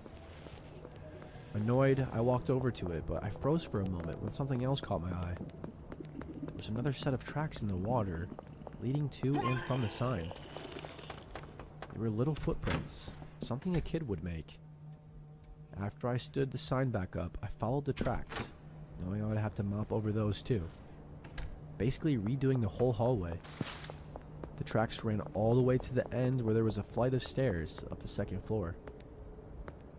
From there, they dried up pretty quickly. I stormed up the stairs and got to the second floor, but nobody was there. I took my phone out of my pocket and paused my music so if anyone was running around, I would be able to hear them. Right as I looked down, I saw a flash of movement at the end of the hallway. I also heard a bunch of footsteps echoing across the empty school. So I started making my way to the end of the hall. By the time I got there, I still couldn't see anyone. But then I heard a little kid laughing. It felt like I was in a horror movie, but at that point I was more annoyed than scared. I stood there looking around for a few seconds until I heard a crash from the first floor. I rushed downstairs and nearly flipped my lid when I saw the mop bucket I had just refilled was knocked over. The water was spilling everywhere in a huge pool. I absolutely swore my head off as I went back to the nearest janitor's closet for a dry mop and bunch of towels. It took me half an hour to clean up that mess, and then another 15 minutes to redo the hallway that got messed up, which meant my lunch break was down to 15 minutes. However, I was so pissed off that I walked to the other side of the school and interrupted my coworker to ask if she had been messing with me. She looked completely dumbfounded and innocent. She asked if I was alright or needed any help, but to that I just walked away. I set up again and got back to work.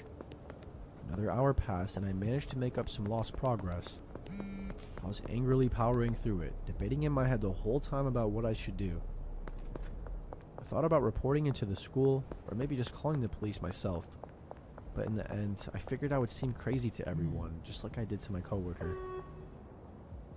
This is your sign. To be the 450. Because this winter, Canadian Blood Services needs 450 new donors a day to keep Canada's lifeline strong.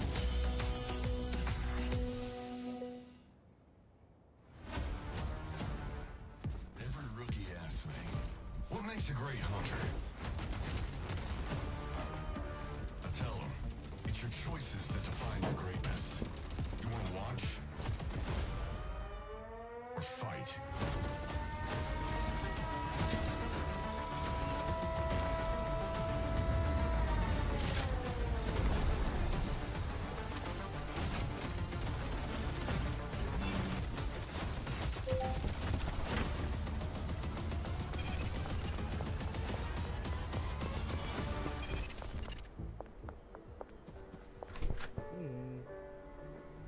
So nothing happened again until 11 o'clock.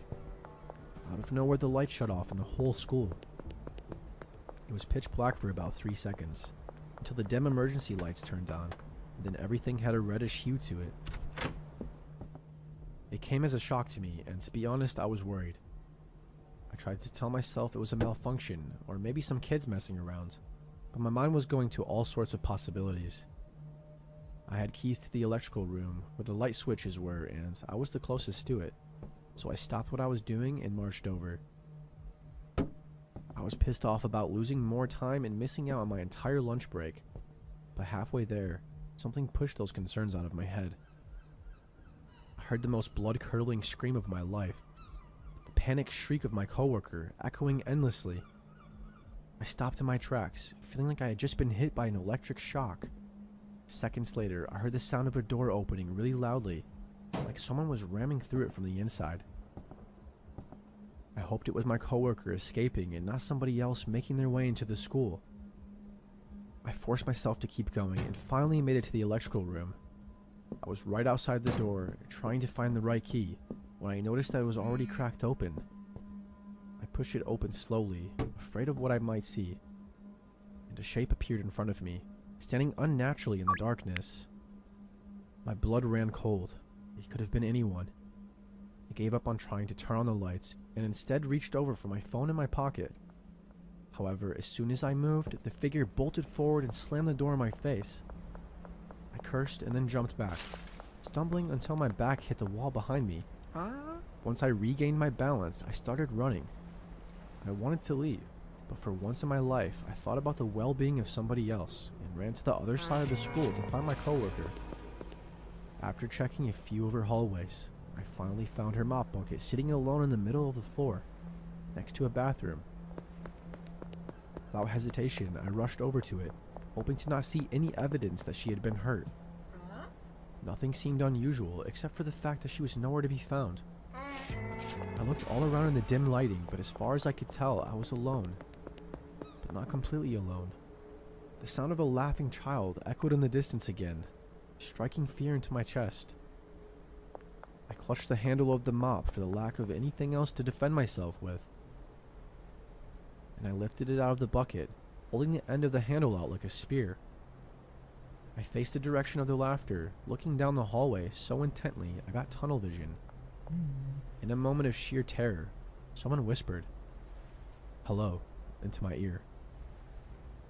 I turned around and without thinking I jabbed the handle of the mop into their chest with all my might. I heard a grunt as the person that snuck up on me hit the ground and they vomited only a second later. I shouted at them to tell me who they were, but then they started to cry. I could tell they were trying to hold it back, but they couldn't. Gradually, my eyes made out what I was looking at, and it was a student, kneeled over on the floor. Suddenly, all my fear of danger was replaced with the fear of losing my job for hitting a student. However, as things shook out over the next few days, it turned out alright. 2 twins in the 9th grade and their little brother got the idea to keep the spirit of Halloween going and prank the overnighters in the school by hiding in the lockers. There was one set of lockers in the whole building that wasn't in use and had no locks or ties on them, and those kids were skinny enough to fit in there and hide after doing their after-school activities. They managed to get out of being expelled, probably from crying a lot. The school district understood my actions and let me keep my job, but I was transferred to a different school. All in all, this is why I don't like people, especially kids.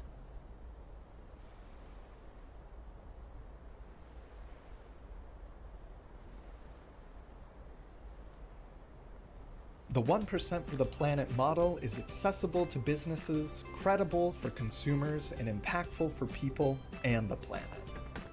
Learn more about how your business can drive environmental impact and build credibility today.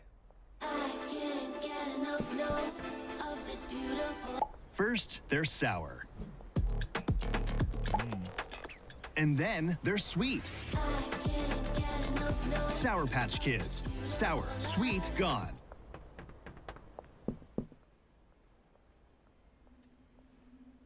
Earlier this spring, I was camping in the woods 4 hours north of where I live. There was a small lake that I'd go to a lot. It was never crowded, or even really known about, I don't think, so it made for a nice peaceful getaway every time I went. When I got there on the first day and set everything up, nobody else was there.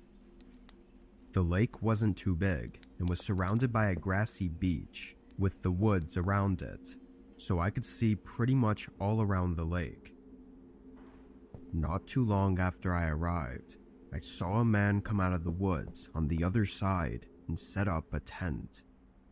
He looked like an average camper and was keeping to himself for the first little while. Before sundown, though, I saw him making his way around the lake and over toward my campsite. He had a friendly smile and introduced himself as William. He said he wasn't sure if I saw him set up camp or not, but he saw me across the lake and just wanted to say hi since we were both out in the middle of nowhere at a lake that nobody usually comes to. We talked for a while, and he was really cool actually. William was 26, which was around the same age as me, and we both liked this camping spot because of how secluded it was. After talking for 30 minutes, he went back to the other side of the lake as the sun was coming down. Not much else happened that night, but in the morning, we ended up talking and hanging out for most of the day. He shared a 6-pack of beers with me, and we sat on the beach and had some good casual conversations. When we went back to our tents at the end of the day, I was sitting by my small campfire and was really happy I'd met William. He seemed like the perfect buddy to go camping with, maybe some other time. As it got later though, I started getting ready to stomp out the fire and go to bed, when I saw William walking around the lake. His campfire had gone out a while ago, so I thought he was in his tent already, sleeping, but apparently not. He walked up to my campfire, and right away, something was different about him. "Hey, everything good, man?" I said. He smiled and was suddenly back to how he was before, but he said he came over to ask if I wanted to see a cool spot he found that had a great view. I said it was kind of late to be going out, but he assured me that the view was great because it was dark out. The way he was hyping it up made me feel like I couldn't not see it. And what would be the point in camping out in the woods if I just passed up the good views? I got up and followed him to the other side of the lake, then trailed behind him as he led us through the woods. There was no path or anything, so I pretty quickly knew that whatever spot this was, William had to have been there many times before to know the exact way without getting lost, especially out in the dark. We walked for maybe 15 minutes before William started slowing down. He pointed ahead and smiled like this was the view, but when I walked in front of him and looked out, there was a small structure. It was an old RV or camper that looked like it had been abandoned and succumbed to the elements for years. Moss grew all over it, and holes of rust covered the siding. I turned back to look at William, wondering what this was, but his face was now cold and empty. He looked like he was a different person. "William, what is this?" He didn't answer. Feeling a rush of fear, I started frantically looking around, and that's when I heard the rusty metal door swing open behind me. I only saw for a quick second as someone else came running out before I started sprinting away. I could hear both William and the other person following close behind, but I gave my every strength to keep going until I lost them. By then, I'd run so far into the woods that I had no idea where I was. I just kept walking and keeping my eyes on the trees until the sun came up. By the time I found my way back to the lake, I saw from the tree line that all of my camping gear was gone. It looked as if I was never even there. I stayed hidden and got back on the trail, making it back to my car. I made a report with the local police, but they never mentioned finding anything. I don't think they even really looked, to be honest. What was planned for me that night is horrifying to think about, but at least I got out before having to witness it firsthand.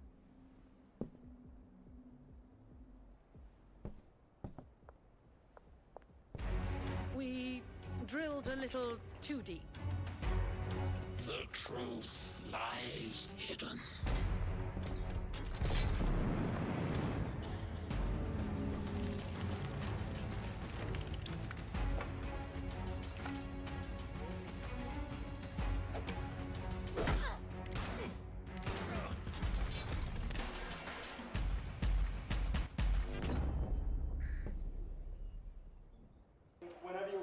Okay, good. Cool. Okay, plan hat is Purpose-driven. Flexible. strategic, Comprehensive. easy, Future-proof. oh, I'll just do it, Scalable. adaptable, Welcoming. Efficient. evangelist, Consultative. inspiring. Insightful.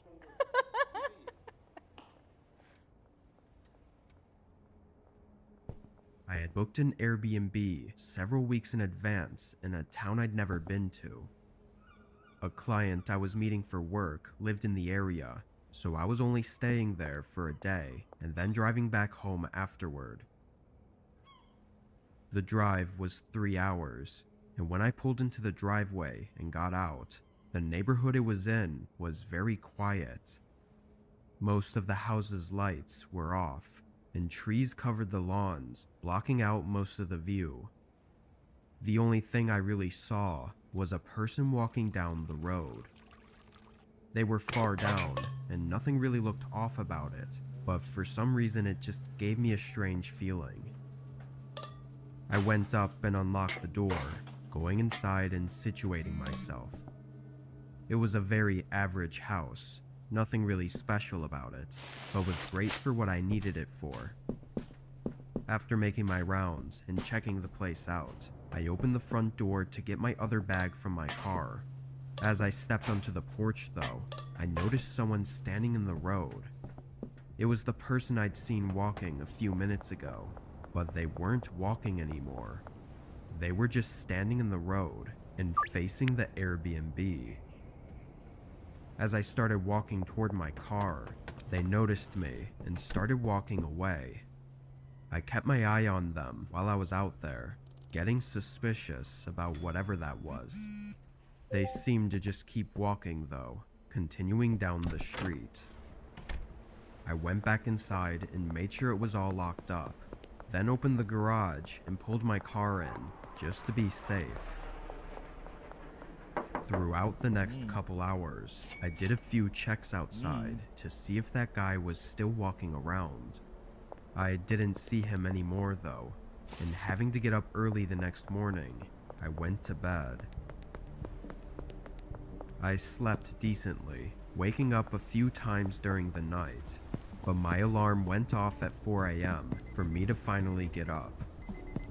The sun was still down, so it was still dark outside, but I groggily sat up in my bed and right away saw a light coming under the bedroom door.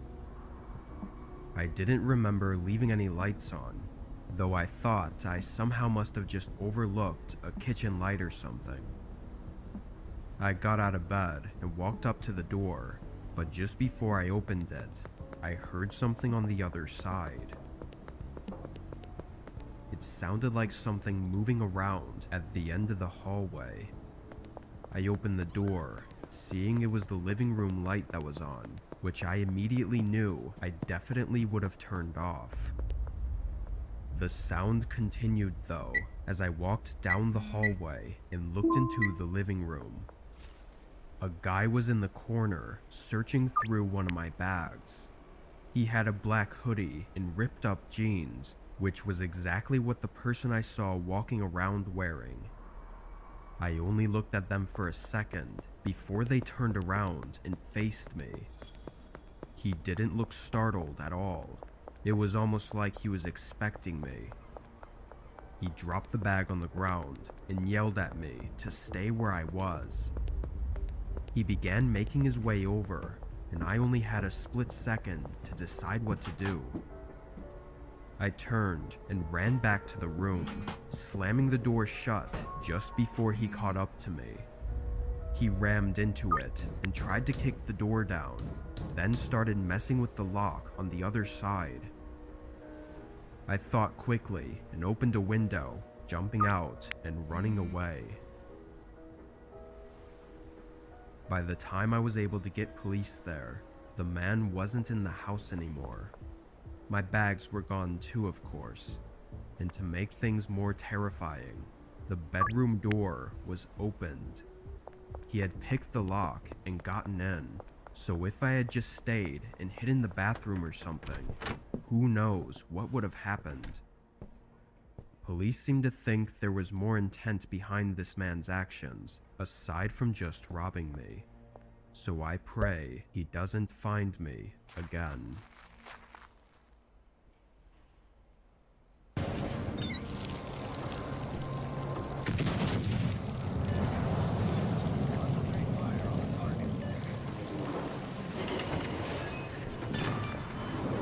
Enemy battleship sunk.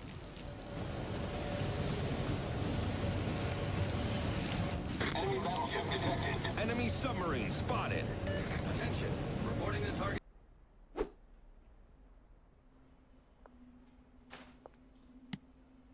This happened in July of last year.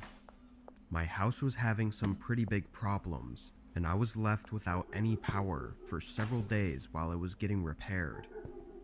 I worked from home, so this was a major issue, and I ultimately had to rent out an Airbnb to stay at for a few days, until the power was back on in my home. I don't live in the biggest city, so there weren't too many options for Airbnbs near me. The closest one that was at a reasonable price was about a 45-minute drive from my home.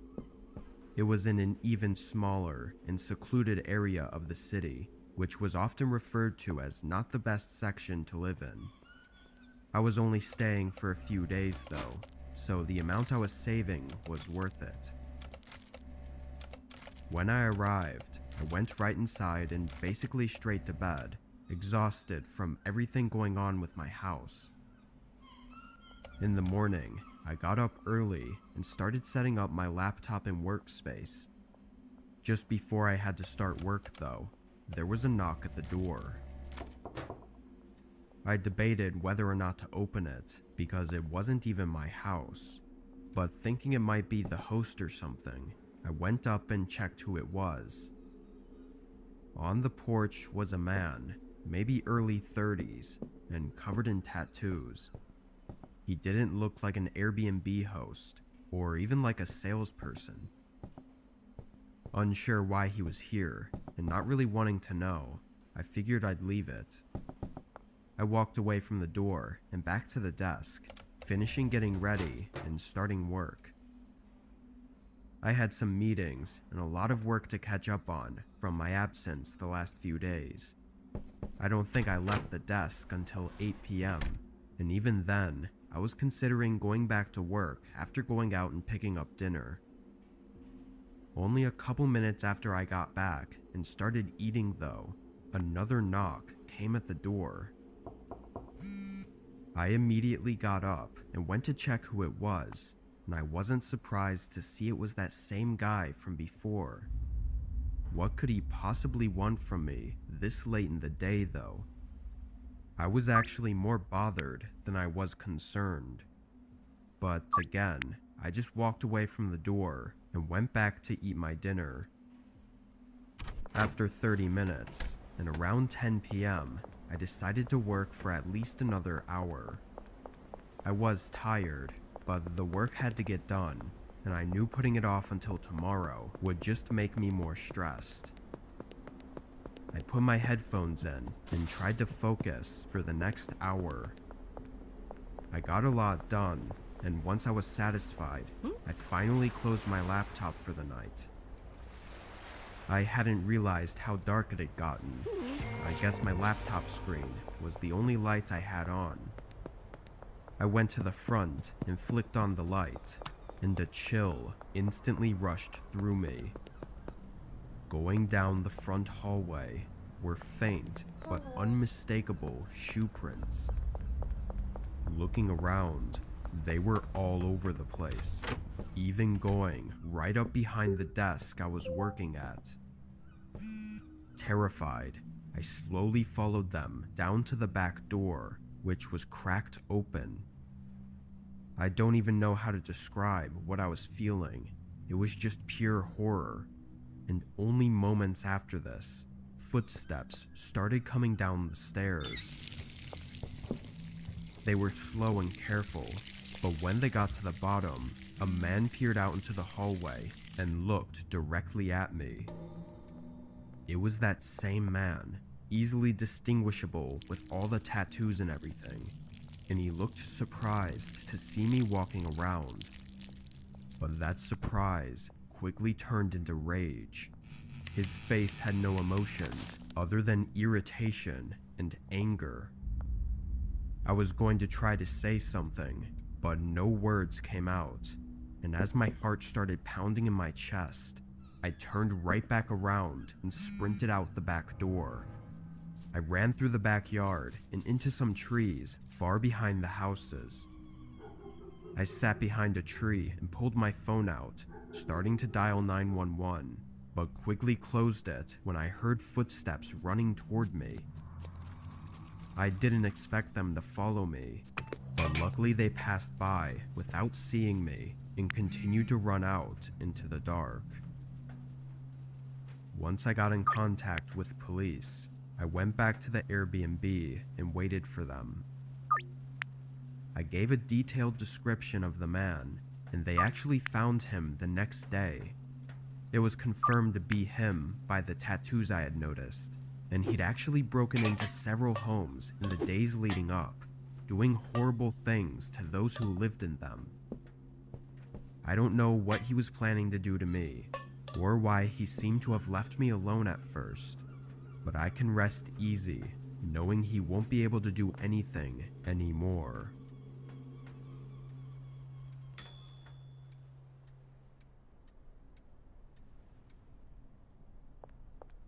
I was on a road trip from Portland to Chicago. It's nearly a 3-day drive, so I had some places booked to sleep at along the route. I didn't get too particular with what places I chose, but I went with Airbnbs so I could at least enjoy the road trip a bit more rather than staying in a crowded hotel. My first Airbnb was in Wyoming, and the route through the state doesn't pass through any big cities really, so it was in a really small town. It was probably no bigger than 2 or 3 miles long. As I passed the border into Wyoming, it started snowing heavily, only dragging on the long day of driving. By the time I got into town, the roads were covered in snow, and the sun had already set. It was pretty dead though. I mean, I don't know much about small towns, but this seemed exactly how I thought it would be, especially in a low population state like Wyoming. I was hoping there would be a McDonald's or something that I could get a quick dinner from, but it was very clear that there wasn't going to be, so I drove through the town and turned down the road to my Airbnb. It was a long driveway leading up to a small home in the middle of a field with tall, snow-covered pine trees lined up in the front yard. I parked on the side and got out with my bag, then walked around to the front. I put in the code and got inside, closing the door behind me and turning on the lights. It was small, probably 500 square feet, with just a living room and bedroom. I took my shoes off and dropped my bag next to the bed, then sat on the couch. When I did, a thump came from the bedroom. I looked back at the doorway I had just come from. It was pretty loud, but I had no idea what it could have been. I got up and walked back, looking into the room and turning on the light. It was all the same. I went and checked the small bathroom that was in there as well, but it all looked good, and the only other door in the house was the bedroom closet. I walked over and tugged on the door handle, but it didn't budge. It seemed like it was locked from the other side. At first I was pretty weirded out that a bedroom closet would be kept shut, but then I thought it could have been a maintenance closet the owner was storing stuff in. There were no other places to put anything, so that was the final conclusion I came to. I went back to the living room and rested my eyes on the couch while thinking through my plan for the next day. After 15 minutes, I got back up and went over to the window, looking out to see if the snow was still coming down and if the roads were even going to be drivable tomorrow. It was eerily dark outside, with no lights from the town showing behind the tall pine trees. This friendship is my love story. Buckle up. Do you want me to put the captions on? No! I'm not 1,000. But yes. Smiling through back pain? Let us help. Voltaren. And it was still snowing heavily. I shut the blinds and turned back to the couch, but I saw a shadow move in the bedroom. It was slow and smooth, like the shadow to a door opening or closing. I started walking over, listening as I approached the doorway and looked inside the room. Everything was in place, and nothing looked to have caused the shadow I saw, but I knew I saw something move in there. I continued looking around until my eyes fell back on the closet. It was still closed, but something gave me an unsettling feeling about it. I stepped up and grabbed the handle, and it opened with ease. It wasn't locked anymore. But inside, there wasn't anything. It was just a small and empty walk-in closet. Before I could fully process everything and try to put the pieces together, I heard someone behind me. When I turned around, a large man was standing in the doorway to the bathroom. He looked beaten and tired, having scratches and cuts all over his face. And as I stared at him, he didn't even seem to care. He stepped into the bedroom and kneeled down, grabbing a dirty and worn duffel bag from under the bed. The man then stood back up and didn't even look at me as he slowly walked out of the room and out the front door. I ran up and saw him trailing through the snow until he was beyond the lights from the house. I tried to get police involved, but after giving my description, they really only talked to the Airbnb host. After leaving town, I didn't get any more information. I think it's most likely that he was just using the place to sleep or something, but the way he looked makes me second guess that. I just can't even think of what could have happened if I went right to bed that night, with the man hiding in the closet just inches away from me.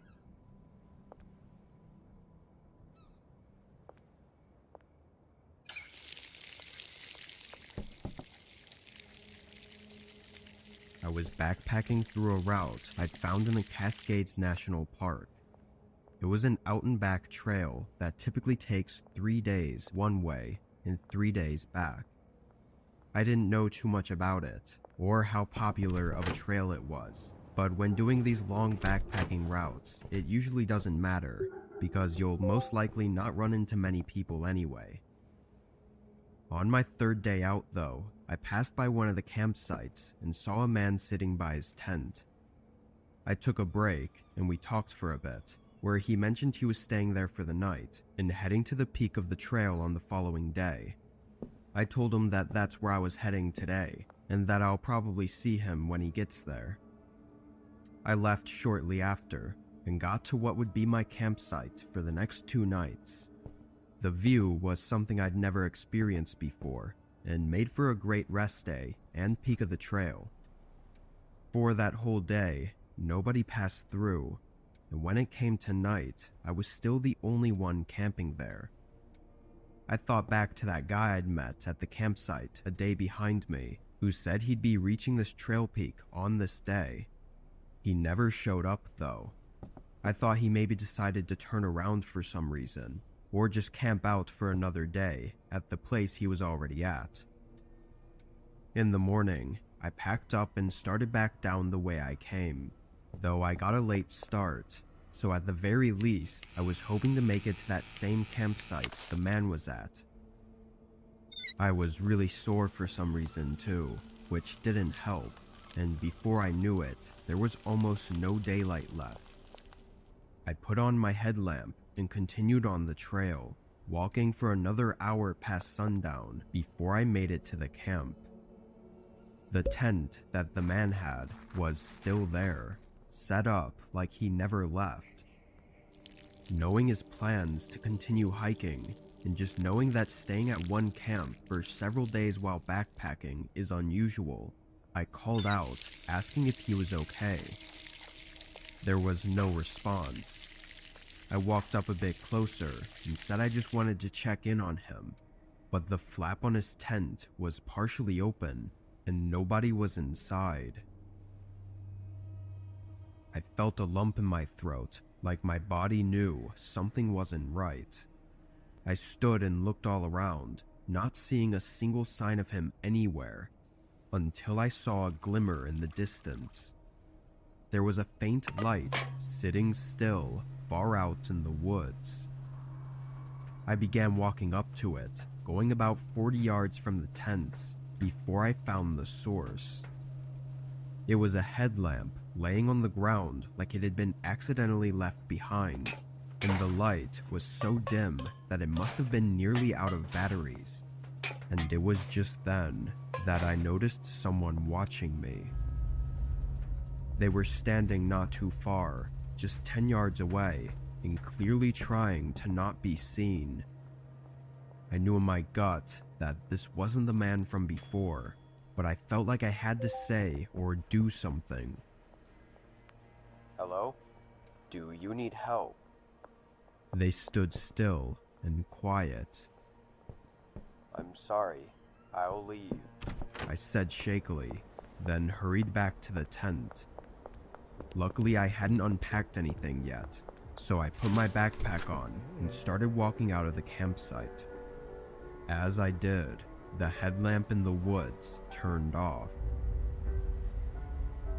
I got away and walked as far as I could, going another 3 miles to the next camp. I reported it as soon as I could as well, and unfortunately, it was just what I thought it was. The man that I had met was missing. There's almost no traces for them to follow, and out in the backcountry, it's nearly impossible to search for anyone. Who that person I saw out there was is likely the biggest unknown that could give us answers as to what happened, though it seems like most of us are aware of the most probable scenario that took place.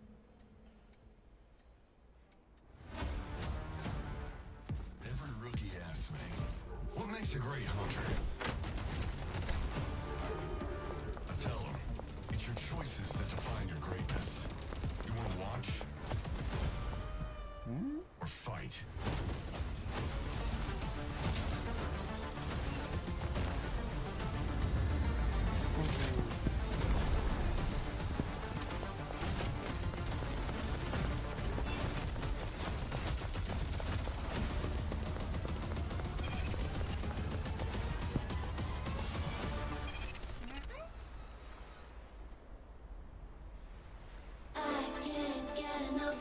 First, they're sour. And then they're sweet. Sour Patch Kids. Sour, sweet, gone. There's a forest with a bunch of trails and camping spots. A couple years ago, I went back to visit my family for a week and decided to go camping while I was there.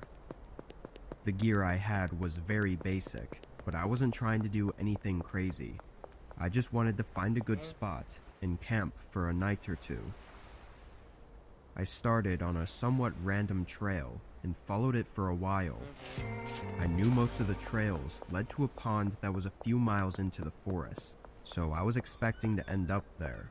But as I got to mile 5 or 6, I realized it was going to somewhere else. I was actually excited to see where it led to, but after hours of walking, it almost seemed like it was an endless trail leading to nowhere. Eventually, my legs were starting to give out, so I found a small spot on the side of the trail to stake out for the night. It was just about dusk, so I was racing against the sun to get everything set up and to get a campfire going. I only had a few minutes to spare before the whole forest was dark.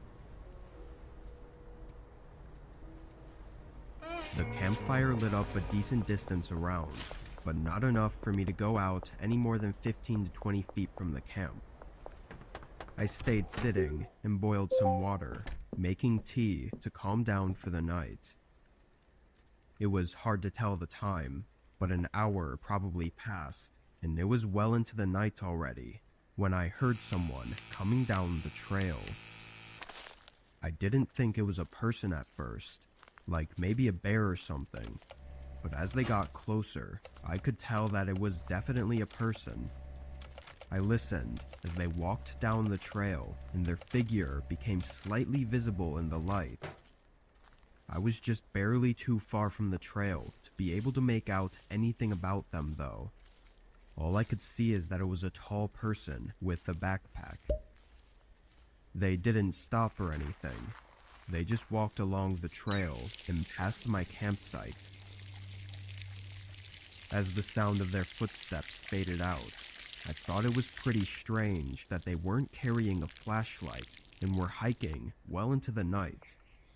From the small amount I could make out though, having seen a large backpack, I assumed they knew what they were doing, and that's pretty much the last I thought about it. I stayed up by my campfire for another hour, then waited for it to burn out before getting in my tent and trying to sleep. I woke up in the middle of the night though, having to pee. I tried to hold it in and go back to sleep, but I just couldn't get comfortable after having already woken up. I unzipped the tent and stepped out, walking a good 20 or so feet from my campsite. I did my business, then turned around to go back, but far out on the other side of my tent, I saw something move. The moonlight wasn't nearly enough for me to have gotten a clear sight of it, but something in me knew that it was a person. I slowly walked back to the tent with my eyes wide open, looking all around at the trees surrounding my camp. I then carefully reached in and grabbed my backpack, taking out a flashlight. I turned it on, and it immediately revealed a person standing by the trail. They were tall, looking just like the person I'd seen at the start of the night. Just as quick as I saw them though, they ran off behind the trees and out of the light, and it was suddenly silent again. I probably sat there for a whole minute with the flashlight before realizing there was nothing I could do other than leave as soon as possible. I packed what I could, only leaving my cheap tent, then started walking toward the trail. Once I got to where I'd last seen them, I only got even more terrified because there were no signs of them anywhere.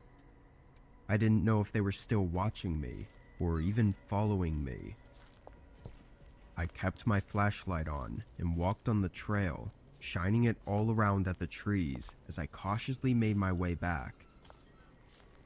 The sun started coming up halfway through, and I was able to make it back unharmed. When I got home, I looked up the exact trail I took, and from what I saw, it wasn't even an established trail. So maybe it was someone like me, just going on whatever path they saw. But that doesn't explain what happened. Why were they stalking my camp in the middle of the night? And how long were they there?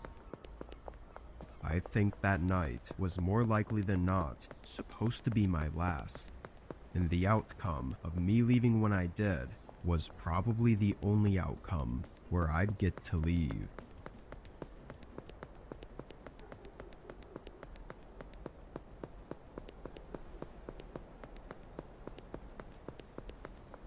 This is your sign. To be the 450. Because this winter, Canadian Blood Services needs 450 new donors a day to keep Canada's lifeline strong.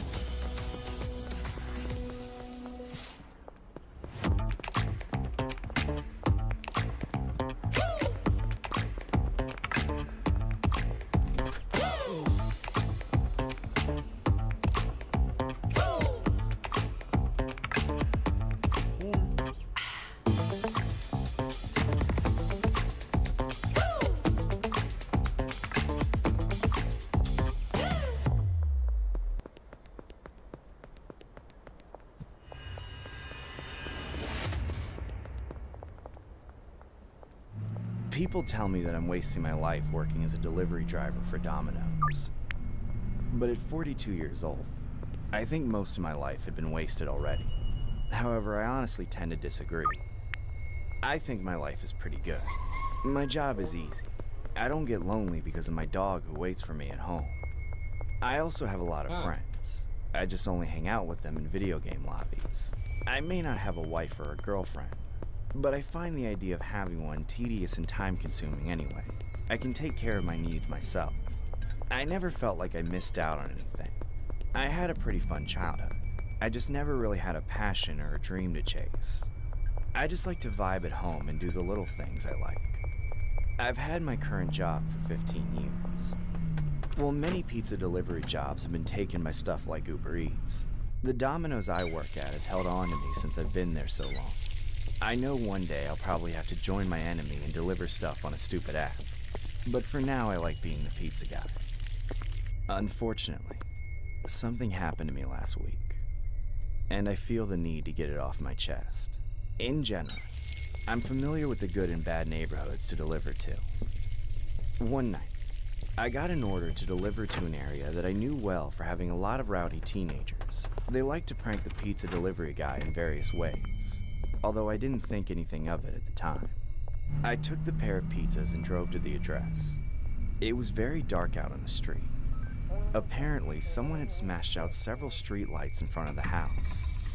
I could tell there was a large van parked in the driveway, and someone was leaning against the side of it. They looked a little shady, but I've delivered to houses full of gang members before, so I wasn't exactly fazed. I walked up to him and asked if he had ordered the pizzas. "Hey man, are these for you?" "What's on them?" 1 cheese, 1 pepperoni, and anchovies." "That's cat food." "Then I guess you didn't order them. Is there someone else in the house?" "Give me the pizzas." "I can't unless I know you're the one who ordered them. Sorry, man." "I said hand them over, fatty."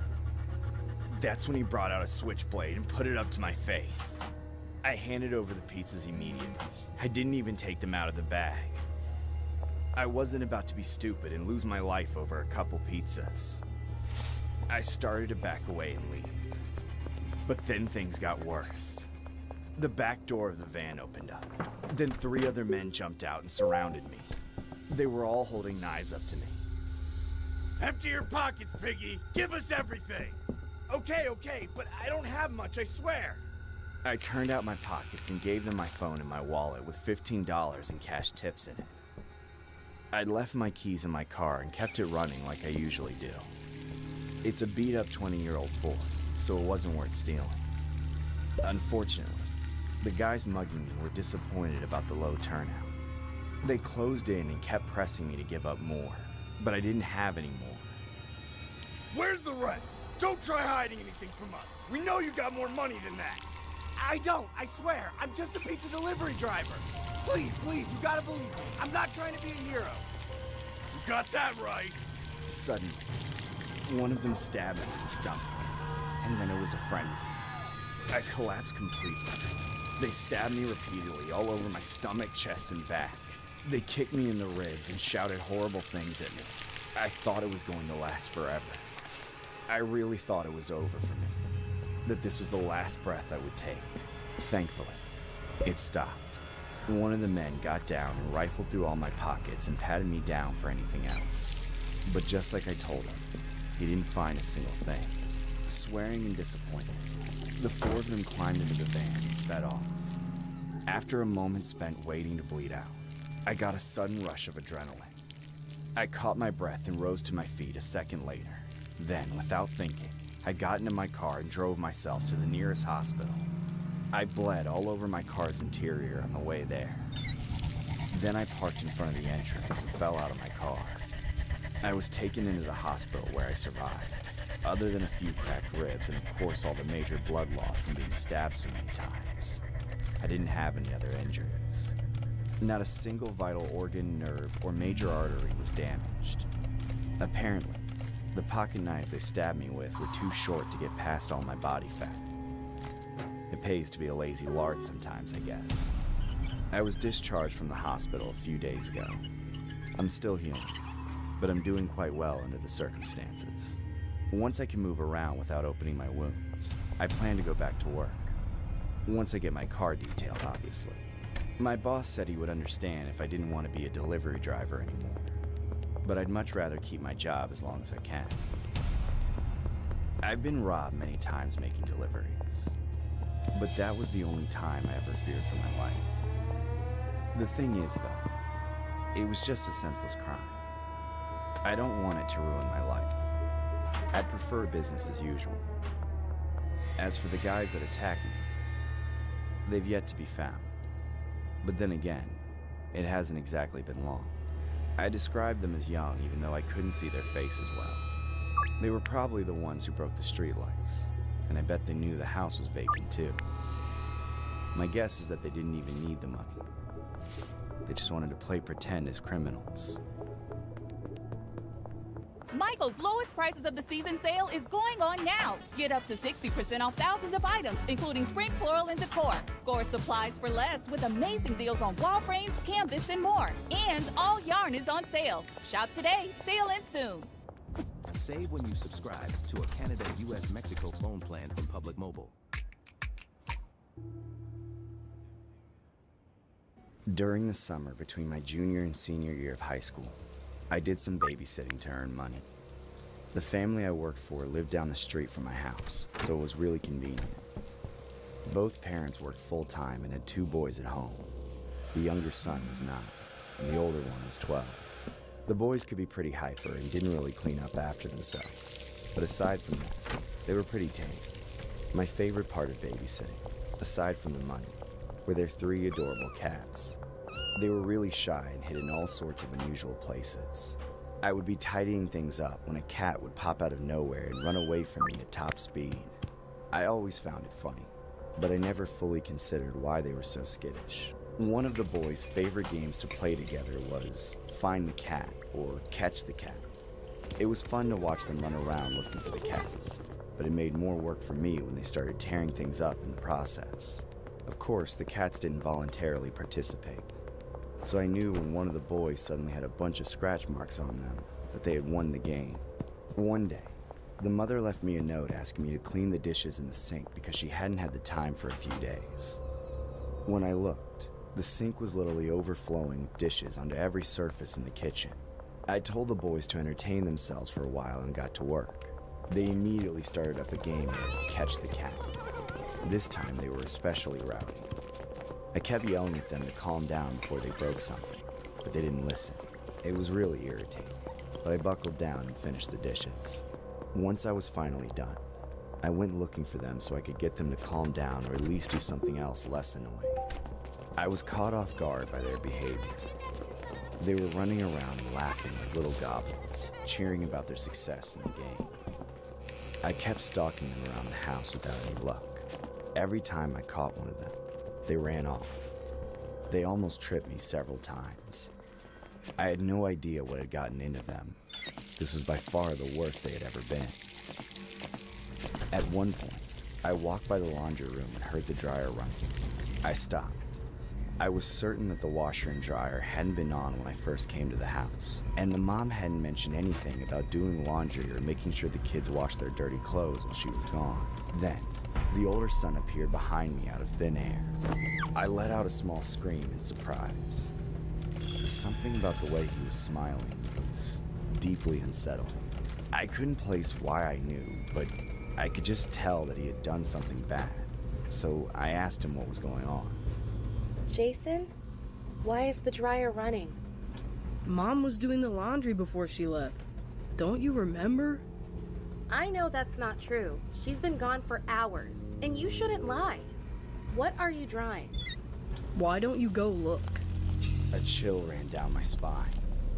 He was up to something for sure. I walked over to the dryer and looked through the door. The only things inside were the older kid's lacrosse uniform and a black thing that I couldn't identify. The display said there was only a few minutes left in the cycle, so the dryer had been running almost the entire time I was doing the dishes. It had been on the highest setting for over an hour. When I stopped it, I heard a thud that sounded like a boot hitting the bottom of the drum. I was almost too scared to check what was in it, but I knew I had to. I opened the door and nearly threw up from the awful stench that hit me in the face. It was unlike anything I had ever smelled. And the little monster standing in the doorway started to laugh. Fearing the worst, I took the uniform out to see what the black thing was. For a moment, I couldn't even tell. But then I realized it was one of the cats. It was mangled from the constant spinning and had evacuated its bladder and bowels all over itself and inside of the dryer. It had been burned alive. Pieces of its fur were singed off. The poor thing was completely limp. Without a doubt, it was dead. I screamed in absolute horror and started to cry. That heinous little kid was smiling and laughing with pride and amusement. Oh my god. Why would you do this? I was playing Cook the Cat. You little freak! You're a monster! Let's play Burn the Babysitter! Suddenly, the little brother appeared, holding his mother's hair straightener. He ran right at me and tried to burn me in the face with the hot iron. At the last second, I grabbed him by the wrist and yanked him into the air. But he still managed to burn me across the shoulder. I shouted in pain and wrenched the iron from his hands, then threw it behind the washing machine. I ran out of the laundry room and locked myself in the master bedroom. I called the mother to tell her she needed to come home immediately. When she arrived, I told her what happened, but she didn't believe me. I had to show her the dead cat in the dryer. She was understandably distraught. It had never occurred to her that her son was capable of doing something like that. She begged him to say it was an accident, but he admitted with sick satisfaction that he did it on purpose. At a loss, the mother told me I could go, and that she understood if I didn't want to babysit for them anymore. I let her know as kindly as I could that her children were psychopaths and I hoped I never saw them again. I made $1,000 that summer, but I would pay it all back with interest if I could erase the memory of seeing the body of that poor cat in the dryer. I can't imagine how much it suffered before it died. I don't know what the parents did to punish their kids, but I'm sure it wasn't enough. From that day on, I lived in fear of those little monsters. Occasionally, I would see them in the neighborhood. They would always stop what they were doing and stare at me with blank expressions as I passed. I moved out to college as soon as I could. When I visit home, I'm afraid. Every day, those horrible kids grow bigger, stronger, and more dangerous. Molly?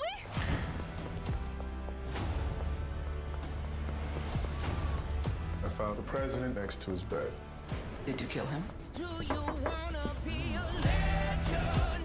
No one gets to take from me and live. No one. You see a cleaning lady. I see more. You can live forever.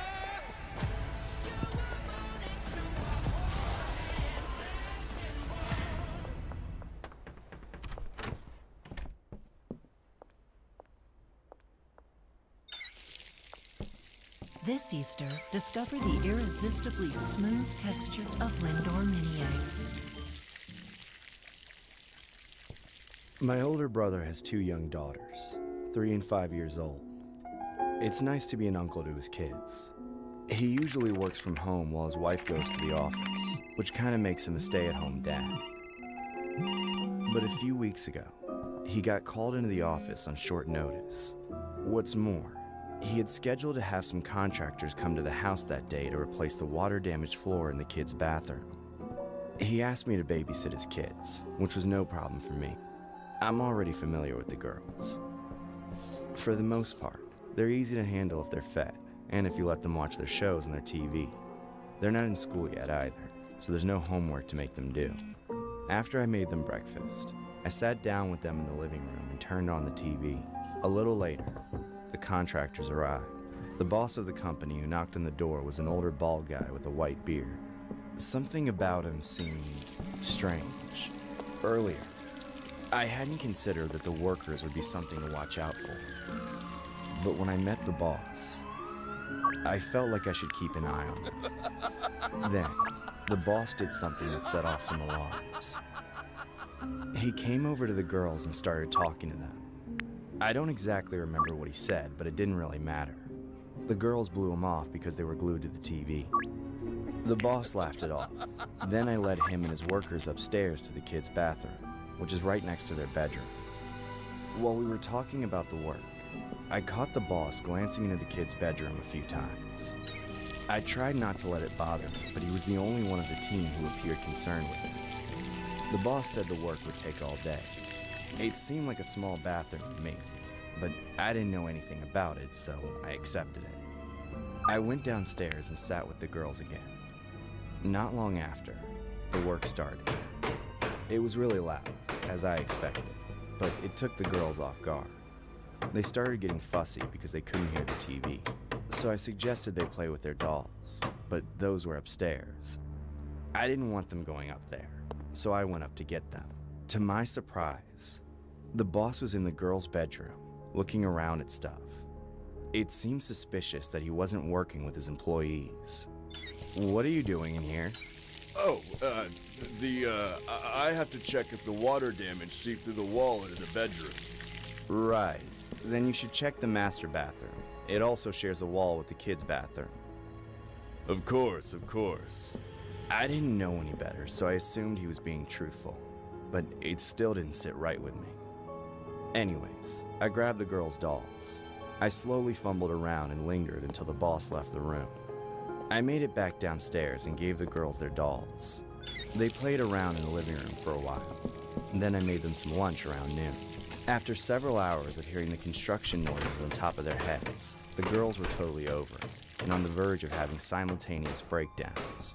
I quickly took them outside to the backyard where it was much quieter, and suggested they play some games outside.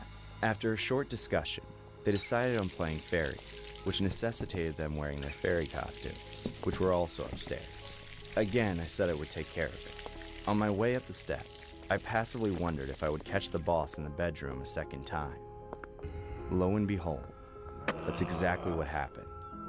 This time, he seemed a bit startled by my entrance, and was breathing more heavily than before. I interrogated him a little more intensely, but it didn't yield any satisfying answers. He just kept rambling about a bunch of construction stuff that was all incomprehensible to me. Before the conversation became an altercation, I walked away and went back downstairs, where I had to redirect my attention back to helping the girls. I told them not to go upstairs and to change in the downstairs bathroom. I didn't tell them why, but I guarded the door until they were done. Finally, they were ready to play pretend outside, away from everything that was going on inside. Very quickly, they cheered up, but that gave me time to think. The more I thought, the more I had a terrible feeling about that contractor, and by association, all of his employees. I decided to call my brother to ask if he had a nanny cam in the bedroom so we could see what the boss was really doing in there. He said yes, but he didn't have time to check his phone at work. Instead, he told me to look at it on the iPad in his home office. So I did. What I saw made my skin crawl. I was more disgusted than I had ever been in my life, and at the same time, I was filled with rage. That construction creep made half a dozen trips into the kid's bedroom, each lasting several minutes.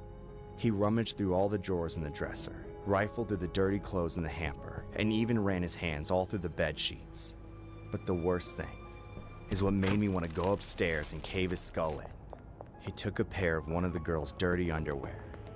Then, he put it to his face and smelled it. Actually, it was more like he inhaled through it for a solid minute. That was from the moment I came up the second time, and I almost caught him right as he stuffed it in his pocket. After a moment of consideration, I decided the best thing to do was to kick every single one of them out immediately. There was a lot of pushback, but I didn't let up until they were out. I didn't say why. I just told them to never come back. I felt a little bad for leaving the girls without a finished bathroom, but I would rather them be safe than anything else.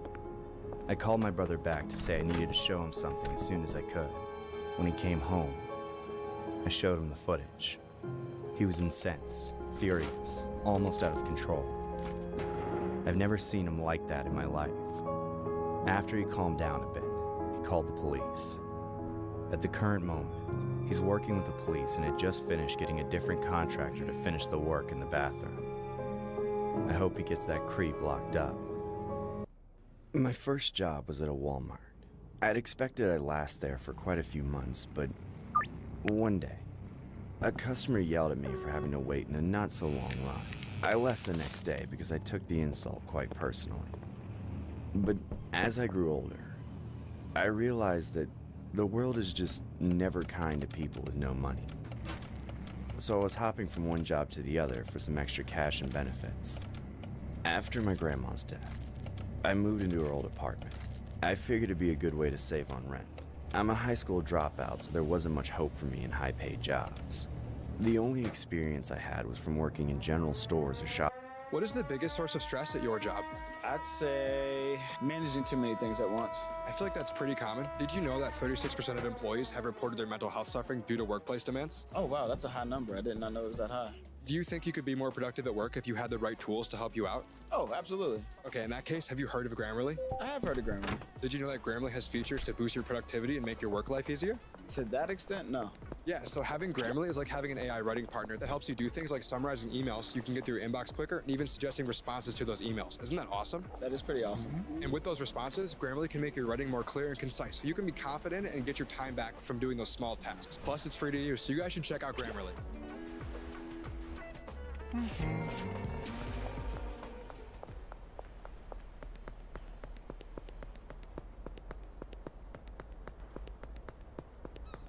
It's 3:34 p.m. Do you know where your boost is? It's here, and it's frosted.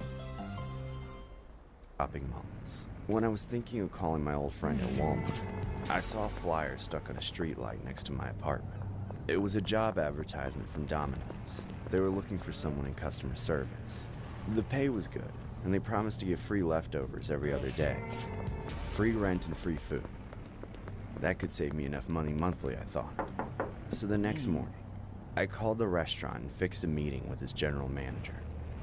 The pizza place was at 7 minutes walking distance from my apartment, so I was determined to get the job. The general manager asked me a few questions about how good I was at handling customers, and I obviously lied.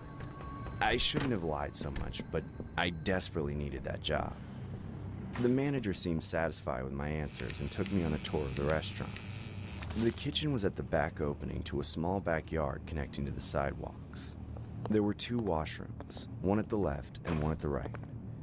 The left one is for the customers and the right one is for the employees. He told me that apart from me, there's Oliver and 2 more chefs. Oliver's their oldest employee, so he kind of looks after the place. From food prep to customer service, Oliver takes care of everything, and the customers love him for his jolly nature. Within 3 days of joining, I too became friends with Oliver. The manager was right. Oliver's extroverted nature made him a perfect fit for a job like this. No matter how rude a customer was, Oliver always greeted them with a smile. Sometimes I couldn't help but ask him, "Seriously, dude, how could you be so nice to these jerks?" He would often laugh and say, "I'd rather kill them with my kindness." This made me think that Oliver had immense self-control. Until one day, when I learned what he actually meant. It was a boring Wednesday evening, because it was a slow day. I walked to the back for a smoke while Oliver handled the counter. When I came back, I saw this old man standing on the sidewalk right next to our entrance. He had a mysterious look on his face. I asked Oliver, "Why is he staring at us like that?"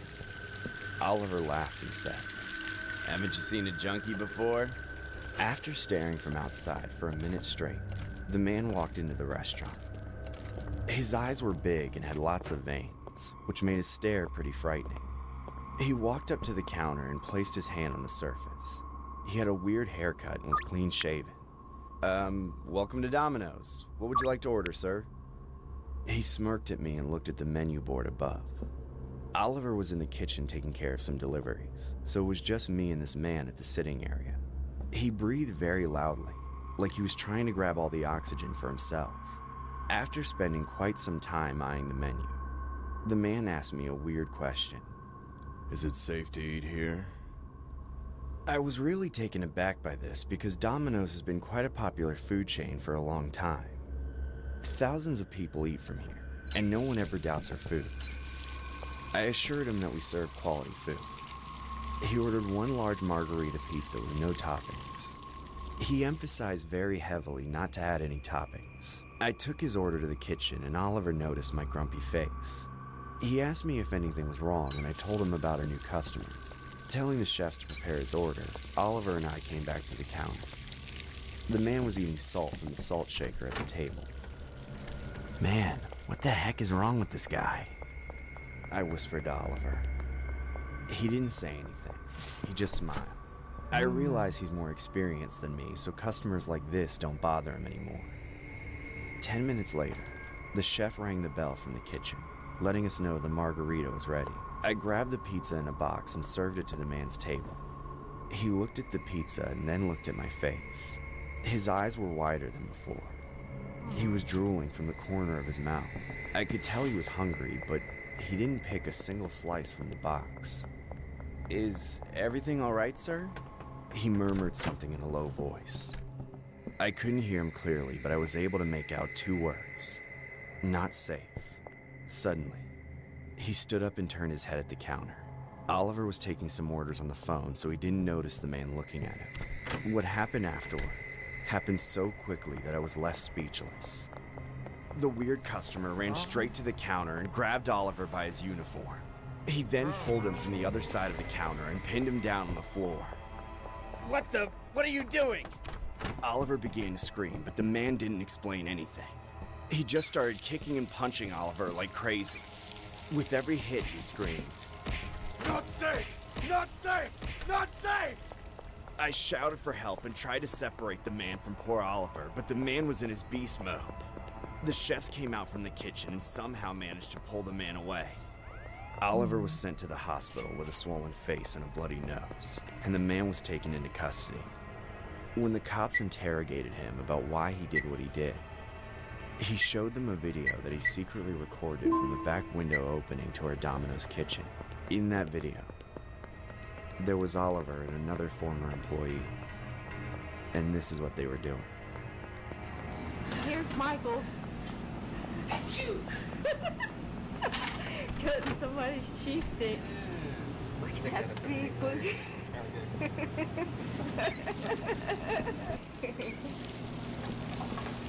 This cheese stick's pretty lonely over here. I think it needs to be boxed. We'll see who it's going to. I've always loved taking care of children. All of my kids are fully grown, so I jumped on the opportunity to babysit for my neighbor when she needed it. She lives right across the street from me. 2 years ago, she had a baby with a man who left shortly after the boy was born. She was devastated. The father was supposed to provide for them, but without him around, she had to get a full-time job to pay her bills. I offered to care for her boy while she was at work. She thanked me profusely and wanted to pay me, but I never wanted any money for it. I'm a retired widow. My son moved back in with me recently after falling on hard times, but at the time I was also an empty nester. Having a little baby to take care of improved my quality of life immensely. When it comes to your cat, only Whiskas can make them go.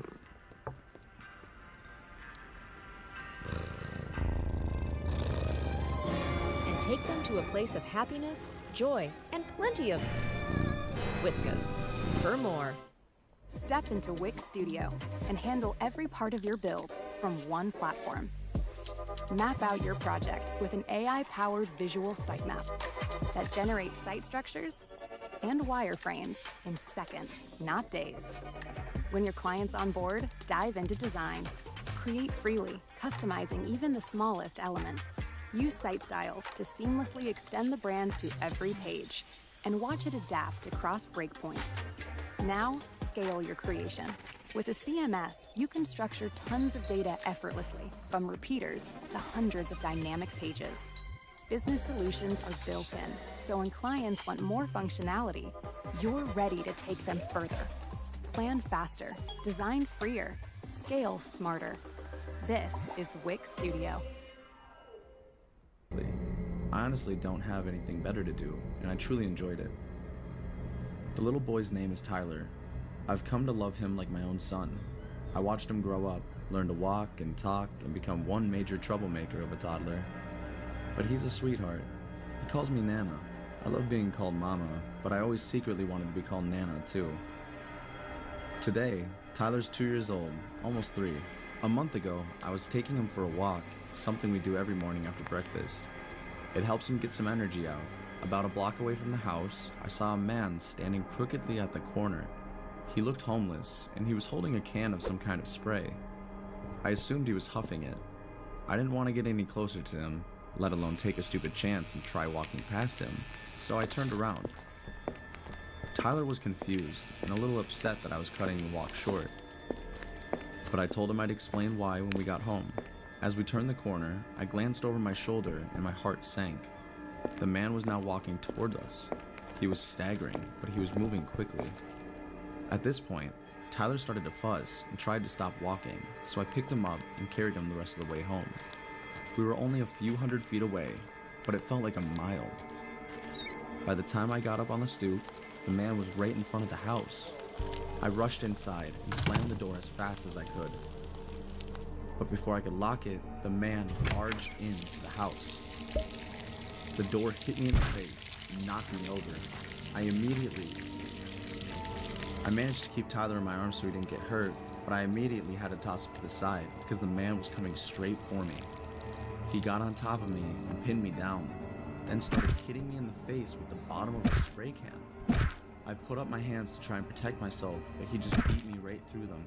I couldn't get him off me either. He had the mindless strength of a fiend.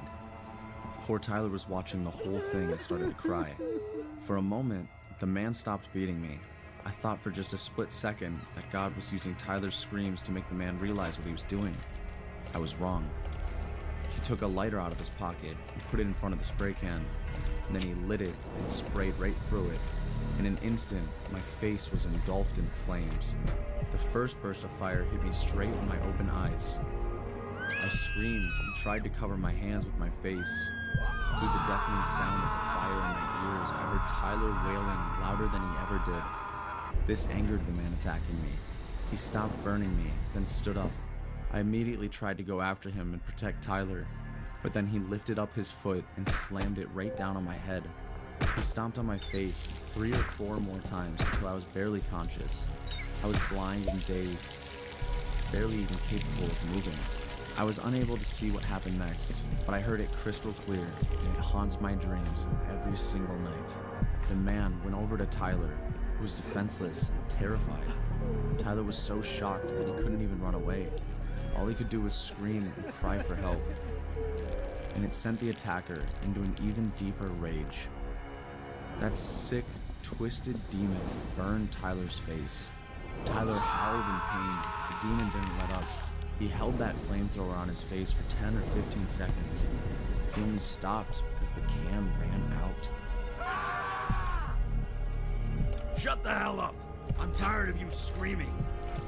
When it was over, I tried to curse at him. I could only let out a weak groan, but it was enough to make him come back over and kick me in the chest. I felt like I couldn't breathe. For the moment, Tyler had stopped crying. I'm not positive, but I believe he simply passed out from the pain. Unfortunately, I have to say I'm glad he did. Otherwise, that man probably would have killed him. After he had finished with us, the man proceeded to rob the house. He ran out with whatever he could carry in his pockets, which amounted to about $2,000 worth of my neighbor's belongings. When he left, Tyler woke up, started to cry and scream.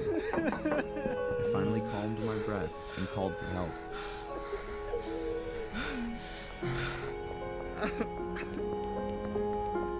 I'm so sorry, Tyler. Somebody, help us! Sounds poured out through the open door and frightened the whole neighborhood. Thankfully, my son arrived home from a job interview just a few minutes later. When he got out of his car, he heard the screaming and rushed over to help us. Tyler and I were taken to the hospital. I had a cracked rib and wounds on my face, but only minor burns. Tragically, while Tyler wasn't beaten, he got 2nd and 3rd degree burns all over his head and face. His eyesight will never be what it was, and he will likely be permanently scarred. As for the man who should be in hell, the police have not caught him yet. I'm too far-sighted in my old age to have gotten a good look at his face, and not many people in the neighborhood can even afford doorbell cameras. Everyone in the community is heartbroken, especially the poor boy's mother. I wish I did more to protect Tyler. I keep telling myself that if I'd just been 1 second faster, it all could have been avoided. I'm a single mother with an 11-year-old daughter. I work full-time and I'm also on call for extra work when I'm home, so I don't have a lot of time to cook. I usually pick up something on my way home from work, or get something delivered if there's nothing I can microwave in the house. Luckily, my daughter's a big fan of pizza, and there's a Domino's in a shopping plaza near my house, so we eat from there at least once or twice a week. I tend to get there around 6 p.m. At that time, all the shops and restaurants in the plaza are busy, but Domino's is typically a major exception. I knew that was a bad sign, but for multiple reasons, I stuck with it so I didn't have to wait in a long line. I hate Witten and Lublin for helping employees when they're completely justified cases against me. It's not entirely unpleasant seeing you again. Why did you stop being a vigilante? The line was crossed. Sometimes peace needs to be broken. Chaos must reign. I was raised to believe in grace, but I was also raised to believe in retribution. Daredevil Born Again, now streaming only on Disney+.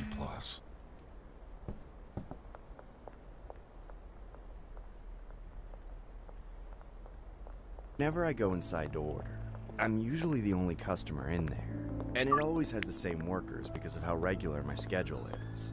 The cook is this tall, burly guy who honestly looked kind of dumb. He always moved very slowly, but he did his job well. The cashier, on the other hand, was quite the opposite. He was short and scrawny. His skin was always greasy and pimply, and he constantly fidgeted with his hands or his jaw. At first, it was just a bunch of poor attempts at making conversation, which I was captive to until my pizza was done. Over time, however, he started to think we were friends. He started asking a lot of personal questions, like where I worked, what kind of job I had, if I had a husband or a boyfriend, even where I lived.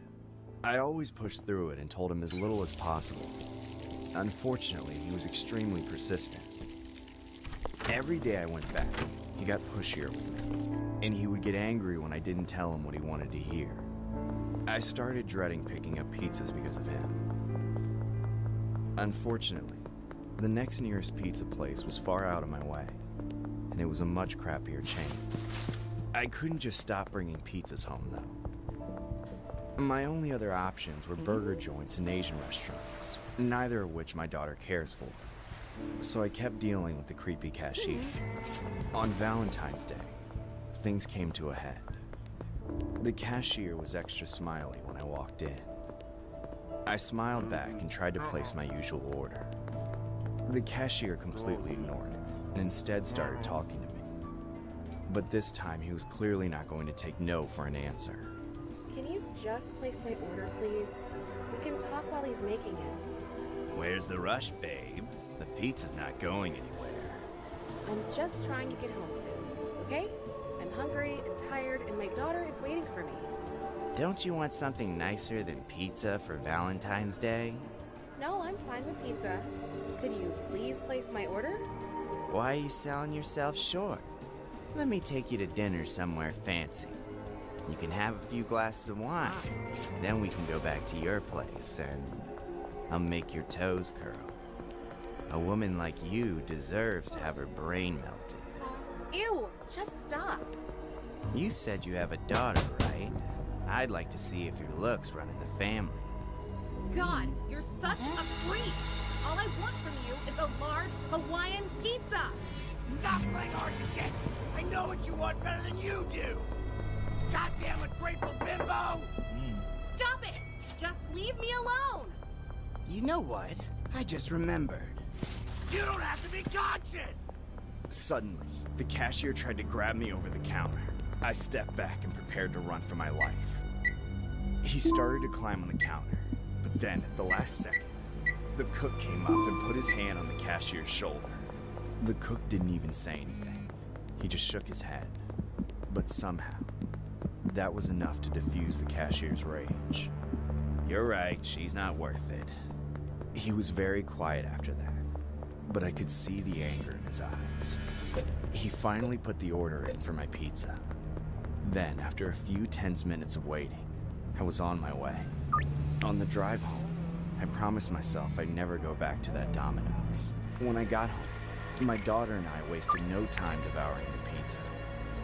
But something wasn't right about it. From the very first bite, it tasted damp and rotten. It was absolutely disgusting, and my daughter agreed. We inspected the pizza for bugs or spit or some other device of the cashier's revenge, but we couldn't see anything wrong with it. Then, we turned it over and discovered that That client review was brutal. We're gonna be underwater for weeks. I'm already so pruny. This is fixable. Just use Grammarly. We'll crush it. I'm already crushed. I cannot be crushed any further. Spoke too soon. The finance team is panicking. If we can't get approval, we can't make our numbers. Okay, first use Grammarly's AI to sound confident so the team doesn't think you're drowning. Now let's get to that proposal. Where do we even start? They hated it. I think we broke our CEO's brain. His phone isn't even plugged in. Let's start here. Grammarly can look through the proposal to find what's missing. Wow. Like in the intro, you need to show the clients what's at stake. That took me 2 days to write. I had to ignore like 18 pings from Patch to focus on it. Well, now it takes 1 click. And look, Grammarly knows the audience is non-technical, so it can take out the jargon. Cool. And make the benefits easier to understand. Wow, I think our clients are gonna love this. I'm gonna resubmit it. And with Grammarly working across 500,000 apps and websites, we'll never be underwater again!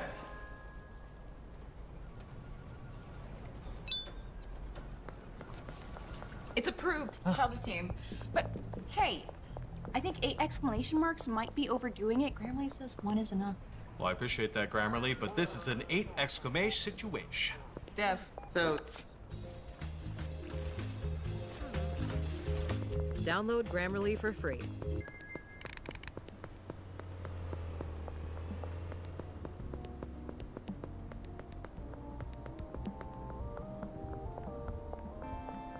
This Easter, discover a new way to enjoy the irresistibly smooth texture of Lindor chocolate. Melt into a moment of bliss with Lindor mini eggs from Lind. entire base of the pizza was infested with black mold. My daughter started crying and vomiting. I thought I was going to be sick too. I think the only reason I didn't puke was because my rage was more powerful. I called the Domino's location and chewed them out. To my surprise, the cashier was strangely apologetic. He offered to deliver another pizza for free and refund the first one. I agreed. But as soon as I gave him my address, I regretted it. Several minutes later, my doorbell rang. I opened the door and saw that for some reason, the cashier was delivering the pizza. He abandoned the cook to do both their jobs just to come to my house. He was smiling smugly, like this was all part of his plan. You've got a wonderful home. Mind if I come in? There's no way in hell you're coming in here. Just give me the pizza and piss off. I told him to leave, but he tried to step into my house. I grabbed the pizza out of his hands, then shoved him out the door and locked it. He stood outside screaming obscenities at me for several minutes before he finally left. I checked the base of the second pizza out of caution. And sure enough, it was just as infested with mold as the first one. My daughter was distraught. I called Domino's customer service line and made a complaint against the location as soon as possible, threatening to sue if they didn't do anything. But honestly, they didn't do anything of significance. That's why I took to social media to expose the creeps who run that pigsty of a restaurant. The post got a lot of attention. But honestly, I wish I could just forget about all of it. Unfortunately, I can't.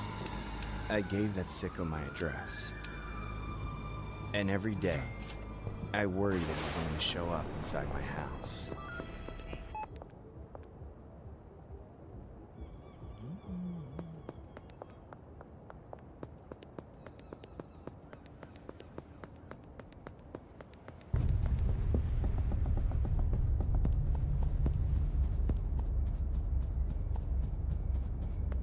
I grew up in a small town.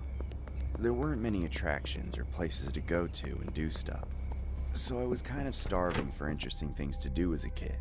One of the few things I found fun when I was little was our church's fall festival.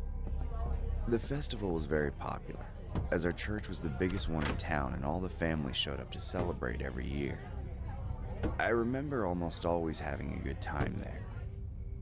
There were a bunch of prize games set up inside the church, and a bunch of activities to participate in outside, like three-legged races and dunk tanks and that sort of thing. One year, when I was still pretty young, I went to the festival with my mom, dad, and little sister. I dressed up as Robin Hood, who was my favorite character at the time. The four of us all stayed together inside the church for a while playing the games. But since I'd played them all a few times before, I got bored not long into the evening. I wanted to go outside and run around, climb stuff, throw things. But my parents didn't want my little sister to go out and roughhouse with the older kids because she could get hurt, so we split up. My dad was about to go with me, but at that age, my sister always had a strong favorite between our parents that flip-flopped day to day. Whoever was her favorite basically always had to be in her sight or she would get upset. And that day, my dad was her favorite, so my mom went outside with me. It was an unusually hot evening for late October that year, and the humidity was crazy high, so it felt like it was 90 degrees even as the sun was setting. That didn't stop me going full speed and full force at every physical activity they had, though. On the other hand, my mom was sensitive to heat, so she sat on the sidelines most of the time watching me play. After about 45 minutes of playing, my mom called me over and said she had to use the bathroom, so I needed to take a break and go with her. The church had set up a few porta potties outside since there was only one bathroom inside. The porta potties were about 50 feet from the activity area, far enough not to be smelled but still in view. I went into the porta potty next to the one my mom went into, but I finished up much quicker than her. My mom told me to wait until she was finished, so I stood outside until she was done. Unfortunately, she was starting to take a long time. I knocked on the door a couple times to ask if she was almost finished, but it was really loud outside with all the kids screaming. All I could make out on the other end was, "I'm almost out," so I stayed put. More and more minutes passed. Then eventually, I realized the sun had completely set. It was very dark, and I knew it would only get darker as the sun's afterglow got weaker. The festival area was lit up, but the porta potties only had a single dim lamp shining on them, making them feel isolated from everything else. My mom still hadn't gotten out, so I knocked again. This time she didn't respond at all. That's when a man walked over from the festival area and asked if I needed help. Smiling through back pain? Let us help. Voltaren. I didn't recognize him from church, but I was worried about my mom, so I told him I thought she was stuck in there. He smiled and told me everything was fine. He said he would take me to get my dad so he could help me get my mom out. I wasn't sure about going with him, so I knocked on the door loudly and asked my mom if I could go with the man. My mom didn't respond. Instead, the man quickly took my hand away from the door and gripped it tightly, looking down with an intense grin. I was clearly confused, so the man said I shouldn't bother my mom since she was stuck and loud noises might scare her. At my naive age, this made sense to me on some level, but I still didn't think it was a good idea to go with the man. He saw the apprehension on my face and tried to reassure me. He said he wouldn't leave the crowd, and that he would only go straight to where my dad was. This was enough to finally convince me. We started walking together while he kept such a tight grip on my hand that it started to hurt. When I tried to wriggle out of it, he grabbed even tighter, so I stopped trying. We headed toward the crowd at first, but then we veered left and headed toward the church. I knew that was where my dad was, but I didn't understand how the man could have known that too. Before I could think much about it, we turned away from the door and started walking behind the church, where a bunch of cars were parked in the grass. I was suddenly very afraid. I knew the man was lying to me. I tried again to get out of his grip, this time even digging my heels into the dirt, but it was no use. The man simply picked me up off my feet and held on to me, trapping me in his arms. As my last resort, I screamed for help. He put his hand over my mouth, but I had already alerted several people from the church. They came running towards us as the man carrying me broke out into a sprint. He got to his truck and opened the door. But just then, somebody slammed the door on his fingers. He screamed in pain and dropped me. I hit the ground hard and crawled away as fast as I could, while a small crowd of men from the church descended upon the man, forcing the door to stay shut in his fingers so he couldn't get away. He was interrogated by the men about what he was trying to do with me, but he wouldn't admit to anything.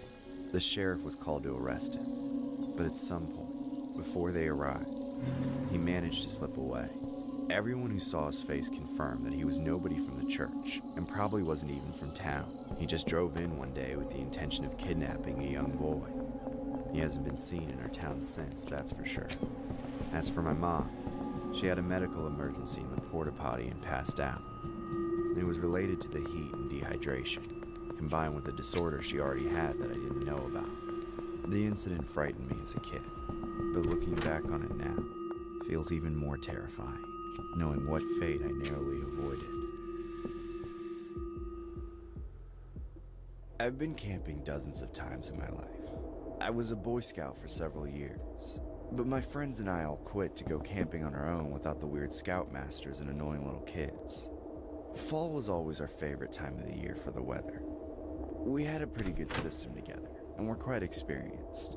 Unfortunately, as we got older, life got in the way of things, and we had fewer and fewer opportunities to go camping. Eventually, we stopped altogether. One day, I decided to go camping by myself. I already had everything I needed and all the know-how. I packed up my car on a weekend in November and drove to one of my go-to spots. I didn't bother making a reservation for a campsite because they were rarely ever patrolled. I set up my tent and got a fire going under a light drizzle of rain, so I also put up a slanted tarp over the pit. After I made myself a quick sandwich, the rain went away completely, so I explored the area around the site. In the past, it was common for at least one site to be occupied by another camper, but they were always far enough away that it didn't matter. However, I was completely alone. I found it to be cool, but also disturbing. I had never gone camping alone before, and to not even have any neighbors was even weirder, but I went about my business. I sat around the fire, listening to the sounds of the forest and enjoying the view of the colorful leaves, eating a bunch of food and sharpening sticks into spears. I ended up getting bored and tried to make my way into the woods as far as I could without getting lost. I was hoping to find something cool like a stream or a waterfall or a big rock, but I didn't have any luck. By the evening, I decided that camping alone sucked. I started wishing that I had managed to get at least one of my old friends to come with me.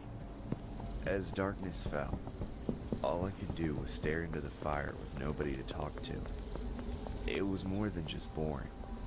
It was eerie. Gradually, the sounds of the forest shifted from birds and bugs to just a lot more bugs, droning and clicking endlessly. The only sounds to break it up were the crackling of fire and the sound of my own breathing. Then I heard something else, something strange. There was a weird, quiet hissing somewhere. It was like a distant whisper. I thought at first that there was a burning log hissing, but I turned all the logs around and the sound persisted. I looked around, but it was too dark to see. My ears, however, picked up one detail. The sound wasn't coming from the fire. It was coming from directly behind me at an unknown distance. I immediately grabbed my flashlight and shined it in the direction of the sound. There was nothing. I expected to see an animal or even a person, but there was nothing. As I peered into the woods, the hissing grew louder, but there was no sound of footsteps of any kind approaching me. Suddenly, a piercing scream rang out above me. A chill spread through my entire body. I jumped to my feet and scattered light all around. It sounded like a woman had just been attacked nearby, but after a moment, I regained my composure. That scream was a sound I'd heard before. It wasn't a person. It was the uncanny human-like screech of a barred owl. It's a warning to other owls of a nearby predator. It's not a mating call. It means danger. I had no idea what the owl had warned me of, but after it screamed, the hissing stopped. I made sure my biggest knife was by my side and placed my chair on the opposite side of the fire so I could keep an eye on that direction. I was no longer relaxing in the woods. I was on edge, watching, waiting for trouble. I shouted several times and made sure the fire stayed big and bright. I continued to stay alert for nearly 2 hours until I got tired. By then, I was confident enough that whatever had scared me wouldn't be back, so I felt like it was okay to sleep. I crawled into my tent and got wrapped up in my sleeping bag, leaving the campfire smoldering. The moon rose above the trees and was shining directly overhead, casting shadows of branches and leaves on the canvas of my tent. I thought it was quite nice, but just then a cloud obscured the moon, snuffing them out. I imagined the shadows as I closed my eyes and tried to sleep. A minute later, the hissing sound returned. My eyes shot open, but I remained perfectly still. The sound was growing louder, and this time, it was accompanied by footsteps. They were extremely quiet. I couldn't tell what it was, but it was getting closer. I carefully and silently emerged from my sleeping bag and positioned myself at the entrance to my tent, ready to pop out at whatever it was. Soon, it sounded like it was right outside. It stopped, and I could finally hear what the sound was. It was a whisper. It was forming words in some kind of language I couldn't understand. Then, the moon emerged from the cloud, casting the shadow of the creature on my tent. I saw the shoulders and head of a man. It didn't appear to have any hair, but there was what looked to be a mangled tree branch going through its head where its mouth would be. Fight or flight kicked in. I ripped open the zipper of my tent and jumped out. I screamed as loud as I could and shined the light at the creature. I raised my knife into the air, ready to strike. Yet, there was nothing there. I looked around. Nothing. I popped my head back into my tent. No shadow. A cold, sinking feeling of dread poured over me. Every hair on my body stood on end. My jaw tightened and I felt the urge to gag. I was on my own, but I wasn't alone. Without thinking for another second, I sprang into action, quickly gathering up all my belongings and tossing them into my car. Then I got in and drove away. I made it home safely, but still gripped by what I witnessed. I've told people about it before, but to this day, nobody has an explanation. And they all think I went crazy from isolation or just made it up. But I know it was real. I think it's the reason nobody camps there anymore. One thing's for sure, I will never go camping by myself again. Rio Mare. Prime quality tuna and selected olive oil. Great taste needs little. Rio Mare, the real taste of Italy. When I was little, I would stay with my grandmother for a week or two at a time each year. Sometime in October, my parents always went on a big vacation together for their anniversary, leaving me behind. I didn't mind. They were great for each other, but they were neglectful and resentful parents. My grandma was a totally different story, however. I was always happy to spend time with her. She showed me how to cook, how to bake, played board games with me, taught me how to play a dozen different card games, gave me great books to read, and in general just showed me how to enjoy life. She lived in a small house with a huge backyard, where she had a greenhouse, a vegetable garden, some old fruit trees, and a whole ecosystem of flowers. The centerpiece of the backyard was Tommy the Scarecrow. He was named after my grandfather, who had died before I got a chance to remember meeting him. In the movies, scarecrows are cobbled together heaps of worn-out clothes and straw. But in the world of scarecrows, Tommy was a distinguished gentleman. He was made of sheets and pillows, and Grandma always dressed him in Grandpa's nicest clothes. She spent a lot of time putting him together with a different outfit every few months, and tended to him like he was a living member of the garden. It might have seemed weird, but I thought it was sweet. It wasn't like she actually thought the Scarecrow was her husband. It was just a nice way of remembering him. Grandma would help me put him together for the fall, and told me stories about him while we worked, so it was a good way for me to learn about him too. One year, while we were putting Tommy together in the backyard, I kept getting the feeling that I was being watched. A few times, I swore I could hear someone laughing at us. It was deep and scary sounding to me. I asked my grandma if she could hear it too, but she said no. I knew I wasn't imagining it though, because my grandma had said multiple times that her hearing wasn't as good as mine. When we were done, Tommy was dressed in one of Grandpa's nicest suits from when he still worked at his company. The suit was tailored to him when he was 60. The cufflinks and collar pins were gold-plated. The jacket and pants were stark black, letting them and the shimmering stripes stitched into the tie shine even more.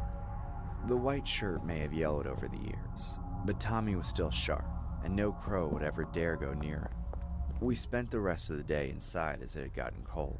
We ate a pot roast Grandma had been preparing and ate cookies together. And then we sat down with some hot cocoa and watched one of Grandma's favorite old movies. Then we went to bed. I fell asleep easily as I usually did at Grandma's house. But in the middle of the night, I woke up to noises in the backyard. I figured it was raccoons or something similar, and hoped they didn't damage Grandma's garden, but I didn't get up to check. Then, a few minutes later, a rock hit my window, causing me to jump out of my sheets. I huddled against the backboard of my bed, afraid somebody would break in. After a few seconds of silence, I calmed down and felt confident enough to check. The window faced the backyard. There was just enough light to make out the familiar shapes and notice what should and shouldn't be there. I immediately noticed that Tommy the Scarecrow was gone. Suddenly I felt awful for not checking earlier while someone was trying to steal him. Tears of shame welled up in my eyes. I tried to keep myself from crying by burying my head in my hands. As I quietly cried, there was a knock on the window. I looked up and opened my eyes to see Tommy standing behind the glass. I screamed and backed away. Tommy kept his eyes fixed on me and smiled as I made my way to the door. Before leaving the room, I noticed Tommy's suit was completely ruined. The jacket and shirt were torn to shreds, the cufflinks and pins were gone, and the tie was wrapped around his neck like a noose. Blood poured out of his mouth, staining the silk shirt, completing the destruction of my grandfather's suit. I escaped the bedroom and ran to wake up Grandma. All I could say was that Tommy was moving around and looked all wrong. She doubted that was true, but got up to check the backyard with me to make sure. When she opened the back door, Tommy was standing in his usual spot in the middle of the yard, his arms fully outstretched like always. Grandma tried to tell me everything was fine, but I could see more clearly than she could. The suit was still ruined, and there was something else wrong with him. I pointed it out to Grandma. Tommy wasn't hanging down from the post. He was standing on the ground with his own 2 feet. Just as Grandma realized something was wrong, Tommy's arms fell to his waist. Grandma gasped, and Tommy began creeping toward us with short, slow steps. Grandma's mouth was quivering as she tried to say something in total disbelief. I hid behind her for safety, holding on to her for dear life. We were frozen. Tommy stopped a few feet away. Then, he spoke my grandmother's name. Beatrice and Thomas, I've come to take you with me. His words shot straight through me. A moment later, Grandma collapsed to her knees, fell forward, and hit the ground face first, landing at the feet of Tommy the Scarecrow. Before I could understand what happened, he turned and ran away. I began sobbing, trying to wake my grandmother up, but I couldn't. I managed to call 911, but when the ambulance arrived, she had already passed from a heart attack. Police concluded that it was related to a string of increasingly harsh pranks that had been happening the past few weeks, but they were never able to capture the person responsible for any of them. I often wonder what became of the stupid person who was responsible. What possesses somebody to destroy something a person deeply cares about, and then go so far as to pretend to be their lost lover back from the dead? I hope the guilt of what they've done haunts them for the rest of their life. October has always been my favorite time of year. The heat finally lets up, but it never gets freezing like in November or December. The leaves change colors and cover the ground.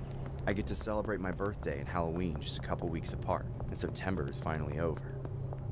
When I was a kid, I had a neighborhood friend named Pete. He would come over every time my dad raked the leaves. My dad would rake them all into this big pile. We liked to push the pile under the big oak tree in the front yard and jump off onto it into the leaves, making sure between jumps to maintain the pile. We were usually the only ones out in the evening. To everyone else, it was too cold, but Pete and I were plenty warm from the activity. There was one house in the cul-de-sac, however, where the owner never seemed to leave the house at all. I didn't even know what he looked like. My dad said it was an old man, and that he hadn't been the same since his wife died 10 years ago. The man let the house and the yard fall into disrepair. The owner had a super old, rusty blue pickup truck parked in front of the house.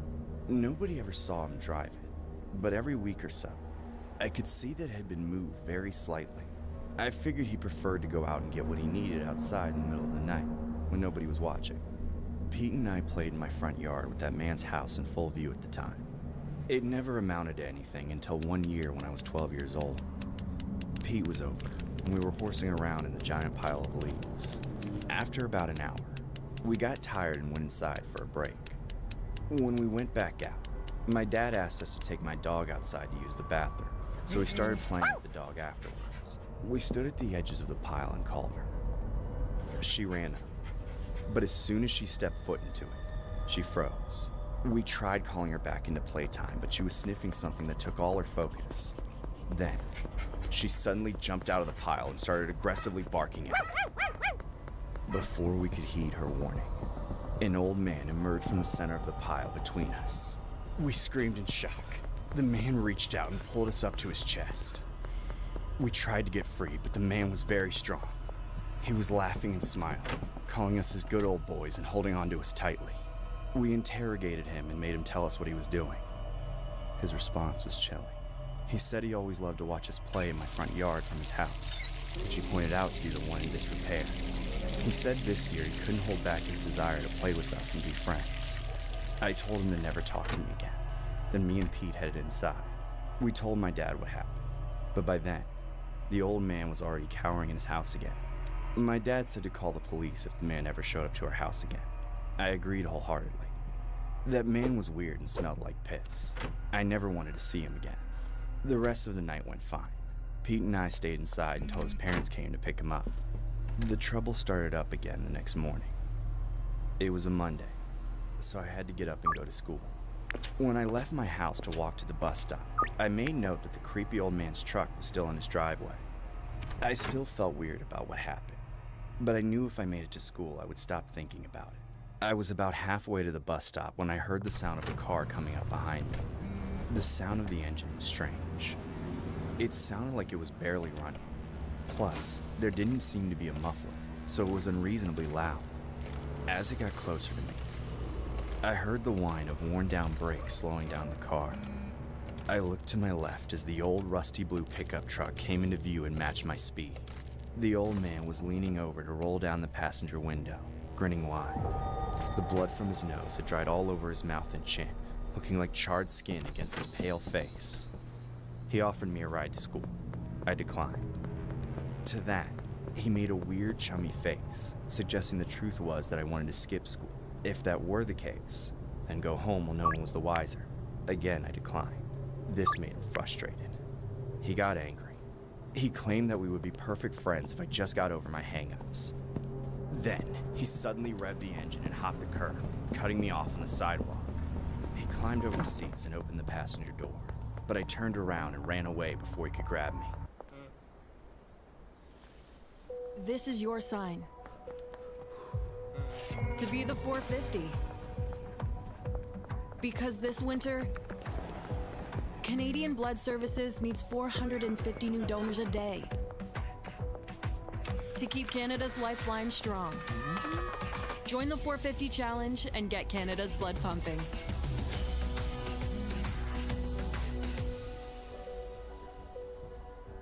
Once you lose your enamel, you can't really get it back, strong enamel. Nothing beats it. Pro Enamel Active Shield. I heard the engine rev again, and tires squeal. I turned around, watching him revert back onto the road to point the truck at me. I kept running as fast as I could back home, thinking I would have to run between houses to not get captured or run over. Behind me, there was a loud chunk as he put the truck in first gear. Then, the engine roared for 4 or 5 seconds, burning rubber once again as he made a beeline for me. But then, luck shined upon me. There was a huge sound of an explosion. Immediately after, the engine sputtered and wheezed before finally dying.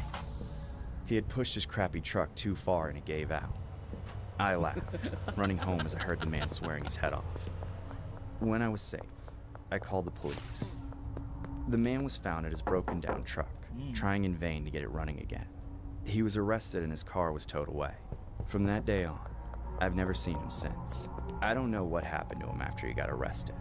His house still sits decaying in the cul-de-sac several years later, indifferent to whether or not he made it back home. I still can't believe how crazy that guy was. It's incredible what such extreme grief and isolation can do to a normal person over time. I hope I never end up like him. My girlfriend and I had been having problems in our relationship for the past few weeks. In October, I tried to start being a better boyfriend by being more considerate and showing more physical affection. It seemed to help, but there was something missing.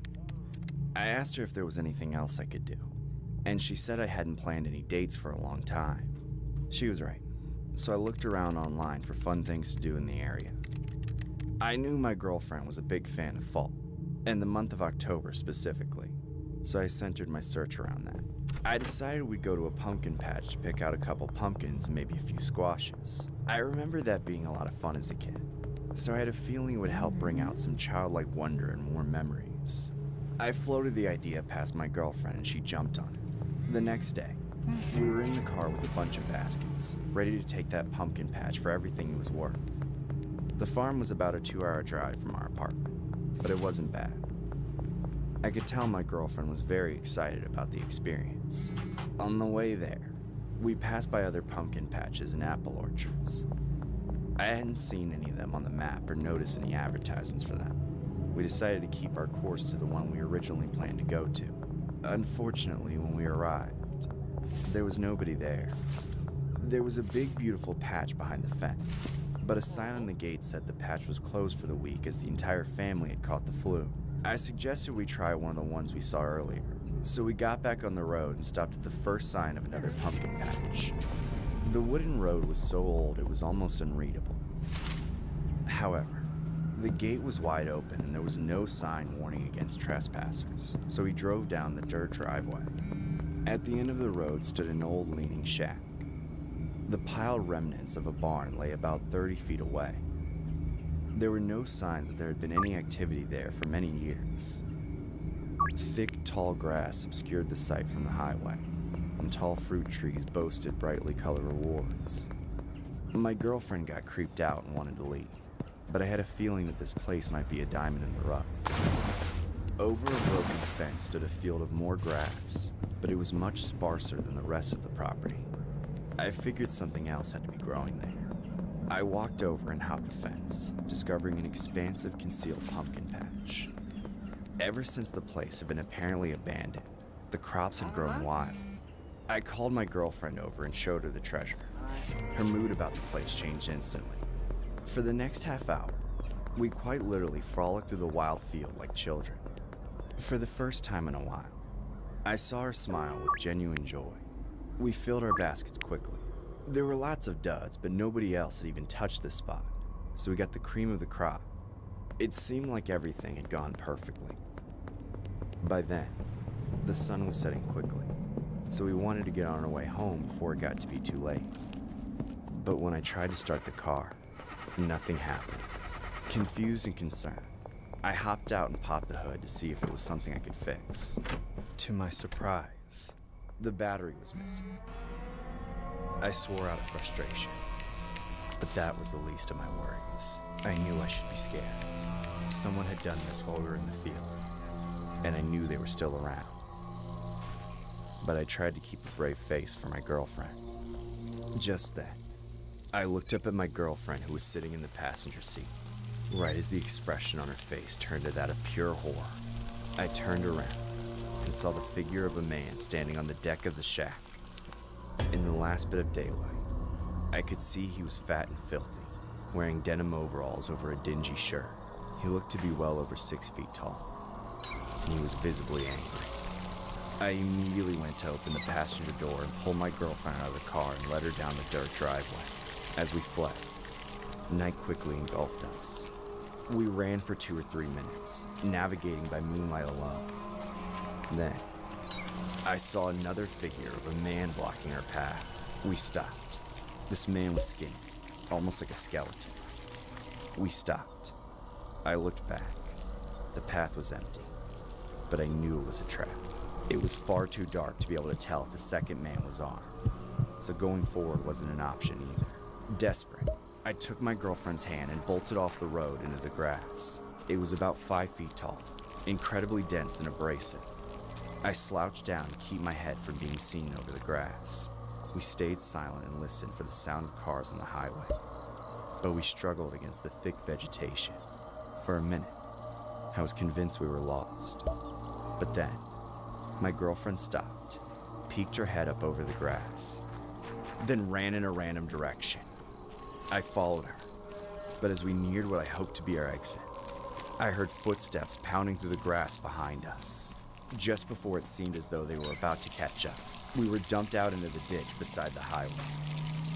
We quickly flagged down an oncoming car and piled in hectically, almost scaring the driver of the car into thinking we were trying to hijack them.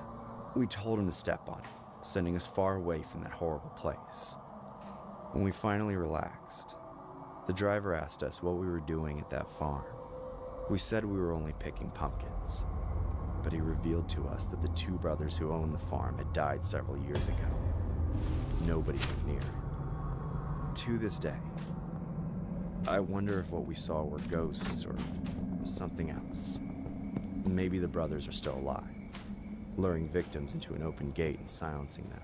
When we went back in the daytime to have our car towed, there was no sign of life, except for the fact that all the pumpkins we picked had been crushed.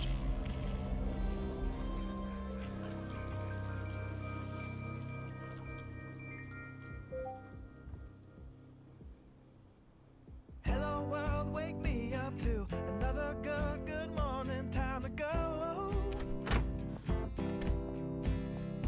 Got that smile. Gone pretty fast. It's honestly was a great adventure. I've had so many great experiences in here. I've learned so much. I've had so many new friends all around the world. It has been truly an amazing experience.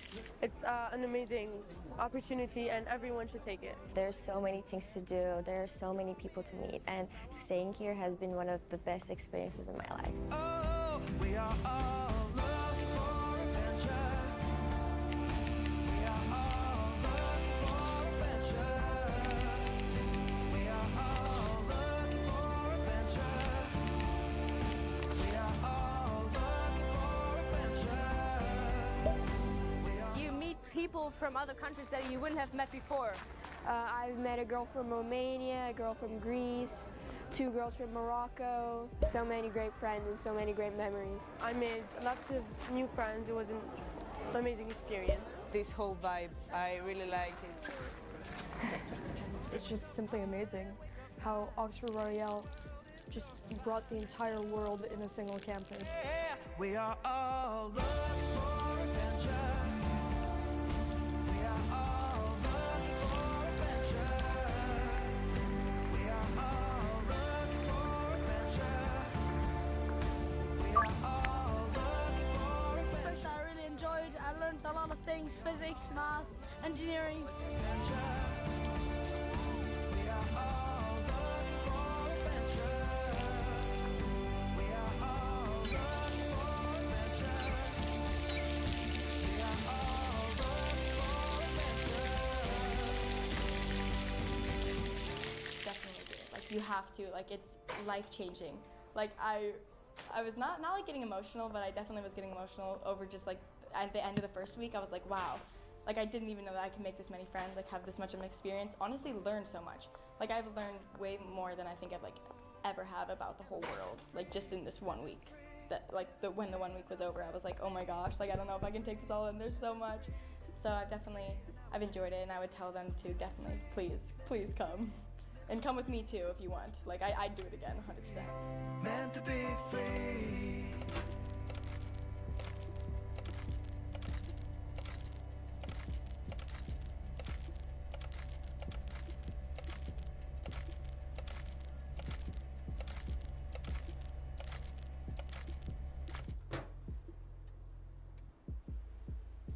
When I was 20 years old, I worked the night shift at Walmart when it was still open 24 hours.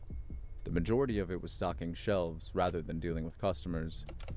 Not many other employees were needed to work nights either. Of course, the occasions when I did have to deal with people were some of the weirdest encounters of my life. One night, I was putting toys up on the shelves in the boys section when a man appeared at the end of the aisle. I looked over and saw he was smiling. He was a larger man, over 6 feet tall and muscular. He was also rough-looking and had a lot of tattoos, making it seem obvious he had spent a long time doing hard manual labor or hard time in prison, or more likely both.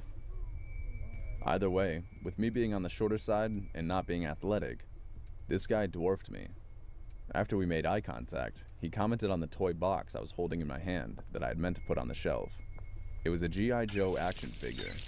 The man said I would look cute playing with that doll.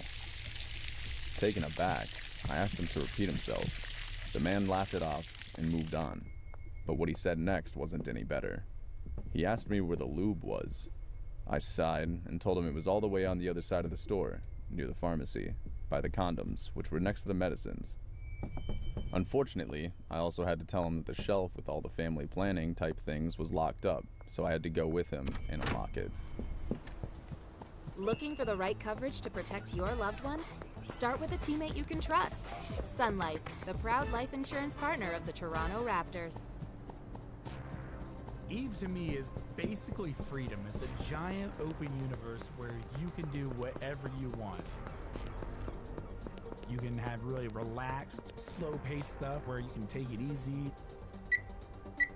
Or you could be on the edge of your seat, shaking, making split-second decisions. This is EVE. You know, it's a crazy universe where anything can happen, and however you want to do it, go for it. I would describe myself as a kind of a freedom fighter. My very first character was a Minotaur character because they just seemed like the coolest, you know, most brutal people. And I was like, I want to be that guy. I started out doing the missions in HiSec, and I want to be on the side of the people who are fighting against the oppression, against the bad guys. And once I learned that you can basically help them and fight the other factions, that was, you know, that's all I wanted to do.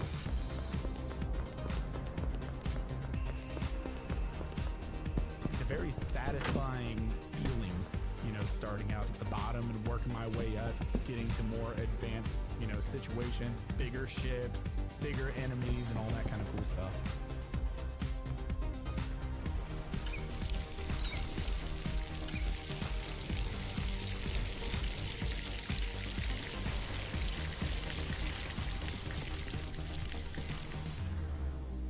The ship that I wanted to sit in more than anything was the Paladin, which is the Amarian Marauder. It was red and gold, and it had the lasers, and it, you know, massive firepower, incredible capabilities, and I wanted to sit in that thing. I wanted to fly. I wanted to undock. It's like a project, and you're kind of putting the pieces together by getting the skills ready for the ship and all the modules. You've got to get the money to afford it. You know, you've got a dream that you want, and that ship basically is the dream. Not only did I have to stop what I was doing for this guy, I also had to walk with him for several hundred feet. He, on the other hand, was pleased. I tried to walk as quickly as possible, but he intentionally lagged behind so he could get more time to talk to me. It was normal small talk at first, but then he started asking increasingly personal questions about me. It started out with asking where I went to school, how long I'd been working at Walmart, and by the time we finally got to the aisle and I opened up the shelf for him, he was asking if I ever had a girlfriend. When I said no, he asked me if that was because it wasn't girls that I was into. I was speechless. The man reached into the shelf and took out the bottle of lube, then grabbed my wrist and pulled my arm up, placing the lube in my hand. Then, he told me that this kind of lube was the best for beginners because it had a numbing agent. I recoiled in shock, shoving the bottle at him and slamming the shelf closed. I told him off for being a creep and threatened to have him kicked out of the store. Then I stormed back to the toy aisle so I could get back to work. He didn't follow me, but I made quick work of clearing the cart so I could go into the back of the store. I hid there for as long as I could get away with. Then I went back out and unloaded another cart. I didn't see anyone out there the whole time. I figured the creep had left. I entered the second stall, closed the door, and sat down on the toilet. Immediately, I realized I'd made a horrible mistake, as I saw a pair of feet lowering to the floor of the stall next to me. They clearly belonged to the man from before. It was as if he had been hiding and waiting for me. In a panic, I rushed to stand up and put on my pants, but before I knew it, the man had come out of the stall and walked around to block my escape. I could see his feet just below the door and just barely the top of his head above it. He told me from the other side to hold out my hands because this was my last chance to apply the lube, as he wasn't going to bother with it. Then his hand emerged at the top of the door and held the bottle of lube over it. The bottle was open. He squeezed it, sending a long, slimy strand of fluid spilling to the floor. He made a wet, slapping sound on the tile as it formed a puddle. He said he was giving me a moment to rub it all the way in. I was in shock. I didn't know what to do. I was trapped. Suddenly, the door swung open with a bang. The lock didn't stand a chance of stopping him. He stood in the doorway, grinning. He saw that I had my pants on and told me I made the wrong choice. Then he lunged forward at me. He pinned me against the wall and grabbed me by my throat and started to squeeze, strangling me. The blood flow to my brain was cut off. Despite my attempts to hit his face and groin and try to break free, everything started to go black. I couldn't even scream. I was on the verge of passing out. A moment before it was over, I felt my neck get released and my body fell to the floor.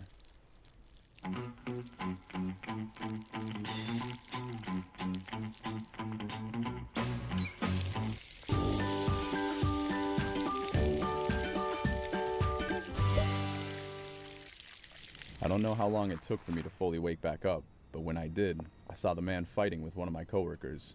They had their belt wrapped around his neck, and they were strangling him from behind. But they were being slammed against the wall, so I ran up, jammed my thumbs into his eyes, and kicked him in the groin. He shouted in pain, but then he kicked me back to the floor and threw my coworker over his shoulder. They landed on me as the man ran off. We were too hurt to follow. We weren't seriously injured, but the man got away. And police never caught up to him. I owe my old coworker everything for saving me from what was about to happen. If he had held off for 20 more minutes, he would have walked into a much more gruesome scene.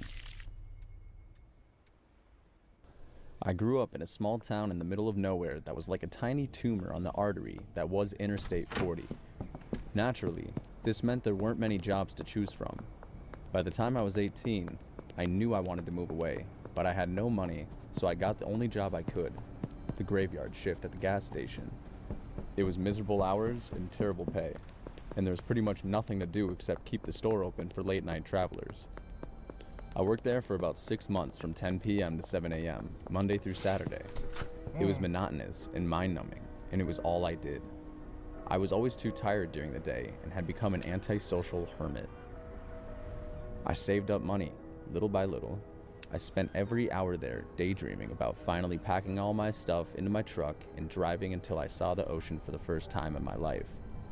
That dream kept me there, but I was waiting for something to happen that would make me leave before my goal of saving $10,000. One night, I got my wish in the worst of ways. The first half of the evening had gone normally. Then it hit 3 a.m., the deadest hour of the night. That was always when I took my 30-minute break. People rarely came in while I was off the clock, but I still helped them. That night, I was doing my usual break routine of lying on the floor on a blanket when I heard a vehicle roll into the station and shut off the engine. I stayed put since I didn't expect them to come inside. Several minutes passed, and I didn't hear anything. I figured after a while, they would have finished pumping their gas and left, which meant I would have heard them start their engine. Finally, I got up to see what was happening. What I saw sent a chill down my spine. There was a man parked at the pump, standing next to an old white windowless van. He was staring across the pavement into the store. When I came into view, he turned his head and looked directly at me. We stared at each other for an uncomfortable amount of time before he finally walked very slowly into the store. He entered and stopped on the doormat, staring at me for another awkward few seconds. I asked him if he needed help with anything. Then he walked up to the counter and put down a $50 bill. I asked what he wanted, and in a very deep, raspy voice, he slowly asked for a single cigarillo, a lighter, all these $1 bottles of Fireball, and the rest on gas. I asked how many bottles he wanted, and he grabbed 2 handfuls from the display by the register and dropped them on the counter. In total, it was 12 bottles. After all that, there was still about $30 for gas. I started to put the little bottles in a bag, but the man quickly grunted to say no. He picked up one of the bottles and handed it to me. I declined to take it at first, but he aggressively shoved it at me, so I decided to go along with him. He opened one for himself, and we both chugged them down at the same time. Immediately after, he opened another and poured the whole thing in his mouth, dropping the empty bottle onto the floor. Then he opened another and drank it too. I told him to stop dropping them, but he ignored me. I didn't get paid enough to fight him, so I let him do his thing. He downed every single last one. Finally, he took his cigarillo, unwrapped it, and stuck it into his mouth. He put his lighter in his pocket and left, with a quiet, "Thank you." I was amused, but also freaked out. Nobody should drive after drinking that much, I thought. And was he also about to smoke the cigar while pumping his gas? That's what it looked like. So about a minute after he walked out the door, I peeked outside to see what he was doing. To my horror, I saw the worst possible outcome. The man was standing at the back door of his van, cigar in his mouth, holding the nozzle to his side, pouring gasoline all over the ground. I gasped in shock, paralyzed for a moment as he stared at me with an empty expression. I snapped into action and ran out of the store to push the emergency stop button on the outside wall, but when I got to it, I realized something heartbreaking. The protective covering over the button had been padlocked shut while I was on the floor ignoring him. I turned back to the man spewing gasoline all over the station. He was looking at me still. His clothes were drenched in fuel. The smell of gasoline was overpowering. I screamed at him, begging him to stop. Instead, he reached into his pocket and pulled out the lighter, put it up to the cigar, and then sparked the flint. The vapors ignited into a massive fireball, instantly engulfing him and the van in flames. The heat and pressure blew me back and singed my face. When the initial blast dissipated, the entire station was still in flames. The nozzle was spewing what looked like lava all over the ground. I saw the man still standing, burning silently before falling to the ground, almost looking calm. I finally came to my senses and ran, dialing 911. By the time firefighters arrived, the entire pumping area of the gas station was a charred heap, and the flames were spreading to the store. They managed to save it from being totally destroyed, and luckily, my truck was parked in the back and came out unscathed. Human remains were found in the van, evidently in a tied-up position, charred beyond recognition. Weeks later, my dad called and told me dental records revealed it was his wife. Nobody knows for sure what happened between them that caused the incident, but I didn't stick around to find out. I skipped town a few days later, and I've never been back. I don't think I ever can. That town is now the location of my worst memory. The night I watched a man burn himself alive. The cast really embraced this and stepped to it. They took on that responsibility with a lot of courage. Just a real love letter to these brothers and what they will do to keep each other alive. We're depicting real human beings who went through extraordinary circumstances. We are all coming back. Yes, sir. It raises the stakes for you as well when they're on set. Every movement matters, and every intention holds more weight. Taking it. Keeping that energy throughout the whole day, it's a feat. It was a real brotherhood. Trying to harness the humanity and the heroism of it was very much a priority. Whatever discomfort or difficulty you face as an actor, it's going to pale in comparison to the real-life experience. We have severely wounded. Who's severely wounded? It's not you. Who is it? There is no vocabulary to convey what it was like. I hope that when people watch this movie, that they understand how much we go through for each other.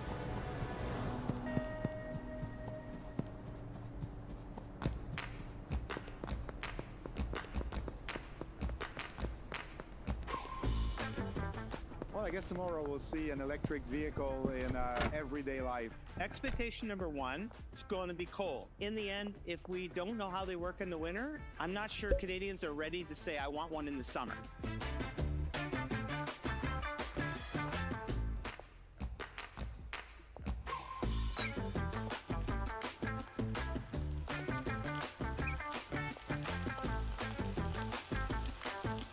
Everything went great until we hit about 6%, and then it kind of started to slow down, and it kept slowing down until we got all the way to 0.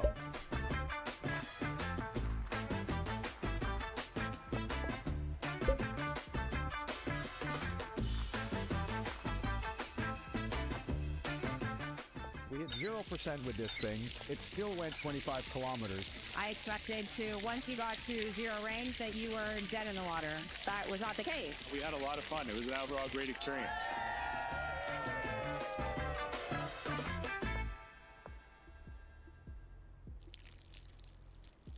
I used to be a police officer for 22 years. I retired due to a back injury, and now I'm in law school.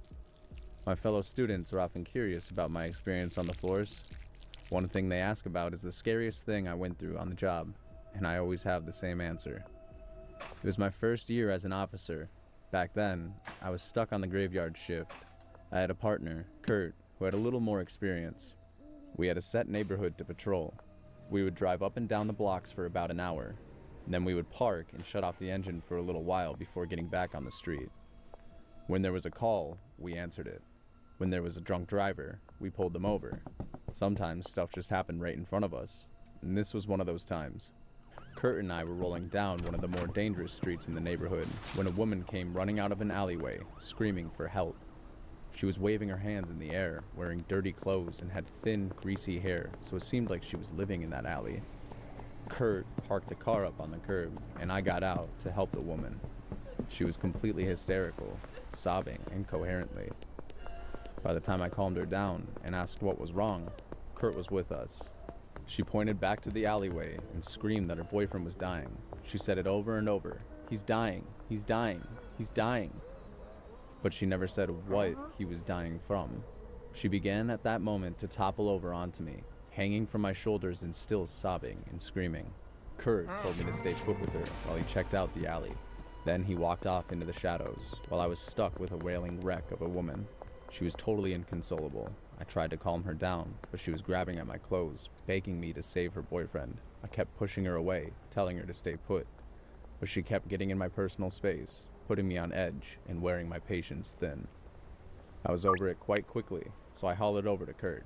I was hoping for him to give any reason for me to ditch the woman that was climbing all over me. Instead, I heard nothing. No response. I shouted again, even louder, but still had no word from Kurt. I knew something was wrong, so I had to make my way over to the alleyway. However, when I looked down at the woman at my chest, I noticed that suddenly she was very calm. Then I saw her arm at my side, trying to unholster my service weapon. I shoved her away as hard as I could, but she pulled out a knife and came running right back at me. I acted on my reflexes and quickly unholstered my weapon, firing it 3 times. The woman collapsed at my feet. I stepped back, afraid she might try to cut my ankles.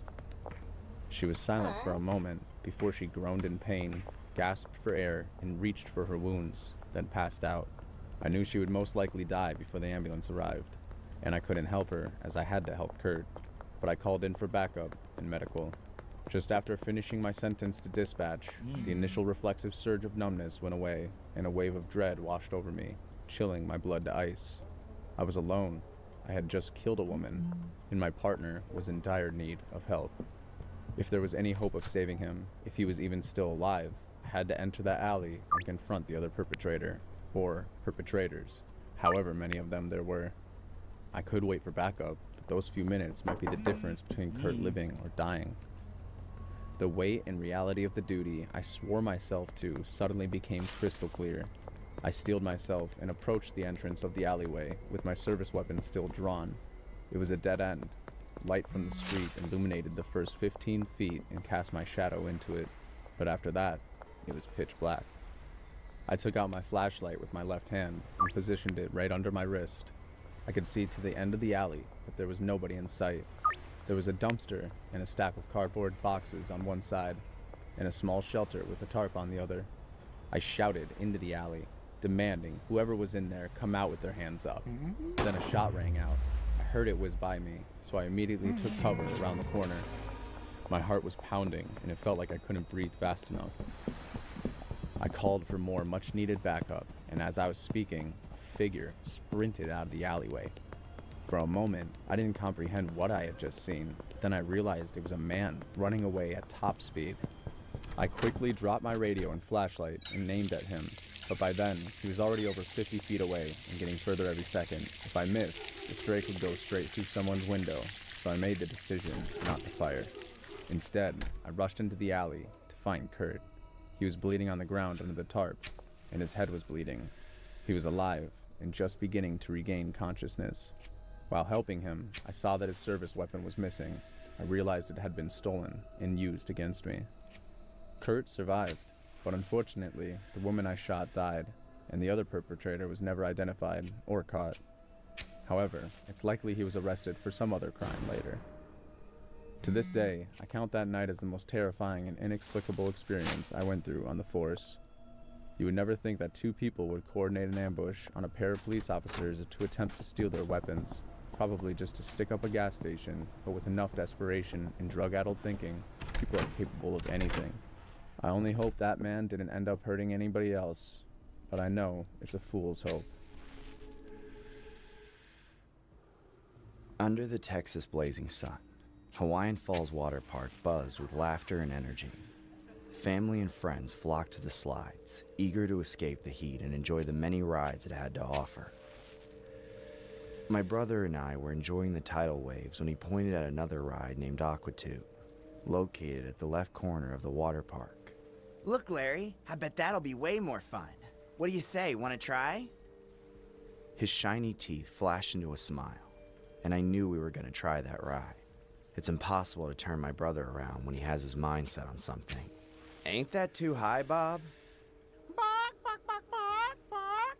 Oh, are you a chicken? Nice, Bob. Really nice. You're so mature. Oh, come on, you'll be just fine. It ain't that big. That's probably what your ex said before leaving you. Shut up, let's go. The air was filled with the stink of sweat and chlorine as we ascended the steps to the Aquatube. It was advertised proudly as the tallest in a 100-mile radius, and I believed it. I've never dealt well with heights, and looking down over the edge of the railing made me feel a bit queasy.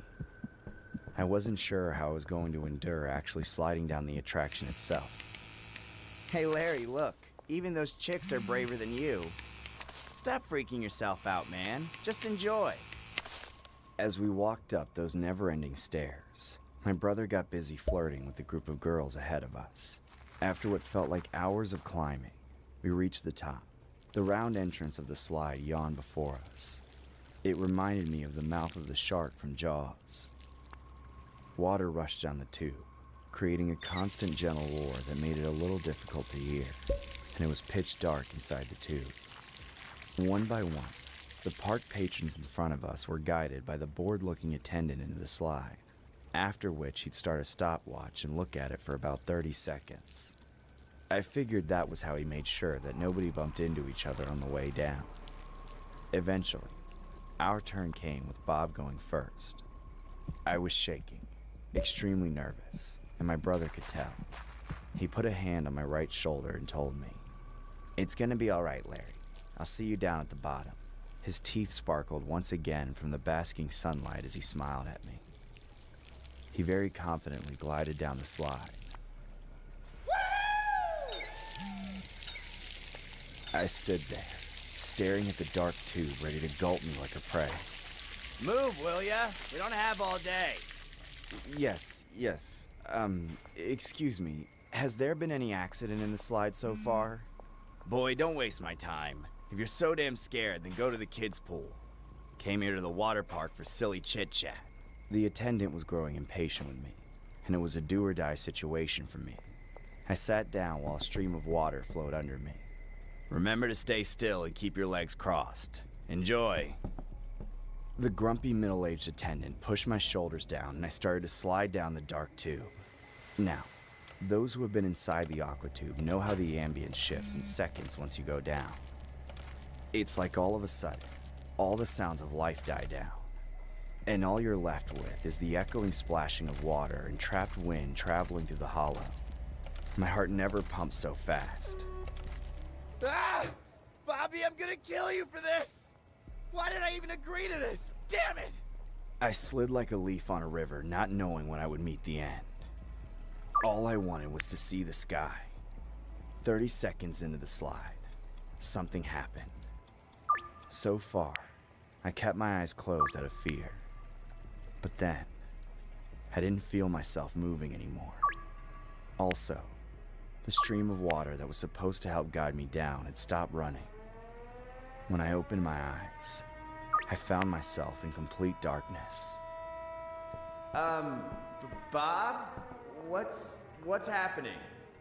I trembled my body, thinking it might help to start the gliding again. But the surface of the tube was as dry as a desert. Hello? Can anyone hear me? I realized I was stuck. Hello? I'm stuck down here. Someone? Anyone? Oh no. Why is this happening to me? Sweat started drenching me. My heart raced in my throat. Breathing became difficult. Oxygen felt scarce. The air grew hotter, and I had no clue if anyone knew I was trapped there. Bobby, please! Help me! I don't want to die in here! I felt the walls begin to close in around me, pushing, nudging at my limbs. It felt like I couldn't breathe anymore. Everything was closing in fast. No! No, I can't give up. I have to try to crawl down. I began to move my legs, dragging my body downward. It wasn't easy. Without water, I risked falling hard on the landing. Darkness obscured the tube structure. I couldn't see far ahead. But then suddenly, water started to flow again. Oh, thank God. My brother probably went to the attendant when he didn't see me coming out of the slide. They must have realized their mistake. As I started to slide, a loud noise and vibrations approached me. Before I could figure out what it was, something hit me hard, and my vision blurred. Larry? Larry! Wake up! Wake up, bud! My brother's voice pulled me out of the unconscious state, and I felt excruciating pain on my back and shoulders. What happened to me? Are you crazy, dude? I could have killed you! I saw a heavy-set guy standing in his swim trunks looking down at me with a panic-stricken face. I realized there was a small crowd of people surrounding me. Everyone was shocked, and so was I. Larry, what happened in there? When you didn't come out for 5 minutes, I got worried and went back to the top, but the attendant said... I got stuck.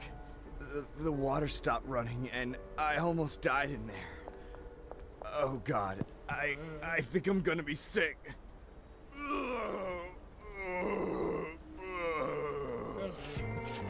Later, I found out that while I was stuck inside the tube, the water came back on. A heavy-set guy came down the slide, crashing into me and forcing me out, landing on top of me in the plunge pool. It turns out the attendant hadn't checked to see if I had exited the slide.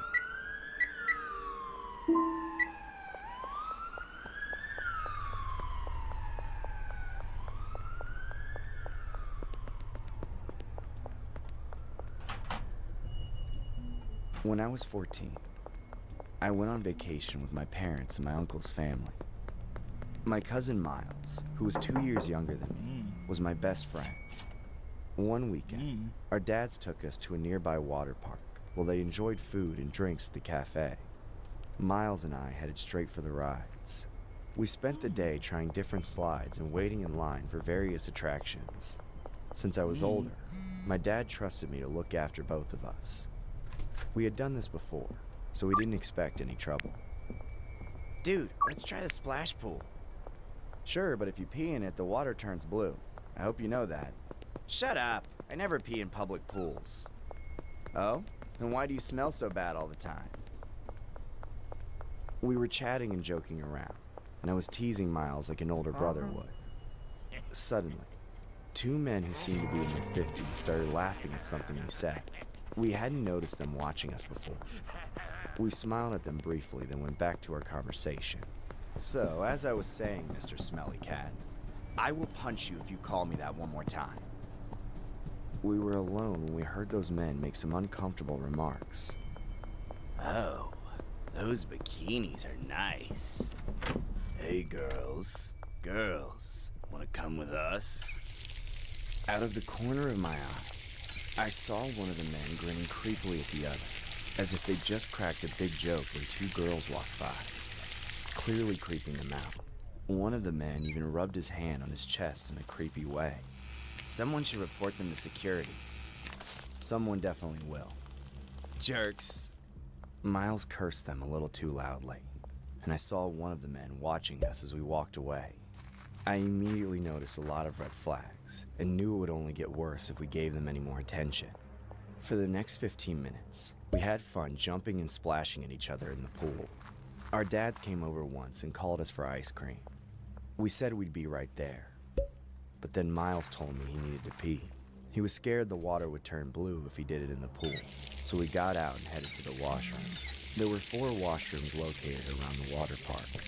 The closest to us was behind the trash can section. Also, it was the emptiest one, so we rushed to it so we could both be done with our business in no time. Inside the washroom, there were 4 stalls. Miles and I took the first 2 since I also needed to go. As I finished and flushed, I heard footsteps entering the washroom. Then, I heard 2 voices. Why don't you guard the door? But what if they tackle you? You think those skinny brats will outrun me? Fine. I'm gonna watch out and stop people from entering. But how will you do that? I'll tell them maintenance work is taking place. Good idea. One pair of footsteps left the bathroom, and another pair started coming close towards our door. Bro, did you? Keep quiet. The footsteps stopped right outside my door. I saw a man's shadow under the stall. Carefully, I crouched down to check if he was alone. I peeked out and saw 2 ugly, hairy feet with dirty nails right outside my stall. I was paralyzed with fear. It was clear that they were up to no good. Quickly, I silently texted my dad, wanting these creeps to get caught red-handed. But then the banging started. Come out! Come out! I have treats for you boys! Leave us alone! Miles, calm down. Don't respond to him. Calm down? How can you expect me to stay calm when there's some creep outside our door? Screw that! Oh God. Help! Help! Someone please help us! This freak is trying to kill us! What did you call me? I swear, once I get my hands on you, I'll skin you alive, you little piece of... You can't even touch us. The doors are strong enough to hold us until help comes. Really? Why don't I test it then? Saying this, the man backed away. I could hear his footsteps going toward the sink. The sound of rampaging through the whole washroom echoed in our ears. I guess he was trying to find something to use to break our doors. But when he finally couldn't, he started throwing himself at my door. With his gigantic weight, the silicone door shuddered. There was chaos inside the washroom, like a storm brewing. Miles kept screaming, but I knew our dads would arrive any minute. I didn't mention it to the man because I wanted him to face the consequences. He went for the 4th strike when I heard my uncle and dad burst into the washroom. Miles, Gerald, come out. Security, this is the other guy. Get these morons out here and make sure you report them to the cops. I emerged from the washroom to find Miles had fainted from panic inside his stall. The security team dragged those 2 men out of the water park, and then the local police escorted them away. My dad and I went to the police station, where I explained how these men had been harassing young girls in the park and became aggressive when we confronted them. They were arrested on charges of harassment, vandalism, and attempted murder. One of them even had a pocket knife. Who knows what could have happened to me and my cousin if they had caught us.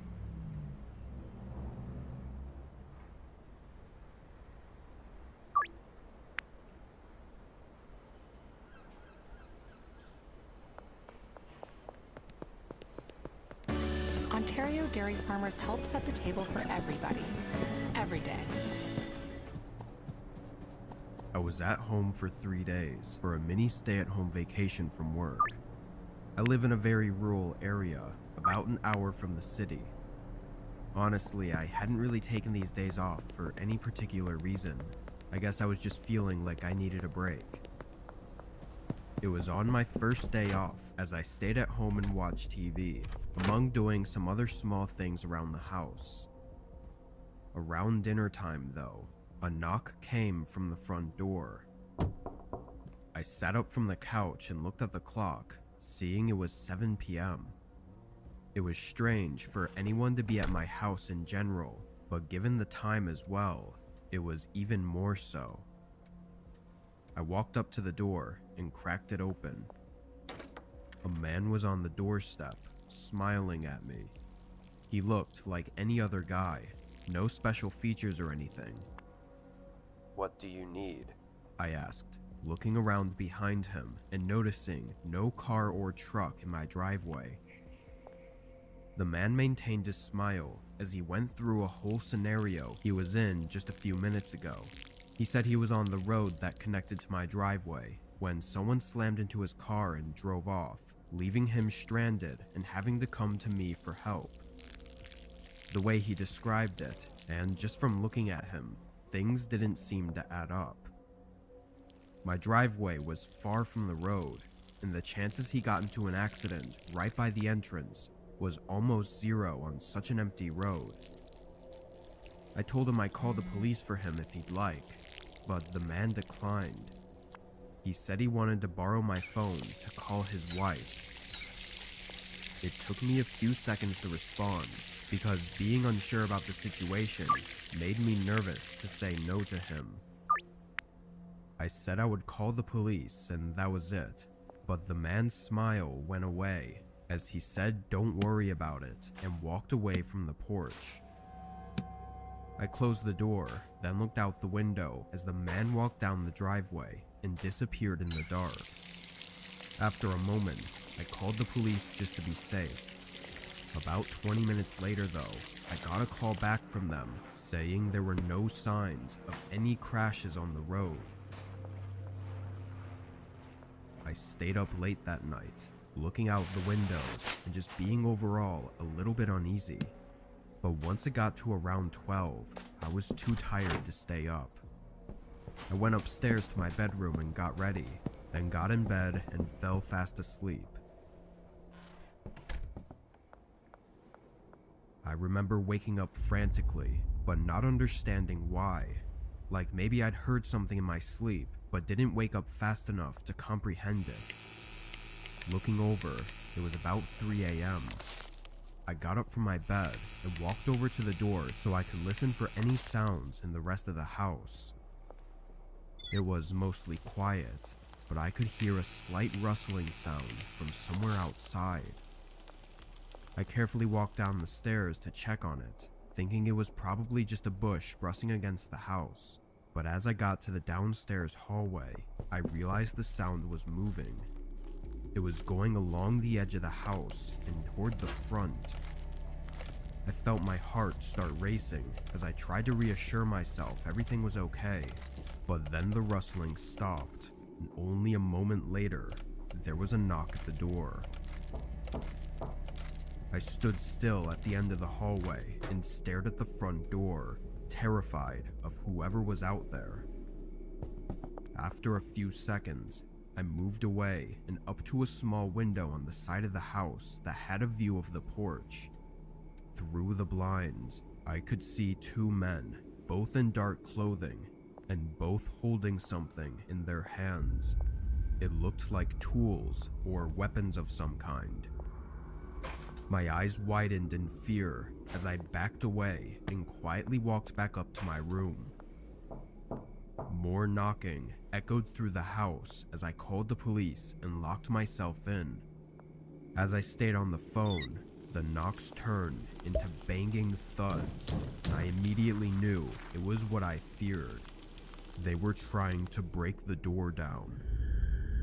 Hit after hit, non-stop for over 5 minutes, they banged on the door, shaking the whole house. Then the operator on the phone finally said an officer was pulling up to my house, and at that same time, all the banging stopped. When the cop pulled up though, he said he didn't see any men at my door. They must have run off just before he could see them. The door, however, was barely hanging on. The wood was bent and splintered, with only the bolt lock still in place. I was lucky that the police were able to show up quick enough, but I guess I was also smart to have not helped that one man. I'm assuming if I had, I would have only accelerated their plans to do whatever it was they were trying to do. Even today though, I still worry about them coming back.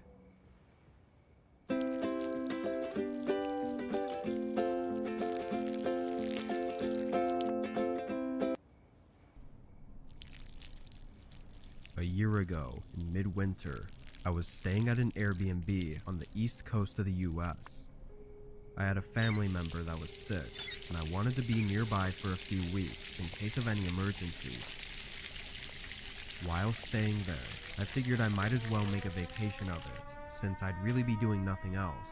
So the Airbnb I got was a modern cabin with a small lake behind it.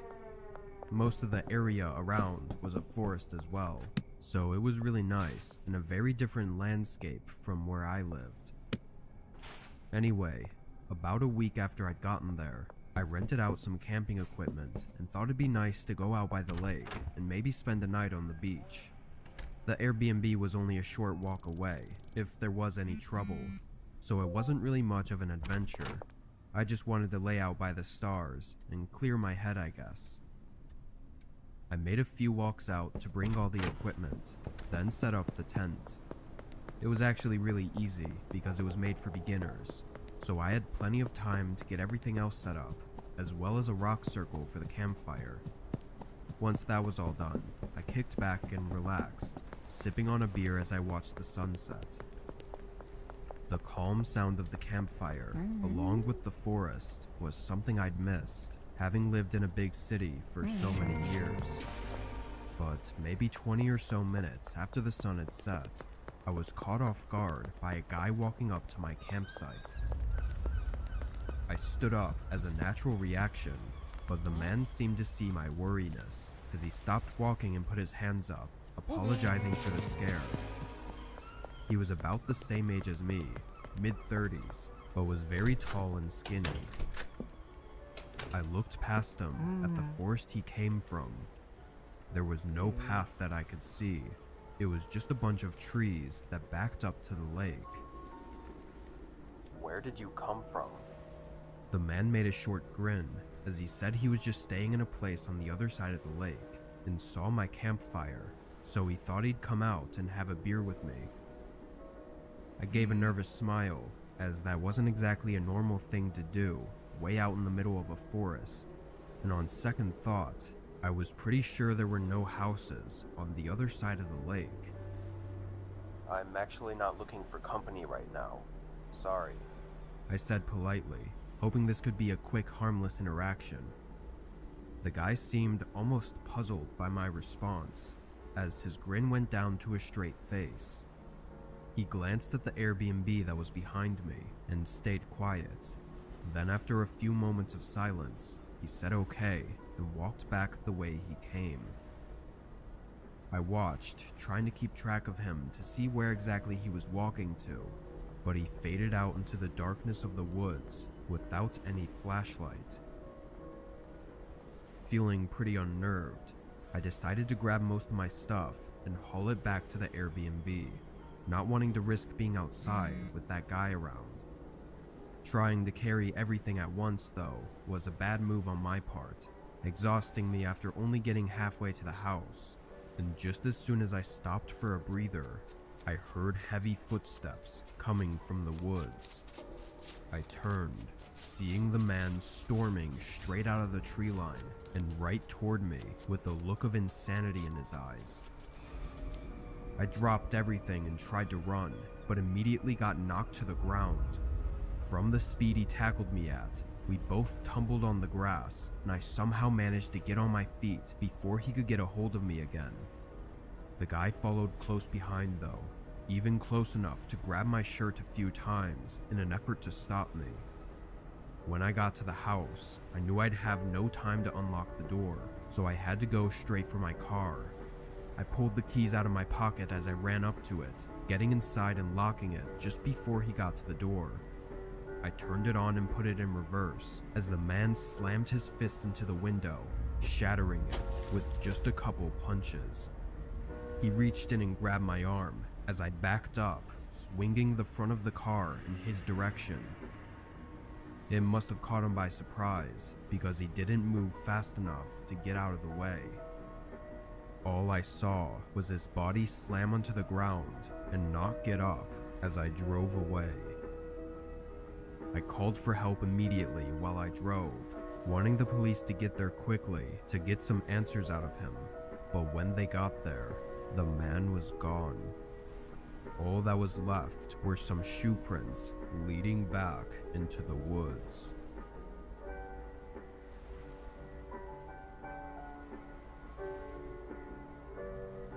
When I was 14, my dad and I lived in a small studio apartment on Hollywood Beach in Florida. We didn't have hardly any money, but we treated ourselves to take out every other Thursday from the same Chinese place a few blocks away. They were family run, so the same guy came to deliver the food pretty much every time. We found out later he was the adult son of the woman who owned the restaurant. It was my job every other Thursday to answer the door and pay for the food, while my dad found something on TV for us to watch while we ate. He was short, with gray hair and glasses. I was friendly, but not talkative. At 14, I was still in my shy stage. We never had a conversation other than the typical hello and have a nice day. During that time, I was left alone a lot. Both my dad and I felt like 14 was old enough to spend a few hours home alone in the afternoons, after school. I was also very close with a woman who lived next door and her goddaughter, so I would spend a lot of time over there when my dad wasn't home. I walked home from school as well, and it was one school day afternoon, an hour or so after I had gotten home, that the phone rang. This was around 2004, so having a house phone was still really common. Ours was set up at the side of the table in the main room of the studio apartment. I answered it, and for a second I thought there was going to be no one on the other end, because there was a long pause. I was sort of stammering that I couldn't understand. Then, "This is Alan," which was barely understandable because of the heavy Asian accent. I say Asian because I'm not sure if it's okay to assume they were Chinese, just because they ran a Chinese restaurant. By now, you obviously know that Alan is a Chinese delivery guy, but at this point, 14-year-old me is confused. Who the hell is Alan? I say something along the lines of, what? And he clarifies, "Your delivery guy. Chinese delivery." Now I am even more confused. What does Alan the delivery guy want? He goes on, "Did you, order food?" "No, we did not," and I tell him so. He is quiet for another second or so, then, "Are you home alone?" My heart dropped into my stomach. Now I'm pretty sure I know what Alan the delivery guy wants, and yes, I was home alone, but I wasn't about to let him know that. My first instinct was to tell him that my dad was home, but this wouldn't work because his work van wasn't outside, and I realized that Alan had been to our house enough over the last few years to know my dad's van, and if he drove by, he would know he wasn't home. "My uncle is here," I say, and immediately I think it's a horrible attempt at a lie, and Alan is going to know that. "Why?" I challenge him. He's quiet again for a moment, then a statement, not a question. "You are home alone." I am stunned. I have no idea what to say now, as I'm trying to think of something. "Never mind," he says, and hangs up. I'm so weirded out and scared at this point that even though part of me thinks I actually scared him out of whatever he had planned, another part of me says go lock all of the doors. So I do, front and back. By the time I get to the front room, from locking the back door, I look out the front window and I see a car parked in the driveway. It's Alan, just sitting in his car. The windows are rolled up and lightly tinted, but I can see him behind the steering wheel, just staring at my door. 30 seconds later, the house phone starts ringing again. I don't answer it. Alan stays parked in the driveway for about 5 more minutes. I stood looking out the window the whole time, thinking to myself that the second he got out of the car, I was going to grab a knife from the kitchen. Such a dramatic young woman I was. The house phone starts to ring one last time. I don't answer it. As soon as it stops ringing the second time, I pick it up and dial 911. I was terrified. Not only because of Alan, but I was afraid my dad was going to be angry with me for calling the police. It's a completely different story, but he and the law have not always been on the same side, and I was raised with a sort of subliminal aversion to the police, and the idea that anything I couldn't handle myself, my dad could handle for me. Alan drove away while I was on the phone with the 911 operator. I was in the middle of telling her he was calling the house and parked in the driveway, when he just put the car in reverse and sped down the street. The police took a statement from me when they got to my house, then sent me next door to hang out with a neighbor and her goddaughter. We sat on the front porch and I told her the story of what happened, while the officers went down to the restaurant to talk to Alan and contact my dad. In the end, Alan was able to get off with a warning by telling the officers that there was a confusion and he thought that we had ordered food, which his mother confirmed. When asked why he wanted to know if I was home alone, he said he was trying to get an adult on the phone. The police told them that they will have to make someone else make deliveries to customers in my area from now on, and to make sure that Alan keeps his distance. In all honesty, I think it was my dad's phone call to the restaurant later that really made Alan realize he had screwed up, and not the warning from the cops. He was fuming when I told him the story, as I imagine most fathers would be. He called the restaurant and spoke to the woman who owned the place first, then somehow convinced her to put Alan on the phone. What followed was one of the greatest conversations I have ever heard, even if it was only my dad's side I was hearing. Nothing makes you feel more loved than your dad in macho protection mode. My dad threw insults that I have never even heard of before, and I was in middle school, a kingdom of insult connoisseurs. I knew it was a very serious situation, and I knew that my dad was really angry, but I was in the background stifling laughter into a pillow.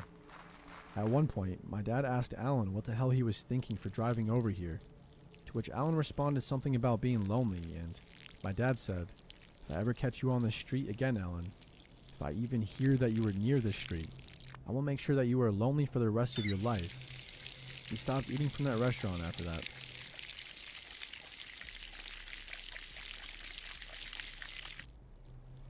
So I work at a pizza place, usually inside the restaurant, as my insurance does not cover claims when driving for business, but occasionally I will cover a delivery shift for one of the drivers because the money is good.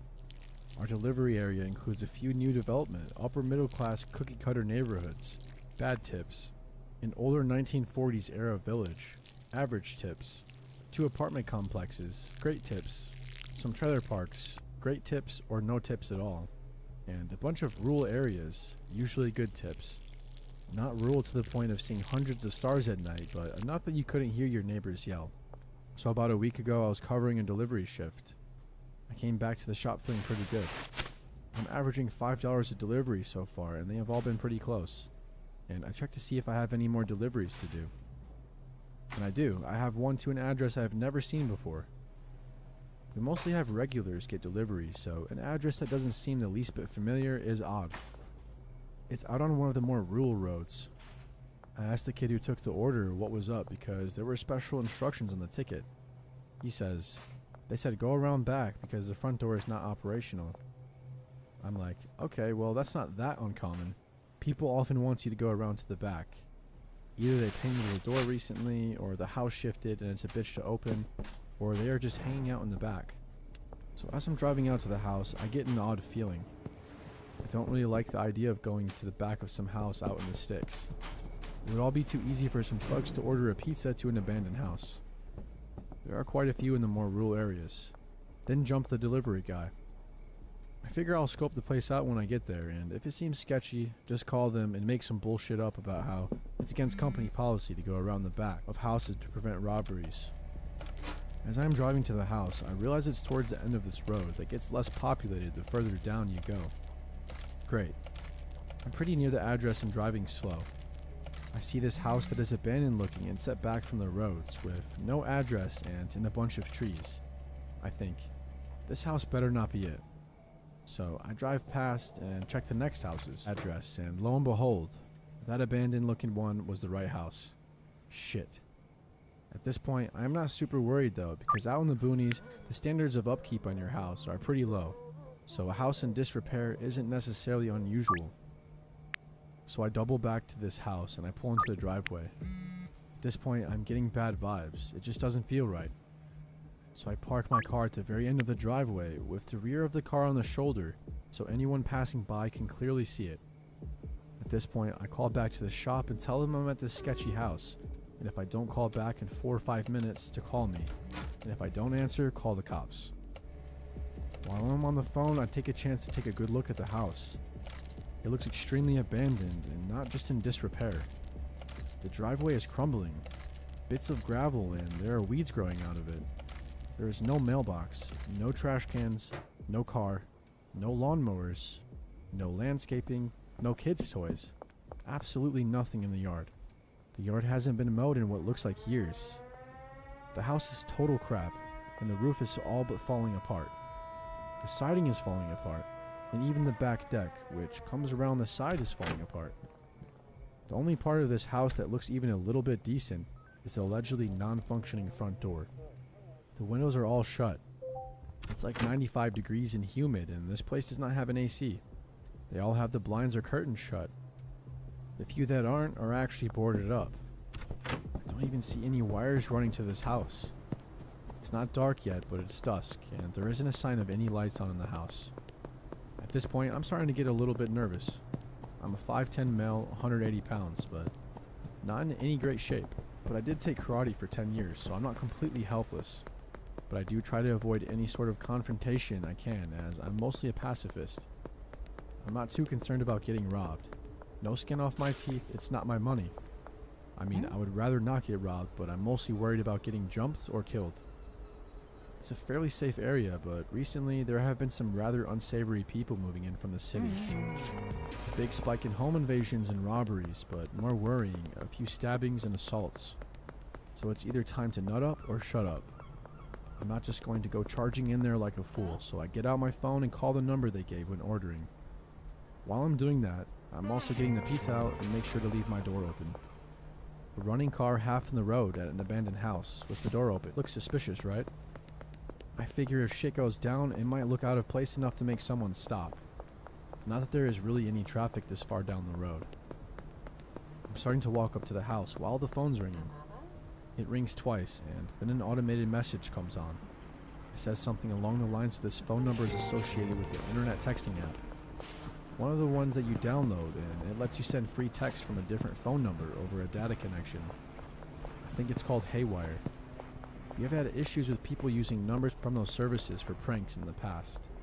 This is a huge red flag. My heart is now pounding in my throat and my whole body is telling me to bail. I don't want to get a reputation for being a flaky bitch as a driver and lose any future delivery shifts, and that is why I have not bailed yet. So I'm just standing there holding the pizza, looking at this house, not wanting to venture around to the back of it. I'm hoping that the resident will look out of the window and come out by the road to get their food. I am looking at the front windows, checking for some sign of life. I could see a blind go up the one window next to the front door, and a really creepy looking guy with a hat pulled low and big sunglasses on is looking out. Remember, he is in a completely dark house surrounded by trees. At dusk, there is no reason for him to be wearing sunglasses. I also see what appears to be a big guy standing behind him in the room. This could have been anything though. When he sees me looking at him, he mouths something and he darts away, presumably towards the allegedly broken front door. At this point, I nope the hell out of there. I had stayed pretty close to my car, so it was only a few steps away. I jumped into the driver's seat and threw the pizza into my passenger seat. Something I